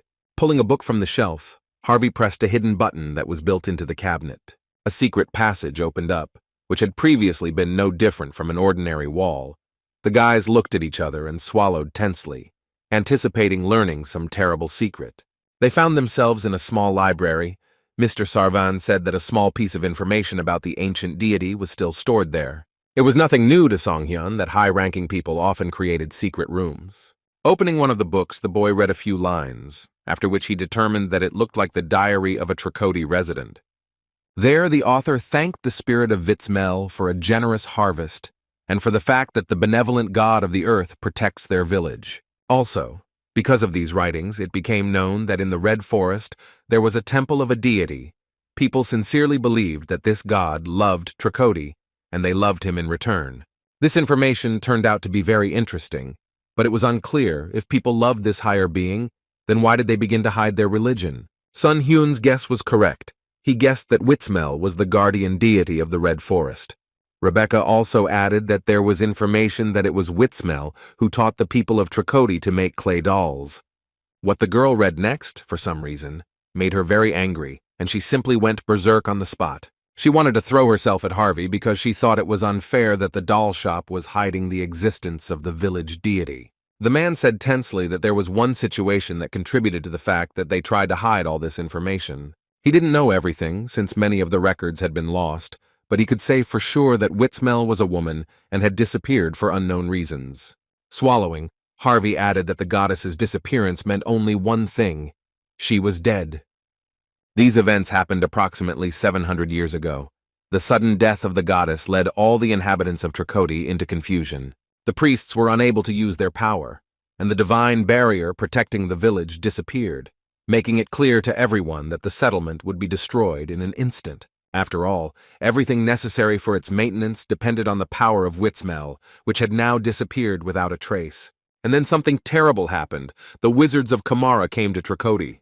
Putting on a mask of friendliness, they offered help and protection, saying that they would also provide them with everything they needed. Sun Hyun was surprised that the Kamarians did a good deed for no reason.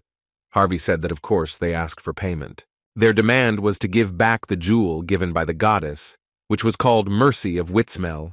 The inhabitants of Trikoti equated it with the goddess herself and considered it sacred. The wizards, in turn, sought to obtain the enormous magic and divine power contained in the jewel. The man said that the puppeteers, who had been watching the village decline, stole the jewel and made a deal. Sun Hyun guessed that the Vitzmel temple had reacted harshly, and the priests, having lost their powers, would not have been able to cope with the doll workshop. The gentleman confirmed this guess, saying that this is what happened. The temple rose up, but the puppeteers easily dealt with it. According to Harvey, they searched the entire settlement, erased Witzmill's name, and attributed her accomplishments to the wizards of Qumra.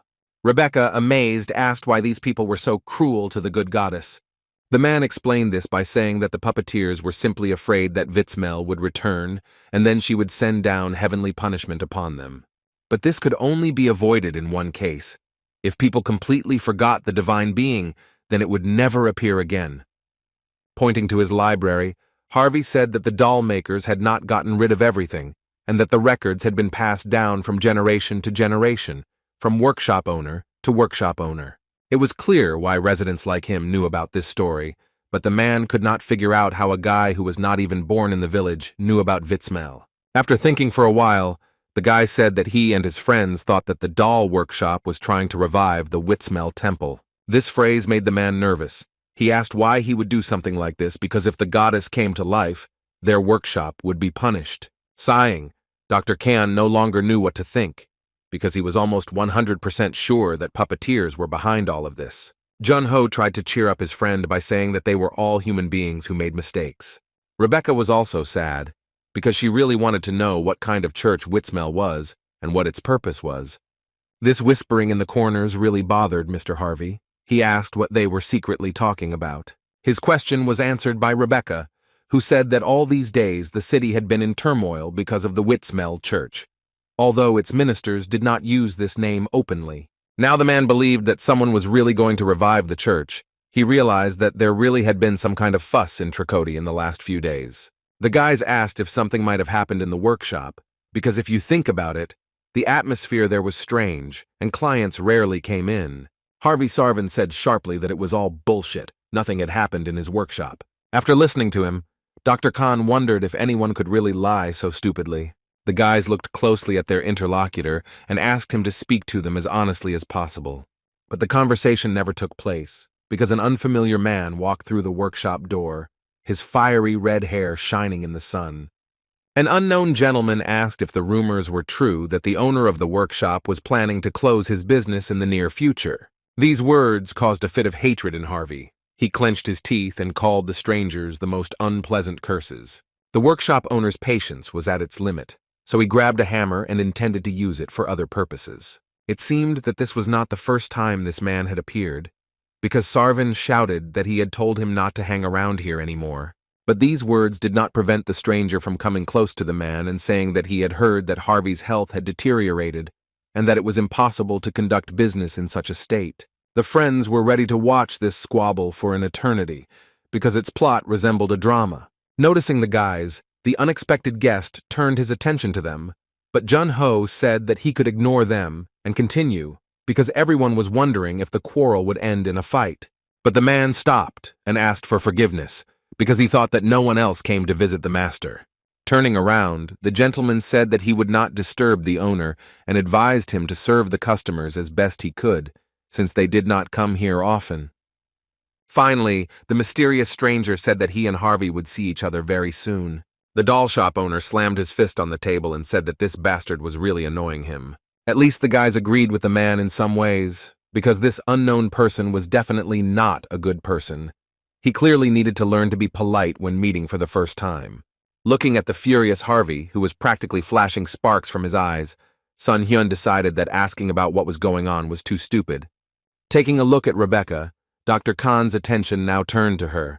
She was acting extremely strange, pulling her hood up and turning away in an attempt to hide her face. The girl was extremely depressed, and not at all convincingly stated that nothing had happened and everything was fine. After some time, the boys went to the doll workshop canteen, where they told about meeting a long-haired man dressed like an aristocrat. A master puppeteer of Tricoti named Jix said that this man had come here before. He will invite the children to sit next to him at the table and start eating, and during the meal they could talk. The guy said that the impudent stranger was called Fengrill Spencer. He was once a student of the master and his fellow students. Picking at his food, Jix shared that even though they were classmates, his skills weren't even close to Spencer's level. Sun Hyun asked if he really had some kind of elite level, and his interlocutor explained that there was no one among the students in the workshop who could compare to him. The boy said that in order to create a magical golem, it took at least 5 puppeteers working together. But Fenil had something special. He could determine the reason for the doll's breakdown just by looking at it. As a result, despite being a newbie, there were rumors that he was the next one to inherit the title of workshop owner. But even such a talented person as Fenil could not please the chief master. According to puppeteer Jix, Mr. Harvey was the most special person in the entire history of the workshop. He was truly outstanding. During the entire training, the owner of the workshop never praised Fenil, but the proud guy did not give up and began to fight him. When their emotions reached their peak, about 3 months ago, the student disappeared without telling anyone. A month later, he made a huge doll and appeared again to demonstrate his new skills. According to Jix, his classmate created a golem that moved without magical power. At first, the guys froze in surprise, then questions started pouring in, like how it could move without a power source. Jix said that because of this, chaos reigned in their workshop. But the real problems came after this event, and they started about 2 months ago in the same place. Upon seeing the amazing man-made creation, all the puppeteers shouted that this was not just an achievement, but a technology that would revolutionize the industry. Everyone but Harvey was praising Fenil. Only he asked if everyone really thought it was beautiful, but despite everything, it piqued his interest. Mr. Sarvin noticed that he had not seen his annoying student for a long time, but it turned out that he had spent this time researching something special. Although he thought the work was below average, he understood that he had no one else to bequeath the workshop to except this guy. The rest, in his opinion, the rest were just trash. It was at that moment that he promised Fenil Spencer that when his time came to retire, he would hand over the position of the next owner of the workshop to him. But this was not enough for the student. He demanded that the man hand over the position to him right now. He was so amazed by this impudence that he couldn't immediately find the right words. Fenil took advantage of this pause and said that he had already achieved everything that the master had. He had enough talent and experience to inherit this empire. When Harvey heard that the guy no longer had a reason to stay under his leadership, he just went crazy. The man began to break all the dolls that came to his hands and shout that he was expelling Spencer from his workshop. The other students ran up and began to calm their teacher down, while Fenil laughed smugly at that moment. Then he bowed with feigned humility and said that since such was the master's will, he would leave. Running his hand over his golem, the boy announced that from that day on he would become independent from the teacher, who asked if Fenil really had any plans to open his own workshop. He nodded his head in agreement and said that he would call it Spencer's Doll Workshop. Now, Sun Hyun finally understood why there were so few people here, and Jinx confirmed this guess by saying that his former classmate had changed many masters. There was no getting away from the fact that Fenil was indeed very talented, so the staff no longer had any reason to tolerate Harvey's harsh personality. After analyzing all this information, Jun-ho concluded that Harvey was to blame for everything, from beginning to end. Then they asked the sad Jix why he and the other masters had stayed with this tyrant. The boy slammed his fist on the table and said that their master was not what you would call responsive, but there was something that made them respect him. The guy gushed that Harvey's work was so beautiful that it radiated incredible sensuality. Therefore, Jix was sincerely grateful that the doctor healed the master. The young man could not even imagine that the owner of the workshop could be poisoned. This was another strange thing that interested Sun Hyun very much. He wondered how it all happened. He told his interlocutors that lecacothecin, to which Harvey had become addicted, was a high-quality synthetic poison obtained by mixing several types of poison. In other words, anyone who uses it can never become addicted naturally. This indicated that someone had done this deliberately, with the intention of killing Mr. Harvey Sarvin. Everyone who sat at the table and heard this assumption became alarmed, because they did not expect the matter to be so serious. Sun Hyun asked Jix if he had any idea who might have held a grudge against the master. Laughing nervously, the guy said that about 45% of Tracoti residents hated Harvey, the reason being his nasty character. The remaining 55% had never met him, but that didn't stop them from despising this man. The man was even more trash than one could imagine. Setting his empty plate aside, Dr. Khan asked if there were any places Mr. Harvey had visited recently. But Jix said the master had not moved a step since the puppeteers left and had been overcome with anxiety and focused on his work in the workshop. What was even stranger was that Sun Hyun knew there was no chance he was poisoned from the outside since he had been in isolation for 2 months. Jun-ho lowered his voice and asked if his friend thought that one of his students who remained in the workshop was to blame, but he didn't think so.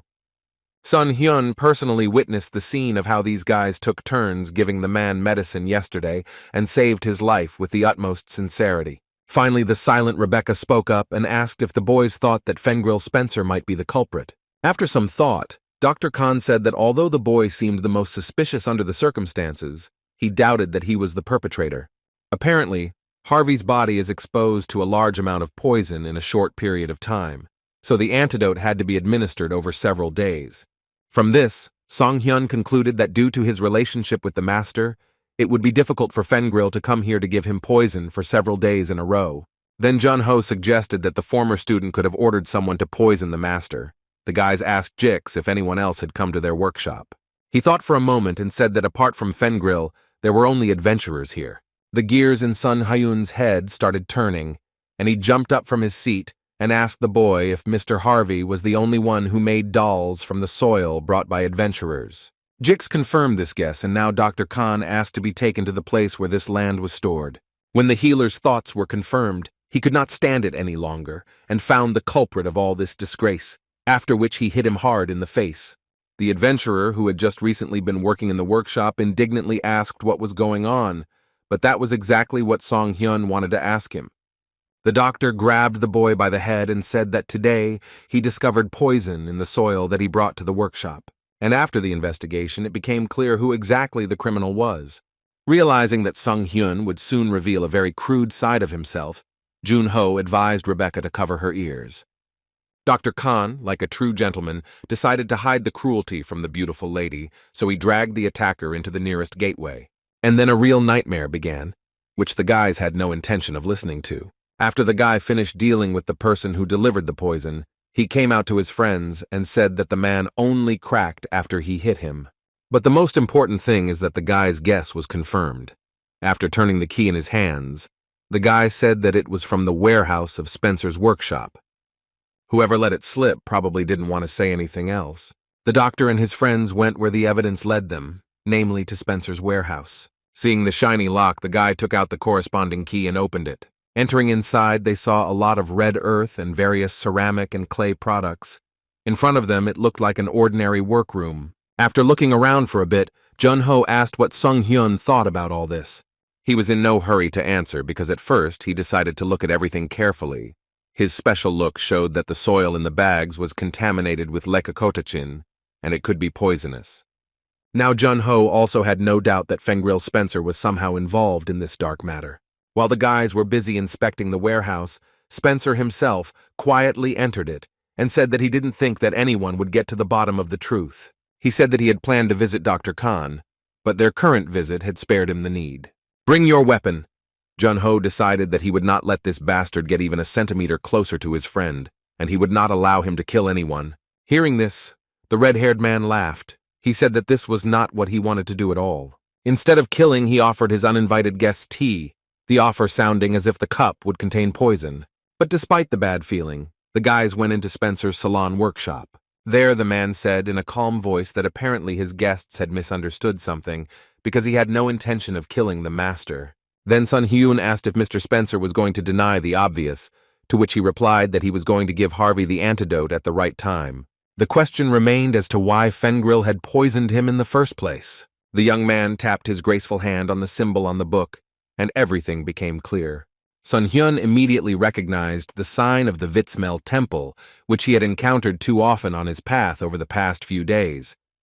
The gentleman said that his goal was to restore the temple and welcome the goddess, but he also wanted to take over the doll workshop, where there were many materials related to her. At first, he really wanted to officially take over the management of the workshop, but he changed his plans when he realized that the master planned to lead it for a long time. He wondered if he would step down as the owner of the workshop when his body weakened. Jun-ho thought this experiment was just crazy. Dr. Khan, in turn, asked why the gentleman wanted to revive Vitsmel, especially at the cost of stabbing his master in the back. His interlocutor chuckled and asked if the guy had ever respected anyone as a master or teacher, if he had ever encountered a wall that he could not overcome.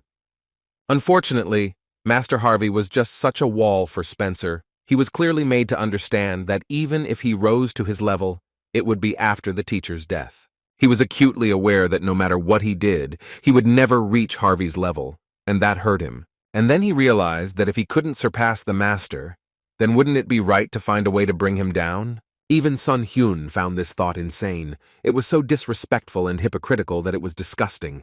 The man said that if Witsmel returned to their world, the doll workshop, which had committed unforgivable sins in the past, would fall. This meant that even its owner, Master Harvey Sarvin, would not be able to escape karma. If Harvey were cursed and cast out of the workshop so that his hands would not create, then young Spencer would succeed. The red-haired man truly believed that this was the only way to surpass the living master. This story gave Jun-ho goosebumps all over his body, and his friend also realized that the person in front of them was crazy. But still, Sun Hyun sensed that something was missing from this story. Then he asked if the man sitting in front of him was really sincere and told everything, to which Fengril did not respond, but only smiled mysteriously.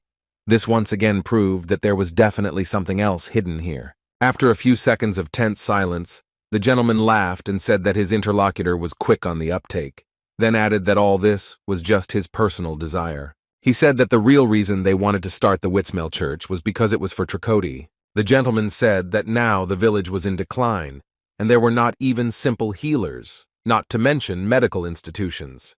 The only culprit in all this was Kamar, who did nothing and simply abandoned Tricoti, despite the fact that people were getting injured every day. Anger grew on the man's face as he explained that recently, innocent villagers had been persecuted by bandits. The reason for everything was the presence of red hair, which even sounded absurd. Moreover, Spencer heard that the leader of this gang was from the nobility of Kamara. If only the gentleman knew that those who helped the Red Roads gang and that very same Kamarian leader were sitting in front of him now. Fengril gently stroked the surface of the book and said that these were the notes of his ancestor, who worked in a doll workshop. The young gentleman really believed that the Church of Witsmel was the force that Tricoti needed today. After this story, Spencer asked if the guy planned to continue to bother him, to which Sung Hyun replied that he actually did not intend to do so. The guy sincerely believed that if someone founded a religious order with good intentions, then there was no reason to interfere. His friends listened to the outright lie that he would even actively help this cause. Then Fengril offered the healer cooperation, and he asked what exactly they wanted from him. In fact, the gentleman believed that the boy had the power to convince the teacher, because if he wanted to achieve what he wanted, he would need his help. Jun-ho honestly didn't understand why such a powerful person like Spencer needed this man with a disgusting character, but he chose not to reveal the details. After thinking for a moment, Dr. Khan said he would try to do what he was asked to do. The last thing the guy wanted to ask was if the masked group that tried to kill them were his buddies who belonged to the Witsmel Church. The gentleman said that these people were adventurers who were hired for money. He claimed that they had no connection with the church.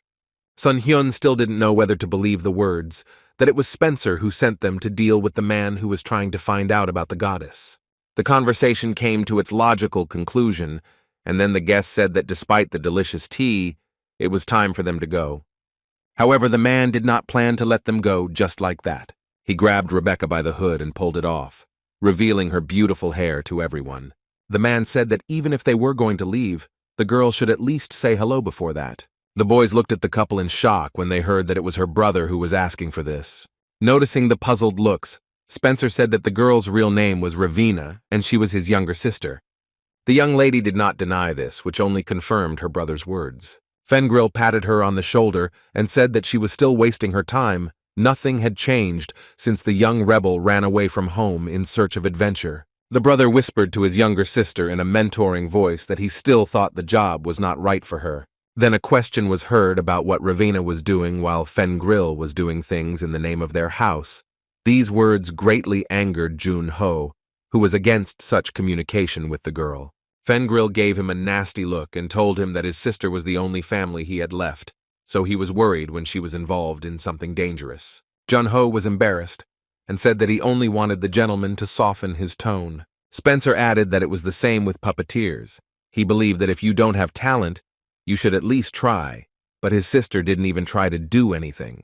In a gloomy voice, he added that of course the girl would say that she tried her best. Ravina burst into tears when she heard that if she was going to live as an adventurer, she had better leave. The bullying of the girl was stopped by Sung Hyun, who said that he did not know anything about Ravina Spencer, but his colleague Rebecca was a rather important member of their group. These words surprised the girl very much, because she did not even expect that her presence in the team was appreciated. After a short silence, Fengril smiled and said that it seemed that this time his younger sister had found a reliable colleague. When the team reached the streets of Trikoti, it was already completely dark. Rebecca still couldn't come to her senses. She cried and said that now the guys could understand why she didn't want to meet her brother. Jun-ho couldn't imagine how such a nice girl could have such a brother, but she added that his words were true, and that made her feel even more hurt. The young lady thought that perhaps it really would be better to just stop being an adventurer. Holding out a bottle of potion, Sung Hyun asked what a guy stuck in a safe village might know about adventurers. After all, such work gave the opportunity to explore the world and complete tasks. While trying not to die, the guy believed that a real adventurer was sitting in front of him. He said that Rebecca might not pay attention to what people say. After some time, Jun-ho asked if the doctor really planned to not get involved with the church. He nodded affirmatively and said that Spencer was lying about the masked group not being connected to him. This helped him understand the curse, like instant death, which was used in exceptional cases, such as when it was necessary to shut someone's mouth. As he calmly opened the bottle, the boy noted that such things could only be done by someone with important information. So this was definitely not an ordinary adventurer. What also interested Song Hyun was how much was still hidden, since it was obvious that they only knew half the truth. Jun-ho asked where they should start their investigation. Rebecca added that her brother had previously said that he had found information about Witsmel at their home. So she made the obvious offer to inspect their property. This naturally implied an invasion without permission. The house was protected by a strong protective spell. Anyone who entered without permission would be punished. But the increased security didn't matter, because the owner of the house was with the guys. Rebecca found the key she had once sworn to throw away and opened the door. When the team entered, Sun Hyun said that this house did not look like a place where people lived. It was too gloomy. Turning to the boys, the girl said that initially her brother lived in a dormitory at the workshop, and only after the death of his parents did he begin to visit home more often on matters of inheritance. Initially, the mansion was looked after by servants, but Fengril fired them all. After that, those who were unthinkable began to clean the house. Yes, when the guys saw the so-called cleaners, they were simply shocked, because this decision was brilliant and crazy at the same time. The puppeteers' creations carried the burden of all household chores, and they deftly handled household chores. It all seemed like some kind of picture from the future that just didn't fit into my head. Jun-ho almost screamed in fear, wondering if there were really monsters standing in front of them. But the girl calmly explained that these were cleaning mannequins, dolls that her brother made in his workshop. Sun Hyun understood that no matter how aristocratic the Spencer family was, using dolls instead of people was a luxury because their maintenance cost was simply enormous. The doctor suggested that the decision to fire all employees was most likely made after the owner of the house found information about Witsmel. This was done to prevent information leakage, since the dolls cannot tell anyone what they heard. And since Fengril avoided people so much, it was likely that the materials that needed to be hidden were still in the house. Having climbed the stairs, the girl led her friends to her brother's room, which was also the quarters of the head of the family. Looking around, the boys were surprised that there was nothing special in the room. Then Sun Hyun asked his friend if he remembered what they talked about in the doll workshop. The people above always used places hidden from prying eyes, so the boy activated his observation gaze. His guesses were correct as always, because he soon found a sealed switch from which the old seal had recently been removed. By pressing this switch, the door leading to the basement opened, which is where the secrets of the head of the house were kept. The passage turned out to be in a very unexpected place, right under Jun-ho, who naturally fell down. Sun Hyun never ceased to be amazed by the fact that his friend kept getting into unpleasant situations, such as falling headfirst into a secret dungeon. Dr. Khan chuckled and sat down by the steps, asking if he was right about the hidden place, to which a disgruntled yes came from behind. When they went downstairs, the guys discovered that the basement was a complete mess, with everything dumped in one heap. Looking around, the guy found interesting writings that were carved right on the wall. These were notes about Witsmel. It appears that these notes were left by an ancestor of the Spencer family who wanted to pass on the information to his descendants. It was written there that Vitsmel was a guardian deity worshipped in Tricoti and was the founder of the puppeteers. Apparently, what was written was similar to what the boys had read in the workshop, giving the impression that they had seen a copy that had been secretly moved to the wall and hidden. But the girl objected, pointing her finger at the fragment where the new information was written. Ancient symbols told us that the goddess loved the forest and wanted to protect all its inhabitants. However, taking care of everything alone was a difficult task even for a goddess, so she divided her forces in despair. After this, she created her own twin children, who founded a village in the center of the forest. It was a place of worship of the goddess, which later received the name Tricoti. Sun Hyun said the letter said that the village's ancestors were the Vitsmel twins, and that its current residents were their descendants. The conclusion that followed from this was that the puppet studio was a gathering of immoral bastards. Suddenly, the atmosphere in the room changed, and the eyes of the sculpture standing nearby gleamed strangely. A moment later, a creature that looked like a large wolf jumped straight at the boys. The creature bit straight into Jun-ho, who didn't have time to jump back. His blood splashed across the floor of the dungeon. The bloodthirsty monster growled and saliva poured from its mouth. It seemed that the guardian of this place was in front of them. Rebecca said that the creature was called Ego Gol Red Wolf. This was the first time Sun Hyun had heard of such creatures. According to the girl, it was a special golem that only Elder Harvey could create. Although the creatures had no soul, they had will due to their magical power. These wolves could think independently and move like ordinary animals. Realizing that a battle was inevitable, Song Hyun took out his silver dagger and prepared to fight. When the creature wanted to jump on Rebecca, the guy intervened and struck first. The force of the blow was so powerful that the creature could not withstand it and fell apart into pieces, which were now lying around the basement. For this creature, having its head cut off was not enough of a reason to stop, so it stood up and moved again. The girl said that the golem would move until its core was destroyed. Dr. Khan asked where the core was located. This question was more difficult, because it directly depended on its creator. Clutching his weapon, Jun-ho shouted for the cowardly dog to try attacking him again. After all, the first attack was a shameful surprise attack that did not do the creature any honor. The boy began to chop the golem with his shovel, trying to find the core, but so far these attempts were unsuccessful. But it was so interesting to watch that Sun Hyun didn't even interfere, so as not to disrupt the performance. He didn't even have to use his observation gaze, because his friend had already killed the creature. Rebecca didn't understand what the ego golem was doing in her house. Dr. Khan suggested that Fengril was studying it. Suddenly, Jun-ho said a simply brilliant thought. He suggested that somewhere here there might be the secret of the golem that moves without the help of magic. It was so brilliant and simple that Sun Hyun couldn't understand why he hadn't come to this conclusion himself. He quickly turned around and started running towards one of the dead ends that were located in the dungeon. The guy had long since noticed the smell that was coming from the direction he was now heading. It turns out that there was not a dead end, but a closed door, behind which even more terrible secrets were clearly hidden. The guys opened the doors carefully, because they didn't know what to expect from the new premises. But what they found there was even more unpleasant than anyone expected. The corpse of an animal, that's what was inside. It was fresh, and the blood was still dripping onto the floor. He was not alone there. There were many dead animals lying on several tables, their blood dripping onto the metal floor. The sight of it made Rebecca almost sick. She couldn't believe that her brother was capable of doing such terrible things. Sun Hyun noticed that the body of one of the animals was very similar to someone else. It was almost identical to the red wolf they had just fought. There was only one assumption that Fengril killed everyone just to observe them and create similar creatures. The girl couldn't believe it. She claimed that her brother was so skilled that he could create a golem without killing any animals. A simple photograph was enough for him.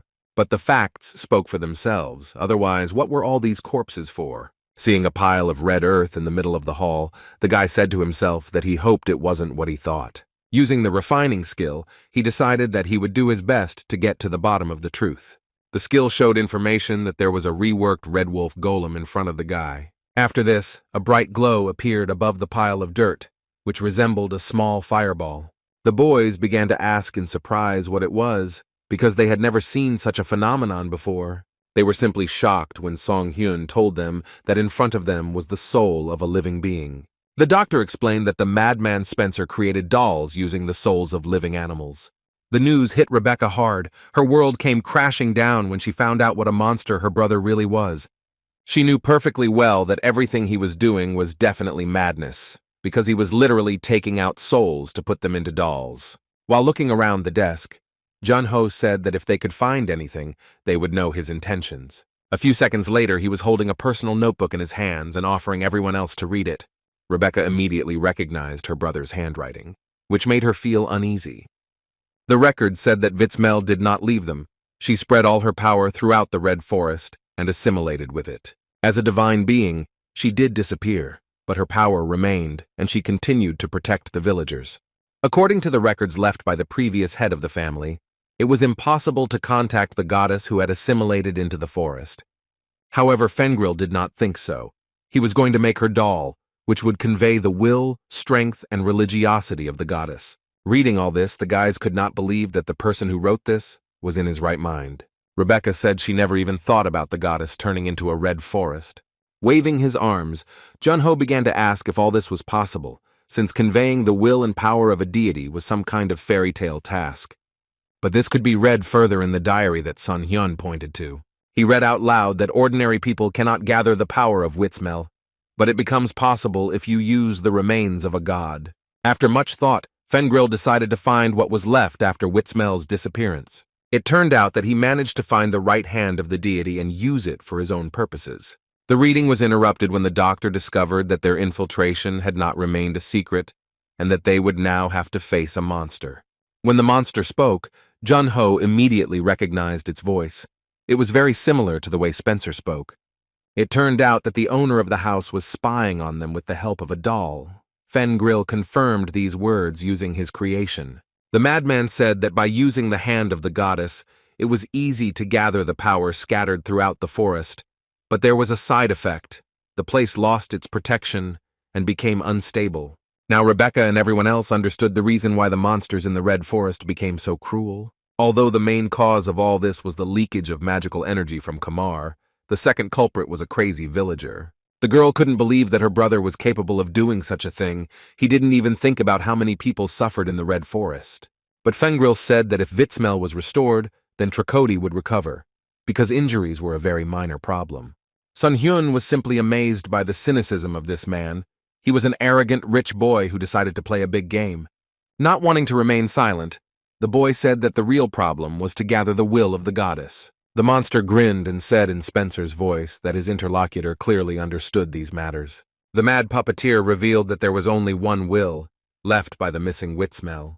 These were the souls of the people of Tracody, the descendants of her children, whom she left behind to protect the Red Forest. Upon hearing this, the guys were so shocked that they did not know how to comment on this information. Jun-ho spoke first, voicing the general guess that the animal experiment was just a test of soul removal. Then Rebecca assumed something worse. She wondered if her brother had harmed the villagers, and then she remembered the many missing people. The monster suddenly fell silent, and the girl realized that this silence was the best confirmation of her words. The madman said that he needed to extract the souls in order to see for himself whether they really contained the will of the goddess. The frightened and amazed girl listened to how her brother really believed that he was doing all this for Tracody. Unable to bear it, she asked to go straight to the monster, screaming for her relative to stop talking this nonsense. Jun-ho understood that the girl was taking a big risk, so he urged her to stop. But she didn't listen and attacked the monster. He managed to dodge, but now she became his main target. Grabbing her by the throat, the monster began to squeeze it. While he did not plan to kill the girl, but he had to scare her. So the created monster threw her fragile body straight against the wall. The blow was so strong that stones flew off the wall. The boys were seriously scared for their friend, because they thought that the blow was fatal for her. But Rebecca was not as weak as everyone else thought. She even found the strength to say that her brother was a hypocritical scoundrel who was only hiding behind a good deed. With tears in her eyes, she said that she could not believe that Fengril was putting the village in danger and killing innocent people, and it was definitely not done for Tracody. Spencer had a very different opinion. He said that his sister had left the village and had not seen how the people of Tracody suffered from the contempt and persecution of Kamara. Tears continued to flow down the girl's face as she listened to how only Vitzmel could save Tracody, and that for something greater, the guy was ready to make sacrifices. These conversations became so annoying to Sun Hyun that he decided to once and for all put an end to the one who was broadcasting his master's voice. Finally, the vile head was separated from the body, and the sound of Spencer's voice died away. When the severed part fell to the ground, it could be seen that the mouth was still twisted into a smile. Sitting down next to the creature, the doctor said that it was not worth saving its life, so he wondered what he should do. Extending his hand to Rebecca, the guy offered to help the girl up. She was still in a stupor after what she heard, but in the end, she still took the guy by the hand and thanked him for his help. Looking at the slain creature, Jun-ho said that it seemed like someone's soul was used to create it too. Sun Hyun believed that if Spencer's diary was given to the Adventurers Guild, they would not be able to remain silent. It was necessary to stop the madman before there were more victims. After this, the guys gathered to go to the exit, but getting out was not as easy as they thought. The passage was blocked, and in its place there was something that resembled a portal. Dr. Khan realized that they had made a mistake by not leaving someone on guard outside. Suddenly, the severed head said that if the door was closed, it would never open from the inside again. This would only happen if someone pressed the switch again. Jun-ho began to ask if the madman had decided to kill his sister as well, but he said that he did not plan to do so, since she was his only relative, and the boys were her colleagues. However, Fengril could not allow anyone to interfere with his ceremony to welcome the goddess, so the team would be held captive for the days while he created the new doll. After these words, Jun-ho began to desperately hit the blocked passage, trying to make at least a crack there. The guy was just furious when that bastard Spencer said he would open the door as soon as he was done with the doll. Wanting to stop this meaningless stream of words, Sun Hyun stepped on the doll's head and crushed it completely. Rebecca began to ask anxiously what they should do. She suggested the option of digging a hole and making a tunnel out, but in the guy's opinion, this was impossible. Sun Hyun said that judging by the state of the entrance, there was some kind of subspace in front of them. If they try to break out, they risk falling into a spatial abyss. The girl began to sob and apologize, saying that if she hadn't suggested coming here, nothing would have happened. Jun-ho thought a little differently. He said that it was thanks to the girl that they found out the truth. But Rebecca knew that all this would be in vain if they continued to sit here. But the guy, oddly enough, was optimistic, saying that they would find a way to free themselves. Turning to Sun Hyun, he begged him with his eyes to confirm his words, because his friend's support was now more important than ever. Dr. Khan almost rolled his eyes in irritation, feeling like his friend thought he was an expert at fixing everything in the universe. But it wasn't quite like that. Looking at the clay fragments that were once part of the monster's body, the guy thought. Algorithms of actions began to form in his head, and some kind of plan finally formed in Sun Hyun's head. He asked Rebecca if she could use her powers to control dolls. She replied that she was not a professional, but she knew the basics. Smiling, the guy said that if the girl succeeded, then they might have a chance to get out of here. This news was very surprising and gave the boys hope that not all was lost for them. The doctor explained that Rebecca, like her brother, must use her ability to control dolls to press the switch behind the door. The plan was quite logical because if they couldn't press the button themselves, they had to use someone from the outside to do it. But Miss was not sure that everything would work out, because they were in a subspace that was different from the continent, so they might not be able to influence anything from this place. Sun Hyun urged them to think carefully, because Fengril had successfully managed to control the doll, which meant that Rebecca would be able to do the same. This conclusion was so obvious that the guys did not understand how they had not come to this conclusion themselves. Moreover, Sun Hyun believed that the descendant who passed on information about Witsmell would hardly be able to remain imprisoned here. To confirm his guess, the boy activated his special gaze and discovered that a relay magic circle had been installed in the basement. The guy explained that this was the backup that allowed him to transfer powers and skills beyond the spatial walls. After weighing what he heard, Jun-ho asked if they could use any skill. His friend replied that there were certain rules for use. It turns out that only puppetry skills were allowed to be used, and only a member of the Spencer family could do so. In other words, the only person who can get the boys out of here is Rebecca. This news seriously scared the girl, who was already at her wit's end. She began to claim that she would never be able to do this, because her skills were very weak and would not allow her to control the doll that her brother had created. Taking the girl's hands in his, Song Hyun said that he really didn't care whether Trikoti was destroyed or not. Even Junho was shocked by such merciless words about his friend being an outsider who had little interest in what was happening. However, he wanted to do everything possible to teach a lesson to that scoundrel Fengril, who imagined himself the arbiter of destinies. The guy said that he, as an outsider, did not want to back down from the idea, so he asked if the native of this place wanted to stop fighting. It was necessary to remind the girl that despite the fact that Fengril knew about the presence of the magic circle, he still locked her up. This indicated that he ignored her power. In Song Hyun's opinion, this indicated that the arrogant madman needed to be taught a good lesson. At that moment, something like determination finally flashed in Rebecca's eyes, and she said that she would try to use her power. It had been 2 days since she had been busy with what would help them get out of this underground prison. Finally, she announced that she had finished all the preparations. Her friends were surprised by the work done. It was obvious that she had talent. After all, she managed to draw a multitude of magical symbols on the floor, which occupied the entire space. Junho asked why it was necessary to draw so many magical symbols. The girl explained that other people's dolls did not allow anyone other than the owner to control them, so it was worth neutralizing this. Looking at his friend's puzzled face, Sun Hyun said more simply, "The girl would be hacking the dolls that Fengril made." Smiling, the guy said that in that case he asks Rebecca to take care of them until the very end. These words made the girl smile. She promised that she would do everything as needed. She placed her hands on the wall, activated a magic spell, and said that it was time to start dealing with the mess her brother had made. Blood spattered the workshop window as if hinting that another soul was in danger. On the floor lay a wounded Jix, asking the villain what his intentions were. Standing in front of him was a smiling Spencer, who decided that it was better not to talk to someone who was going to die the next second. At this time, his sister was trying hard to hack the system he had built himself, and with her power, she was able to see into the owner's room. Not far from where the switch was located, a doll was being removed. Now all that was left was to hack it, and make it do what a stranger wanted, not its owner. It was a very difficult job, but Rebecca still managed to pull the right strings and enslave her brother's creation. The tension made the young lady's nose bleed, but she didn't stop, because she knew that no one else would do it. The guys started to worry about her, because they saw that it was very difficult for her, but she insisted that everything was fine with her. It is quite obvious that controlling the puppet was not easy, and took a lot of effort from a highly skilled puppeteer.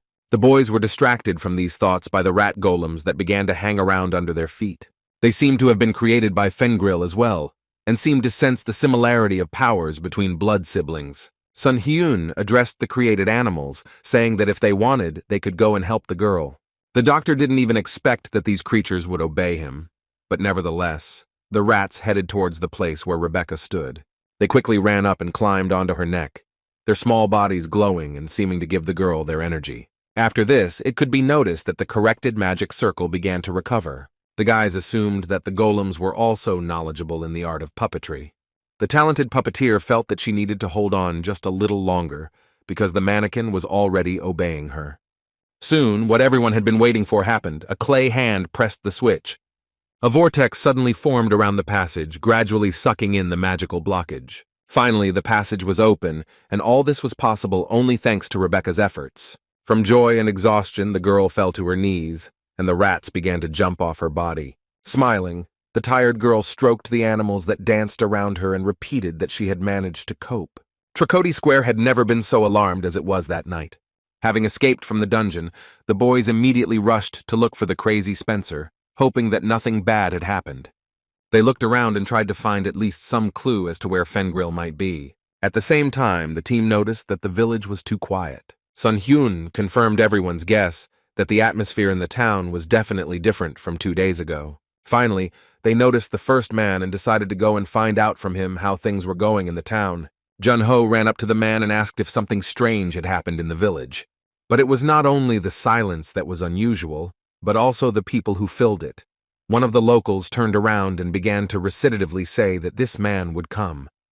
The frightened guy jumped away from him, because he realized that something was wrong with this man and there were many like him. Entire crowds of residents walked around the city, repeating the same phrase. Rebecca was seriously scared when she heard the villagers say that they had endless faith in their mother, obviously referring to Witsmel. The once normal population of the town now walked in circles, and as if robots said that all this was for Tracoti. The girl screamed, trying to call all these people to come to their senses, but it did not help. Using observational vision, Sung Hyun was able to find out that all of these subjects were addicted to ethanol and had their minds in confusion. It became clear that they were dealing with a powerful hallucinogen that warped the consciousness of the inhabitants. An outraged Junho suggested that Spencer had a penchant for distributing substances that caused addiction to others. Fortunately, the inhabitants would not remain like this forever. They just had to wait until the substance was eliminated from their bodies. Since they couldn't fight the locals, Dr. Khan suggested that they just leave. This idea pleased all the team members, and they rushed to run away from the city. The residents, with clouded consciousness, seeing that the boys were running away, began to say even louder that this man would come. They stretched out their hands towards them and continued to mutter these alarming phrases. It turns out that escaping was quite a task, because the entire crowd controlled by Fengril rushed in pursuit. After a few minutes of intense and fast running, Junho reported that it looked like they had managed to escape their pursuers. During this time, they managed to get to Mr. Harvey's doll workshop. After rushing into the building, Sun Hyun began calling out to Elder Harvey and asking if the man was there. But when they entered, they recoiled in shock, because in front of them lay the bloody body of Jix. The doctor immediately rushed to him and began to ask if the boy was alive. He pushed him and urged him to come to his senses. Jix opened his eyes tiredly and asked if it was really a healer standing in front of him. In a weak voice, he asked them to find the teacher, because a great misfortune had occurred. The unfortunate Harvey Sarvan, the greatest master of puppetry, was killed by his former student Fengril. After this phrase, a loud laugh was heard, which obviously belonged to the mad Spencer. He said that everything happened exactly as he thought, because his plans were always flawless. The mad master extracted the soul of his teacher and said that this look suited him very well. After all, now he was not just a man, but something greater, a grandiose creation, a living handmade doll with a soul. Realizing that the dead could no longer be helped, Sun Hyun decided to help someone who had not yet passed on to the other world, so he began to bandage Jix's wounds. There were ceramic fragments stuck in different parts of his body. It was a real miracle that the guy even lived until help arrived. First aid was provided, but the doctor advised the guy not to move right away, as it would be quite painful. Junho couldn't take his eyes off the lifeless body of Harvey, who had once managed this workshop. They were all interested in what happened here, so the guys asked Jix to tell them everything in detail. The guy's gaze became empty. He said that 2 days ago, when they stopped receiving news from Dr. Khan and his team, Fengril came to their workshop. He made another offer, saying that if they cooperated with him, he would give them a cure for the master's illness. If something like this had happened earlier, the teacher would have been so angry that he would have simply kicked out the former student. But events turned out differently. At that moment, his medicine had run out, and the healer Khan was nowhere to be seen, so the man was in a hopeless situation. Harvey, who was very worried about his condition, eventually agreed to the deal. The man justified his choice by saying that life was above all else, so sometimes you can step over your pride. Asking for the story to continue, Sun Hyun asked what exact demands Fengril had made. Sighing, Jix explained that the talk was about identifying the problem with his ego golem, which did not use magic and still needed some work. Harvey actually helped make this golem, so he easily found the problem, which consisted of some strange things. When the master puppeteer finished with the student's request, the latter began to praise the golem's perfect movements, saying that he did not even expect that everything would be corrected so quickly. Fengril said that as he thought, his mentor was the best, so it was worth continuing to cooperate with him. But now that Harvey had the cure, he didn't want anything to do with a scumbag like Spencer anymore. Then the guy started to put pressure on him, saying that the doll workshop had committed many sins against Witsmell. He replied that it was not his problem. At that moment, Fengril realized that the teacher who had inherited this position was also a sinner. So he decided that he would make him pay for his sins by working for the glory of Witsmell. These speeches did not impress the man very much, so he irritably told his interlocutor to get out of his workshop. Instead of leaving Harvey alone, the crazy Spencer used a special skill that allowed him to reach the human soul. Jix saw all this with his own eyes, but he could not comprehend what was happening. He watched in shock as his former classmate's hand reached inside the screaming teacher and began to rummage around in his insides. Having obtained what he was looking for, namely Harvey's soul, Fengril said that he would finally help his mentor find the path to salvation. The madman stood and smiled smugly as the master's limp, dead body fell to the workshop floor. Harvey was not a good man, but the boys were scared to even think about someone suffering such a terrible fate.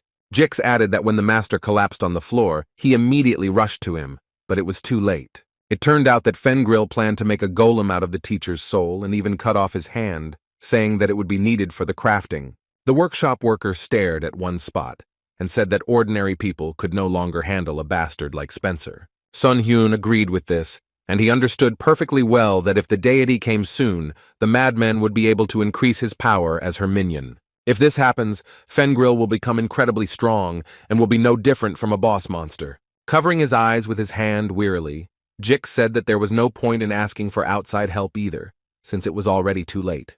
But Dr. Khan said that if the madman had not yet created Witsmel, they had a chance to get out of this sorry situation. Jix wasn't feeling very optimistic at the moment, so he asked without much enthusiasm if this could really happen. Then he suddenly blurted out that he had heard that on the lower floors of the Spencer's workshop there was an old abandoned temple to a goddess. Sun Hyun understood this hint perfectly, and concluded that their enemy would do his dark deeds right there. Having materialized his crossbow, the guy asked if his friends wanted to make a little noise. Something very dark was happening in the Spencer's basement workshop. There were several magic circles active around the golem that carried Harvey's soul. The same symbols surrounded the doll, which looked like a beautiful woman, the prototype of which was Witsmel herself. She really was so beautiful that it was hard to take your eyes off her. Everything was going just fine. Fengril was glad that he had entrusted the testing and finishing of the golem to the master. The crazy puppeteer was happy. He had put in so much effort, and now he just had to wait a little longer and his work would be finished. The Witsmel doll was just going through the firing process, but Spencer was already impatient to revive the one who had disappeared several hundred years ago. And so, when it was coming to an end, Fengril laughed madly. He was overwhelmed with emotion from the realization that Witsmel was about to be resurrected. But then Sun Hyun suddenly appeared and said that this would never happen. After which he released his arrow, which hit the target straight on. The doll fell, but it was not yet clear how much it was damaged. After a couple of seconds, one could say with absolute certainty that the madman's creation was irreparably damaged. Seeing this, Fengril Spencer screamed loudly. He didn't want to believe that such a long and painstaking work was barbarically destroyed. He began to look around frantically and ask who had done this to his goddess. Stepping out of the shadows, Sun Hyun grinned smugly and showed off the crossbow from which the arrow was fired. Soon all the members of the group showed up, so Fengril could choose which of the three to vent his anger on. Seeing the guys, Spencer's teeth clenched in anger and his eye twitched. He couldn't believe that these adventurers had disrupted his plans at the very last moment. He wanted to tear this smug doctor and his gang of losers, which his sister had joined, into little pieces. Ignoring the Mad Master's angry gaze, Song Hyun waved his hand in greeting and said that it had been too long since they had seen each other. An enraged Fengril asked how they managed to get out of the dungeon, since only 2 days had passed. Rebecca entered the conversation and announced to her brother that it was all over and that he had to stop right now. Seeing his sister, whom he stubbornly continued to call Ravina, the man grinned nastily. He guessed that it was she who dared to manipulate his dolls, which led to them escaping from the trap. Throwing up his hands, the brother turned to his younger sister and said that she really does always choose the opposite side. The man said that he had already thought about the fact that he should have renounced his relative long ago. In turn, the girl screamed that she herself was not against doing this, because her own brother would never have put her in a basement full of corpses of various animals. To this, Fengril said that Ravina simply did not understand that this was all part of the ritual to save Trikoti. It was time to end this fanatical speech, so Sun Hyun asked if their enemy would mind if he shot the goddess sculpture in the leg or arm. Without waiting for an answer, he fired another arrow, which was supposed to finally shatter Fengril's thoughts on the success of this venture. This time, the man decided to try to save his creation and ordered the protection to be activated. The golem that possessed Harvey's soul came to life and began to do everything possible to protect the fragile clay body from the enemy's arrow. It turned out that his huge hands still saved the image of Witsmel from destruction. Laughing, the crazy puppeteer said that as expected his teacher did a great job. His next order was to crush these worthless people who were preventing him from implementing his plans in life. The monster moved and jumped. When his feet touched the ground, it shook, and his creator laughed evilly. He ordered the monster to deal with all his opponents right now and send them to the next world. Although the boys managed to avoid the attacks, they couldn't help but notice that the monster was very strong and incredibly frightening. But despite this, Rebecca found the courage to approach him at a short distance and hit him so hard that his limbs flew across the dungeon. She managed to cut off Master Harvey's hand, causing the golem to lose coordination and begin to fall. But the monster did not despair. Waving his hand, he summoned some strange magic circle. Nobody understood what it was, but it was clearly stupid to expect anything good. It seemed as if these circles gave the golem even more strength than he had before.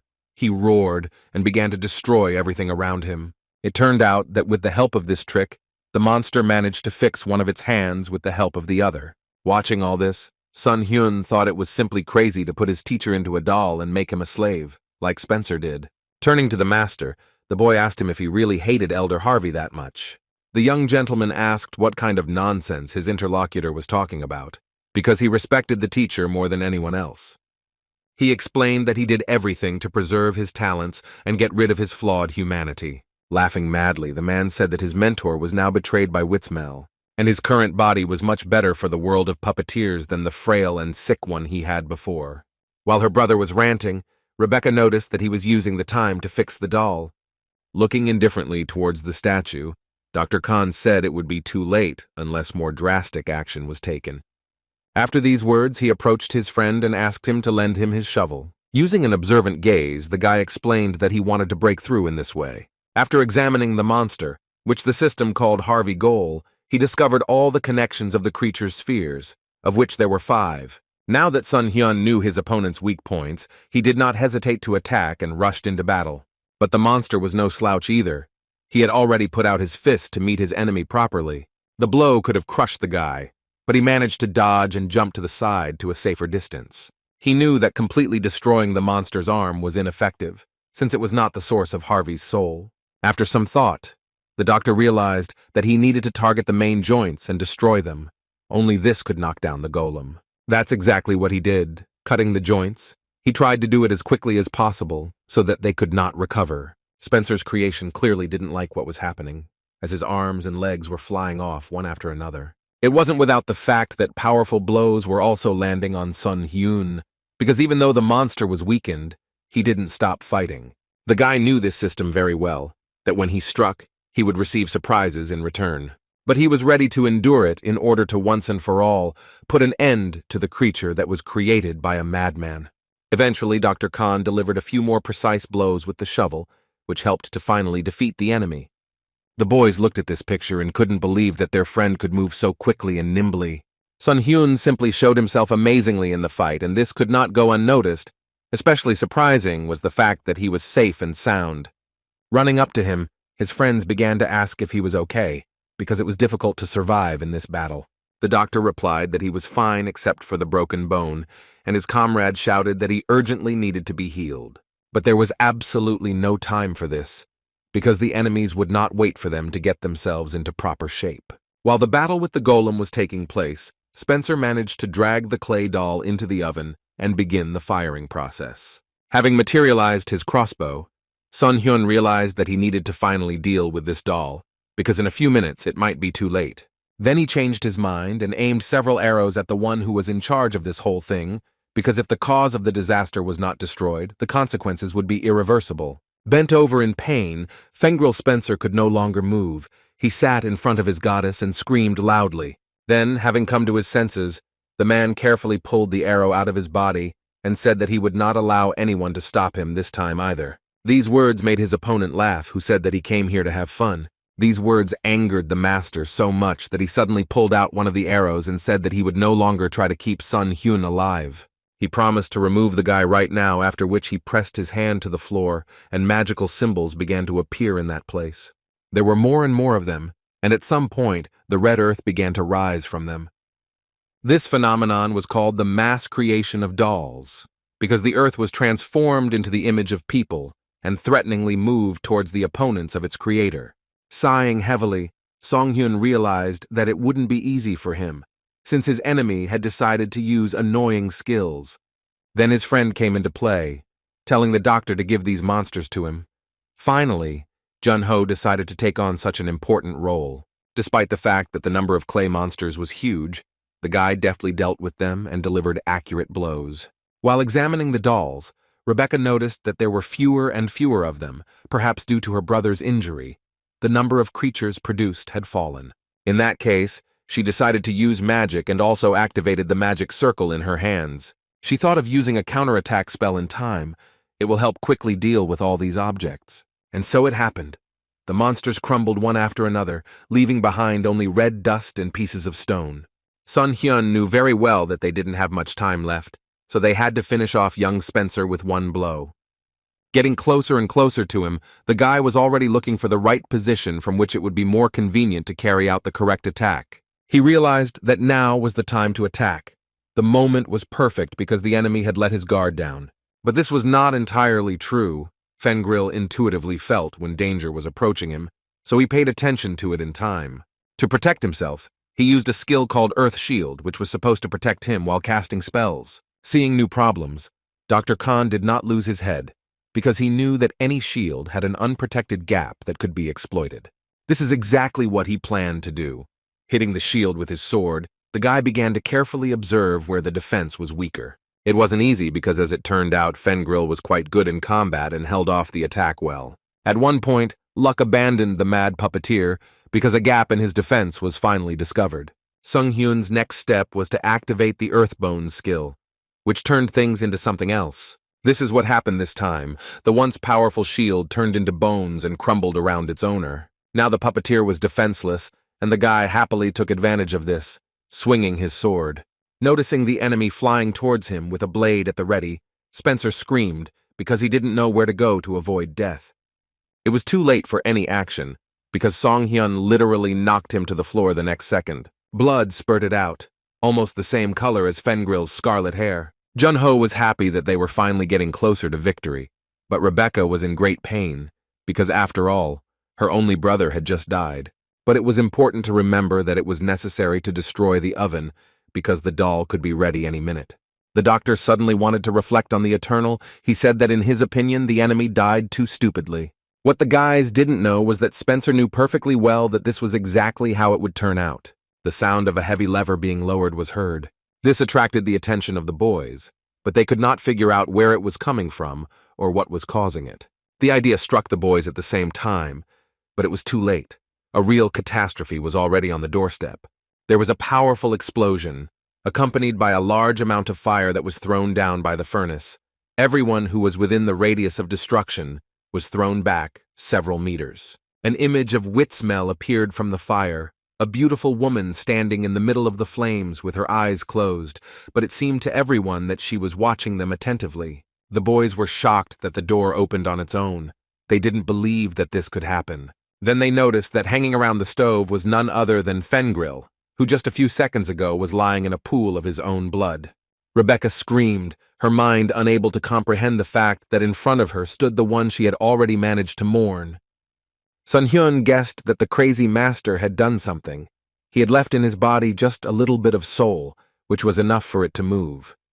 He tore the rest out of himself and placed it in a doll he had created with his own hands. It was incredible and incredibly scary, because no one understood how one could decide to rip out one's own soul. The madman, who was now a doll, laughed loudly, saying that he was ready to do anything for his goddess. Witsmel was still in the fire and showed no signs of life, but it was clear that she was becoming less and less like a doll. Sung Hyun's team listened in horror as even their lives would benefit her. After these words, a refined female hand with long nails appeared from the oven. Spencer shouted that the great Witsmel was coming, and this time it really was, as the goddess climbed out of the furnace on her own. She was so beautiful that you wanted to look at her all the time, but her eyes remained closed, as if she were in a dream. The woman walked through the dungeon, and the earth shook from her steps. It seemed to the boys that their hearts would stop beating from this sound. Falling to her knees, the doll that carried Spencer's soul began to pray to the great goddess. He said that she had waited too long, because it took hundreds of years for her to return. Without ceasing to bow, the faithful servant told Witsmel that he sincerely congratulated her on becoming the god of Trachody again. Rebecca barely found the strength to say the obvious thing, that before them stood the ancient guardian goddess of their village. looking at Vitsmel with delight. Her faithful servant said that their sworn enemies were right next to them. Pointing his finger at Dr. Khan's team, the man said that these fools wanted to prevent her revival. He called upon the goddess to punish those who interfered with the sacred ritual of her resurrection. Suddenly, Junho felt a surge of courage and made an unexpected proposal. In his opinion, in front of them was an ordinary doll that could be smashed to pieces. But this was not entirely true, so Sun Hyun ordered his comrades to prepare for battle. The goddess's hand jerked sharply, and now her hand with long nails resembled the paw of a predator. Of course, she had no intention of leaving alive those who wanted to interfere with her revival, so she extended her hand towards the boys. She didn't touch them, but she cast some kind of spell, from which they began to choke and their lungs simply failed. Sung Hyun didn't understand what was happening to him until he saw the notification that he was experiencing a feeling of awe and his mind power was decreasing. The weapons fell from the exhausted hands of the boys. They simply could not control their own bodies. It seemed that this being had complete control over them, both physically and mentally, because their thoughts no longer belonged to them either. Dr. Khan knew very well that awe was a special skill of divine beings that reduced the power of the mind. Because of this ability, low-ranking beings had a hard time resisting the gods, and some even died from their mere presence. Junho felt his breath start to catch again, but he found the strength to ask how his friend was feeling. He said absolutely seriously that he was about to die. This surprised the others because the doctor looked much better than them. The next wave of Witsmel's hand meant that she had some more surprises in store for them. Yes, it was so, but they could not be called pleasant because a powerful fireball formed in the goddess's hand, which did not bode well. When this burning sphere was already flying towards them, Sun Hyun, without thinking, began to save his friends. Grabbing them, he ran, hoping to have time to hide from the attack. The goddess could only accompany these unfaithful people with a stern look. Having fallen to the ground, the boys froze. They all waited for the fire to cover them. But this did not happen, because they managed to get to a safe place. After coming to his senses, Junho asked if they had just been attacked by a laser installation. His friend said that it was a wave saturated with divine power. There, because Junho's gaze fell on his comrade's hand, and he saw that it was burnt almost to the bone. But the doctor himself did not consider this a problem, because using his skills, he stopped the bleeding and began the healing process, saying that the damage was superficial. What was most surprising about this situation was that even though she had weakened, the goddess was still as powerful as before. But this can hardly be called a weakening, because she had half of the inhabitants of Trikoti under her control, who were dependent on certain substances, but in previous years, she was even stronger. In these words, Junho caught a hint that they had a chance to be saved. His friend said that in any case, the gods could easily destroy an ordinary person. The vile Spencer entered the conversation again, saying that it was incredibly stupid to speak out against a deity. He told them that if they said right now that they wanted to become loyal followers of Witsmel, then perhaps they would be allowed to live. But they will live in the form of golems that guard the borders of Trikoti from enemies from Kamara. Junho shouted that he did not consider turning into a golem a salvation, so he refused this offer. Hearing this, Witsmel concentrated her power again and a fire sphere appeared in her palm, ready to fire at any moment. Grabbing Rebecca in his arms, Sun Hyun said that they needed to get out of here immediately and, preferably, find some shelter. They didn't have time to do any of the above, because the shock wave hit them the very next second. Just a little more and Junho's body would have fried and turned to ashes. Crawling away from the crater that was formed by the goddess's magic, the boy asked Song Hyun if there really was no way to win. He answered metaphorically, asking if it was possible to fight a typhoon or tsunami and win. Then Junho said that he had to run away, because it was impossible to fight a disaster. In fact, Dr. Khan also believed that it was better to avoid divine beings and not let things come to blows. But then Junho suddenly asked if they ran away. Who would save Trikoti then? It's not just Trikoti that needs saving, because they will also encounter Fengril, who will come under the protection of Witsmel and will absorb the surroundings of Lake Pitsata. Moreover, the western continent of Azul could be captured, and running away was not Sun Hyun's style, as he was used to facing his problems head-on. All that remained was to figure out how they could seize the initiative in the battle and counterattack. Suddenly, everything inside the guy froze. It seemed as if some beautiful female voice was sounding in his head, gently singing a magical song. He turned to his friend and realized that only he could hear this sound. The Witsmel symbol appeared on Dr. Khan's hand, and a voice in his head said that it wanted to help. This mysterious assistant encouraged him to use the power of his left hand. Then he plucked up his courage and decided not to run away from the next blow, but to accept the fight and battle with the goddess. There was no chance to dodge the new attack, but the guy didn't even think of trying. Looking at the huge fire sphere that was flying straight towards him, he discovered that he had obtained a new skill. Turning his head, Jun-ho couldn't believe that his friend had decided to go into the arms of death. Yes, it seems that Sun Hyun really went crazy, because when the stream of fire was flying at him, he didn't even think about moving away. Raising his left hand up, he activated a new power called the Faith of Vitsmela, and for some reason he was sure that it would work. But nothing could stop the flow of power that emanated from Witsmel. Fengril laughed and said that his opponents were indeed foolish if they thought they could do anything against the goddess. He argued that one had to know one's place and not stick one's nose where one was not wanted. However, when the fire died down, one could see that in the midst of chaos and scorched earth stood 3 people, safe and sound.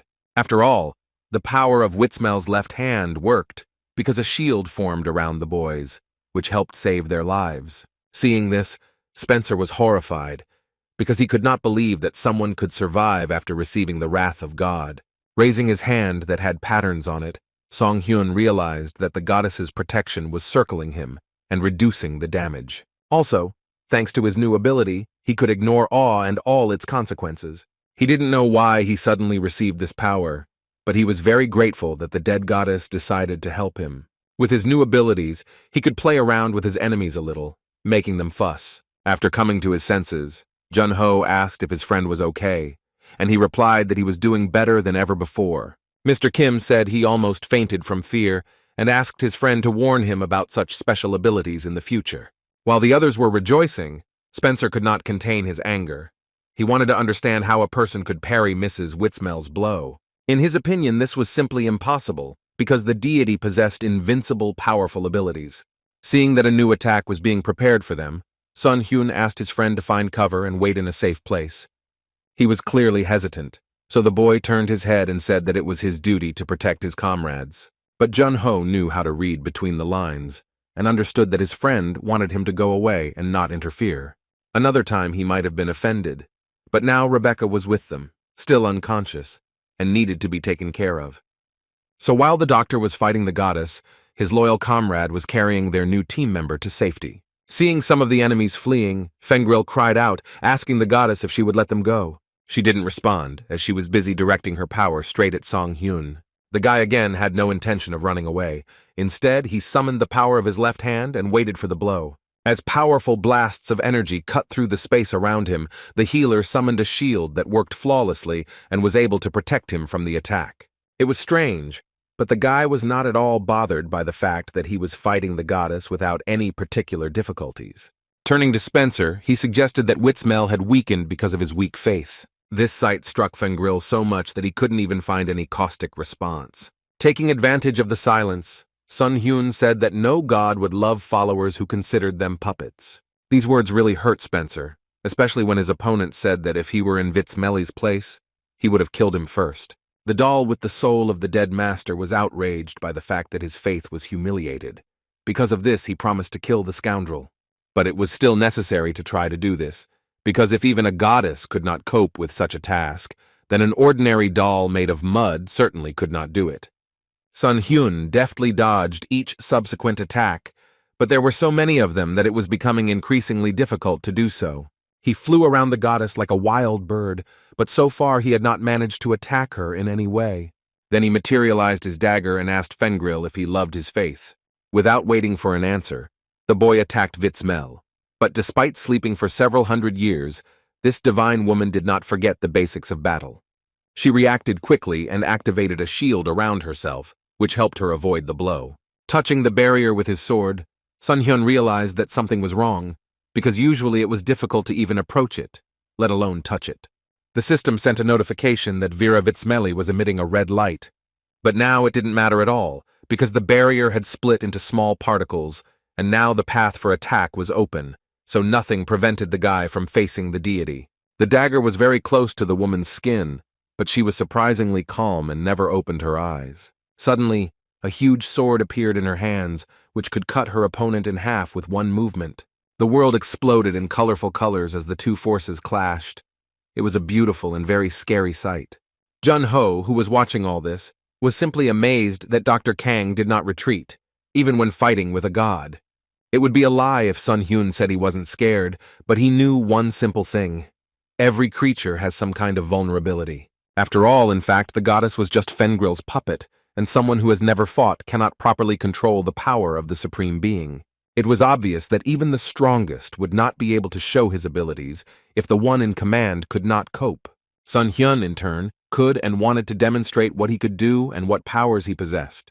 That's exactly what he was doing now. He managed to knock the sword out of Vitsmel's hand and make her recoil. When Spencer saw this, he shouted a warning to the goddess, but it would hardly have helped her in the fight. Looking at the falling woman, Dr. Khan realized that if he struck now, he would be able to destroy this puppet. But he didn't know if it was safe for everyone else, and he didn't want to put the village and its inhabitants at even greater risk. All the wonderful people who lived in this small town suddenly came to mind, and he became especially attached to some of them. Also, it was worth remembering that the souls of the inhabitants of Trikoti were in the body of this creature, so it was unclear what would happen to them if the goddess was killed. Suddenly, the boy again heard a female voice in his head, which called on the child from another world to break the connection between her and the one who wanted to use her power. If she is to be believed, this action will help her wake up and take control of her body. Finally, Sun Hyun began to understand what he needed to do in order to save all the people of Trikoti. He turned to Fengril, saying that he had a message from Mrs. Witsmel, who stared at his opponent in surprise. Using the skill Observant Eye, the boy saw the faith of the goddess that was illuminating the red connection. Now he knew exactly what to do. Seeing that there was a connection with the real spirit of the goddess above the head of the Witsmel doll, the guy realized that he had to destroy it. Slowly, Spencer began to realize what his enemy was trying to do, and he shouted at him not to touch the connection. But Sun Hyun didn't even think of listening to the advice of this scoundrel who wanted to enslave the once peaceful town. A few precise blows with the sword, and finally the connection was broken, causing the Vitsmeli doll to stagger and almost fall. Fengril's loud voice was heard. It seemed as if the guy had cut not the mental threads, but had chopped off his limb. It was unbearable for this power-hungry man to watch what he had built with such difficulty collapse. He almost cried when the realization came to him that his connection with the goddess had also been broken. At that very moment, Witsmel finally opened her beautiful eyes and looked at this world for the first time in several hundred years. After waking up, such powerful energy emanated from her that everything around her flew apart, as if from a hurricane. Sun Hyun barely managed to land and stay on his feet, but he was pleased with his work, because now the goddess was herself and was not controlled by any madman. Her body began to glow brightly, after which it turned into a bright whirlwind, from which ancient power emanated in waves. At last, before them was the true form of the deity Trikoti, freed from its shackles. Kneeling down in respect, Sun Hyun waited to see what would happen next, because with deities, you never know what they'll do next. The lady surprised him when she smiled and sincerely thanked him for his release. After all, it was thanks to Dr. Kanu that she was able to awaken after such a long oblivion. The guy relaxed and said that there was no need to thank him, because that's what any person with even a little morality would do. The gods could be merciful, but they were also known for their cruelty, and they especially disliked those who tried to take advantage of them. When Jun-ho saw the awakened goddess, he almost lost consciousness from fear. He didn't know if he could trust her. Witsmel frowned and apologized, knowing full well that she should have intervened in this whole matter a little sooner. After that, she directed her magic towards Jun-ho, and he was ready to run without looking back, because he was afraid that they were going to kill him. But this did not happen. The powers of the goddess enveloped the body of the guy and Rebecca, and all their wounds were healed. When the girl's spiritual energy was fully restored, she finally opened her eyes after being unconscious for a long time. After dealing with the wounded, the lady looked at Song Hyun and said that he also had wounds, but he convinced her not to worry about it. The guy realized that before him was a truly unique creature, because usually the gods were arrogant and demanded worship from people. But this beautiful goddess was so kind and open to them that it was impossible not to love her. At that moment, Spencer's plaintive voice was heard. He could barely utter the entire question of why the enemies were given help. The man tried to get an answer as to why this happened, since it was he who resurrected her. Instead of the goddess, Sun Hyun answered, saying that Fengril had brought her back to life to use her for his own selfish purposes, which most likely did not please the goddess. The guy suggested that Vitsmala tell this villain about how he deceived her and tried to use her, but she didn't want to gloat or humiliate her offender at all. She said that although she had made a big mistake, this child was also from Trikodi, and she couldn't condemn him. Sun Hyun was completely confused. He expected to see the wrath of a god, but instead he met parental love, which did not welcome hatred towards a child.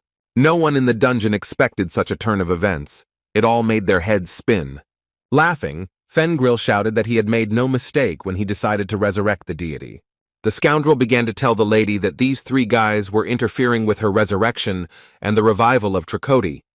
He really hoped that Witsmel would punish each of them, and that they would regret for the rest of their lives that they had ever interfered in this matter. Turning her head, the goddess looked gloomily at the one who was the descendant of her first children. She was sad to realize that they were so cruel. In a stern voice she said that she forgave Spencer, but that did not mean that his sins disappeared. The goddess asked how many lives he had destroyed to achieve all this. He said in despair that he himself knew that he had sinned, but it was all for the sake of saving her. Coming closer to him, Vitsmel touched his shoulders and, looking into his eyes, said that his greatest sin was trying to resurrect her. The man's eyes widened and he asked her why she was saying that. Did she really not want to come back to life? He began to tell her an ancient story about a goddess who was forgotten because of the puppets who contributed to this. Knowing that Kamar's power was not enough to protect the city, the man became the catalyst for the downfall of their sect. Because of all these actions that helped the goddess to be reborn, Fengril was hated by most of the people he dealt with. Seeing her child's despair, Witsmel said that she never hated him, and he did not understand why such mercy was shown to him. Smiling warmly, the woman said that a parent cannot hate their children. She said that her existence was painful, that her beloved children lost their identity, and became her puppets hurt her to the depths of her soul. Then it suddenly dawned on Fengril that he had committed a real act of violence against a woman when he enslaved the inhabitants of Trikodi with her own hands. Sun Hyun helped him finally come to the realization that he was a complete idiot. But oddly enough, in the goddess's opinion, everyone deserved forgiveness. But the guy didn't think so, because the man standing in front of them was a villain who used the name of a god to create chaos. Witsmel listened attentively to how Spencer did everything in her name, blaming the puppets and Kamar for all the sins. Turning to Fengril, the boy accused him of having destroyed the heart of the goddess with his careless actions. These words had a very strange effect on the man, once cold and cruel. Now he was sobbing like a little child. When he realized how much pain Witsmel had caused, he fell to his knees and began to ask her forgiveness. Rebecca looked sadly at her brother crawling at the goddess's feet and screaming that he was wrong, because he thought that his actions made the lady happy. Witsmel closed her eyes, because she felt too much the pain and despair of this man who was screaming so that he could not understand the truth. Wanting to put an end to this whole farce, Sung Hyun flew up to Spencer and kicked him hard in the face to finally shut him up. Taking out his dagger, the boy said that even if he killed him, order would not be restored in Trikodi, because he had caused too much harm to the city. But at least if he does this, then such incidents will not happen again, and the residents will not have to fear becoming someone's puppets again. The dagger emitted a red glow, which spoke of Vitsmeli's faith. Sun Hyun felt that he was holding a real weapon of death in his hand. He understood that this was the only way he could stop all this chaos, so he flew up to the enemy and hit him. When this happened, tears began to flow down the face of the doll, which carried the soul of a living person. Then the clay body began to crack, and finally he prayed that they would not leave him. Not wanting to listen to this whining, the guy finally finished him off and felt relieved. Finally, this whole story was over. Seeing the goddess sitting sadly by the ashes of this scoundrel, Dr. Khan asked her if he should have left Fengril alive. Sighing, Witsmel said that this child had made too many mistakes. She could forgive him, but others would never forget such atrocities.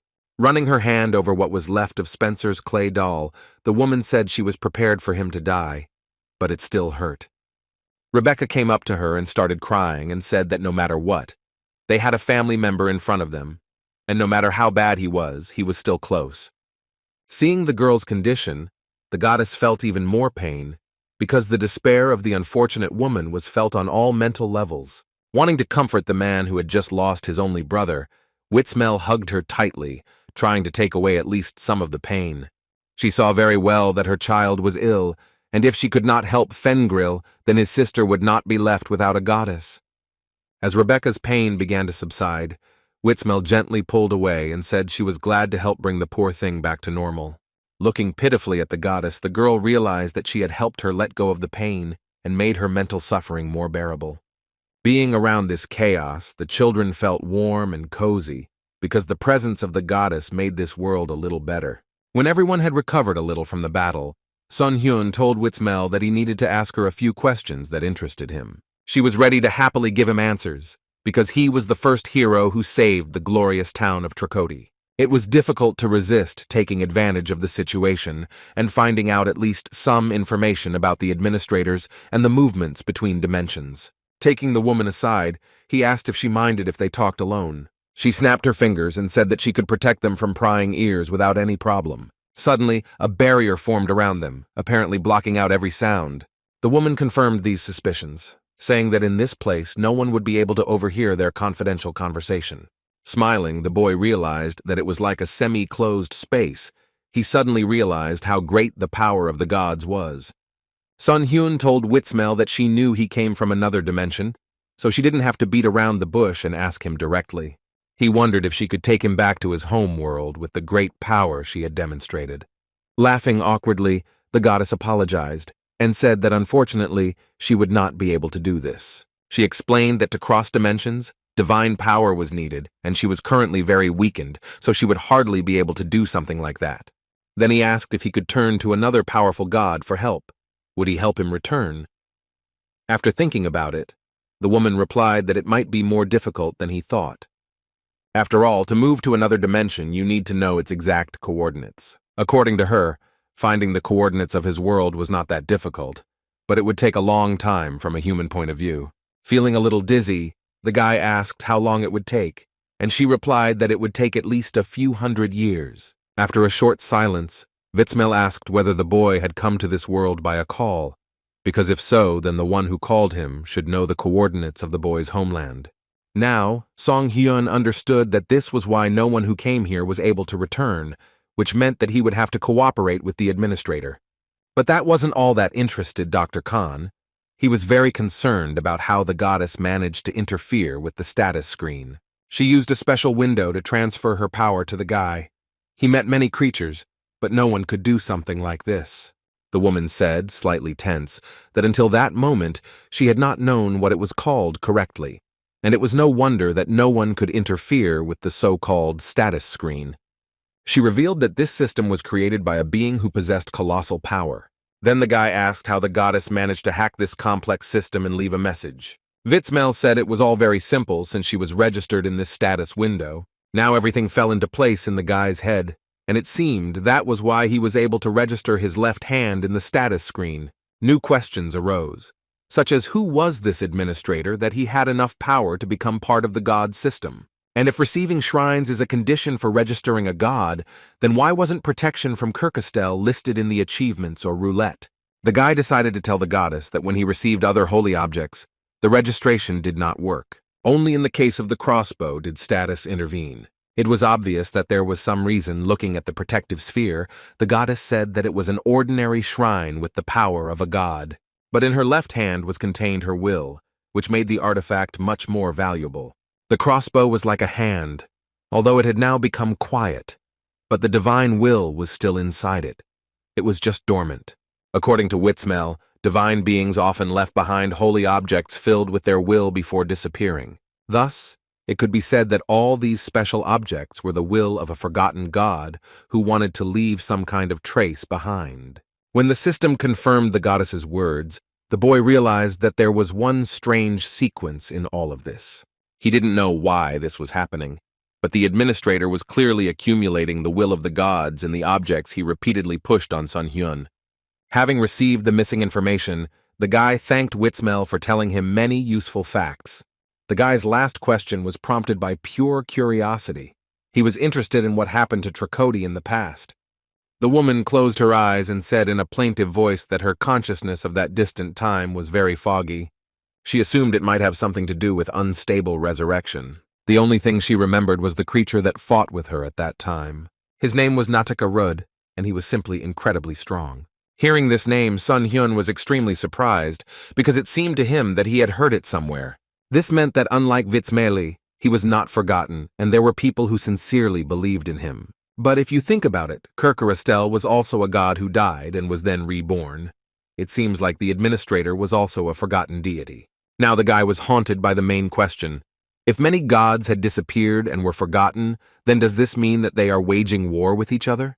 When the barrier finally disappeared, Sun Hyun's friend immediately ran up to him and began asking what they had been talking about for so long. But the guy mysteriously said that everything that was said in the barrier would remain there. Sun Hyun was in deep thought that he should find out the reasons why the gods attacked each other. Then the truth will be revealed to him. Why does the administrator accumulate the will of the gods? Clenching his fist, the guy decided that when he found out the reasons, he would make the administrator crawl at his feet and return the debt tenfold. Sun Hyun was under surveillance 24 hours a day. His every move, every word and action was known to one person. As always, the woman in white clothes heard this promise too. She knew that they would meet soon. She just had to wait. The village of Trikoti was gradually recovering from the terrible events. Junho reported that everything was quiet outside the estate. Sun Hyun added that half of the residents were under the influence of psychotropic substances and the other half had no souls. Walking through the empty streets, Witsmel said that it was because of her that the children had lost their lives, and she could not forgive herself for such prolonged inaction. Then Junho asked if there was no way to save Harvey since the golem still had a soul. After thinking about it, the doctor said that it would be very difficult. After all, even if the soul could somehow be extracted, it would need to be moved somewhere, and the man's body had been dead for a long time. Sad Rebecca said that she would probably never see her dear people, comrades and Sister Masson again. Seeing tears in the girl's eyes, the goddess wiped them away and asked her not to despair. Witsmel was sure that Rebecca had done everything she could, and now it was time to let go of the pain. Now Witsmel wanted to take all the hardships upon herself, because she was, after all, Trikoti's keeper and intended to fulfill this role. Stopping in the middle of the street, she released her energy, and a magic circle formed under her feet. Her power flowed through the streets and healed wounds as if on a sick child. Soon, shining silhouettes began to appear, and the boys remembered that there had been corpses in these places before. They all watched in amazement as the resurrection of the dead took place right before their eyes. Sun Hyun told his friend that resurrection was one of the 3 greatest taboos for humans, and no living person had ever managed to accomplish it completely. Only the gods were capable of such a miracle, but not all wanted to use this power. Rebecca watched with wide eyes as the dead people came back to life. She began to sincerely thank Witsmel for the mercy and kindness shown to all the residents of Trikoti. However, the goddess did not answer. Then Rebecca noticed that the lady's body began to dissolve, as if all the strength had flowed out of it. Junho asked his friend what was going on because just a couple of minutes ago, everything was fine. He explained that the current version of the goddess was created from the souls of the villagers. Since the dead were resurrected, their souls returned to their places, which meant that having lost her will, the goddess would soon disappear. Witsmel had completed her mission and was ready to return to a quieter place where no one would ever disturb her. An excited Rebecca ran up to the deity and began to say that they had just met and had not had time to really talk. She did not want to let her go. But the woman didn't answer. She just smiled motherly and continued to dissolve. She urged the girl not to be sad, explaining that she was simply putting everything back in its place. Sung Hyun had one more question that he blurted out at the end. He didn't understand how it was possible to be so altruistic. Laughing, the goddess replied that it was natural for parents to love their children. Junho confirmed these words, saying that parents really live to see the joy of their children. The guy didn't understand this concept yet, sacrificing himself for others without hesitation. It sounded wild to him.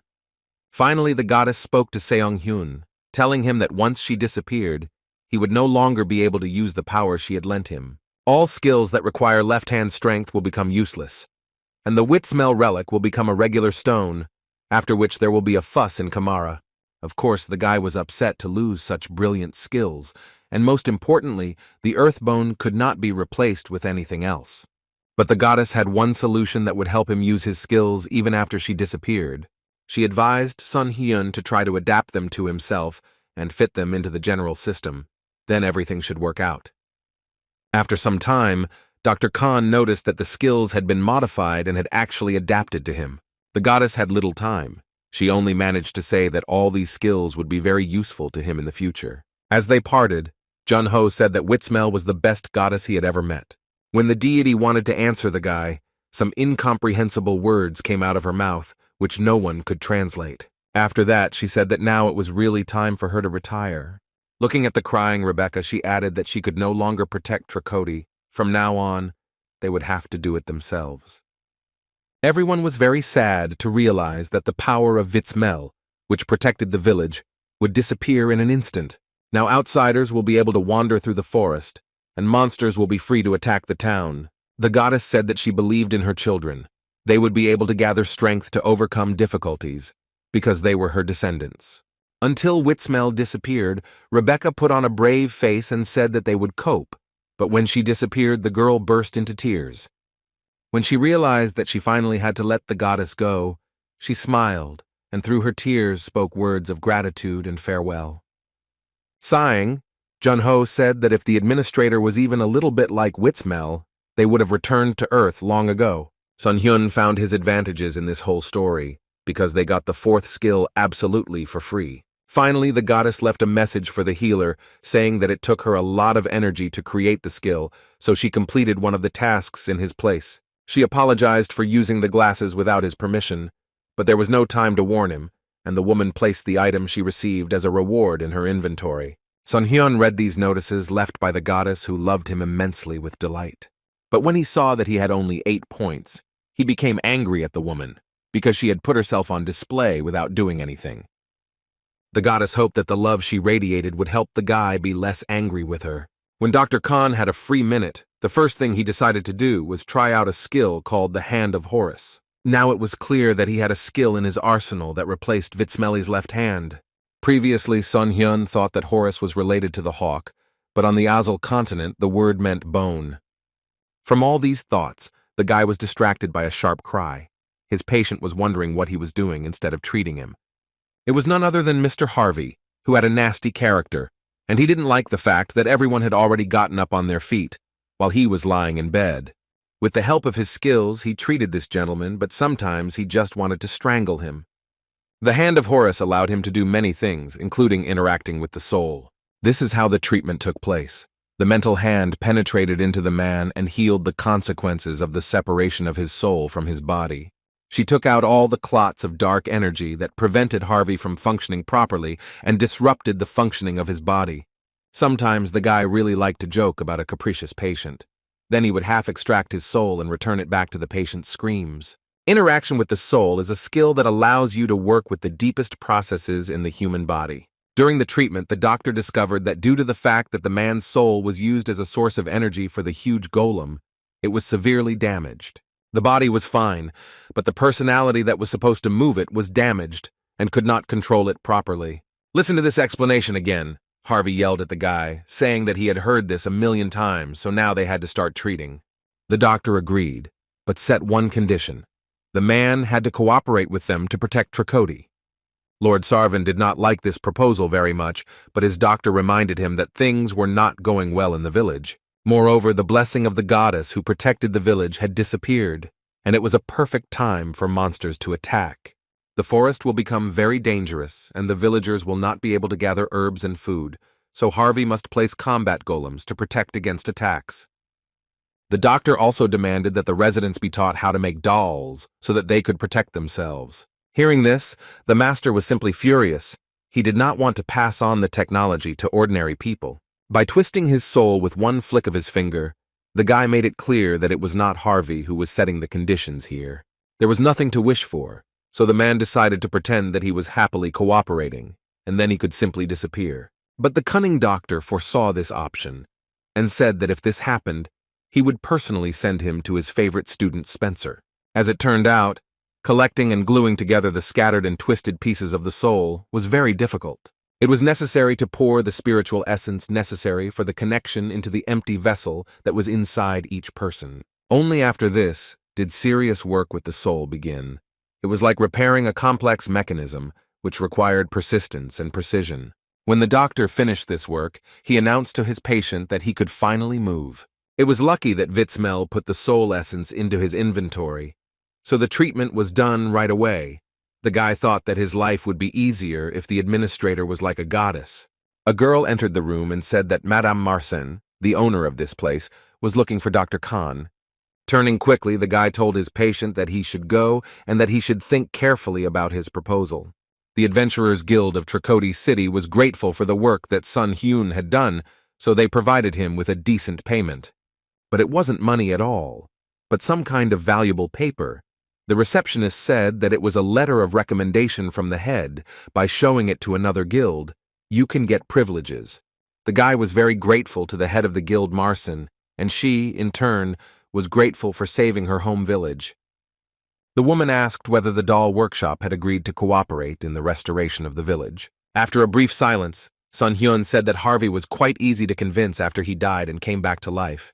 Rebecca, standing nearby, said that the technology of making dolls was the last legacy of the goddess. The problem was that it was exclusive to a certain class, so she decided that her Spencer family would actively collaborate with the doll workshop. Rebecca decided to sell off her family's property to raise funds for the village. Even Jun-ho was amazed by such generosity and asked if it was too much. The girl replied that her family should cover up for her brother's crimes. She needed to do this so that she could live peacefully as Rebecca and not as Ravina Spencer. Sun Hyun, who approached them, advised the girl to master the art of dolls, because now any resident of Tricoti could become a student of the senior master. Looking thoughtfully out the window, Rebecca said that she might start studying the art of dolls and take up the care of the Red Forest. Only now the forest was called differently, because the color of the trees had changed. It was called the Vitzmeli Forest. Evening came and it was time to return to the Adventurers Guild Inn. Sun Hyun could finally rest and think about his plans. He wanted to leave this village tomorrow, but before going to bed he decided to drink 1 serving of recovery. Opening his stats window, he decided to check how many potions were left in his inventory. There he discovered that he had received a sleeping pill ticket as a reward. The guy remembered that the goddess had mentioned this thing. Materializing it in his hand, Dr. Khan read that it should be placed under the pillow before going to bed. It didn't take much effort, so he decided to try it out. Lying on the pillow, he thought that he didn't even know what kind of item it was that he spent about 30,000 points on. He could only hope that the thing was useful. After a couple of seconds, he began to feel the effect of this object. His eyes were sticking together, and his thoughts were scattered. In his dream, he heard a splash of water that was so real that it was eerie. The guy opened his eyes and discovered that he really felt water underneath him. Somehow, he was lying on the water, and a whirlpool had formed around him. As he stood up, Song Hyun realized that he had been in a dream, meaning that the ticket had somehow helped him enter a lucid dream. He realized that since the state window did not open, he was indeed in his dream. A notification popped up saying that the guy had successfully arrived at the location. After that, he discovered behind him some strange cube, which was surrounded by chains. Having walked around it from all sides, the guy asked if it was really a cube, and to his surprise, it answered that it was. The guy listened with surprise to the next message, which said that someone was really looking forward to his arrival. A sudden thought struck the guy's mind. He couldn't believe that there could be a creature in front of him that he also wanted to see. These thoughts were confirmed when a voice came from the cube, saying that he was the being that brought him here, the one that Sung Hyun calls the Administrator. Before the young man was a deity forgotten in history and the memories of people, Sun Hyun still couldn't believe that he was actually seeing in front of him the one who was the culprit of all his problems. Oh, he had dreamed of this meeting for a very long time, and his first desire was to give a good beating to the one who had ruined his life. The guy started to beat around like crazy, so that the chains that held him back flew in all directions. When Sun Hyun simply got tired of wasting his power, he asked if the deity didn't want to be beaten, so he put on armor with chains. The voice from the cube explained that they were not designed for protection. They were what bound her and held her in place. But this did not calm the ardor of the guy, who still wanted to get to the creature inside and deal with it well. Still, he wondered why such a great being was bound and locked up, and the voice replied that the story of why she was sealed was very long. Since there were restrictions on certain words, the voice could not explain everything in detail. but it did say that he had been betrayed by those he had the highest level of trust in. The divine essence said that it brought him here because it needed someone who could remove the seal. She said that the place where she was sealed was the world of the subconscious, what was called a dream. The voice then turned its attention to the door that was behind Song Hyun. This door was called Beyond the Subconscious, and to get here, an ordinary person would have to go through that door, which appears in a dream with a very low probability. Sun Hyun said that even with a small probability, there was always a chance to get here. The same principle worked here as in roulette. The voice confirmed this, saying that many people had come here. She explained the situation and asked to remove the seal. But as soon as they woke up, they forgot about all the promises they had made in their dreams and no longer remembered the mysterious stranger from the cube.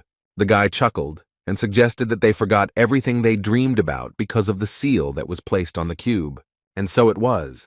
The seal not only bound the prisoner, but also contained a special curse, because of which people forgot about sleep as soon as they woke up.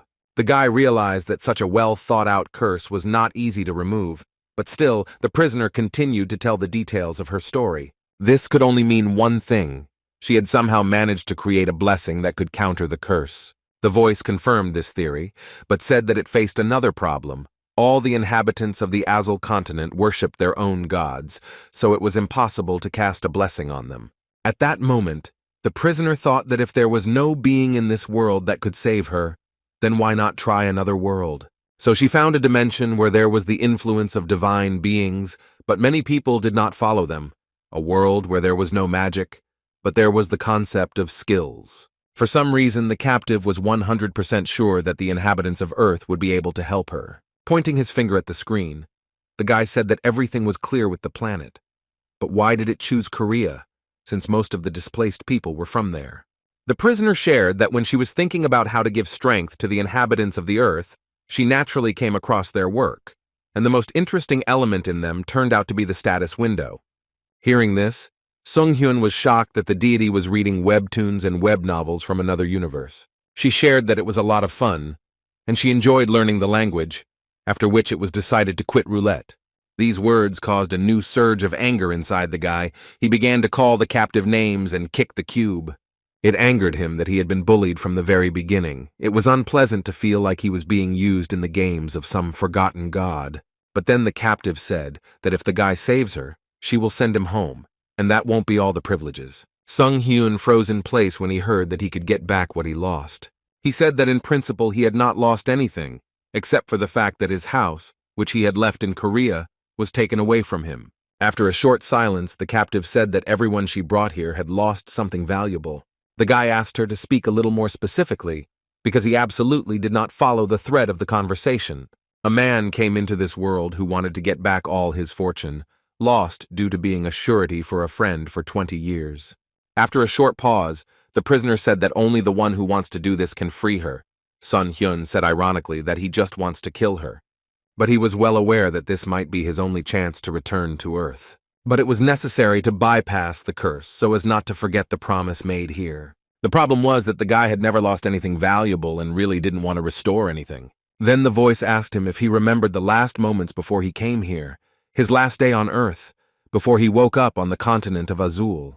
At that moment, Song Hyun realized that the only thing he remembered was the moment he appeared here. But the day before that was erased from his memory. It seemed like the cube was hinting that he had lost his memory, but it was unclear whether those memories were worth risking his life. But the prisoner said that it was not interesting to talk about such details in advance. The guy tugged at the chains and said that her impudence was irritating, but now such behavior looked more like stubbornness. To be honest, Sung Hyun didn't care about the memory loss. He just wanted to get a weapon, or a skill that would allow him to defeat the administrator in exchange for removing the seal. The silence lasted for several minutes, after which his interlocutor said that she would fulfill this demand. The deity showed him a weapon called the Veil of Oblivion, with which he could inflict damage even on the administrator.